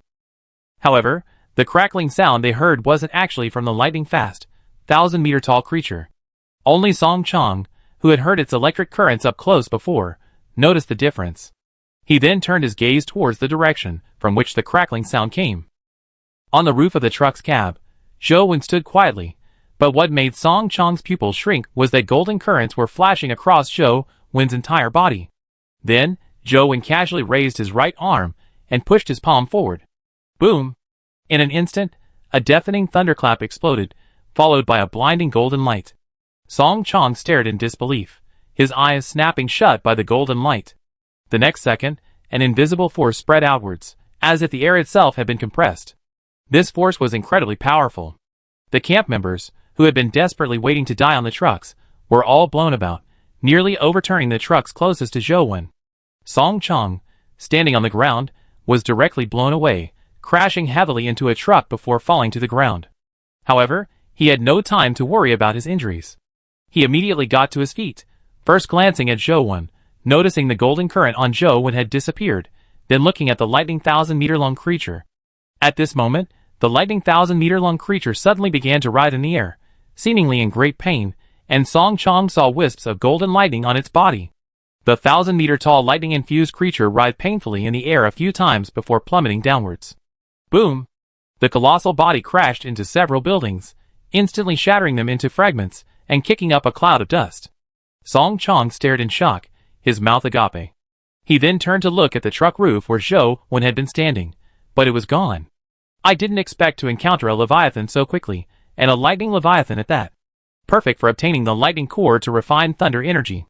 Zhou Wen rapidly leaped between the rooftops, approaching the direction from which the lightning Leviathan had fallen. I wonder if the Leviathans on Blue Star carry any supply crates, Zhou Wen thought to himself. Soon, Zhou Wen arrived at the location of the lightning Leviathan's crash. Because the golden lightning energy was primarily penetrating and had a limited destructive range, the lightning Leviathan was not dead. After recovering, the Electro Leviathan immediately twisted its massive body and began to crawl across the ground. Its huge spikes released bursts of electricity as it charged towards Zhou Wen. Zhou Wen was unfazed by the Electro Leviathan's attack. A mere Electro Leviathan with energy levels only at the medium-sized Leviathan level was nothing to him. Zhou Wen channeled the black blood energy within his body, attaching it to his skin to prevent his clothes from being damaged. In the survival world, when there was no one around, it didn't matter if he lost his clothes and was completely naked while fighting Leviathan creatures. But now, on this blue star, where there were many humans, he needed to be more careful. Chapter 1092. ZZZZ, boom! The instant the electric Leviathan thrust its massive spikes, Zhou Wen flashed, appearing directly at the Leviathan's head and quickly burrowing into its brain cavity. Bang! A few seconds later, the electric Leviathan froze, its 1,000-meter-long body crashing heavily to the ground, utterly dead. Zhou Wen burst out from the electric Leviathan's heart, holding a silver-white electric sphere about 3 meters in diameter, the electric core. ZZZZ! Suddenly, a surge of electricity appeared where the electric core touched Zhou Wen's hand. Then, the electric core began to shrink rapidly, finally disappearing completely. The electric energy within the electric core had all entered Zhou Wen's body, over 100 strands in total. This energy could be slowly condensed into thunder energy. If a golden core could be found, it could also be used to condense golden thunder energy. Next, Zhou Wen devoured some of the lightning Leviathan's flesh and blood. Then, using his black blood energy, he sliced off a spike from its massive head, trimmed it slightly, and it became a silver long sword. Finally, Zhou Wen cut off a large chunk of the lightning Leviathan's flesh and returned. While inside the lightning Leviathan's body, Zhou Wen had checked its stomach wall, but found no supply crates. Without supply crates, and nowhere to put the flesh, he could only take a piece. Meanwhile, at the Lucky Camp convoy, the camp members had just recovered from the sudden impact. They had all assumed the impact was caused by the lightning-fast creature and thought they would die any second, so they resigned themselves to their fate, lying on the ground waiting to die. After a while, no electricity seemed to fall, so they all stood up to check. When they finally mustered the courage to look up at the sky, the 1,000-meter-long lightning creature had vanished. For a moment, everyone wore expressions of confusion, except for Song Chong, who stood there dumbfounded, his shock lingering. Bang! Suddenly Song Chong heard a loud crash from the truck behind him. He turned around and saw Zhou Wen sitting back on the truck's roof, now wielding a silver long sword. The truck was shaking violently, as if some heavy object had just been placed on it. What's wrong? Zhou Wen turned to Song Chong and asked with a smile. Nothing. Song Chong's face, still stiff from the shock, quickly broke into an awkward smile. Boss Song, where's that 1,000-meter-long creature? At this moment, Jia Ren, Lao Zheng, and Xiao Lu approached, asking with great confusion. I don't know either, maybe it flew away? Song Chong glanced at Zhou Wen furtively, and seeing that the other didn't seem inclined to explain, he didn't dare say anything more. Flew away. Jia Ren felt this was a bit far-fetched. Our lucky camp is truly lucky, Old Zheng said with a smile.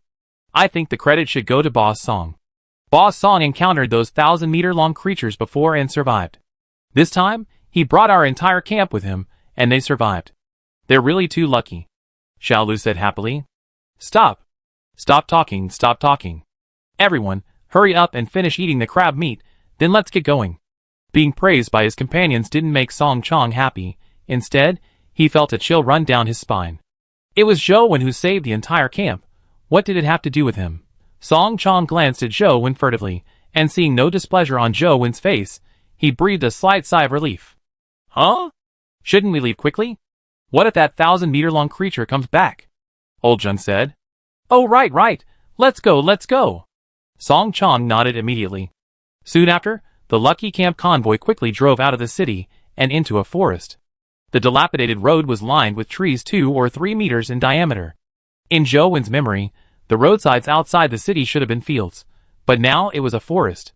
In some areas, the tree roots had pushed up the road, creating bulges and making it very difficult to travel. Whoosh! Bang! Suddenly, a swarm of flat, disc-shaped creatures flew out of the forest, spinning rapidly as they crashed into the trucks, sending sparks flying. It's blade worms. Everyone be careful, Song Chong said over the walkie-talkie. Fortunately, the trucks transporting people had been modified. Each truck was protected by a cage made of welded steel bars. Although the razor beetles had extremely sharp blades, they had difficulty cutting through the steel. Razor beetles? Zhou Wen casually caught one that flew towards him and glanced at it. Haven't seen them in a long time? Zhou Wen said, throwing the razor beetle like a dart, which landed on a large tree. Bang bang bang. The Lucky Camp convoy quickly left the forest amidst the flying sparks, shaking off the swarms of razor beetles. Sometime later, the Lucky Camp convoy arrived at an abandoned village. Most of the houses in the village had collapsed, and those that hadn't collapsed were on the verge of collapse. Song Chong ordered the convoy to stop and rest. The camp's maintenance personnel took out welding machines and began repairing the steel cages on the trucks. They were riddled with holes from the earlier attack by swarms of blade insects. Next, Song Chong sent several men to stand guard on the few remaining houses in the village, then had the camp members start a fire and cook. The camp members excitedly roasted the giant crab meat, hoping to become enhanced individuals. Some, impatient, ate it raw. Boss Song, I was just wondering, didn't we already distribute the crab meat from the truck to the camp? Why does it seem like there's still something in there? Jiaran asked curiously. Never mind that, Song Chong said, then glanced at Zhou Wen, who was slowly eating a piece of unidentified meat. Boss Song, that 1,000-meter-long creature, wasn't it? Jiaran said, subtly gesturing to Zhou Wen. You saw it? Song Chong asked. No, but it's so strange. That 1,000-meter-long creature was clearly charging towards us. How could it suddenly fly away? Jiaran said in a low voice. Song Chong nodded slightly, confirming Jiaran's guess, seeing that he had guessed correctly. Could it be that there really are level 10 enhancers in this world? Jiaran thought the disappearance of the 1,000-meter-long creature was related to Zhou Wen because Zhou Wen had previously said he was a level 10 enhancer. It shouldn't be. Song Chong wanted to say no, but he had personally witnessed the other party release Golden Lightning, which clearly indicated that he wasn't a level 5 enhancer. Chapter 1093. Furthermore, a level 5 enhancer can only kill creatures over 1,000 meters long, but Zhou Wen just knocked one down with a single blow. This is clearly not on the same level. I don't know, Song Chong shook his head. That guy? Is he eating the flesh of that 1,000-meter-long creature? Should we ask for some? Jiaran asked. Are you asking for death? Song Chong cursed in a low voice. Putting aside whether it will upset the other party, you can't eat giant creatures over 200 meters long, you die. Don't you know that? Song Chong said. But that guy is eating it, and nothing's wrong with him, Jiaran said. I think you really had enough of living? What level is that guy? And you? You're not even an enhancer. Song Chong suddenly realized that Jiaran was being a bit reckless. Sigh. Boss Song, I've been following you until now, and I've eaten the flesh of more than 10 kinds of giant creatures, but I still haven't become an enhancer. I'm really anxious, Jiaran sighed. He had already eaten the newly acquired giant crab meat yesterday, but still hadn't become a strengthened individual, so he was considering taking the risk of asking the mysterious expert for some meat from 1,000-meter-long creatures. What's the rush? There's still plenty of time, Song Chong advised. Is there really still plenty of time? If it weren't for that person being there today, we'd probably be dead already. The scene of the 1,000-meter-long creature attacking with lightning speed had truly left a shadow on Jiaran. It was simply too terrifying. But that person is here, so we should be able to get a lot more giant creature meat later, Song Chong whispered. Boss Song, didn't you say before that person was going to use us as bait? Jiaran chuckled. Do you think I'm an idiot? With that kind of strength, they could easily kill a 1,000-meter creature. Why would they need us as bait? To lure something 10,000 meters long? Song Chong rolled his eyes at Jiaran. Then, Song Chong went to Zhou Wen and asked if he needed any food. After Zhou Wen shook his head, Song Chong and Jiaran went to eat. Will humans die if they eat Leviathan flesh? Zhou Wen muttered.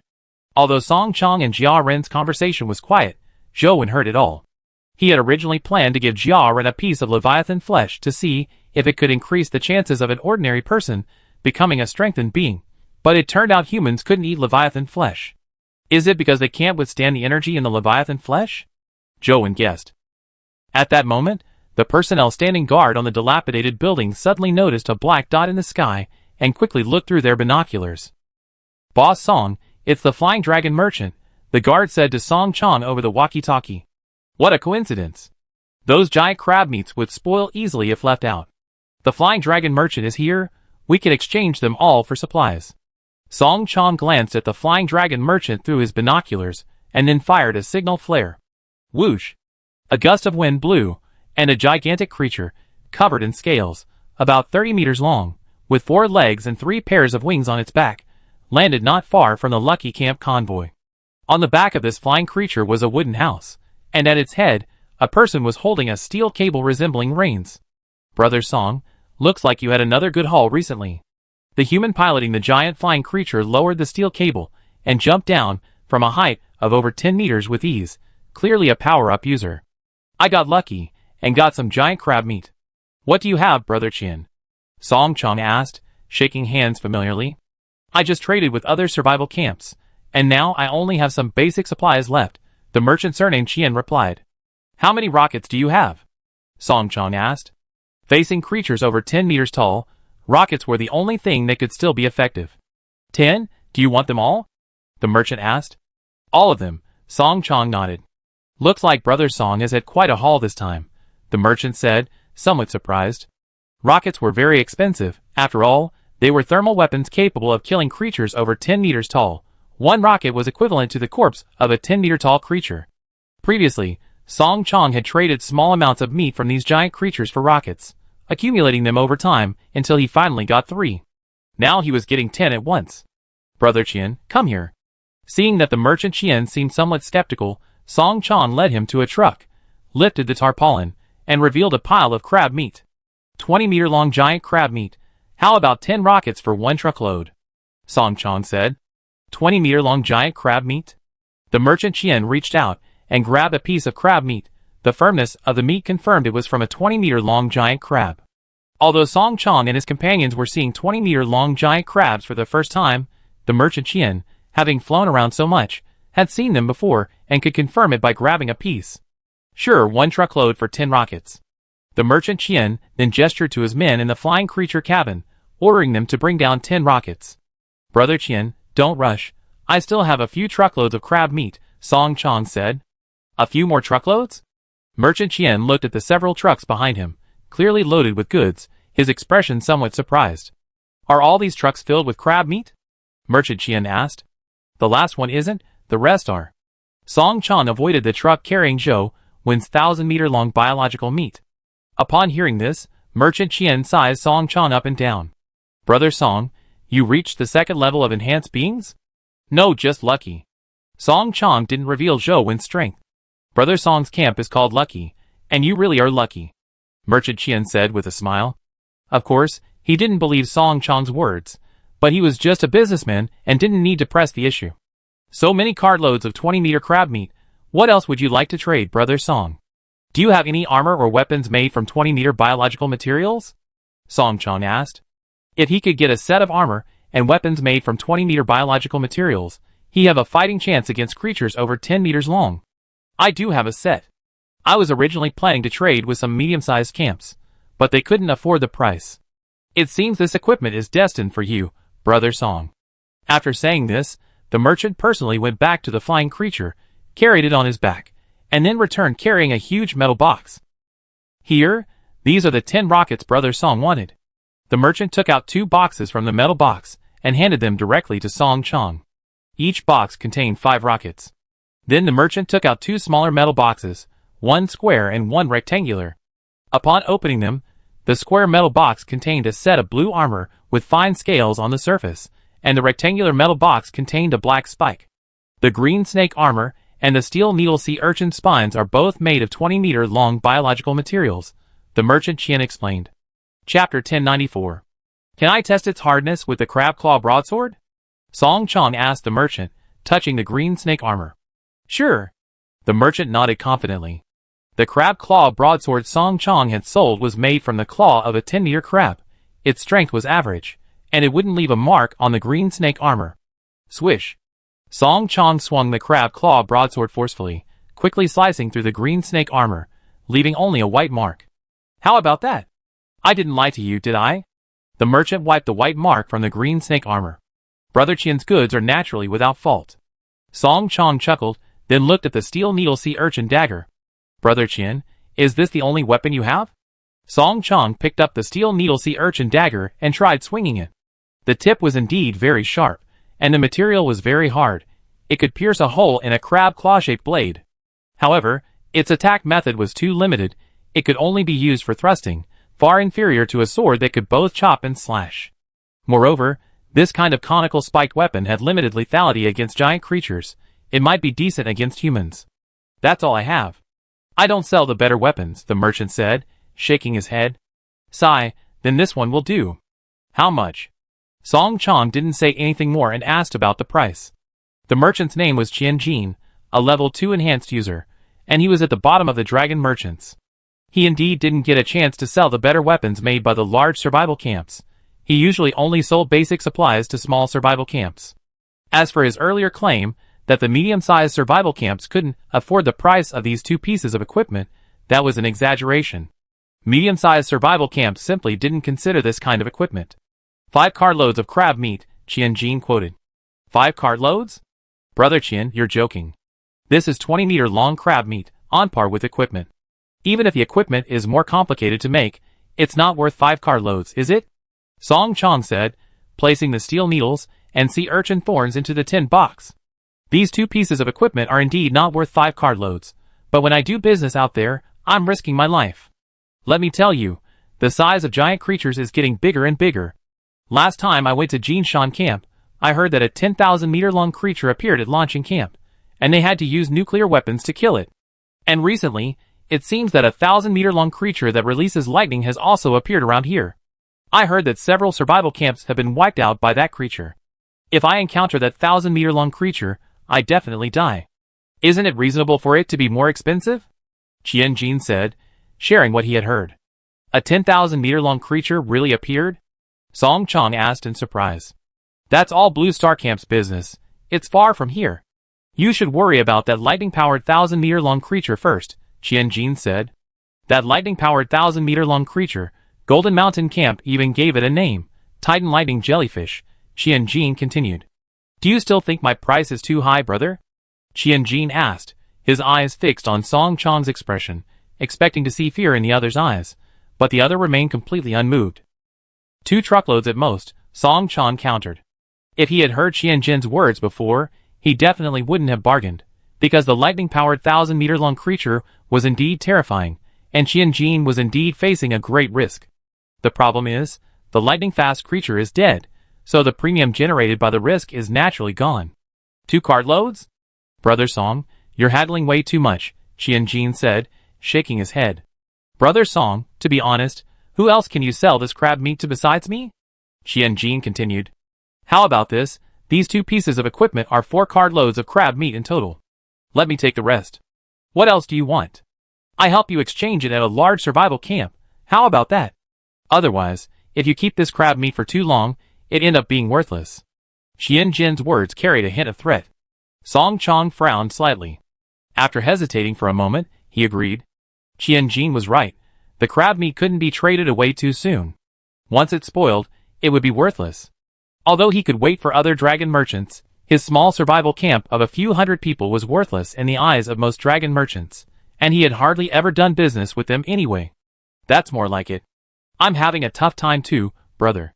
Let's be understanding, Qian Jin said, whistling and summoning his flying creatures. Then, they unfurled the canvas of each truck, letting the flying creatures unload the crab meat from the trucks with their mouths. But as the flying creatures approached, they seemed to smell something, and went straight to the last truck, staring at it intently. Little dragon, over here. Qian Jin called out when he saw his dragon inexplicably heading to the last truck, but the dragon completely ignored him. What's in the last truck? Seeing Filong staring at the last truck, Qianjin realized something and asked Song Chong. Nothing, not for sale anyway, Song Chong said decisively. Hey brother, I'm just curious, I just take a look. Qianjin said, and without waiting for Song Chong's reply, ran straight towards the last truck. Nothing to see. Song Chong quickly chased after him.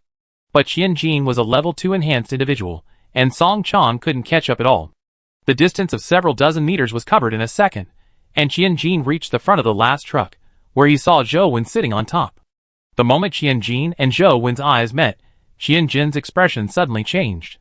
The arrogant look on his face vanished instantly, and he quickly lowered his head. No wonder Song Chong got so much 20-meter crab meat. Turns out there's an extra level 3 enhanced individual in the camp. Why didn't he say so sooner? Qianjin cursed inwardly. As a businessman, Qianjin had naturally seen many level 3 enhancers. A level 3 enhancer's eyes revealed an invisible sharpness that could exert a certain pressure on lower level enhancers. You want to see what's in this vehicle? Zhou Wen asked. No, I'm here to take the flying dragon away, Qianjin immediately denied, then tried to whistle to try and move his flying dragon, but it wouldn't budge, driving him crazy. It's alright, you can see it, Zhou Wen said, standing up and beckoning Qianjin to get into the vehicle. He then lifted the canvas covering the flesh and blood of the electric leviathan. Qianjin was very nervous, but dared not refuse. He could only steel himself and get into the vehicle to inspect it. However, when he saw the firm, jewel-like flesh under the canvas, he was stunned. He didn't know how many meters tall a creature should be to have such flesh. Chapter 1095. Qianjin, as a dragon merchant, although holding a relatively low position within the dragon merchant group, still possessed considerable knowledge. He had seen the meat of creatures hundreds of meters long, but he truly couldn't guess the size of this particular creature. At this moment, upon seeing the flesh of the electric leviathan, the dragon couldn't help but move its head closer. Your dragon seems quite eager to eat this meat, Zhou Wen said to Qianjin after glancing at the approaching dragon. I take it away immediately right away. Qianjin said hastily, cold sweat pouring down his face. He suddenly realized that the person in front of him seemed far from ordinary, probably more than just a level 3 enhancer. No need. You can cut off a small piece for it to try, Zhou Wen said. He wanted to see if, on Blue Star, a small creature only 30 meters long would die after eating the flesh of a leviathan creature 1,000 meters long. Huh? Qianjin was taken aback. This piece of meat in front of him was clearly extraordinary. Naturally, he wanted some, but he dared not. Cut it yourself, Zhou Wen said. Upon receiving confirmation again, Qianjin was overjoyed. He quickly thanked him, and then pulled a black bone dagger with a metallic sheen from his waist. This black bone dagger, called the black bone fang blade, was made from the teeth of a 40-meter-long black bone fish. Its blade was extremely sharp. To acquire this black bone fang blade, Qianjin had almost gone bankrupt, because the teeth of the black bone fish were far harder than those of ordinary 40-meter-long creatures, even capable of piercing the scales of some 50-meter-long creatures. He wasn't normally qualified to buy weapons made from black bone fish teeth, but this dagger's position was rather awkward. Because black bone fish teeth are usually used to make large knives, and this dagger was made from the scraps left over from making large knives. The price was neither high nor low. It was useless for a level 3 enhancer, and too expensive for a level 2 enhancer. Moreover, its practicality was limited. A dagger could only inflict very little damage on a giant creature. That's why he bought it. However, Qianjin's goal in buying this black bone dagger wasn't to attack giant creatures, but to use it to craft low-level equipment. The crab claw large knife in Song Chong's hand was actually painstakingly carved by Qianjin using the black bone dagger. However, he could only use materials from 20-meter-long giant creatures to make some rough equipment. Of the 2 pieces of equipment he had just given Song Chong, the steel needle sea urchin thorn was something he had made himself, while the more refined green snake armor was purchased from a large survival camp. Swish! Qianjin gripped the black bone dagger tightly with one hand, and quickly slashed it across the flesh of the electric leviathan. The result was like scratching glass with an iron knife. Not a single mark was left. Qianjin's expression changed, and he smiled awkwardly at Zhou Wen, thinking he hadn't used enough strength. He gripped the dagger with both hands and slashed fiercely at the flesh of the lightning leviathan, but still couldn't leave a mark. This? What kind of flesh is this? How can it be so hard without skin or shell? Qianjin thought in shock. Most giant creatures only have hard scales or shells on their surface. Their flesh is usually relatively soft. He had never seen such tough flesh before. Is the flesh of the lightning leviathan really this hard to cut? Zhou wondered, watching Qian Jin struggle. He hadn't noticed it before. I do it. Zhou went directly into the vehicle, wielding his silver long sword and smoothly slicing off a piece of meat 2 to 3 meters in diameter and about 30 centimeters thick. Then, Zhou tossed the meat to the flying dragon above. The dragon immediately opened its mouth wide and swallowed the meat whole. Although the meat was too small for the dragon to even fill a tooth gap, it seemed very excited after swallowing it. Qian Jin stood stiffly to the side, his gaze shifting between Zhou and the silver longsword in his hand. He sensed that the other party was likely a level 4 enhancer. Lucky Camp is really lucky. Where did they find this level 4 expert? Qian Jin thought to himself. After waiting for a while, seeing that the dragon was unharmed, indicating that Leviathan's biological meat had no effect on small creatures, Zhou let Qian Jin take the dragon away. Brother Song, why didn't you say so sooner? You almost got me killed. Qian Jin whispered as he approached Song Chong. Didn't I stop you? Song Chong said speechlessly. Sigh, never mind, it's my fault. Qian Jin didn't dwell on the matter. By the way, what level is this guy? That silver longsword looks impressive. Qian Jin asked. Level 10. Song Chong whispered. Qian Jin's expression turned solemn, and he leaned back, looking as if Song Chong thought he was a fool. Believe it or not, that's what he said himself. Song Chong said indifferently. You must have hearing problems, mistaking level 4 for level 10. Qian Jin said. I don't know if it's level 10, but it's definitely not level 4. Song Chong said with certainty. Qian Jin's eyes flickered. Song Chong's words were so certain, indicating that the other party had seen something to warrant such confidence. That meat wouldn't be from a 1,000-meter-long creature, would it? Qian Jin guessed. Song Chong had said the powerful individual wasn't a level 4 enhancer, meaning they could only be level 5, and level 5 enhancers could kill 1,000-meter-long creatures. Wait! That piece of creature meat, could it be from the Titan electric jellyfish that recently appeared in this area? Suddenly, Qian Jin remembered Song Chong's nonchalant attitude towards the Titan electric jellyfish and asked in surprise. Song Chong didn't speak, only nodded. What about the corpse? Why is there only one piece of meat? Qian Jin suddenly asked excitedly. That person didn't take the corpse, it seems they only brought back one piece of meat, Song Chong said. 1,000-meter-long creature's corpse, just thrown away like that? Where is it? Qian Jin quickly asked. This, I can't tell you.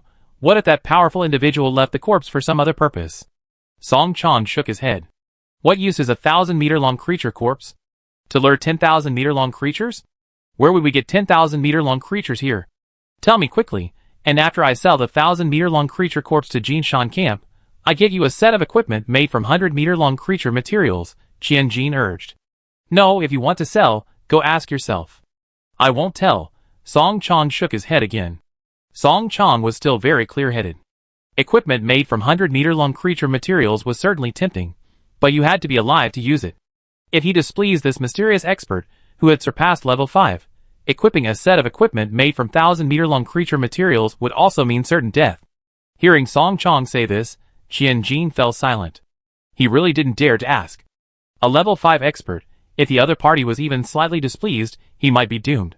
But thinking about it carefully, this mysterious level 5 expert seemed quite easy to talk to, which made Qian Jin's thought of asking again rise in his mind.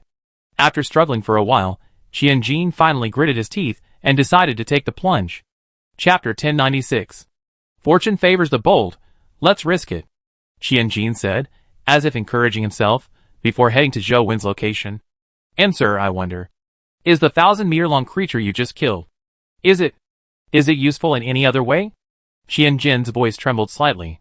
Take it, and then collect some creature meat to bring over, a variety of kinds, Zhou Wen said calmly. Yes. Yes.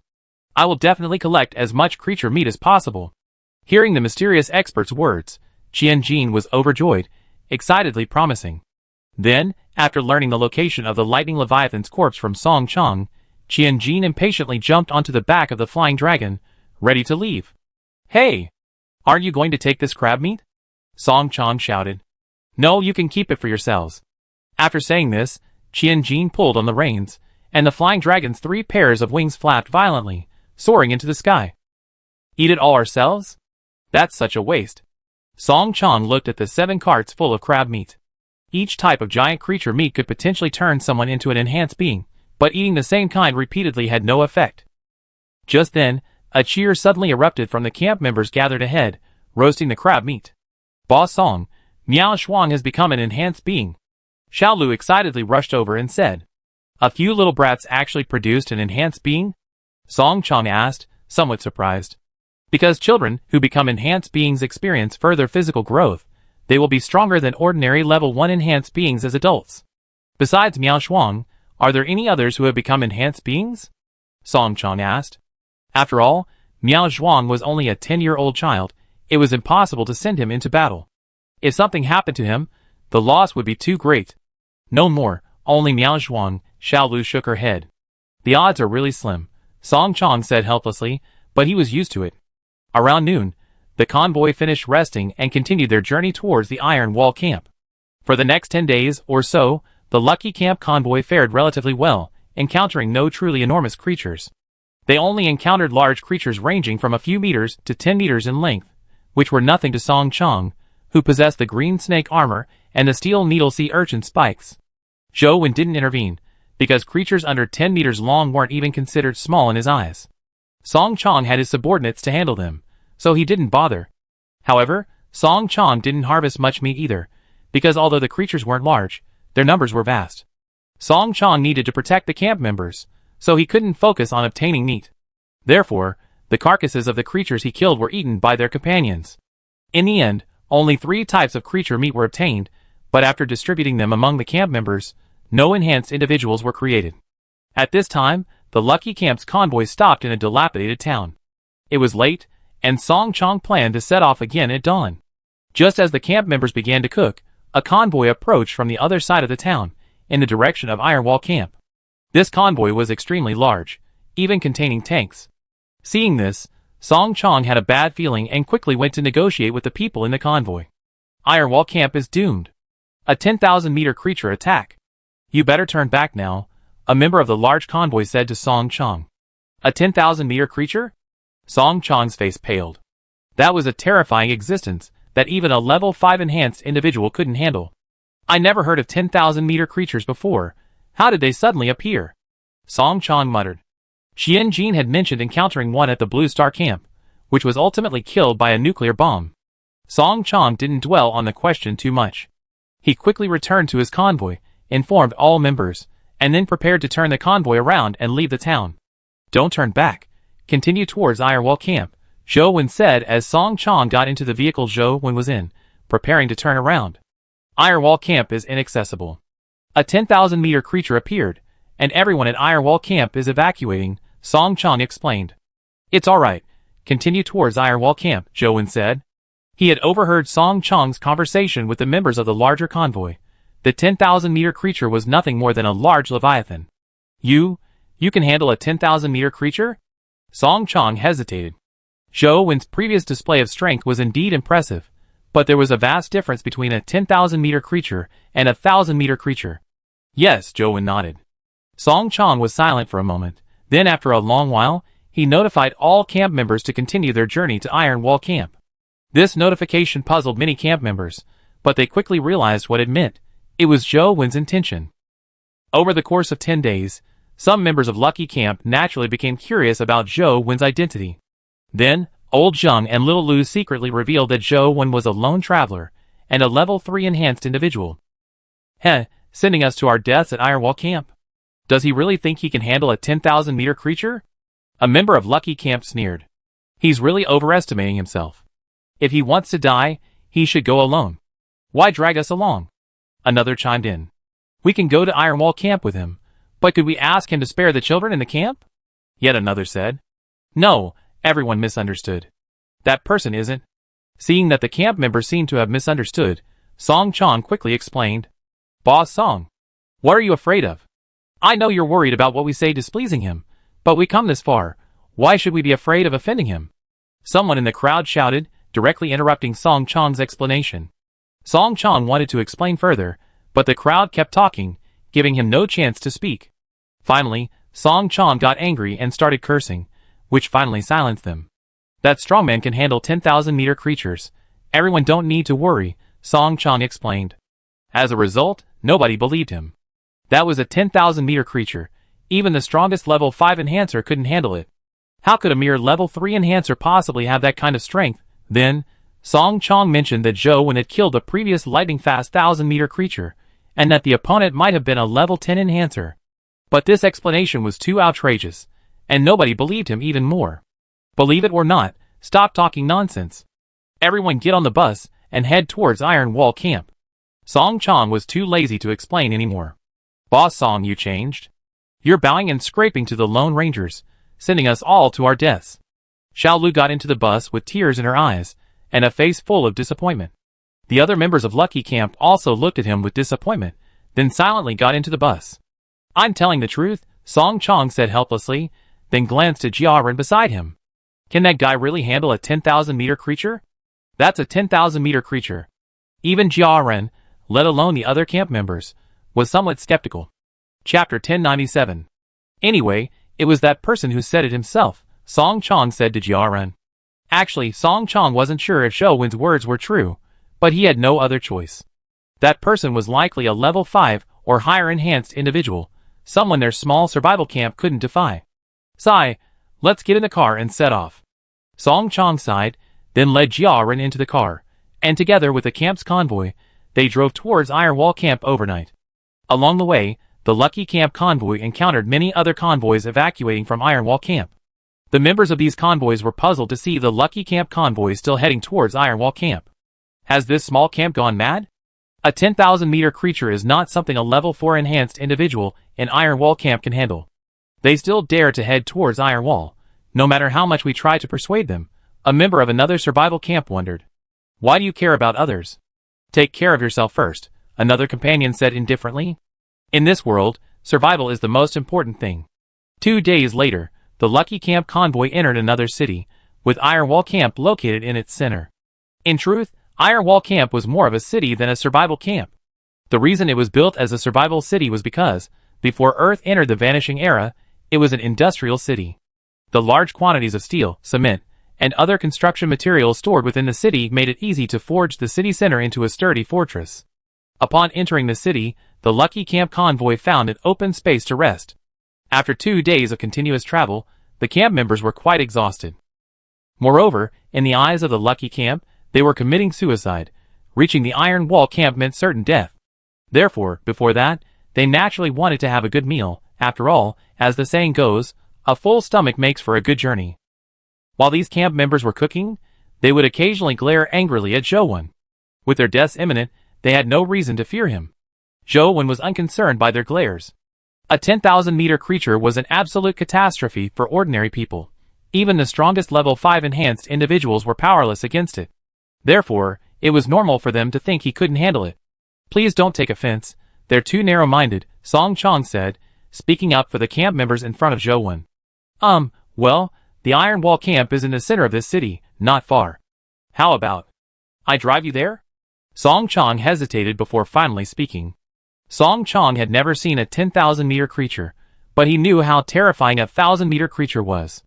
Although Zhou Wen said he could handle a 10,000-meter creature, he still wasn't confident. Even if Zhou Wen could kill the 10,000-meter creature, the damage he would cause during the battle would also kill the members of Lucky Camp. Therefore, he wanted to send Zhou Wen directly to Iron Wall Camp now, keeping his own camp's members away from the battlefield. No need, we can go together, Zhou Wen shook his head. He could easily kill the large Leviathan creature. There was no need to separate him from the members of Lucky Camp. They could go together now, and after he killed the large Leviathan, they could directly move into Iron Wall Camp. Oh, okay, Song Chong forced a smile and nodded. Meanwhile, a convoy was heading out of the city. This convoy was far more sophisticated, equipped with tanks, armored vehicles, drones, powered mechs, and more, and its banner read Iron Wall. The Iron Wall convoy's reconnaissance drone spotted the Lucky Camp personnel and immediately broadcast a voice alert. 10,000-meter creatures are attacking. Iron Wall City is about to fall. Evacuate immediately. This alert was broadcast 3 times, but the Iron Wall Camp reconnaissance team operating the drones noticed that the members of the small camp, numbering a few hundred, seemed not to hear it and continued with their tasks. Captain Xiao Hu, our reconnaissance team has spotted a small camp nearby. They seem to be heading towards Iron Wall City. We sent a voice alert via drone. telling them to turn back and evacuate, but they seemed not to have heard it. A member of the reconnaissance team reported to their captain via walkie-talkie. "Send someone to talk to the people in that camp." A spirited woman casually spoke into the walkie-talkie from the armored vehicle at the head of the convoy. She was Xiao Hu, the captain of this convoy, a level 3 enhancer, and the third-ranking figure in the Iron Wall camp. "Yes, Captain Xiao Hu." After replying, the reconnaissance team member immediately switched to the defense personnel's channel on another walkie-talkie, ordering them to send someone over. "Wait!" At this moment, Xiao Hu suddenly thought of something and stopped the reconnaissance team from sending anyone. "I go myself." "Use a drone to guide me," Xiao Hu said on the walkie-talkie. "Yes, sir." The reconnaissance team member quickly activated another war drone, which could provide assistance should Captain Xiao Hu encounter danger. "Continue the convoy, I'll be right back," Xiao Hu instructed, then left the armored vehicle and, guided by the drone, sped towards the Lucky camp. Soon, Xiao Hu arrived at the open area where the Lucky camp was located, her arrival attracting the attention of everyone in the camp. Xiao Hu's gaze quickly swept over the members of the camp, finally settling on Zhou, who was sitting on the roof of a truck sunbathing, her eyes narrowing slightly. "I am Xiao Hu, the hunting team leader of the Iron Wall camp." "Who is your camp's leader?" Xiao Hu asked. "From the Iron Wall camp? Hunting team leader? Is he very strong?" Hearing Xiao Hu's self-introduction, the Lucky camp members, who had thought they were doomed, suddenly felt a glimmer of hope and began whispering among themselves. The reason Song Chong chose to go to the Iron Wall camp instead of the Golden Mountain camp, which had a level 5 enhanced individual, was because the Iron Wall camp had a slightly better reputation and treated ordinary people with some care, not using them as cannon fodder. Therefore, the people of Lucky camp held Iron Wall camp in high regard, and upon hearing that Xiao Hu was from Iron Wall camp, they all hoped he could save them. "I'm the leader of this camp. My name is Song Chong." Song Chong stepped forward and said, "There should be many evacuation convoys along the way. Why are you still heading towards Iron Wall City?" This was the reason Xiao Hu had come in person. "This?" Song Chong glanced back at Zhou, momentarily at a loss for words. "I'm a level 3 enhancer. If you encounter any difficulties, just say so," Xiao Hu said, glancing at Zhou. Actually, she had already roughly guessed what was going on. Chapter 1098. She was simply being held hostage by the higher-level enhanced individual sitting on top of the truck. As for why they were heading to the soon-to-be-destroyed Iron Wall City, she had no idea. "We're not in any trouble, Captain Xiao. Please go back," Song Chong said, shaking his head. "Boss Song. Captain Xiao is also a level 3 enhanced individual. This is our chance. What are you afraid of?"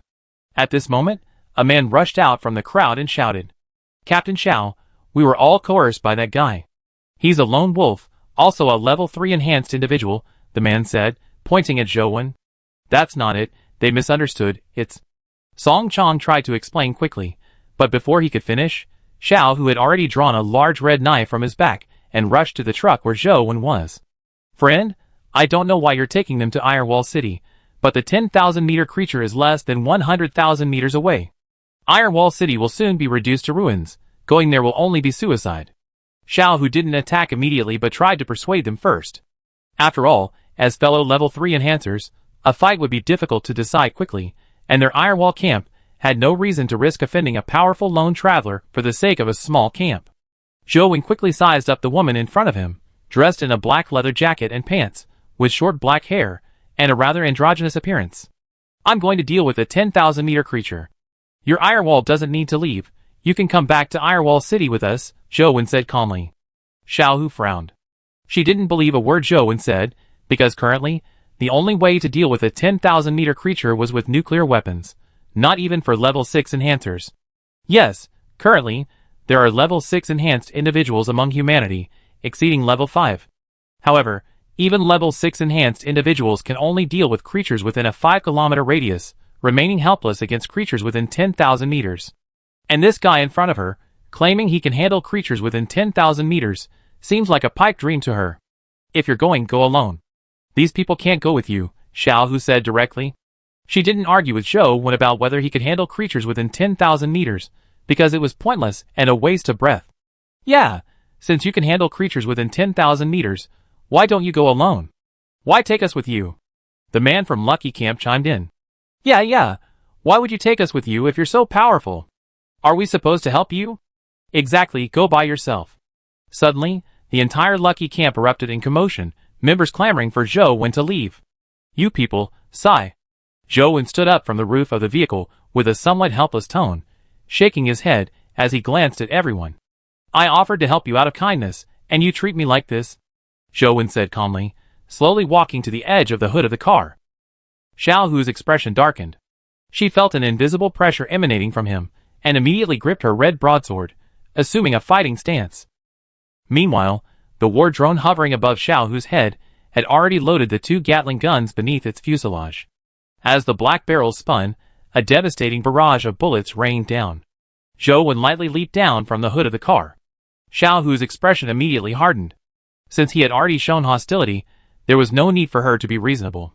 Moreover, there was no need to reason with a lone wolf who had committed heinous acts. Whoosh! Xiao Hu instantly unleashed his full power, his figure transforming into a black shadow as he charged forward. His red broadsword swung wildly, aiming for Zhou Wen's neck as he plummeted downwards. Bang! However, the instant Zhou Wen landed, his body felt as if it weighed 1,000 pounds. The smooth concrete ground shattered, countless fine cracks spreading like a spiderweb, and the ground trembled violently. Xiao Hu, caught in the midst of his swing, stumbled due to the sudden shaking of the ground. He quickly regained his balance and stared at Zhou Wen in shock, for this was something no level 3 enhanced individual could accomplish. Ungrateful! Zhou Wen coldly raised his head, his eyes gleaming with a scarlet light.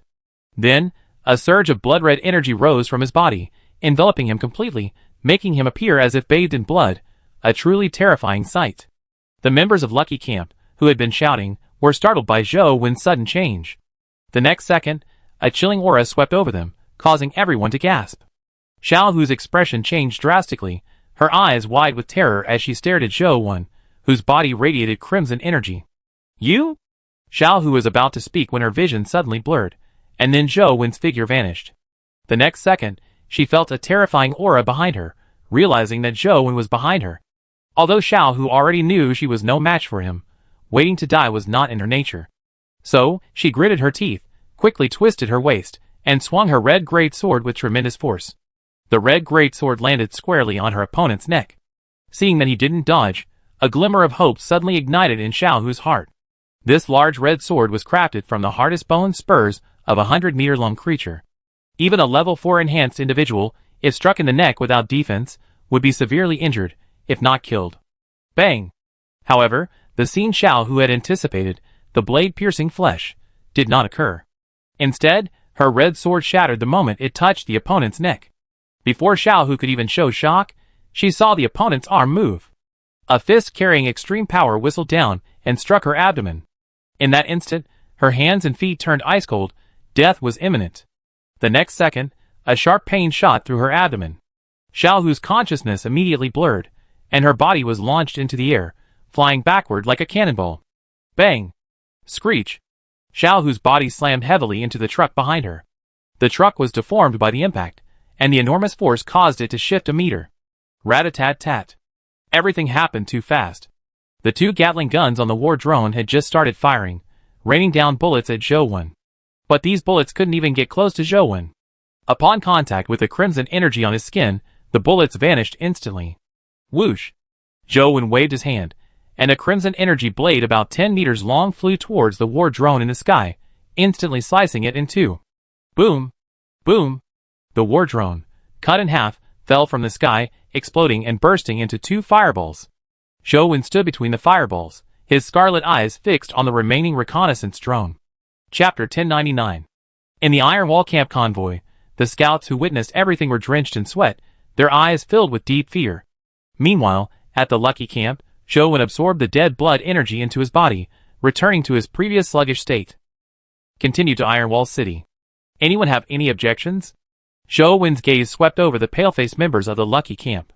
No objections, no objections, Song Chong hurriedly said, then turned his slightly numb body to face the crowd. I told you, this sir can handle creatures 10,000 meters long, but you wouldn't believe me. Song Chong loudly berated the crowd, then turned to look at Zhou Wen. Calm down, they're all ordinary people. They can't imagine your power. They always thought you were just a level 3 enhancer, Song Chong explained to the camp members. Humph. Zhou Wen snorted coldly, grabbing Xiao Hu, who was embedded in the truck's metal plate, in one hand, then looking behind him. Bang! Bang! Bang! Several mechs, each about 3 meters tall and covered in various biological armor, appeared in Zhou Wen's field of vision. Release Captain Xiao. A voice came from the lead mech. Do you think this suit of armor can save your Captain Xiao?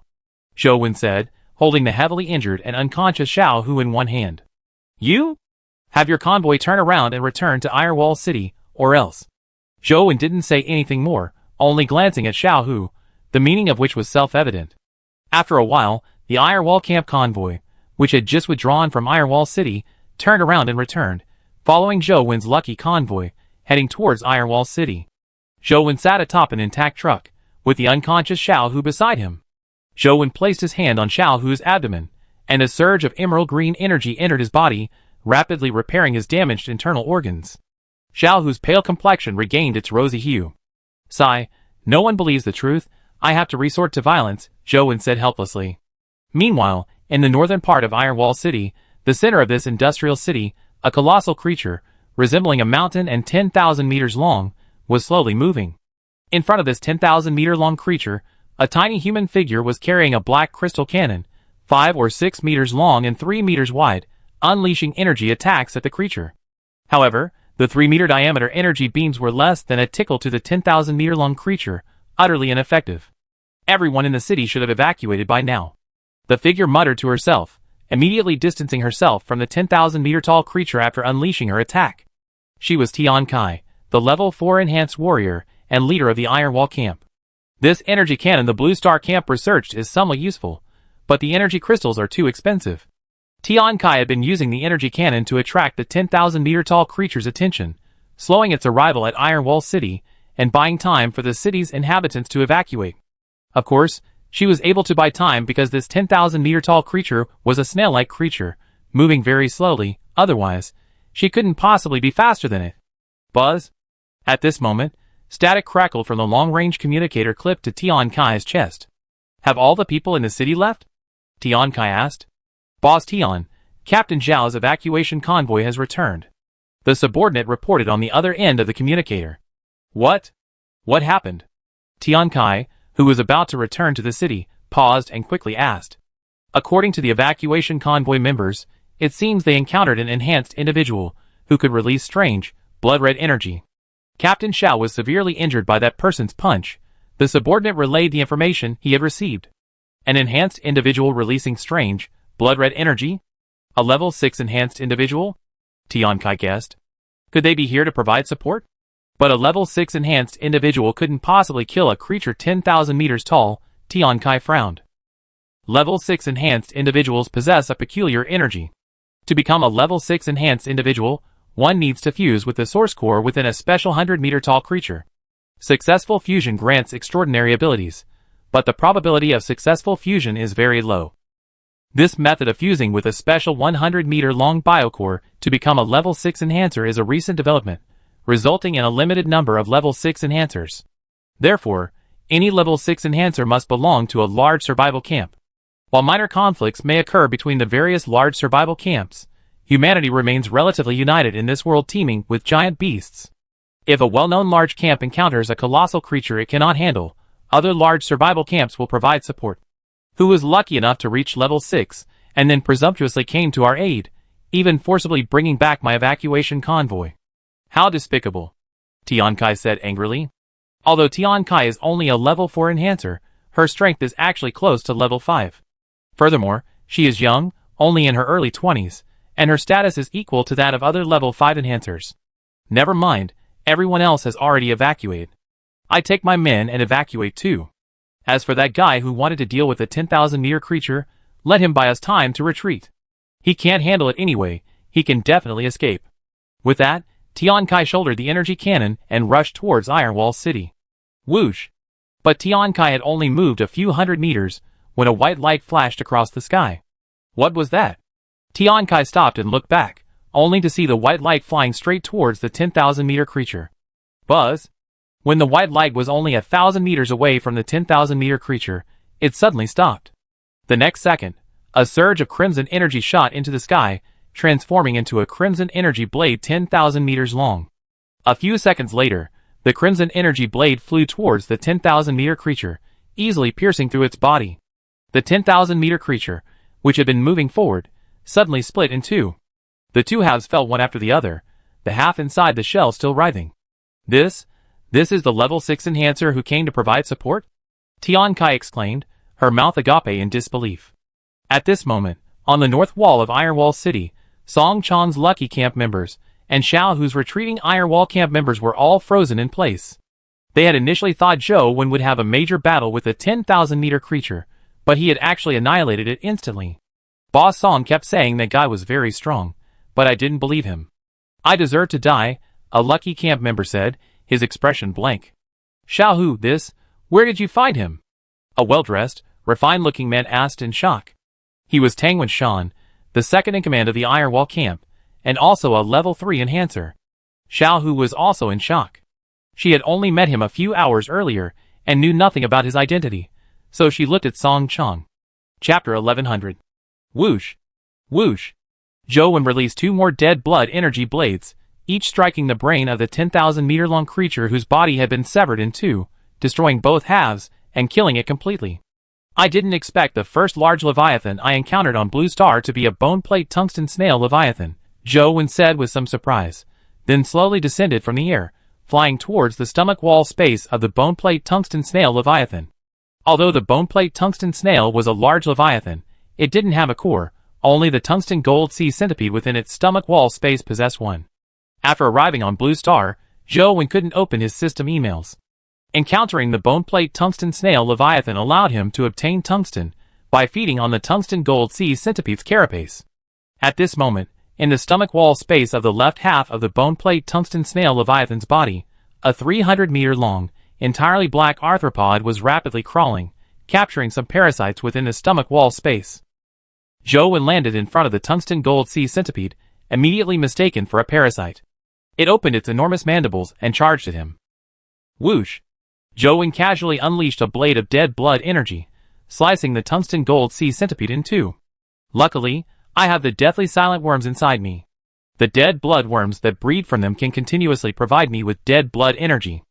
Otherwise, killing these non-energy type leviathan creatures would have been a real waste of time, Zhou Wen said with a smile. Next, after finding the tungsten gold core of the tungsten gold sea centipede, Zhou Wen began to use his silver longsword to slice through the centipede's corpse. At this moment, Tian Kai had turned around and arrived before the 10,000-meter-tall creature's corpse, now cut in half. Its enormous size, compared to the relatively small buildings hundreds of meters high beside it, made it seem like two mountains had appeared in the city. The shock on Tian Kai's face lingered. What she had just witnessed was utterly astonishing, far exceeding her understanding of human enhanced beings. Have level 7 enhanced beings already appeared among humans? Tian Kai wondered, staring in astonishment at the straight, 10,000-meter-long gash in the ground before her. This gash, like a dividing line, severed the massive body of the 10,000-meter-long creature, and also stretched across the city like a rift valley. I wonder if I even recognize this guy who came to help, Tian Kai thought, then quickly moved through the 10,000-meter-long creature's corpse, rushing towards the spot where the person had landed. Whoosh! Zhou Wen, who was slowly dissecting the corpse of the tungsten gold sea centipede, heard a whoosh behind him. Turning around, he saw a young woman with delicate features, a curvaceous figure, and a tall frame, wearing a black, fine-scaled leather armor made from some kind of creature's scales, rushing towards him. Tian Kai stopped 100 meters away from Zhou Wen. Seeing his appearance, she felt a sense of déjà vu. He wasn't one of the level 5 enhanced individuals she had ever seen. Have your men come and dissect the corpse, Zhou Wen said, glancing at Tian Kai. Zhou Wen had already seen her when he flew over her head, and judging from her speed, he guessed she was the level 4 enhanced individual from the Iron Wall camp. Why? Tian Kai instinctively wanted to refuse. After all, she was the leader of a large camp with hundreds of thousands of inhabitants. How could a complete stranger suddenly appear and try to order her around? Didn't she have any dignity? But considering the terrifying strength the other party had just displayed, commanding her didn't seem impossible, so her speech faltered. Oh, I call the dismantling team right away. Tian Kai finally obediently used the communicator to notify her subordinates, ordering them to bring large dismantling machines to dismantle the corpse. Can I ask which camp you're from? Tian Kai asked curiously. I'm from Lucky Camp, Zhou Wen said. Lucky Camp? Tian Kai frowned, thinking for a moment, but had no recollection of the camp's name. Never heard of it, but thank you for your support, Lucky Camp. Otherwise, our Iron Wall Camp would have suffered a great loss, Tian Kai said gratefully. It's nothing, just a small favor, Zhou Wen said casually. After this conversation, the two fell into a brief silence. Actually, Tian Kai wanted to ask about the other party's level, but since she wasn't familiar with him, asking about his level abruptly seemed inappropriate, like deliberately probing his strength. After a moment of silence, Tian Kai, seeing the other party continuously cutting at the black centipede-like creature's corpse, put down the energy cannon she was carrying, drew her golden longsword from her waist, and prepared to help. Bang! The golden longsword struck the black centipede-like creature's corpse, but left not a mark. How can it be so hard? Tian Kai exclaimed in surprise. The weapon in her hand was made from the dorsal fin bone of a 1,000-meter-long creature, yet this black centipede-like creature's corpse was only a few hundred meters long, and the golden longsword couldn't even leave a mark on its carapace. Tian Kai had never seen a 10,000-meter-long creature before, and didn't know that the symbiotic organisms within a 10,000-meter-long creature had a body strength comparable to, or even exceeding, that of the 10,000-meter-long creature itself. Therefore, a weapon made from the fin bones of a kilometer-long creature was naturally ineffective against the tungsten gold sea centipede's carapace. While Zhou Wen's silver longsword was hastily crafted from the spikes of a kilometer-long electric leviathan's head, the body strength of an energy-type leviathan was far greater than that of a non-energy-type leviathan, allowing it to easily slice through the tungsten gold sea centipede's carapace. Tian Kai awkwardly withdrew her weapon, standing aside watching Zhou Wen dismantle the tungsten gold sea centipede's corpse. She had originally planned to help him dismantle the creature's body to build rapport and ask some questions, but now that opportunity was clearly gone. You want to help? Zhou Wen turned to Tian Kai. Yes, but my weapon isn't very good. Tian Kai nodded. Then you dismantle it. Zhou Wen handed the silver longsword to Tian Kai. Huh? This weapon is for me. Tian Kai was taken aback. In her estimation, this silver longsword was likely a weapon crafted from 10,000-meter-long biological materials, undoubtedly extremely valuable. She never expected the other party to simply hand it to her so casually. Zhou Wen nodded, then directly placed it in Tian Kai's hand. Having someone help him dissect it made him happy to have some peace and quiet. Wow, this is truly a fine weapon. Tian Kai carefully examined the silver longsword's blade. The fine, electric-like pattern scattered across its surface clearly indicated it wasn't made of ordinary materials. Chapter 1101. Oh right, my name is Tian Kai, what's yours? Only then did Tian Kai realize she didn't know the other person's name. Zhou Wen said, placing a piece of the tungsten gold centipede carapace he had cut off earlier on the ground as a stool and sitting down. Then, he took the tungsten core in his hand and tried to absorb it, hoping to obtain tungsten elements, but after several attempts, there was no reaction. Looks like I still need to eat the tungsten gold centipede carapace, Zhou Wen thought to himself. You were amazing just now. You killed a 10,000-meter-long creature directly, and could even fly in the sky. Are you a level 7 enhancer? Tian Kai asked tentatively after dissecting the tungsten gold centipede's corpse for a while. There are level 7 enhancers among humans? Isn't the strongest only level 5? Zhou Wen asked doubtfully. The information he learned from Song Chong indicated that the strongest human was clearly a level 5 enhancer. A few years ago, the strongest human enhancers were indeed only level 5, but in recent years, someone has researched a method to fuse with a special biological source core, allowing humans to advance their strength further and become level 6 enhancers. But level 6 enhancers can only deal with giant creatures within 5,000 meters, and are completely unable to deal with creatures within 10,000 meters, let alone instantly kill them. Tian Kai looked at Zhou Wen and said, So you think I'm talking about level 7 enhancers? Zhou Wen understood Tian Kai's meaning. Yes. Tian Kai nodded. I'm not a level 7 enhancer. Zhou Wen shook his head. Not? Are you a level 6 enhancer? Tian Kai asked in surprise. She couldn't imagine that a level 6 enhancer could be that strong. I am a level 10 enhancer, Zhou Wen said. Level 10? Tian Kai's expression froze briefly, but quickly returned to normal. Oh, so a level 10 enhancer, no wonder. Tian Kai nodded repeatedly, then turned back to continue dissecting the tungsten gold sea centipede's corpse. Zhou Wen smiled faintly. Judging from Tian Kai's expression, she clearly didn't believe him at all, but it didn't matter. After all, his level 10 enhancer status was fabricated, and compared to a level 6 enhancer, his strength was probably even greater than level 10. Sometime later, the Iron Wall camp's dismantling team arrived in a large truck, towing a strange, enormous machine. Although they had already seen the 10,000-meter-long creature's corpse, seeing it up close now, their surprise was undeniable. My people have arrived. Leave the dismantling to them. Tian Kai received a message from the dismantling team members, then turned to Zhou Wen and said, Have your men carefully collect the carapace from this corpse, Zhou Wen said, pointing to the tungsten gold sea centipede carcass. Okay, I tell them later, Tian Kai said, returning the silver long sword to Zhou Wen. You can keep it, Zhou Wen waved his hand. This weapon was something he casually made to cut the flesh of the lightning leviathan, but the lightning leviathan had long since devoured it, so the weapon was useless. Besides, Zhou Wen would be staying in Iron Wall City for a long time, and the 100-meter-long creatures attacking Iron Wall City would definitely need to be dealt with by Tian Kai. Having a better weapon would make things easier. Given to me? Hearing Zhou Wen's words, Tian Kai looked at the silver longsword in her hand, her expression somewhat strange. The fact that the other party had suddenly and inexplicably given her such a precious weapon made Tian Kai suspect that he might have ulterior motives. Tian Kai was a recognized beauty in several large survival camps. The reason she knew so many level 5 enhancers was not only because of her own strength, which was close to level 5, but also because these level 5 enhancers always fawned over her. I can't accept something for nothing. I don't want such a precious weapon, Tian Kai said, handing the silver longsword back, her eyes warily fixed on Zhou Wen. She couldn't help it. Zhou Wen was too strong. If he had ill intentions and wanted to use force, she would have a hard time escaping once captured. Take this weapon. It might be very valuable to you, but it's nothing to me, Zhou Wen said, his palm radiating deathly blood energy. He then tapped the silver longsword a few times, instantly creating several holes in it. After saying this, Zhou Wen left with a piece of tungsten gold centipede carapace, leaving Tian Kai staring in shock at the holes in the sword. When Zhou Wen arrived at the head of the Leviathan, he saw the Iron Wall camp's dismantling team operating a massive black machine, slicing through the Leviathan's flesh. The massive black machine was cone-shaped, mounted horizontally on a universal wheel.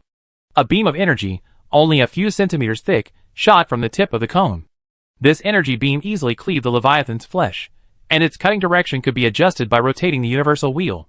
The energy source for this massive black machine was a variety of prismatic crystals of different colors. Zhou Wen stepped forward and examined one of the crystals. Although the members of the decomposition team hadn't clearly seen who had killed the 10,000-meter-long creature with a single blow, the only stranger appearing here could be the mysterious powerhouse from before, so they didn't stop him.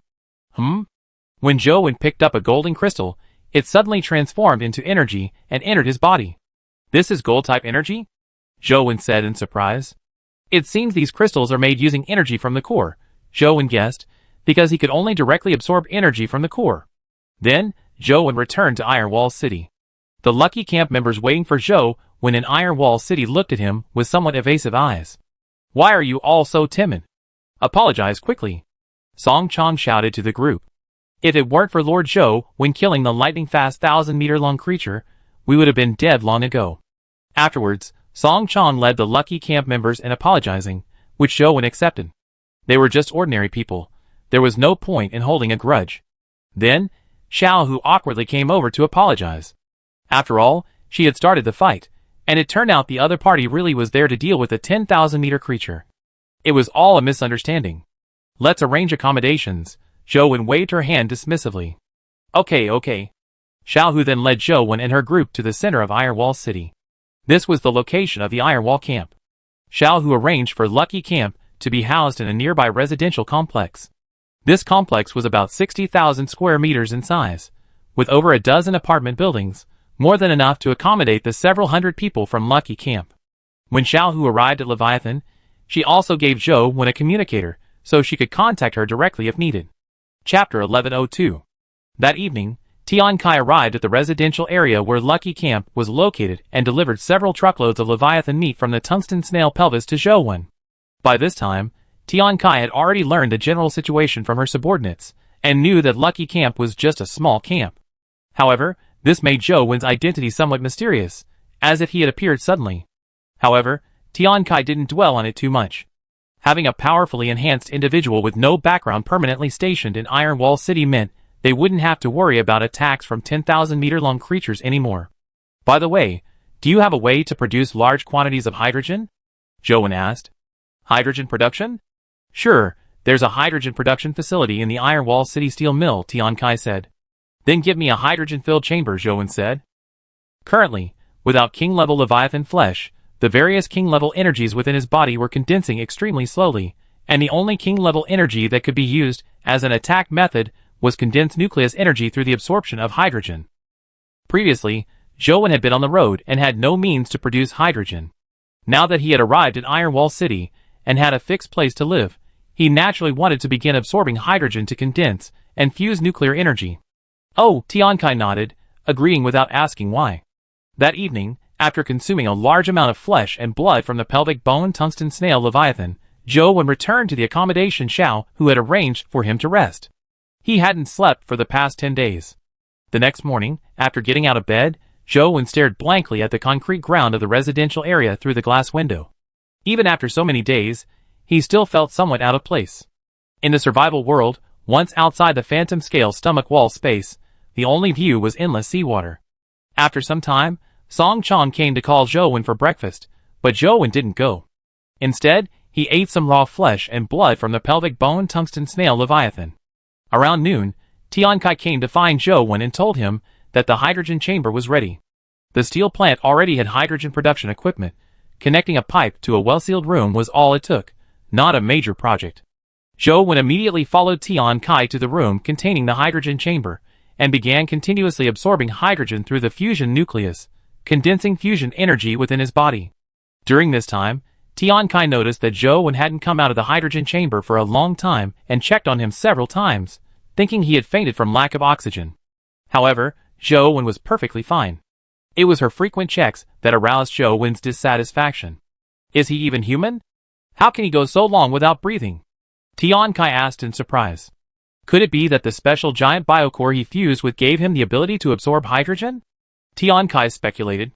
For the next few days, Zhou spent almost all his time in the hydrogen chamber, except when he went out to eat the flesh and blood of the pelvic bone tungsten snail Leviathan. During these days, the other small and medium-sized survival camps that had fled Iron Wall City returned one after another after receiving news that the 10,000-meter creature had been dealt with, and the once deserted Iron Wall City gradually became lively again. And today, a flying dragon appeared in the sky above Iron Wall City.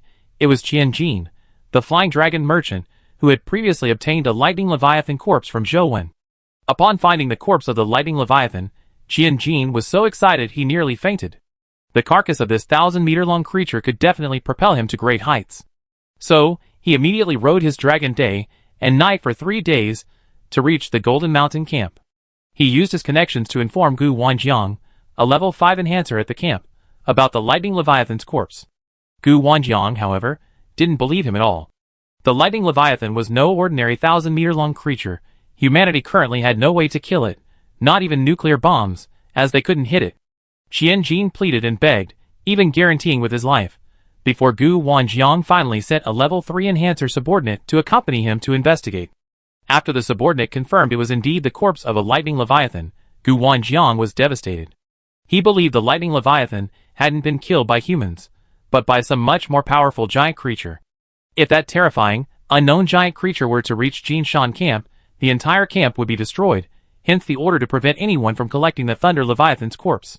Qian Jin was completely stunned. He tried everything to persuade them, but to no avail. In desperation, he used his savings to buy some giant creature meat from Jinshan camp.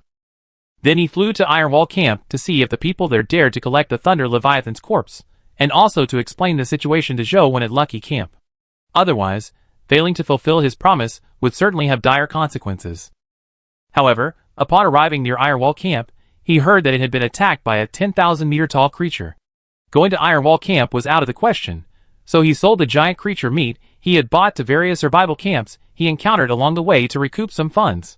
However, just after selling the giant creature meat, he heard that the 10,000-meter-long creature attacking Ironwall camp had been dealt with. Qian Jin immediately guessed that the sudden resolution of the crisis was likely related to Zhou, because Gu Wanjiang of Jinshan camp's fear of the lightning leviathan already demonstrated the terrifying power of Zhou, who could easily kill the lightning leviathan.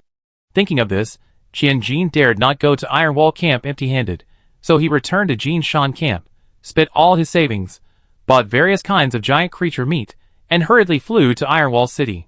At this time, Guided by members of Ironwall Camp below, Qianjin landed in an area specifically for Flying Dragon merchants.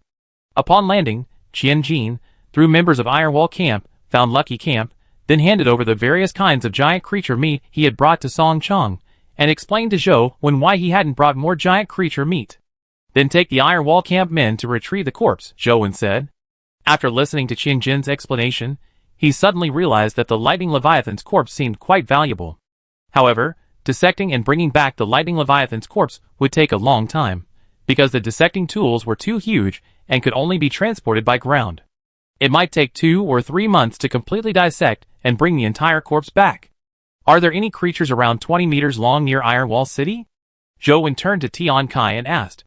There's a type of shrimp-like creature with a head shell like a knife. Xiao Hu from the hunting group is leading a cleanup. What's up? Tian Kai didn't know why Zhou Wen was asking this. Take me there. Zhou Wen prepared to use the dead bloodworms within his body to transform into several dead blood creatures. Chapter 1103. Soon after, under Tian Kai's personal guidance, Zhou Wen left Ironwall City and arrived at the location in the old city outside the city, where 20-meter-long shrimp-like creatures were found. There were hundreds of these giant shrimp-like creatures. Xiao Hu's hunting team had formed a defensive line, and was using various heavy weapons to clear out these giant creatures. Xiao Hu herself moved through the hail of bullets, quickly slaying the giant shrimp-like creatures.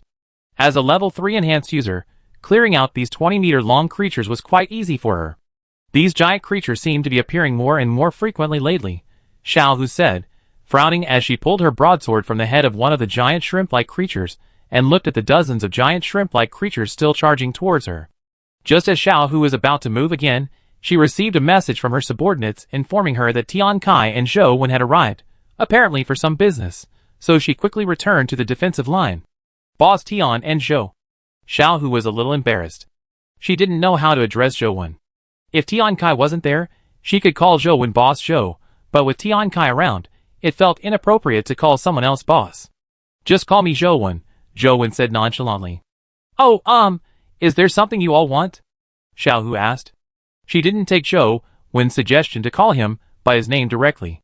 Zhou Wen was capable of instantly killing creatures 10,000 meters long. Calling him by his name would be disrespectful, so she gave a vague answer.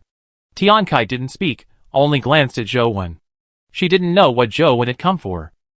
Nothing big, I just came to catch a giant creature, Zhou Wen said, his gaze fixed on the giant shrimp-like creatures, about 20 meters long. He recognized these shrimp-like creatures.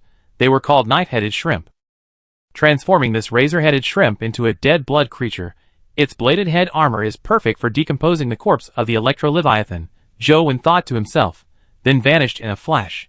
Tian Kai and Xiao Hu, standing nearby, were both startled. The speed was so fast they didn't even see an afterimage. It was as if he had disappeared into thin air.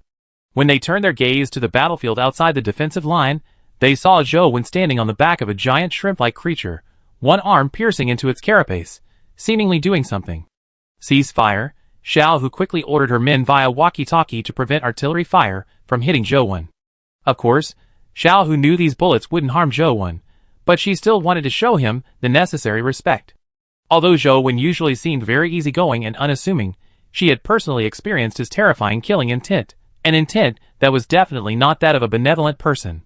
On Zhou Wen's side, after plunging his arm into the flesh of a sword shrimp, all the dead bloodworms within him entered the shrimp's body through his arm. The sword shrimp initially tried to attack Zhou Wen on its back with its claws, but its body quickly froze, and its eyes began to turn blood red. To quickly transform the sword shrimp into a dead blood creature, Zhou Wen also injected several dead blood mother worms possessing black blood energy into its body. Soon afterward, the sword shrimp's stiff body began to move again, and a blood red energy appeared on its surface, especially on its head, where the dead blood energy was even more concentrated, resembling a blade. What's wrong with this shrimp? Tian Kai and Xiao Hu arrived, their faces filled with astonishment as they stared at the giant shrimp-like creature radiating a blood-red glow. Because Zhou Wen himself released this blood-red energy, they hadn't expected him to be able to transfer it to the giant creature. Go, clear them all out, Zhou Wen said, jumping off the dead blood knife-headed shrimp and looking at the remaining healthy shrimp. The next second, to Tian Kai and Xiao Hu's astonishment, the dead blood knife-headed shrimp charged at the other shrimp. Swoosh! The dead blood knife-headed shrimp used its bladed head armor, imbued with dead blood energy, to smash into another shrimp, slicing it in half as easily as cutting tofu. After killing one of its kind, the dead blood knife-headed shrimp quickly charged at another, each collision splitting another shrimp in two. Soon, the remaining 80-odd shrimp were all wiped out by the dead blood knife-headed shrimp. You can actually control these giant creatures? Is it because of that crimson energy? Tian Kai asked in surprise. Most importantly, Zhou Wen's crimson energy could be transferred to other creatures. That's right, it's controlled through my energy, Zhou Wen nodded. He didn't specify that it was controlled by the dead bloodworms, otherwise they might think he was a monster. Can it be transferred to humans? Tian Kai asked, her eyes filled with anticipation. Sure, Zhou Wen nodded. Really? Tian Kai was overjoyed. She decided that once she got to know Zhou Wen better, she would try to get some of his crimson energy, so she could instantly possess the strength of a level 6 enhanced being. Of course it's true, but you lose consciousness and become my puppet. Zhou Wen looked at Tian Kai with a half smile, clearly understanding the implication in her words. Huh? Tian Kai was taken aback, her heart skipping a beat as she looked at Zhou Wen's ambiguous expression. She suddenly realized that Zhou Wen's ability didn't seem like something a good person should possess. Oh then, it's better not to use it on people, don't you think? Tian Kai said. Who knows? Zhou Wen chuckled lightly, not indicating that he wouldn't use it on people. Why yes. You could use it on enemies. Tian Kai forced a smile, but her feet instinctively took a step back, trying to distance herself from Zhou Wen as much as possible. Xiao Hu did the same. Zhou Wen smiled faintly at their reactions. He was just deliberately trying to scare them. He didn't intend to spread the dead blood worms on Blue Star. If he were to be teleported back to the survival world after completing his mission, leaving the dead blood worms behind on Blue Star would be a huge problem.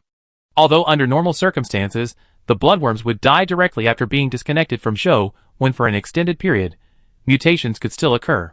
Given the bloodworms' infectious capabilities, it wouldn't be long before all the animals on Blue Star were parasitized. At that point, humanity would be essentially wiped out. Wouldn't all that effort have been for nothing? At this moment, the swarm of knife-headed shrimp attacking Ironwall City had been completely dealt with. Tian Kai immediately used the communicator to notify the decomposition team to come and collect the shrimp carcasses. Then, Xiao Hu left some people to guard the area, while the rest began their return journey. Zhou Wen, riding on the back of a bloodworm knife-headed shrimp, followed them back to Ironwall City. Chapter 1104.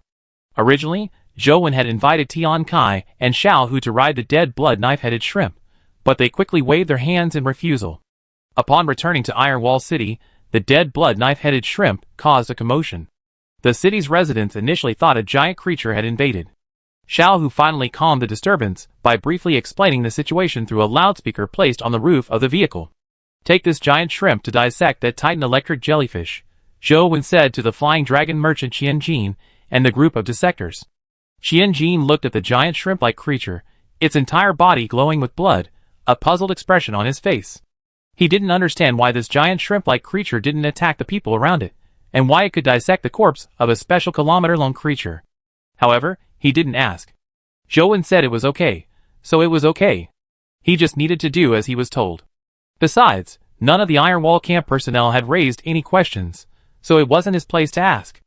Once we arrive at the location, we can first have this giant shrimp cut off the spikes from the Titan electro jellyfish's head, then use those spikes to make cutting tools. That way, everyone can decompose the corpse, Zhou Wen told Xiao Hu. Tian Kai certainly wouldn't trust ordinary subordinates with the special kilometer-long creature's corpse, so she sent Xiao Hu along.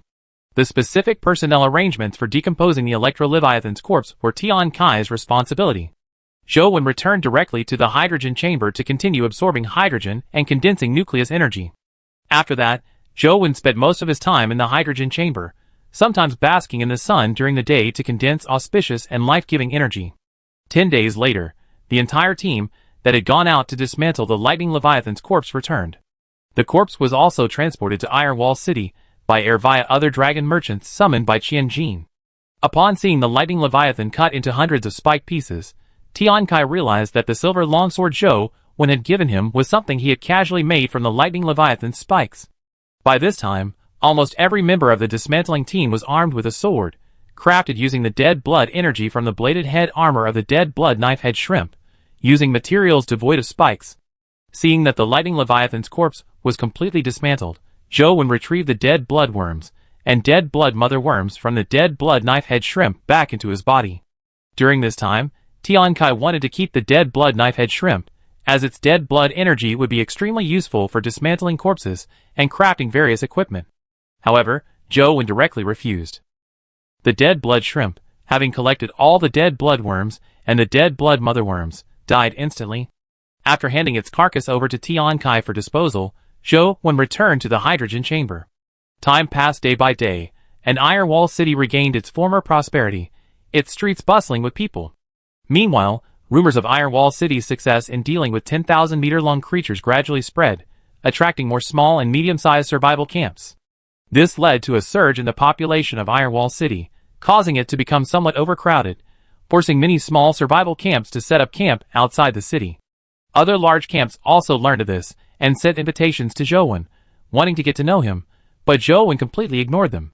He currently only wants to stay in Iron Wall City, accumulating various forms of energy until the crisis of humanity's destruction arises, then intervene to resolve it. He has no interest in getting to know the enhanced individuals in other survival camps.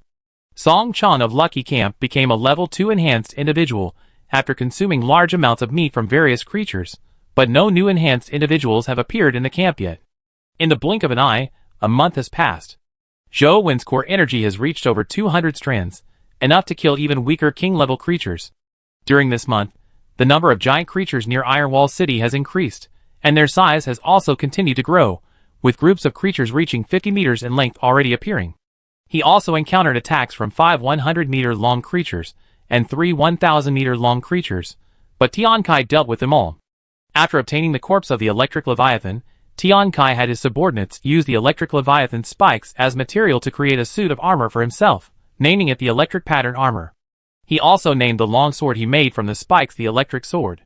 Tian Kai's strength was already close to that of a level 5 enhancer, and with the addition of her electric armor and lightning sword, killing ordinary creatures over a kilometer in length was no problem. After acquiring so many rare biological materials and crafting them into weapons and armor, which were then sold to enhancers and other survival camps within Iron Wall City, the overall strength of Iron Wall City had increased significantly. At this moment, Zhou Wen was basking in the sun, listening to music playing from a hastily assembled media player. Just then, a refined-looking man rushed over in a hurry. He was none other than Tang Wenshan, the second in command of the Iron Wall camp. Although Tian Kai was the leader of the Iron Wall camp, Tang Wenshan was in charge of managing Iron Wall City. With the city's population constantly increasing, Tang Wenshan was always incredibly busy, so Zhou Wen rarely saw him. Brother Zhou, a 10,000-meter-long creature has appeared east of Iron Wall City. Boss Tian has already gone there, Tang Wenshan quickly reported. Understood. Zhou Wen nodded, then activated his levitation ability with a thought. A white light appeared on his body, and he soared into the sky, rapidly flying towards the east of Iron Wall City. Whoosh! Zhou Wen flew through the air, passing through the old city outside Iron Wall City, and arrived in the open field. In the distance, he saw a giant creature resembling a crocodile, rushing towards Iron Wall City at great speed. Is it a large, golden leviathan? Zhou Wen's expression brightened as he looked at the large, golden, crocodile-like leviathan. As Zhou Wen continued to approach the crocodile-like leviathan, he saw Tian Kai running below, carrying an energy cannon and sprinting back. Tian Kai had originally intended to use the energy cannon to attract the attention of the 10,000-meter-long creature and buy time, but upon getting closer, she realized the creature was too fast. She couldn't outrun it, so she quickly ran back. At this moment, Tian Kai also saw Zhou Wen flying overhead and breathed a sigh of relief. She slowed down and stopped, ready to witness Zhou Wen's instant kill of the 10,000-meter-long crocodile. The scene of Zhou Wen instantly killing the 10,000-meter-long snail-like creature had shocked her for a long time. It was a truly rare sight. After Zhou Wen entered within a few hundred meters of the crocodile-like leviathan, he immediately mobilized a large amount of dead blood energy within his body, and the next second, a surge of crimson energy rose around him. Chapter 1105. Buzz. After a burst of energetic buzzing, a 10,000-meter-long crimson energy blade was released by Zhou Wen, slashing upwards at the large crocodile-like leviathan creature. When will I ever possess such power? Tian Kai exclaimed, watching the 10,000-meter-long crimson energy blade descend from the sky. Even though she had seen it once before, this time it still deeply shocked her. Bang! However, the scene that unfolded the next second made Tian Kai's heart skip a beat, and her expression changed drastically. because the 10,000-meter-long crimson energy blade released by Zhou after landing on the 10,000-meter-long crocodile creature was actually blocked by a golden energy emanating from its body. This is a special 10,000-meter-long creature. Tian Kai's expression suddenly turned solemn, and she immediately used her communicator to send a message to her subordinates in Ironwall City, ordering everyone in the city to evacuate immediately. Brother Zhou, this is a special 10,000-meter creature. We need to evacuate immediately. After sending the evacuation message to her subordinates in Ironwall City, Tian Kai sent another message to Zhou. The fact that the 10,000-meter crimson energy blade couldn't harm the 10,000-meter creature meant that Zhou's strongest attack was useless. This 10,000-meter crocodile was unstoppable, and they had to evacuate immediately. However, this time Tian Kai hadn't ordered the residents of Ironwall City to evacuate beforehand. Given the crocodile's speed, very few residents could possibly escape. The death toll could reach 80%. If I had known this 10,000-meter crocodile was a special creature, I should have ordered the residents to evacuate earlier, Tian Kai said, feeling extremely guilty. But she had barely seen any 10,000-meter creatures. How could she possibly distinguish whether it was a special one? Just as Tian Kai was waiting for Zhou to fly down and help her escape, she discovered that Zhou was still hovering in front of the 10,000-meter-long crocodile-like creature.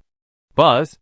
Just as Tian Kai was about to send another evacuation message to Zhou via communicator, a burst of blackish-red energy suddenly erupted from Zhou's body, followed by a 10,000-meter-long blackish-red energy blade that shot out with a deafening roar.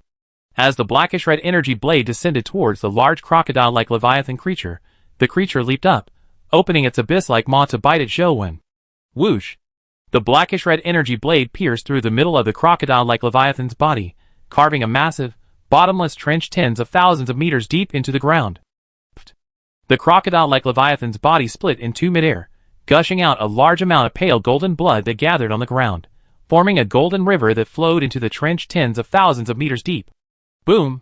The massive body slammed into the ground, causing an instant earthquake and churning of the earth, instantly creating two large craters. It's still a large energy-type leviathan. The golden energy in its core should be enough for me to condense hundreds of streams of radiant gold energy. Zhou smiled, flying directly towards the location of its heart, and obtaining a golden core about 10 meters in diameter. When Zhou's palm touched the surface of this golden core, a large amount of golden energy surged into his body. The 10-meter-long golden core began to shrink rapidly, quickly disappearing completely and transforming into more than 500 streams of golden energy within Zhou's body. 10,000 meters away, Tian Kai was still in shock from Zhou's release of a black-red energy blade to slay the 10,000-meter-long crocodile creature. Suddenly, she remembered something and quickly informed her subordinates via communicator that the crisis had been resolved and there was no need to evacuate. Then, Tian Kai rushed towards the corpse of the 10,000-meter-long crocodile creature. Just as Tian Kai arrived at the corpse, Zhou flew out and landed in front of her, holding a piece of pale golden meat and eating it greedily. Tian Kai wasn't surprised that Zhou was eating the meat of a 10,000-meter-long creature, because a level 6 survivor needed to consume the meat of a giant creature over 200 meters long to unleash their special abilities. Brother Zhou, you're not really a level 10 enhancer, are you? Tian Kai asked in surprise. She hadn't believed it before, but after seeing what had just happened, she was starting to believe it. Otherwise, why would I lie to you? You wouldn't believe me even if I told you the truth. Zhou shook his head, somewhat helplessly. But the strongest enhancer among humans is only level 6. I never heard of a level 10 enhancer before. How can anyone believe that? Tian Kai said. Brother Zhou, if you use your full strength, how many 10,000-meter-long special creatures can you handle? Tian Kai asked curiously, wanting to know Zhou's strength beforehand to avoid causing panic among the residents of Ironwall City. Use my full strength to deal with 10,000-meter-long creatures? 10,000-meter-long creatures aren't enough to make me go all out, Zhou said, somewhat speechless. The only ones that can make me go all out should be creatures around 1,000,000 meters long, Zhou said after thinking for a moment, referring to king-level leviathan creatures. Ah? There are even larger 1,000,000-meter-long creatures beyond 10,000 meters? Tian Kai exclaimed in surprise. She thought that special 10,000-meter-long creatures were the limit for these suddenly appearing giant creatures.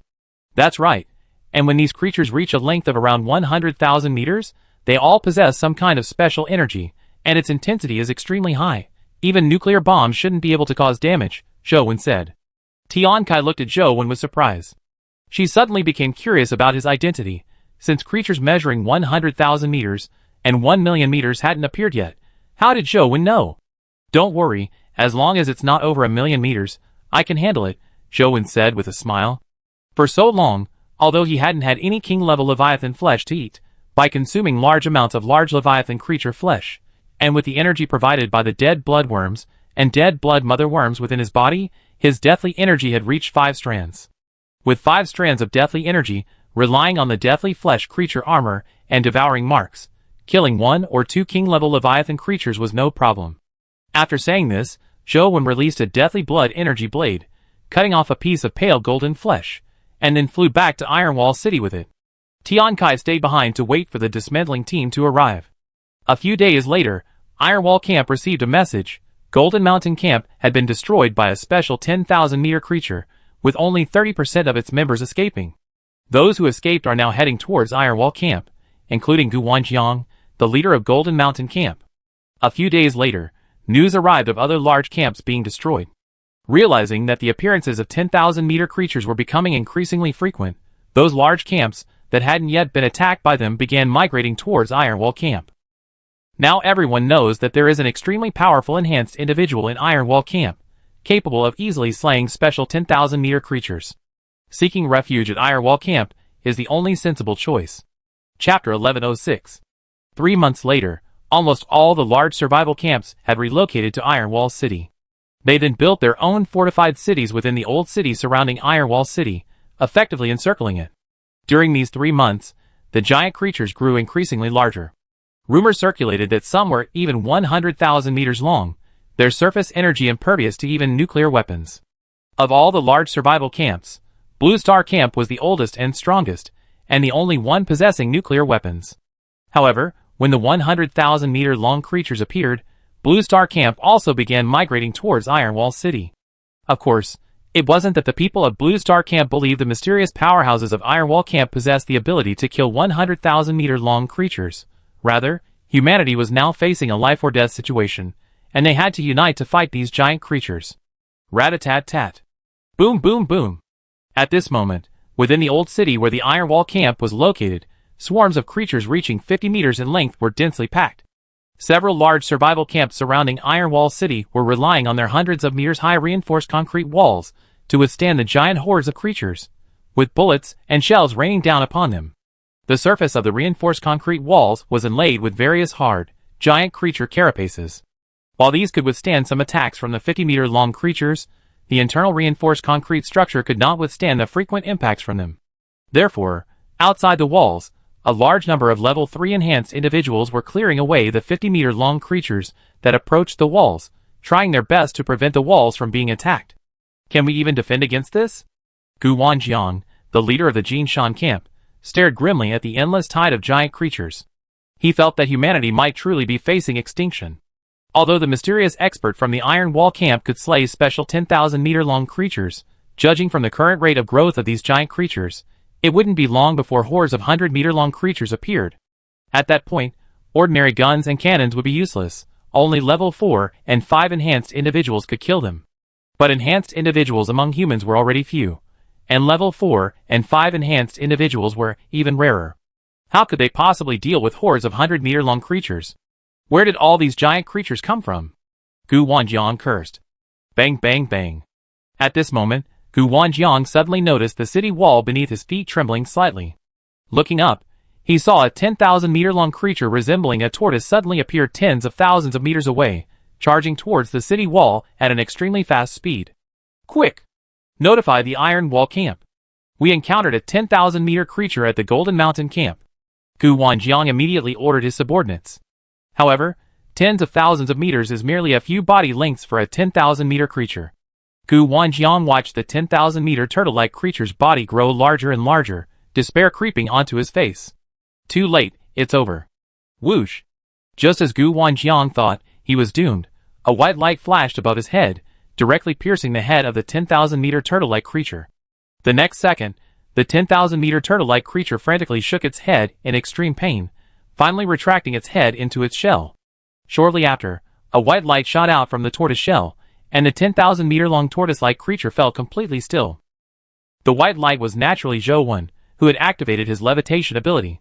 However, This time he didn't directly unleash the death blood energy blade to kill the large Leviathan creature. Because the number of large Leviathan creatures appearing recently had been increasing, his death blood energy was running out. After all, he still needed to use death blood energy and black blood energy to condense deathly stillness energy, so he began to kill the large Leviathan creatures by destroying their brains. A 10,000-meter-long creature appeared in each of the 4 directions of Ironwall City: east, south, west, and north. After Zhou Wen killed these 4 creatures, the tide of attacking 50-meter-long creatures gradually subsided, giving the people in the various cities a chance to catch their breath. But just as the leaders of the various cities were preparing to send people out to dissect the 10,000-meter-long creatures' corpses, the earth suddenly trembled violently, and a gigantic creature with half of its body exposed outside the atmosphere appeared hundreds of thousands of meters away. A creature measuring 100,000 meters? In an instant, despair rose in the hearts of everyone who saw this enormous creature. A 100,000-meter creature. Can that mysterious expert from the Iron Wall camp handle it? A level 3 enhanced individual from outside the city asked his companion, with a fearful expression and stiff voice after seeing the creature. This behemoth can't be dealt with by humans, can it? His companion said in a hoarse voice. At this moment, all the humans who saw this behemoth froze on the spot. There was no chaos, no shouts, only silence, because it was pointless, they had nowhere left to run. However, just as everyone stood there awaiting their death, the white light they had seen several times before rushed towards the 100,000-meter-tall creature. Can that lord kill a 100,000-meter-tall creature? This was the thought on everyone's mind. At this moment, Zhou Wen had already flown within 10,000 meters of the 100,000-meter-tall creature. A smile played on his face, for he recognized this abyss-level Leviathan creature. It was the radiant golden sea dragon Leviathan. I've been on Blue Star for almost 5 months now. I wonder if this radiant golden sea dragon Leviathan is the culprit behind humanity's destruction, Zhou Wen thought to himself. Core Convergence, activate.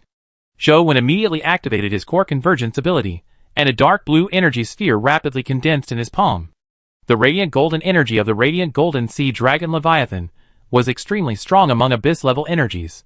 With the abyss-level energy Zhou Wen possessed, it would be difficult to kill the radiant golden sea dragon Leviathan in a short time, so he had to use king-level energy.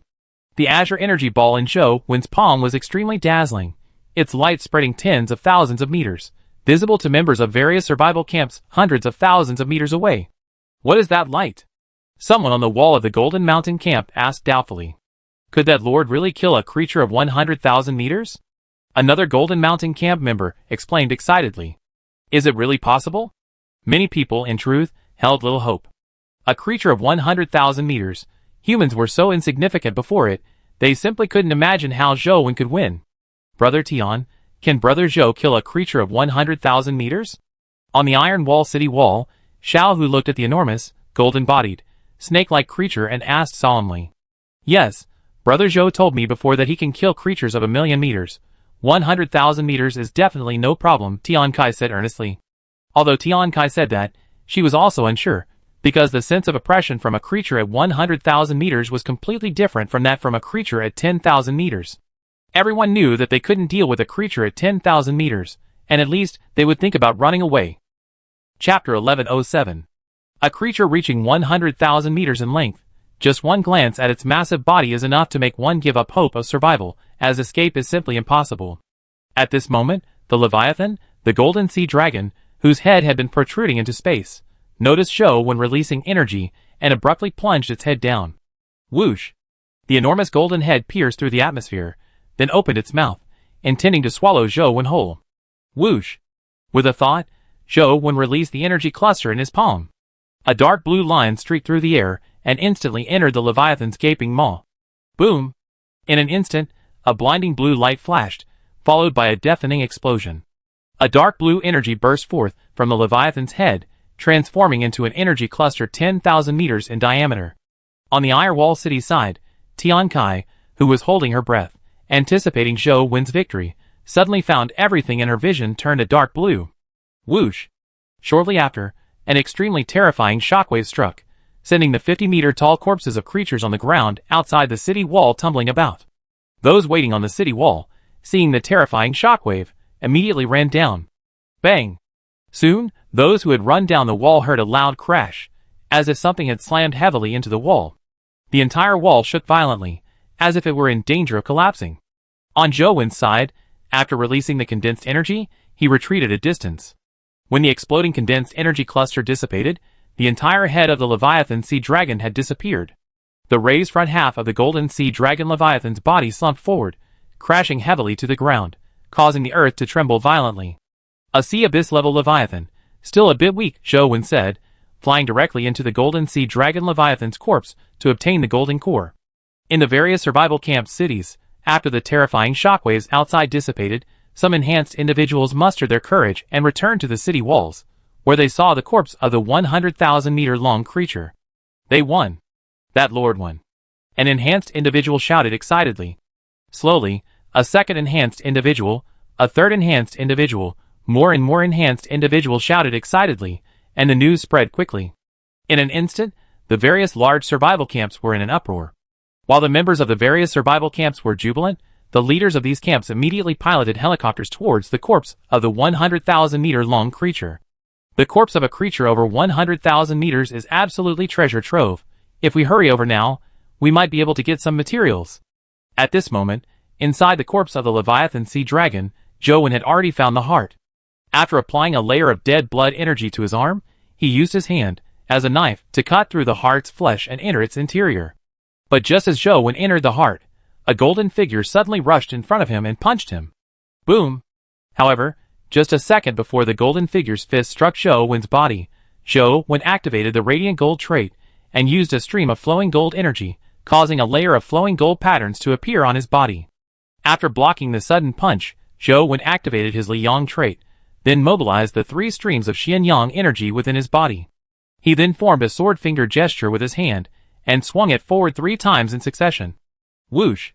Whoosh! Whoosh! 3 Xian Yang energy blades, each a meter long, were released, instantly slicing the golden figure in front of him into 3 pieces. Why would a core creature appear on Blue Star?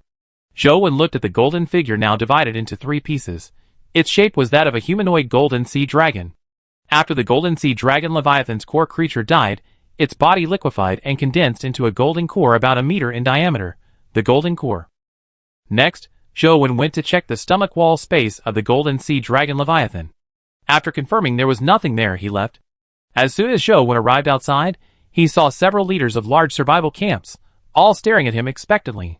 When Tian Kai arrives, you can discuss the distribution with her, Zhou said. However, he felt there was no need to divide it. The corpse of the Leviathan Sea Dragon was so enormous, its materials were enough to equip all the members of the survival camp. Boom boom boom! Just as Zhou was about to fly back to Iron Wall City to continue condensing nuclear energy in the hydrogen chamber, 3 orbs of light suddenly appeared in the sky ahead, then crashed heavily to the ground, creating terrifying shockwaves. Zhou's expression hardened. He instantly appeared in front of the leaders of the large survival camps, and used auspicious energy to form an energy barrier in front of them. You all run away, Zhou said to the people behind him after blocking the 3 shockwaves. Without a word, the group turned and fled for their lives. The instant the 3 orbs of light appeared, their hearts skipped a beat, and their bodies trembled uncontrollably. Although they hadn't seen what was inside the orbs, they knew it was something terrifying. When the dust kicked up by the shockwave dissipated, 3 humanoid creatures, each about 5 meters tall and radiating powerful energy, appeared before Zhou. King-level core creatures? Zhou guessed, sensing the aura of a king-level Leviathan. These 3 king-level core creatures had different appearances. One resembled a jellyfish, radiating cyan energy, another resembled a crocodile, radiating crimson energy, and the last resembled a whale, radiating blue energy. As expected, the Leviathan creatures that destroyed humanity couldn't be just simple abyss-level Leviathans, Zhou murmured. At this moment, the 3 king-level core creatures simultaneously turned their gazes to Zhou. Their figures vanished in an instant, then reappeared before him, wielding 3 weapons formed from condensed energy, attacking him. Zhou immediately activated his Li Yang trait, increasing his speed attribute 6-fold. He then retreated, dodging the attacks of the 3 king-level core creatures, and activated his lightning ion energy, unleashing a bolt of silver lightning at them. Boom! In an instant, silver light flashed, and lightning roared. However, after the lightning dissipated, the 3 king-level core creatures were unharmed. Buzz! Suddenly, the jellyfish-shaped king-level core released a 3-centimeter-thick beam of azure energy from its tentacles. Zhou activated his 1,000-pound trait, channeling 1,000-pound energy into his skin. Zhou Wen thought his strongest defensive king-level energy would block the Azure Energy Beam, but to his surprise, the Azure Energy Beam pierced right through his body. Zhou Wen was shocked. At the same time, he realized that the energy intensity of these 3 king-level core creatures was likely already close to that of Emperors. Chapter 1108. Fortunately, Zhou Wen avoided a fatal blow, only taking the Cyan Energy Beam to his shoulder, without sustaining serious injury. In fact, Zhou Wen could have activated his auspicious energy form to dodge the attack, increasing his speed by 12 times. The reason he didn't dodge was to assess the energy strength of these 3 king-level core creatures, and then decide what level of energy attack to use based on that strength. After all, he couldn't simply use Deathly Stillness energy every time he encountered a king-level core creature. He only had 14 strands of Deathly Stillness energy within him, which wouldn't be enough if used indiscriminately. However, now he had no choice but to use it. If only I could use the Rending Flame Blade, Zhou Wen thought. If he could use the Rending Flame Blade, he wouldn't need to use Deathly Stillness energy. He could kill these 3 king-level core creatures directly with his speed. Buzz! At that moment, the jellyfish king-level core creature's tentacles, releasing Cyan Energy Beams, lashed out. The Cyan Energy Beams that had pierced Zhou Wen's shoulder moved towards his head like laser swords. Auspicious energy form, Zhou Wen silently chanted. Simultaneously, he mobilized a stream of dormant energy within his body, activating the dormant flesh and blood creature armor. The next second, the Cyan Energy Beams that were veering towards Zhou Wen's head were suddenly blocked. Immediately afterward, jet black tentacles surged from Zhou Wen's body, enveloping him entirely. Buzz! The next second, the Cyan Energy Beam still reached Zhou Wen's head, but left no mark on the dormant flesh and blood creature armor. Whoosh! In an instant, Zhou Wen, whose speed had increased 12-fold, vanished from his spot. The 3 king-level core creatures sensed something was wrong and immediately formed an energy shield around themselves. However, king-level energy, approaching Emperor level, was ultimately not true Emperor-level energy. Swish swish swish. A pitch-black phantom flashed past the 3 king-level core creatures, followed by a dense array of black blade marks appearing on their bodies. Their bodies froze instantly, and Zhou Wen reappeared before them, the arm portion of his lifeless, fleshy creature armor transformed into a pitch-black long sword. The 3 king-level core creatures stared at Zhou Wen in disbelief, and gradually, the black blade marks on their bodies became more pronounced. Boom! Boom! Boom! 3 explosions rang out, and the 3 king-level core creatures suddenly exploded, melting into a pool of liquid energy. 13 more strands of dead energy remain.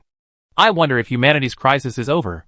Zhou Wen wondered to himself, watching the energy liquid gathering on the ground. After the energy liquid gathered, it gradually condensed into 3 spheres. Clearly, these 3 spheres were the cores of the 3 king-level core creatures. Obtaining 3 cores with energy strength approaching Emperor level is worthwhile, but it's a pity I don't have the corresponding genes, Zhou Wen sighed. These 3 powerful king-level cores would only benefit the auspicious Cloud Leviathan and the Radiant Sun Leviathan. After collecting the 3 powerful king-level cores, Zhou Wen was about to go find the leaders of the large survival camps he had visited earlier to check on their situation. But then, the sky suddenly darkened. Zhou Wen's expression changed, and he immediately looked up. A colossal figure, blotting out the sun, appeared above, like a small planet suddenly approaching Earth. A king-level Leviathan in its normal state? Zhou Wen immediately turned his gaze to the distant cities. The storm unleashed by this king-level Leviathan's landing would likely destroy the city walls, tearing everyone inside to shreds. Whoosh! Zhou Wen abruptly transformed into a streak of light, flying at incredible speed to the skies above Iron Wall City.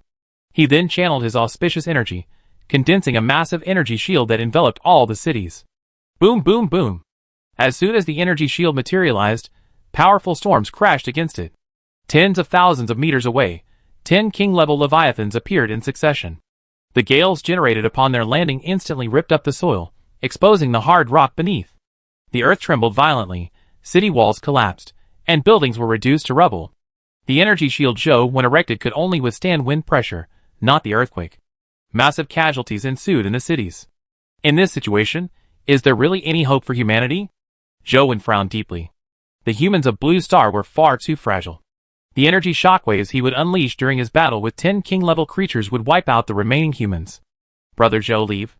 Don't worry about us. At that moment, Tian Kai's voice came from below. Zhou Wen looked in the direction of the voice and saw Tian Kai, her face covered in dust and grime, her expression resolute. Brother Zhou, with your strength, you'd definitely survive without us holding you back. Tian Kai continued shouting. Yes, you should leave.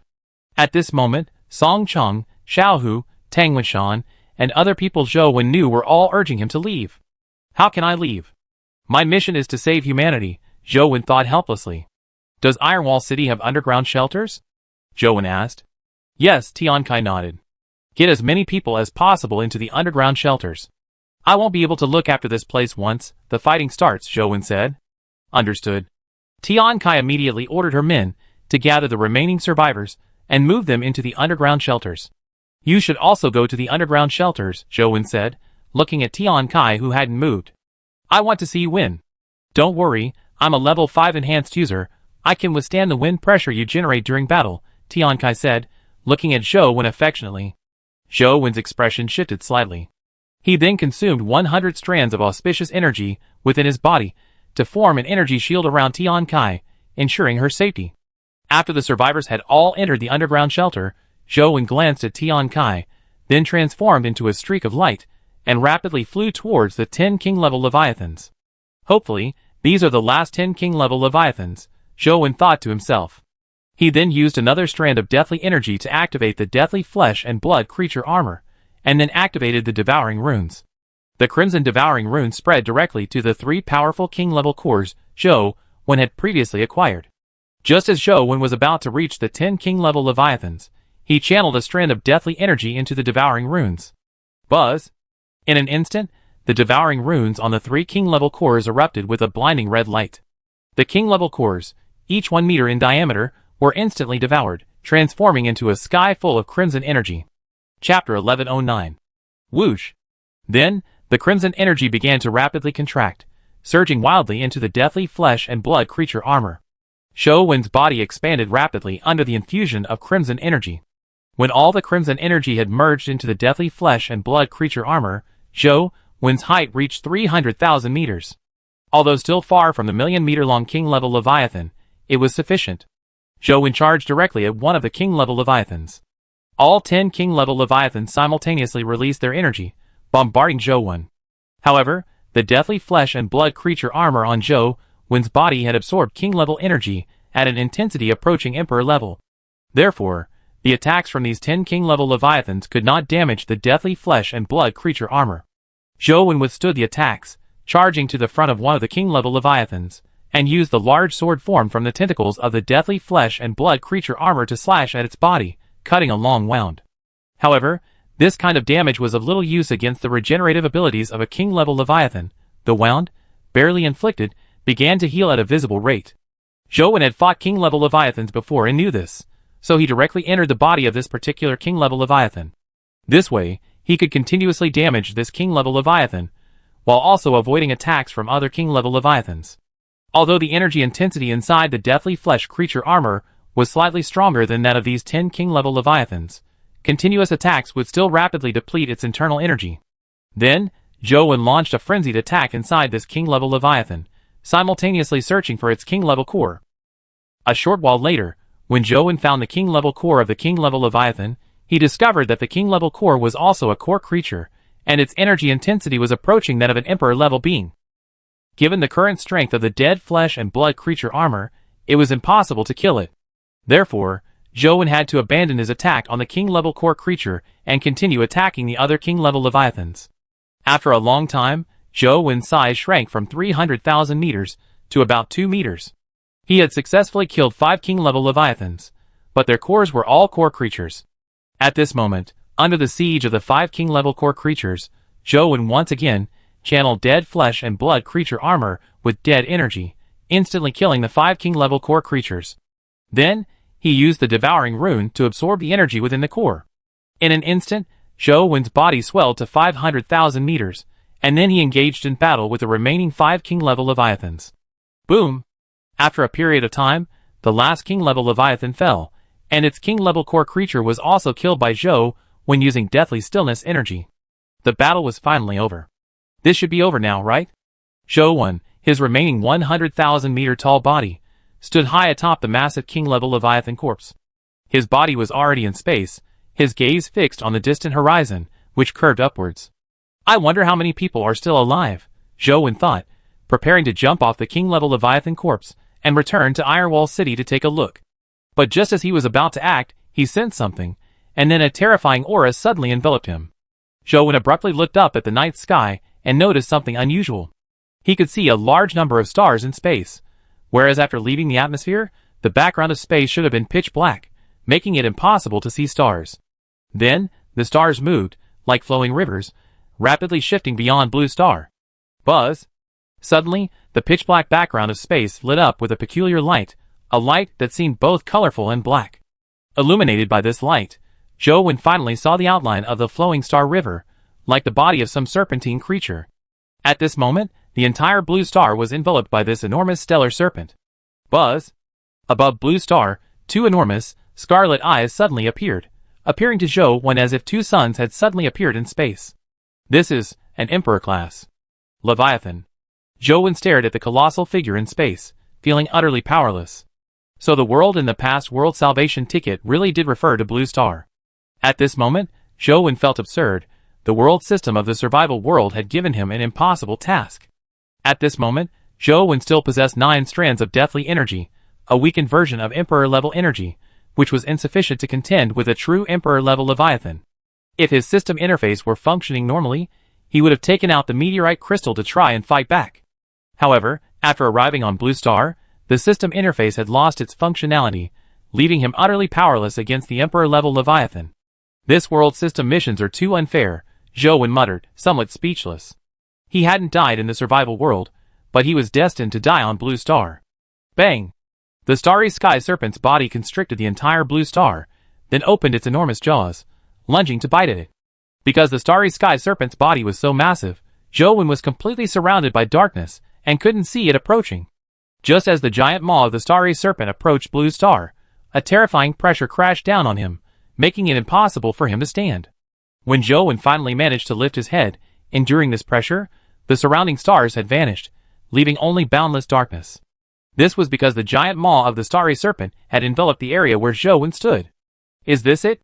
Death was imminent, yet Zhou remained remarkably calm, only slightly disappointed that he hadn't witnessed Huan Lin's transformation into the devouring stage. At this moment, in Irewall City, Tian Kai, protected by auspicious energy shield, suddenly lost her worry, replaced by a strange smile. Stay safe in the illusory dream of salvation I woven for you, Tian Kai said calmly. Huh? Why is this little one still sitting in the same spot? Is he sleeping? Just as Zhou awaited death, Huan Lin's voice suddenly echoed in his mind. Zhou calm eyes snapped open, and he quickly looked around, but he didn't find Huan Lin. Isn't Phantom Scale in the survival world? How can I hear Phantom Scale's thoughts? Wait! Zhou suddenly realized something. Is it an illusion? Zhou expression changed abruptly. It seems the Dream Emperor is taking good care of me, Zhou said. Only the Emperor-level Leviathan, the Dream Emperor, could have made him unconsciously fall into an illusion. However, there was one thing Zhou couldn't understand. As an Emperor-level Leviathan, why did the Dream Emperor, instead of simply killing him, choose to trap him in an illusion? But Zhou didn't have time to think about that now. He didn't know if his physical body would die if he died in the illusion. He had to break free of this illusion quickly. Chapter 11:10. But how do I break this illusion? Everything in the illusion is fake. Even activating his deathly silence trait and releasing his Emperor-level pressure is useless. Right.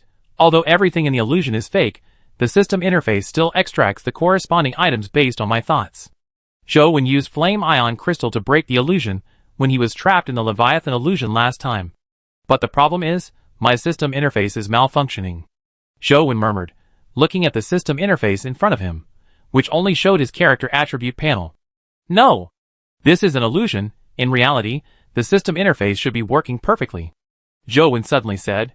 Having stayed in this illusionary world for so long, the belief that the system interface was malfunctioning had almost become subconscious. Meteorite crystal source. Zhou shouted. Ding! Use meteorite crystal source? Hearing the system notification in his mind, Zhou's expression brightened. Use. Zhou said without hesitation. The next second, everything in Zhou's vision suddenly distorted, then shattered and vanished with a deafening roar. When Zhou opened his eyes, the giant star serpent was gone, replaced by an endless sea, and the surrounding space was extremely distorted. On Zhou's palm, A deep energy ball hovered silently, like a black hole, constantly pulling at the surrounding space. The illusion should be broken, right? Zhou was still somewhat unsure. Suddenly, Zhou sensed something amiss. The color of the sky seemed off, so he looked up directly at the sky. This is... Zhou's pupils contracted sharply. Above the sky, an enormous eye, blotting out the sun, stared at Zhou. The eye itself seemed both real and illusory, somewhat resembling the phantom creature Zhou had seen in the dream sea sky the previous night. The Dream Emperor? Zhou's heart skipped a beat. He immediately released the deep energy ball in his hand towards the enormous eye. Buzz! The deep energy ball transformed into a 1,000-meter diameter beam of deep energy, instantly blasting towards the enormous eye. Crack! Crack! Crack! Wherever the deep energy beam passed, space shattered like a mirror. Boom! The deep energy beam moved with incredible speed, striking the pupil of the enormous eye. The next second, the deep energy exploded, and the sky shattered into a spiderweb-like pattern. Then, the sky began to twist and contract towards the center of the spiderweb, forming a massive spatial vortex, like a black hole, swallowing the entire giant eye. The deep spatial vortex lasted for a long time before gradually dissipating, finally leaving a huge spatial hole in the sky. Was I attacking a phantom of the Dream Emperor? Zhou frowned, because that enormous eye hadn't attacked or made a sound throughout. However, even if it was a phantom, Zhou had to attack, because he had already used the Starfall crystal source, and the deep energy ball in his hand would automatically disappear if not released. Moreover, facing a Leviathan of Emperor-level power in its normal state, he dared not hesitate, because a Leviathan of Emperor-level power could unleash the Emperor's law. In any case, he had to strike first, otherwise, if the Leviathan of Emperor-level power unleashed the Emperor's law, he would be doomed. I need to get out of here quickly. Zhou immediately dived into the sea, placed a teleportation stone, and then arrived in front of the Starshine Leviathan. Seeing the Starshine Leviathan with its mouth half open, Zhou suddenly realized that he seemed to have fallen into an illusion the moment he entered the Dream Sea.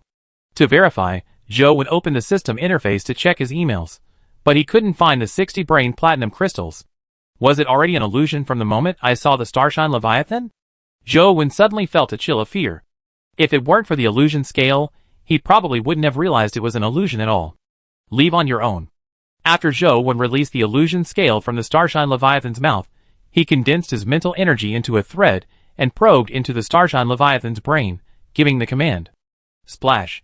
The Starshine Leviathan turned and left the Dream Sea without looking back, disappearing from Zhou's sight.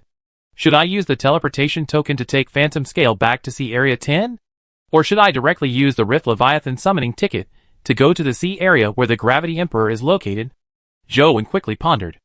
Ultimately, Zhou chose to use the Rift Leviathan summoning ticket to go directly to the sea area where the Gravity Emperor is located. The scenes where he found the Divine Mind Leviathan and caused Phantom Scale to enter the devouring transformation stage were all illusions, so he would still have to return to the Dream Sea area to continue searching for the Divine Mind Leviathan. But now his only means of survival was gone. Going directly to the Gravity Emperor might allow him to obtain a trump card for survival. Ding! Use Rift Leviathan summoning ticket? Use. Zhou silently recited in his mind, and then the summoning ticket transformed into an invisible light and disappeared. Crack! A few seconds later, the spatial rift that had just been repaired in the sky cracked open again, revealing a giant creature with a flat body, a semi-transparent black body, and star-like markings on its surface. It resembled an oarfish. Coordinates, the Rift Leviathan transmitted telepathically, its words concise. Zhou immediately took out his Emperor-level location card. The next second, an invisible energy enveloped it. Emperor level. I only take you to the vicinity. After the Rift Leviathan finished speaking, the Emperor-level location card in Zhou's hand disappeared. Buzz. Immediately afterward, an invisible energy enveloped Zhou and Huanling, then followed the Rift Leviathan into the spatial rift. The scene inside the spatial rift was the same as what Zhou had seen when he used his void escape ability. Everything outside was rendered as lines. Crack! In a body of water where the seawater was constantly flowing, space suddenly cracked open, and a man and a fish, enveloped by an invisible energy, passed through the crack and entered this body of water. Ding! Entered the infinite floating sea. So fast? It must have only been a few seconds, right? Zhou exclaimed, then looked back at the spatial rift he had just emerged from. The rift had already disappeared. Next, Zhou observed the sea area and found that there was no gravity, almost identical to the floating sea area he had encountered in the deep sea. However, the floating sea area he encountered in the deep sea was pitch black, while this infinite floating sea was very bright, like being in a sun-drenched shallow sea. But the Rift Leviathan didn't deliver me to my destination. Which direction should I go to find the Gravity Emperor? Zhou was momentarily at a loss. Just as Zhou was wondering what to do, a familiar voice rang in his mind. I didn't expect you to find me so quickly. Chapter 1111. The Gravity Emperor? Zhou had communicated with the tidal Leviathan many times in the deep sea, so he remembered the Gravity Emperor's voice. Whoosh! The next second, the water around Zhou seemed to be pulled by something, propelling Zhou and Huanlin forward rapidly in one direction. A short while later, a body of water emitting colorful light appeared ahead. In the center of this body of water was a giant, semi-transparent sphere with a diameter of about 50,000 meters. The overall shape of this sphere resembled an egg. Through the semi-transparent eggshell, a long, thin shadow could be vaguely seen inside. The shadow was almost completely transparent. If it weren't for the invisible energy emanating from it, the outline of this creature would be completely indistinguishable. As soon as Zhou and Huanlin reached the semi-transparent giant egg, the serpentine creature inside slowly opened its colorful eyes. It was the Gravity Emperor. I didn't expect you to actually succeed in killing the Deathly Silence Emperor, the Gravity Emperor said with a hint of surprise in his voice.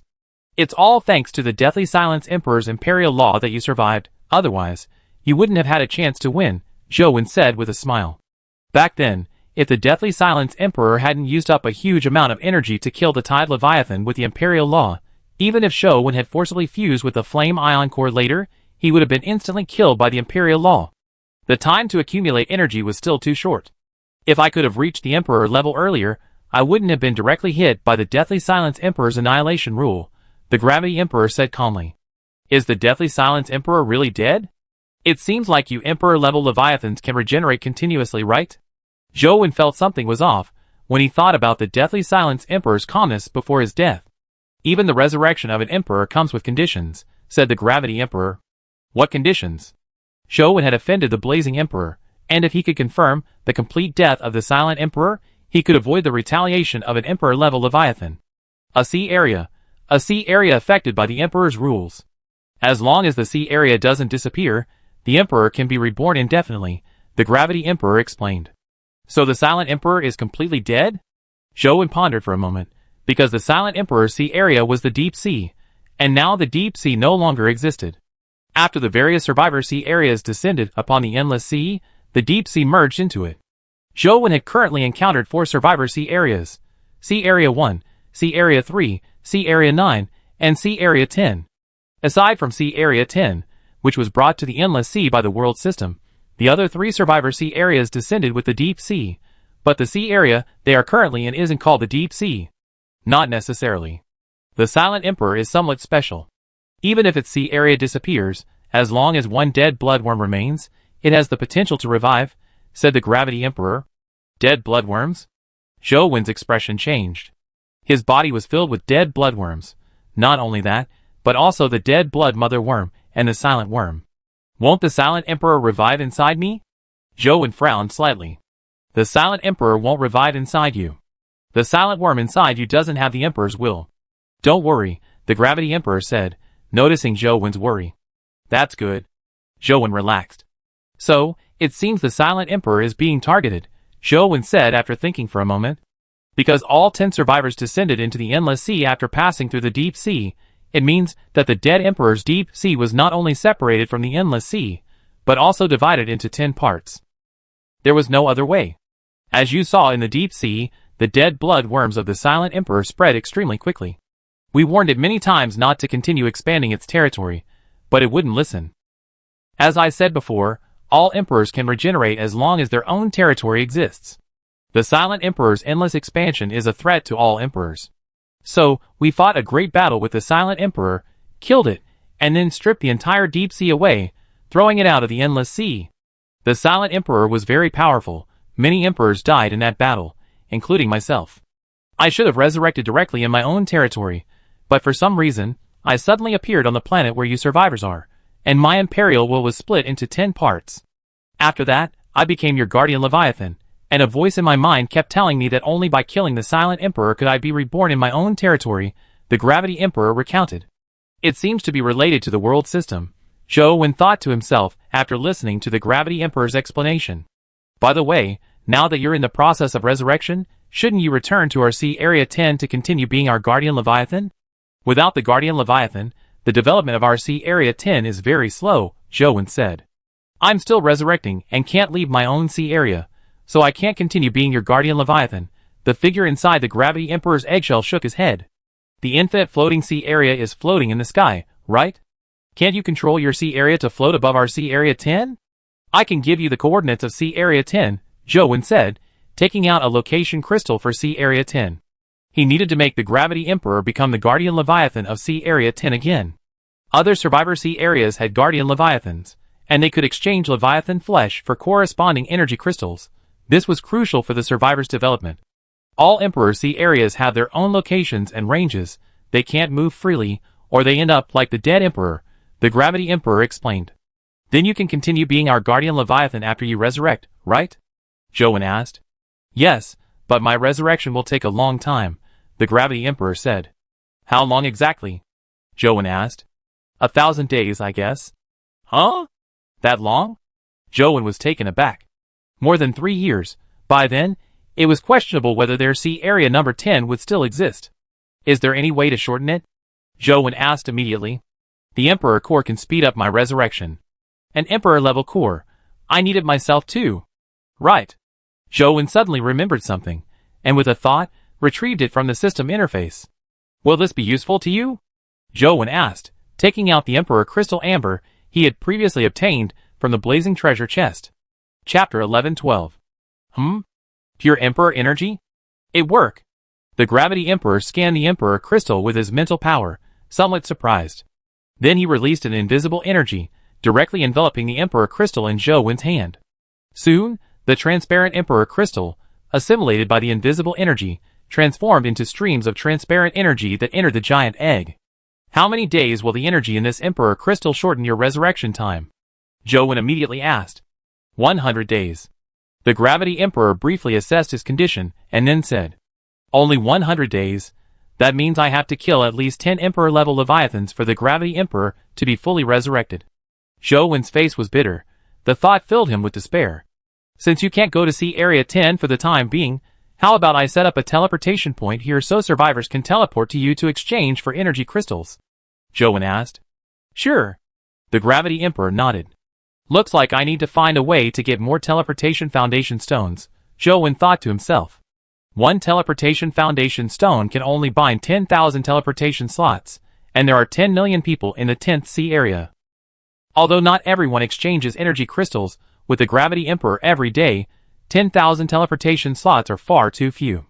He needs at least 100,000 slots, which translates to 10 teleportation foundation stones.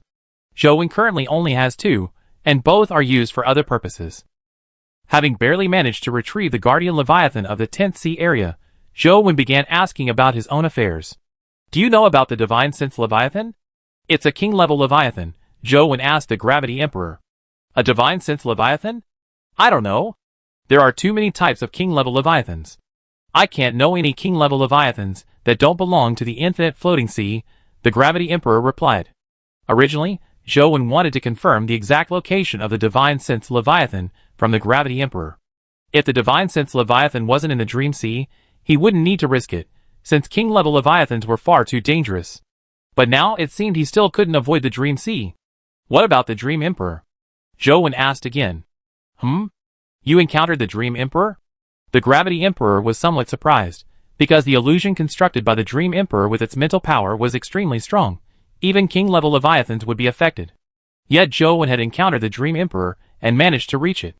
Yes. Zhou Wen nodded, then recounted his encounter with the Dream Emperor to the Gravity Emperor, but omitted the part about hearing the illusion scale's inner voice within the illusion. You attacked the Dream Emperor with the energy of the Meteor Emperor? The Gravity Emperor asked in surprise, realizing that this little fellow possessed quite a few powerful abilities. Yes, but it seems I hit an illusion, Zhou Wen said.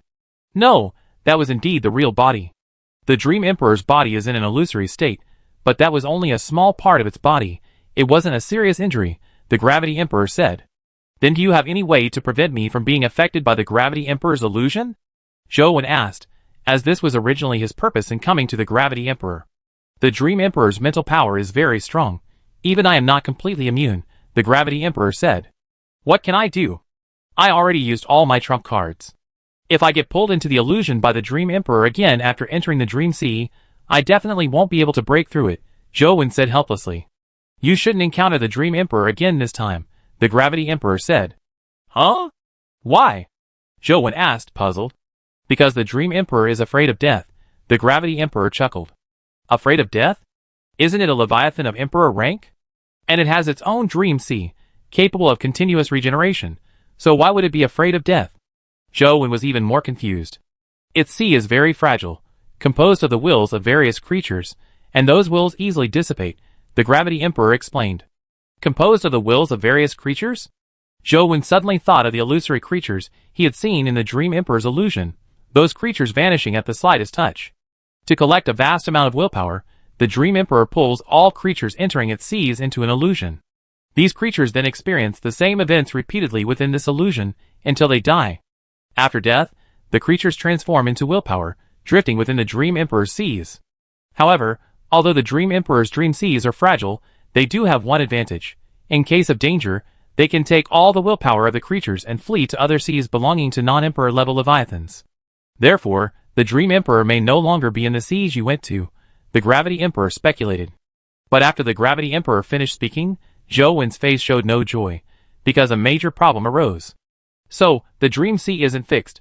Then my previous guess was wrong, wasn't it? Zhou suddenly felt like he'd been struck by lightning. His previous guess that the Spirit Leviathan was in the Dream Sea was because the Dream Emperor was an intelligence-type being, so he assumed the Spirit Leviathan, also intelligence-type, might be in the Dream Sea. But now the Gravity Emperor was telling him that the Dream Emperor could move his sea around, meaning the Spirit Leviathan wouldn't be in the Dream Sea Zhou had previously reached. So many days of work, all for nothing. Zhou eyes were glazed. Now, where should I look for the Spirit Leviathan? Zhou was lost. If the Spirit Leviathan you're talking about is the kind of intelligence-type Leviathan that releases mental energy, it's actually possible to find it in the sea area where the Dream Emperor has been. The Gravity Emperor, seeing Zhou suddenly seem lost, spoke up. It's still possible to find it. Zhou's spirits lifted. Yes, because the scales of the Dream Emperor are extremely beneficial to intelligent creatures. The Dream Emperor deliberately lets some intelligent creatures eat its scales, then sends them away from the Dream Sea as bait to lure Leviathan creatures from outside the sea to eat them. Leviathan creatures that have eaten the Dream Emperor's scales will be influenced by the scales and head towards the Dream Sea, even king-level Leviathans, Gravity Emperor explained. I see. That divine sense Leviathan is very likely in the sea area I just arrived in, Zhou said, his expression brightening. But what if the Dream Emperor hasn't left? After his initial excitement, Zhou immediately calmed down. If the Dream Emperor hadn't left, going there would be suicide. Buzz. At this moment, Gravity Emperor's semi-transparent giant egg suddenly released an energy fluctuation. Immediately afterwards, an invisible energy flew out from Gravity Emperor's body inside the giant egg and entered Zhou's body. Chapter 1113. This energy, while not completely able to resist the Dream Emperor's mental power, will allow you to regain a moment of clarity after being pulled into the illusion. Then you can simply teleport away, said the Gravity Emperor. What if the Dream Emperor seals off the space? Zhou was still somewhat worried. I am the Gravity Emperor. Can't my energy destroy space and break the seal? The Gravity Emperor said, somewhat speechless. Was its gravitational rule fake? Oh right, haha. Zhou laughed awkwardly. Afterwards, Zhou ended his conversation with the Gravity Emperor and returned to the stomach wall space of the illusionary scale. Although Zhou spent almost half a year in the illusion created by the Dream Emperor, only half a day had passed in reality. However, it was already evening, and he planned to travel to the Dream Sea via the teleportation base the next morning. Was that illusion created by the Dream Emperor based on my conjectures about Blue Star? Zhou lay in bed, pondering the scenes from the illusion. Never mind, let's sleep. The experience in the illusion left Zhou somewhat exhausted, and he quickly fell asleep after closing his eyes. When he woke up, it was the morning of the 394th day. After getting out of bed, Zhou first fed the illusion scale, then greeted the Gravity Emperor, asking it to look after the scale. He then teleported to the Gravity Sea, ate a Calamity Energy Black Silk Algae, and then teleported to the Dream Sea. Upon arriving in the Dream Sea, A look of joy appeared on Zhou Wen's face, because the system notification sound of arriving in the dream sea did not ring in his mind, meaning the Dream Emperor had truly left the sea area. Now that the Dream Emperor has left, I can teleport phantom scale here, Zhou Wen thought to himself.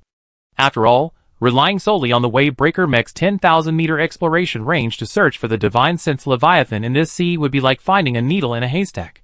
Following this, Zhou Wen placed a beacon in the Dream Sea, then put away the teleportation stone beside him. With a thought, he teleported back to Phantom Scale's stomach space. Back in the infinite floating sea, Zhou Wen placed the teleportation stone again and appeared above Phantom Scale's head, directly taking out the teleportation token. Ding! Use teleportation token? Use, Zhou Wen silently murmured. The next second, the teleportation token released rings of invisible waves, enveloping Zhou Wen and Phantom Scale together. Then, the figures of the man and the fish vanished, reappearing in the Dream Sea. Phantom Scale, search for the big guy in this sea, Zhou Wen communicated with Phantom Scale mentally. Okay, I understand, little one, Huanlin said cheerfully, then quickly began exploring. Oh right, and this too. Zhou Wen took out the tidal surge device and placed it in Huanlin's stomach space, then activated the device. Soon, a tidal wave appeared around Huanlin, and its swimming speed increased dramatically. For the next few days, Zhou Wen searched for the Divine Sense Leviathan in this dreamlike sea. 10 days passed in the blink of an eye. Today was day 404. Is there really a Divine Sense Leviathan in this sea? At this moment, Zhou Wen stood on Huanlin's head, looking at the vast ocean before him, his eyes filled with confusion. Over the past 10 days, Zhou Wen hadn't been without gains. On the contrary, he had amassed considerable wealth. In the dreamlike sea, he encountered numerous corpses of abyss-level leviathans, complete with their cores and supply crates, which he could simply collect. However, his purpose in this expedition was to find a Divine Sense Leviathan to allow Huanlin to enter the devouring transformation stage. These abyss-level leviathan cores and supply crates were meaningless to him. Are all the creatures in this sea area dead? Zhou Wen had previously planned to use the Radiant Sun Fruit to attract king-level leviathans, but in the 10 days of exploring this sea area, he hadn't seen a single living creature, only the corpses of various beings. My lord, I found another big guy. At this moment, Huanlin's voice echoed in Zhou Wen's mind. Let's go take a look. Zhou Wen's expression remained unchanged, because the big guys Huanlin found were mostly the corpses of abyss-level leviathans. Soon, Huanlin arrived at the location of the big guy. Zhou Wen left the stomach wall space and came outside, where a massive corpse appeared before him. Zhou Wen habitually approached the corpse, touching it to obtain information from its biological encyclopedia. True Sense Leviathan. Stage, adult. Length, 500,000 meters. Weight, 670 billion tons. Diet, carnivorous. Description, a king-level leviathan living in the endless sea, possessing extremely strong detection capabilities. It will immediately flee upon detecting danger. It's a king-level leviathan? Too bad, not a Divine Sense Leviathan. Zhou Wen shook his head helplessly. Then, Zhou Wen entered the True Sense Leviathan's corpse. After searching for a while, he successfully found the core and the supply box. Asterisk ding. Obtain True Sense Core X1. Asterisk. Asterisk ding. True Sense Core. After use, you gain the True Sense trait. Once activated, the True Sense trait continuously releases mental energy outwards, automatically ending when mental energy is depleted. Asterisk. The True Sense trait doesn't seem to require any energy? Zhou Wen looked at the True Sense Core's description and discovered it didn't consume any energy at all, only mental energy. I try it and see. Zhou Wen immediately used a king-level Leviathan corpse containment sphere to collect the True Sense Leviathan's corpse, then returned to his stomach wall space and used a trait Steel Seal to create a True Sense Steel Seal from the True Sense Core. Then, Zhou Wen directly imprinted the True Sense Steel Seal after the intelligence attribute on his character attribute panel. True Sense trait activate. Zhou Wen silently chanted. The next second, mental energy began to be released wildly outwards, and the area covered by the mental energy continued to expand, quickly reaching 10,000 meters. Asterisk. Then came 20,000 meters, 30,000 meters, 100,000 meters, 200,000 meters. When the diameter of his mental energy's coverage reached 300,000 meters, Zhou Wen felt a wave of dizziness and nearly fainted. Zhou Wen knew his mental energy had reached its limit, so he immediately stopped using the True Sense ability, and quickly ate some Leviathan meat to recover his mental energy. a detection range of 300,000 meters. This ability is too powerful, Zhou Wen exclaimed excitedly. Currently, his biggest challenge when facing a king-level Leviathan is finding its brain or heart as quickly as possible. With this true sense ability, his efficiency in killing king-level Leviathans will be greatly improved. Chapter 1114. Next, Zhou Wen teleported to the energy rainbow tree and released the True Sense Leviathan Corpse from the king-level Leviathan Corpse containment sphere. This True Sense Leviathan Corpse was already somewhat rotten and inedible, so it could only be fed entirely to the energy rainbow tree. As soon as the True Sense Leviathan Corpse was released, the roots of the energy rainbow tree, like wriggling tentacles, rapidly spread throughout its entire body, absorbing the energy from its flesh and blood. Before leaving, Zhou Wen observed the creature within the energy rainbow tree that resembled an emperor-level Leviathan. This creature remained curled up, quietly suspended within the tree trunk, unchanged. Confirming there were no abnormalities, Zhou Wen teleported back to the stomach wall space of the illusion scale. Then, after releasing his mental energy to have the illusion scale continue searching for the big guy in this sea area, Zhou Wen took out the True Sense Leviathan's treasure chest, opened it directly, and checked its contents. Ding! Obtained True Sense Leviathan Gene Potion X1. Asterisk ding. Obtained Emperor Level Positioning Card Fragment X1. Asterisk. Asterisk ding. Obtained True Sense Mask X1. Asterisk. Asterisk ding. Obtained True Sense Energy Crystal X1. Asterisk. Asterisk ding. Obtained True Sense Intelligence Attribute Frame X1. Asterisk. Zhou Wen didn't need to look at the Emperor Level Positioning Card Fragment and True Sense Energy Crystal. He simply put them away. Asterisk ding. True Sense Leviathan Gene Potion. After use, you will obtain the True Sense Leviathan Gene. By consuming the flesh and blood of Leviathan creatures, you can condense True Sense energy within your body. It can only be used when your Constitution attribute reaches 1,000 points and your character's attribute panel reaches the level of a medium Leviathan. Asterisk. This True Sense energy should be king-level energy even in ordinary cases, Zhou Wen guessed. After all, as a king-level Leviathan, the True Sense Leviathan, while excelling in detection, must still possess self-defense capabilities. Zhou Wen currently possesses the following king-level offensive energies, ranked from highest to lowest strength: necrotic energy, auspicious energy, lightning ion energy, and core convergence energy. These 4 energies are sufficient for Zhou Wen's current needs. Unless he encounters king-level energy with strength approaching emperor level, Zhou Wen will not fuse any more king-level Leviathan genes. He has reached the limit on the number of genes he can fuse on his character attribute panel.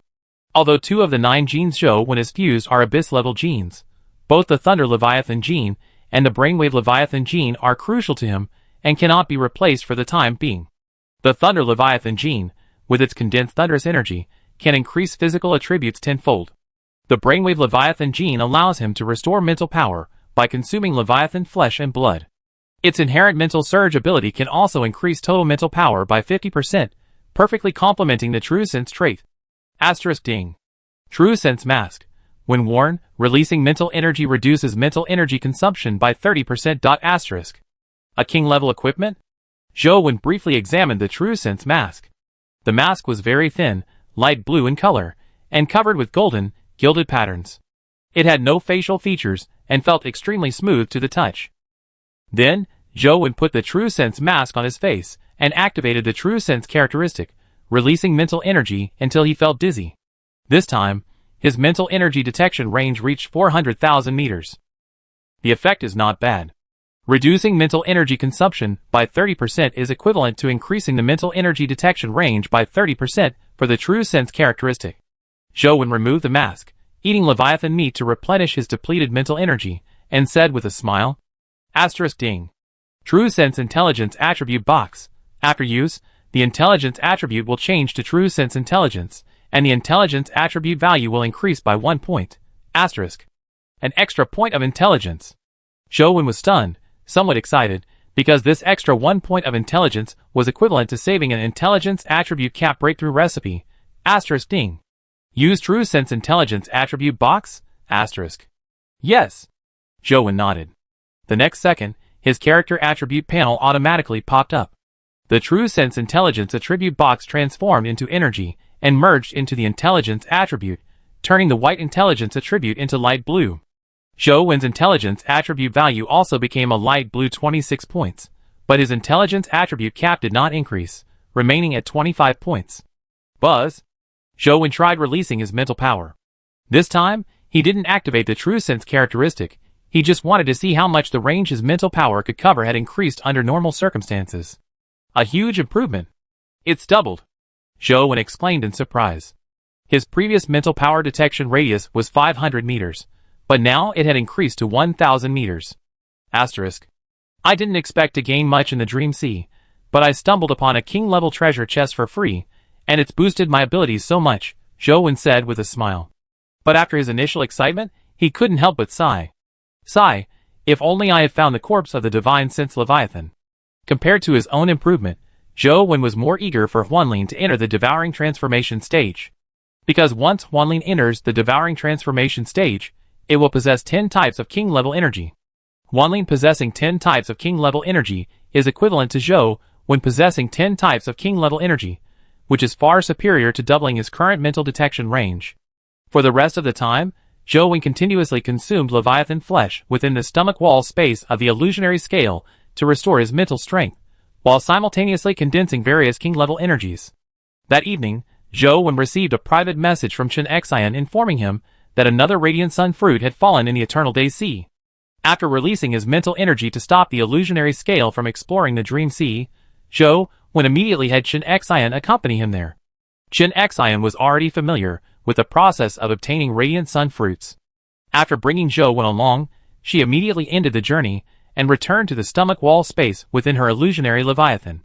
Perhaps I should just decompose this Radiant Sun fruit and place it in the Dream Sea to attract the Divine Sense Leviathan?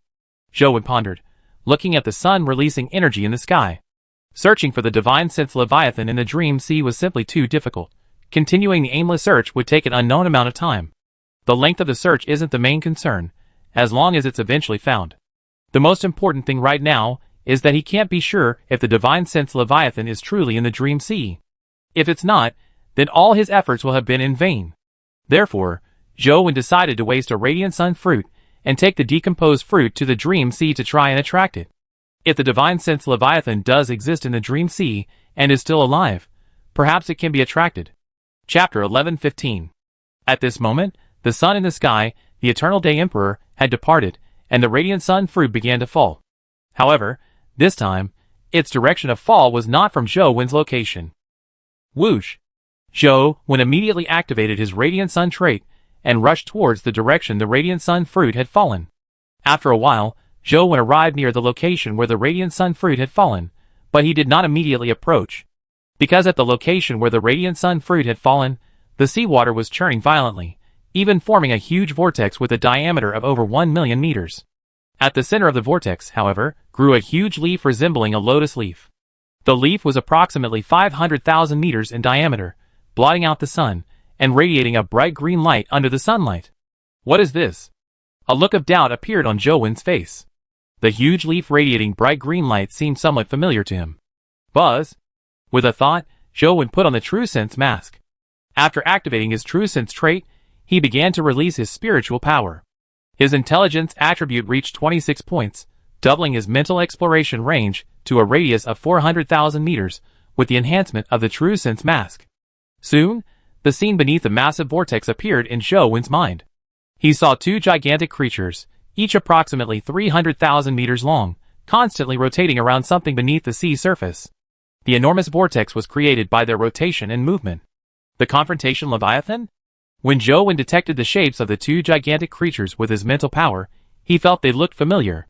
Although their length had increased significantly, they resembled the Confrontation Leviathan he had previously seen in the deep sea. The True Sense ability consumed too much mental energy, so Zhou only glanced at it before immediately deactivating it and diving into the sea. Shortly after submerging, Zhou spotted a sphere emitting a bright green light deep within the water. The leaves on the surface extended from this sphere. No wonder the giant leaf looked familiar. It's a life leviathan, Zhou muttered. Zhou didn't rashly approach the life leviathan, because the two giant creatures resembling the confrontational leviathans were also king-level leviathans. This meant that if he attacked, he would face at least 3 king-level leviathans. I wonder if the Sun Shuttle Leviathan and Moon Shuttle Leviathan have evolved into king-level leviathans, Zhou wondered. Although he didn't see the Sun Shuttle Leviathan and Moon Shuttle Leviathan, the bodies of the two king-level leviathans clashing shone with silver light, and also emitted orange and white light, the energy of the Sun Shuttle and Moon Shuttle leviathans. What should I do? Zhou was immediately troubled, because if he still wanted to seize the Radiant Sun Fruit, he might have to face 5 king-level leviathans at once. Moreover, the vitality factor within the vitality leviathan was a material in the formula for breaking through the third stage of physical attribute limits. Previously, Zhou would obtain the complete set of materials needed for the third stage attribute limit formula from the Lord of Sea Area 3, Divine Dao Wantong, and gave the remaining third stage physical attribute limit material to Chen Xian. Chen Xian gave the 3 types of physical materials to Lung Liang. Now Lung Liang only needed the vitality factor. Since we encountered it, let's give it a try, Zhou said, immediately activating his auspicious energy form. In an instant, his strength and constitution attributes increased 10-fold, and his speed attribute increased 12-fold. Whoosh! The next second, Zhou moved, his figure transforming into a dazzling streak of light, instantly carving a hollow area in the seawater. Roar! Roar! As soon as Zhou approached, the 2 king-level leviathans sensed the anomaly, their bodies suddenly releasing silver light, forming an energy barrier that protected the leviathans. Boom! Just as Zhou was about to crash into the energy barrier, he activated his lightning ion property. A thunderous roar erupted, and silver lightning instantly pierced through the energy barrier. Although these 2 leviathans had reached the king level, their energy intensity was weaker than that of a true king-level leviathan, and even less comparable to the power of lightning ion energy. Zhou didn't attack the 2 king-level leviathans. The leviathan's life energy recovery effect was extremely strong, making an attack on them pointless. Buzz! Just as Zhou broke through the first line of defense, 2 energy beams, one orange and one white, shot out from within the leviathans. Zhou quickly moved to dodge the energy beam attack, but immediately afterward, the leviathans' bodies began releasing large-scale energy attacks in the form of shockwaves, which were impossible to avoid. At this moment, Zhou activated his 10,000 pounds ability, then took out 2 flame-splitting blades, cutting through the incoming energy shockwaves. Whoosh! A few seconds later, Zhou finally managed to approach the leviathan, slicing through its body with a single strike and entering its interior. Whoosh! However, to Zhou surprise, the flesh in his area separated from the leviathan's body the moment he entered. The leviathan transformed from a sphere into a soft-bodied creature resembling a sea hare, then quickly swam away. Simultaneously, the Sun Shuttle and Moon Shuttle leviathans, hiding inside, emerged and released acceleration energy to increase the leviathan's escape speed. The separated flesh also had a binding effect. After separating from the main body, the originally soft, bright green flesh instantly crystallized, trapping Zhou inside. Boom! Inside the leviathan's crystallized flesh, Zhou trapped, suddenly unleashed a burst of lightning, destroying the crystallized flesh, and immediately charged forward. But as soon as he entered the leviathan's body, he was again trapped by the separated flesh. Having no other choice, he had to use another burst of lightning ion energy to break through the crystallized flesh. This move is a bit troublesome, Zhou frowned. The leviathan's flesh and blood crystals contain life energy, and its intensity is not low. Zhou cannot break free with his physical strength alone. He can only use lightning ion energy to break through, but using lightning ion energy in this way consumes too much energy. Because the leviathan's body is enormous, it could separate its own flesh and blood tens of thousands of times without a problem, but it doesn't have that much energy within it. Auspicious Cloud Domain. After thinking for a moment, Zhou immediately activated the Auspicious Cloud Domain. A pale golden character attribute panel automatically popped up and rushed towards the Leviathan.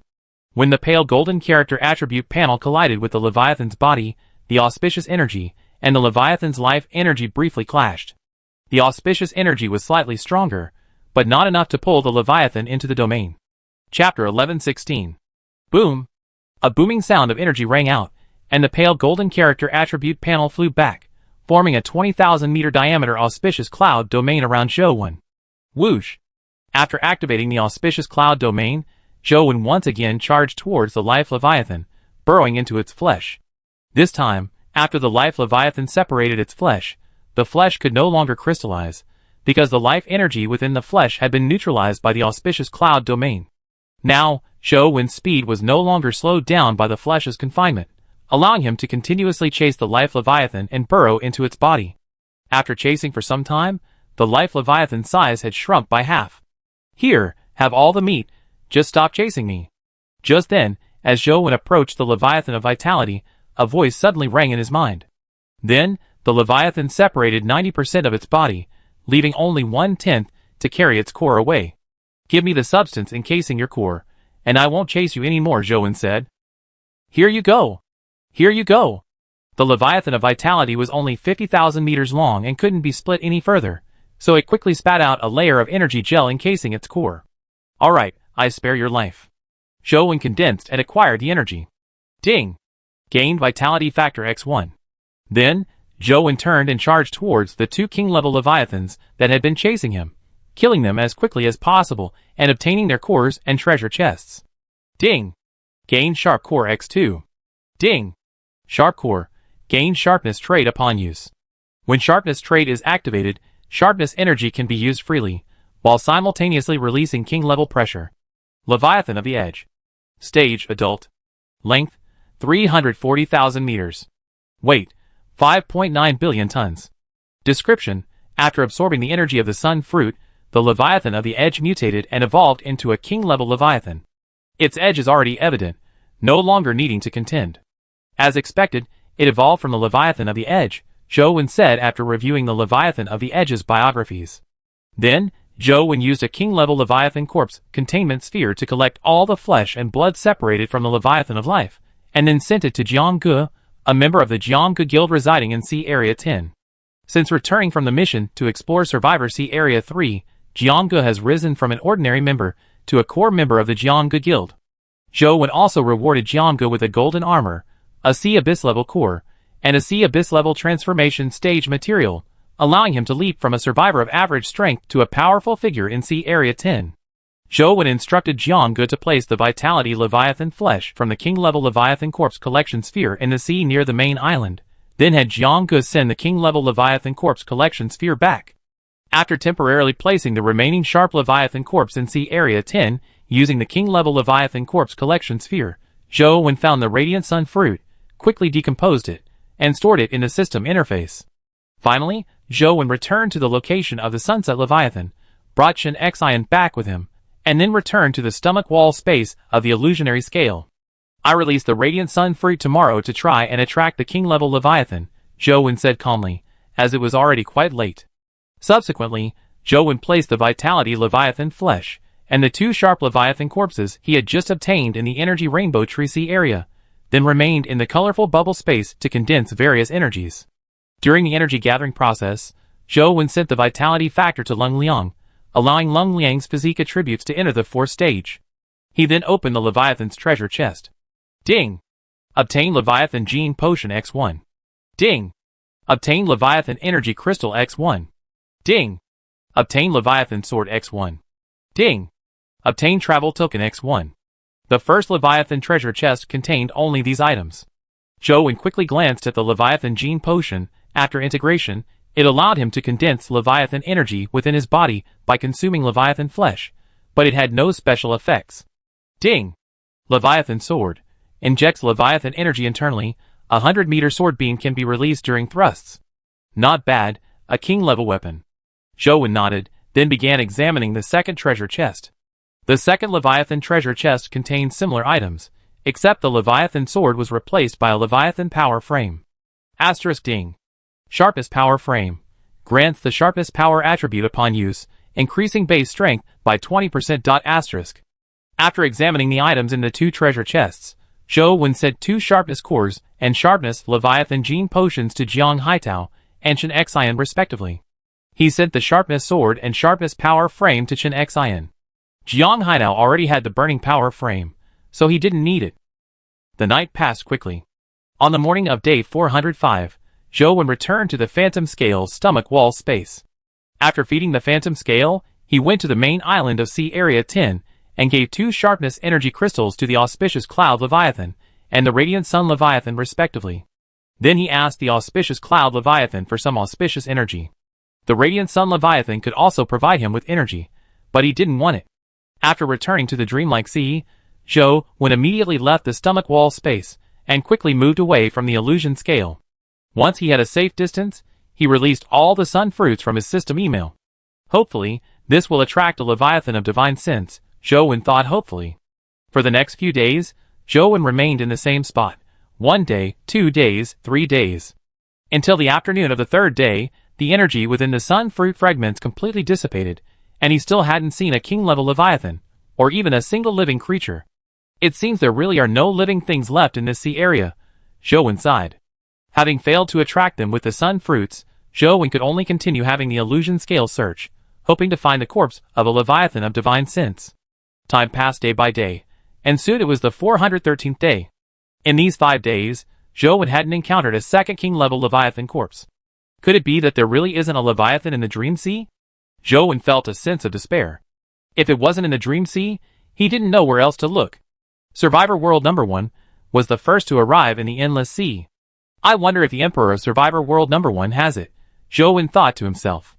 If all else failed, he would have to ask the Emperor of Survivor World Number 1. Just then, a system notification sounded in Zhou's mind. Ding! Arrived in the sea area where Survivor World Number 2 is located. Huh? Survivor World Number 2? Zhou was taken aback, then opened the system interface, clicked on the regional communication channel, and found that the regional communication channel for Survivor World Number 2 was accessible. It really is Survivor World Number 2. Zhou directly opened the regional communication channel for Survivor World Number 2 and began to check the messages. Chapter 11:17. On a massive island in Survivor Zone 2, a female survivor dressed in casual clothes emerged from a blue light. If Zhou were here, he would immediately recognize this female survivor as Chenke, whom he had seen in the illusion created by the Leviathan. Chenke was currently on the main island of Survivor Zone 2. Their guardian Leviathan, the overturning Leviathan, had once been in the waters beneath this main island.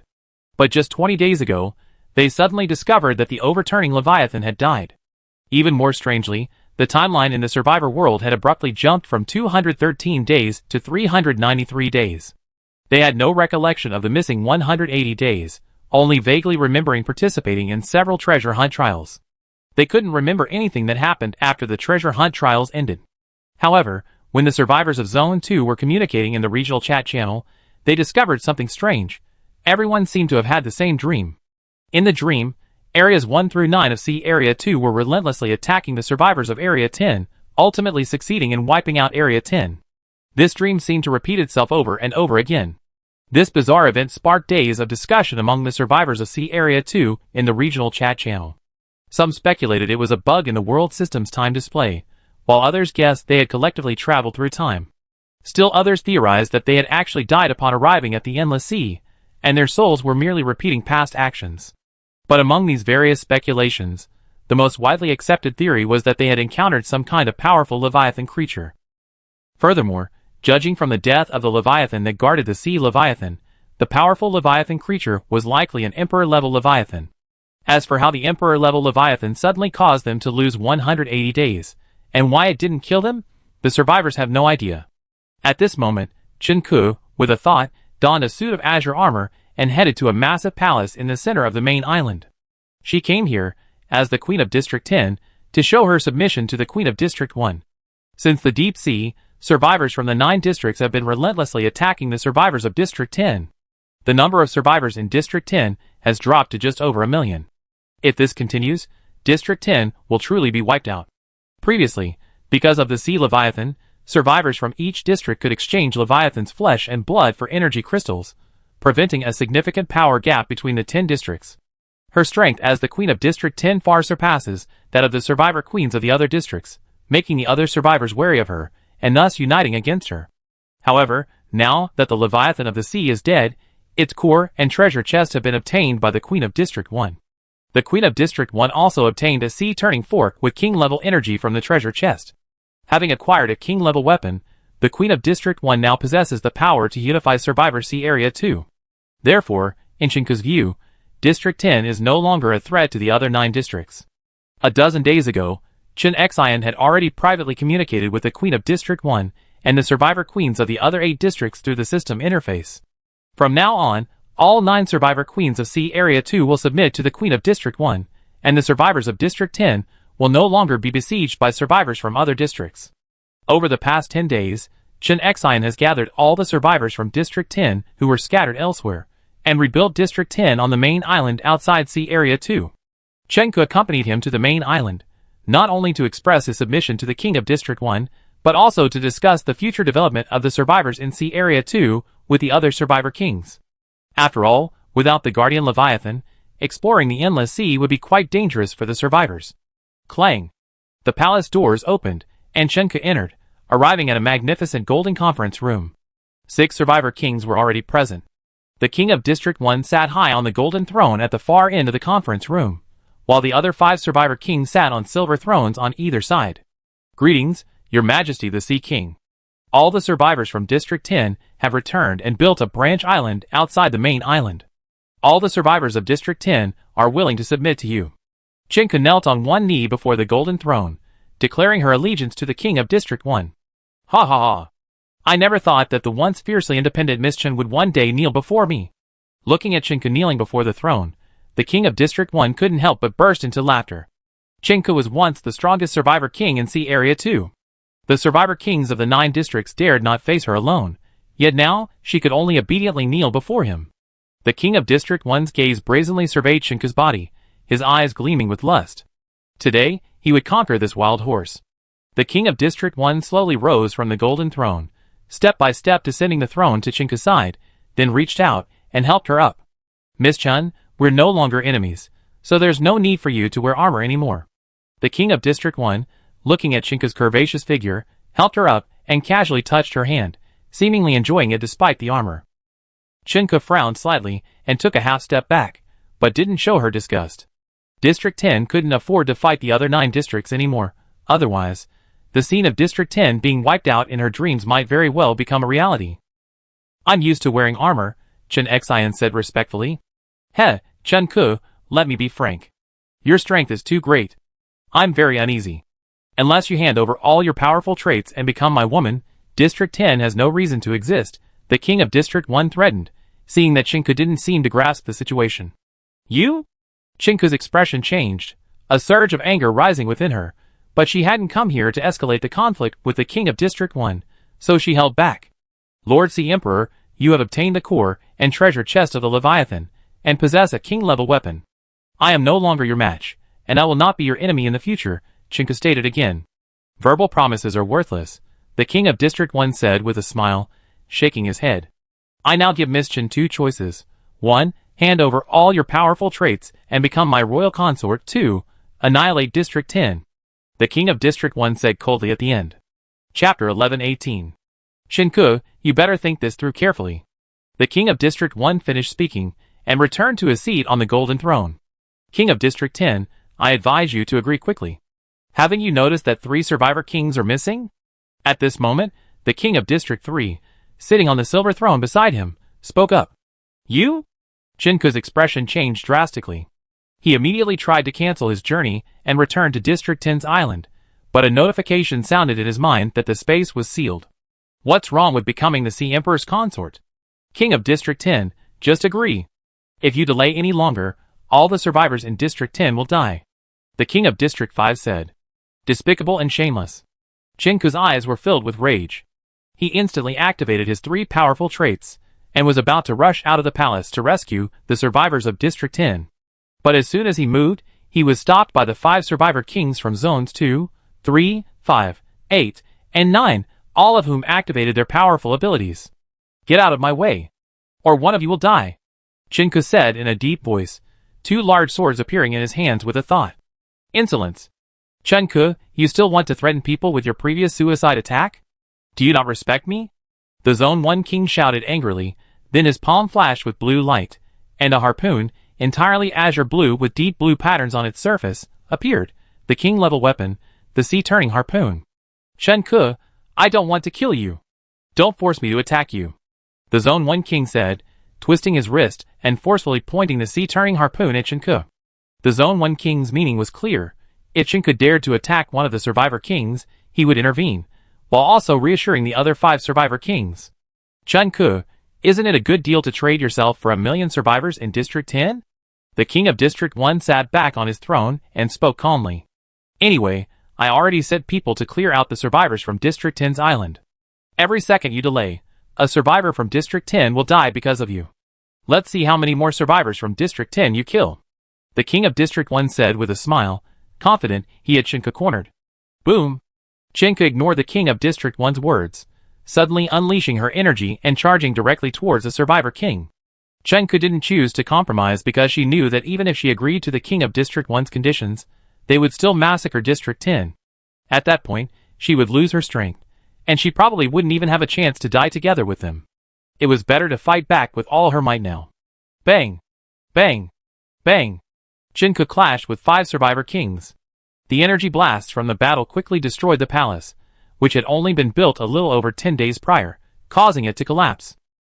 Meanwhile, on Island 10 in Sea Area 2, the sea surface near the island was densely packed with survivors from Zones 1 to 9, while the Survivor Kings from Zones 4, 6, and 7 provided support from the rear.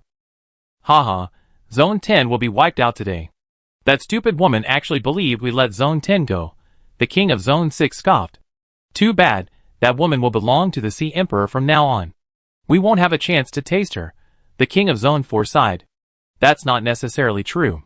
Once the Sea Emperor gets tired of her, we might have a chance too, the King of Zone 6 leered.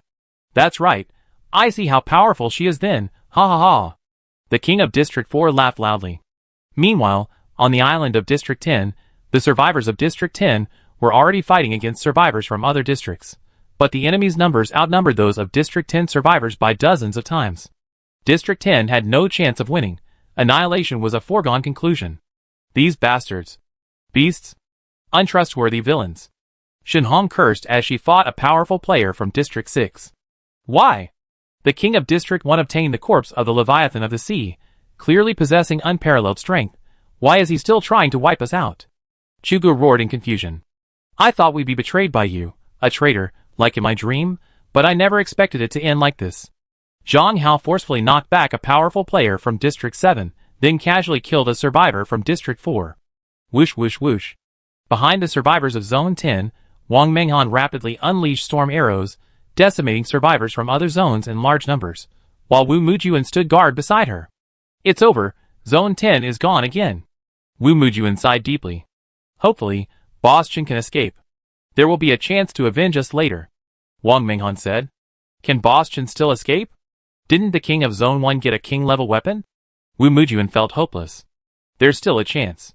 Boss Chen is very fast. Even the strongest weapon is meaningless if it can't hit Boss Chen. Wang Menghan said. Time passed slowly, and more survivors from Zone 10 died. At this time, Shinhong's various special abilities had also expired. She quickly ate a Harmony Jujube to restore her stamina. However, her unique ability couldn't be reused, causing her strength to plummet. She was no longer able to fight against the powerful warriors of District 6, and could only rely on her armor to withstand their attacks. We should have left Sea Area 2 immediately, Shinhong said with some regret. She had disagreed when Chinka suggested submitting to the King of District 1. If she had insisted more then, things might have turned out differently. Shinhong's proposal was to leave Sea Area 2, taking all the survivors from District 10 with them to explore the Endless Sea. But Chinka disagreed. The Endless Sea was extremely dangerous. Previously, they had the wave-chasing Leviathan, which could serve as a mobile island and safe haven for the survivors of District 10, protecting them from attacks by energy creatures. But now the wave-chasing Leviathan was dead, and the sea-turning Leviathan was also dead. With just a few of them, they simply couldn't protect over 1 million survivors from District 10. Building a permanent island in Sea Area 2 was a better option. Chinka hadn't expected this outcome. There was clearly no reason for District 10 to fight the other 9 districts anymore. Shinhong was sent flying by the District 6 expert. The immense force caused her to cough up blood. Just as Shinhong was about to get up, the District 6 expert rushed over, stomping her to the ground and repeatedly slashing at her armor with his blade, trying to break it. At that moment, Shinhong suddenly received a private message notification. Did Boss Chen escape? Shinhong's expression brightened. If Boss Chen had successfully escaped, she would have a chance to avenge them later. She immediately opened the system interface to quickly check. Shinhong? The message only contained those 2 words, and the profile picture wasn't Shinku's, it was a man's.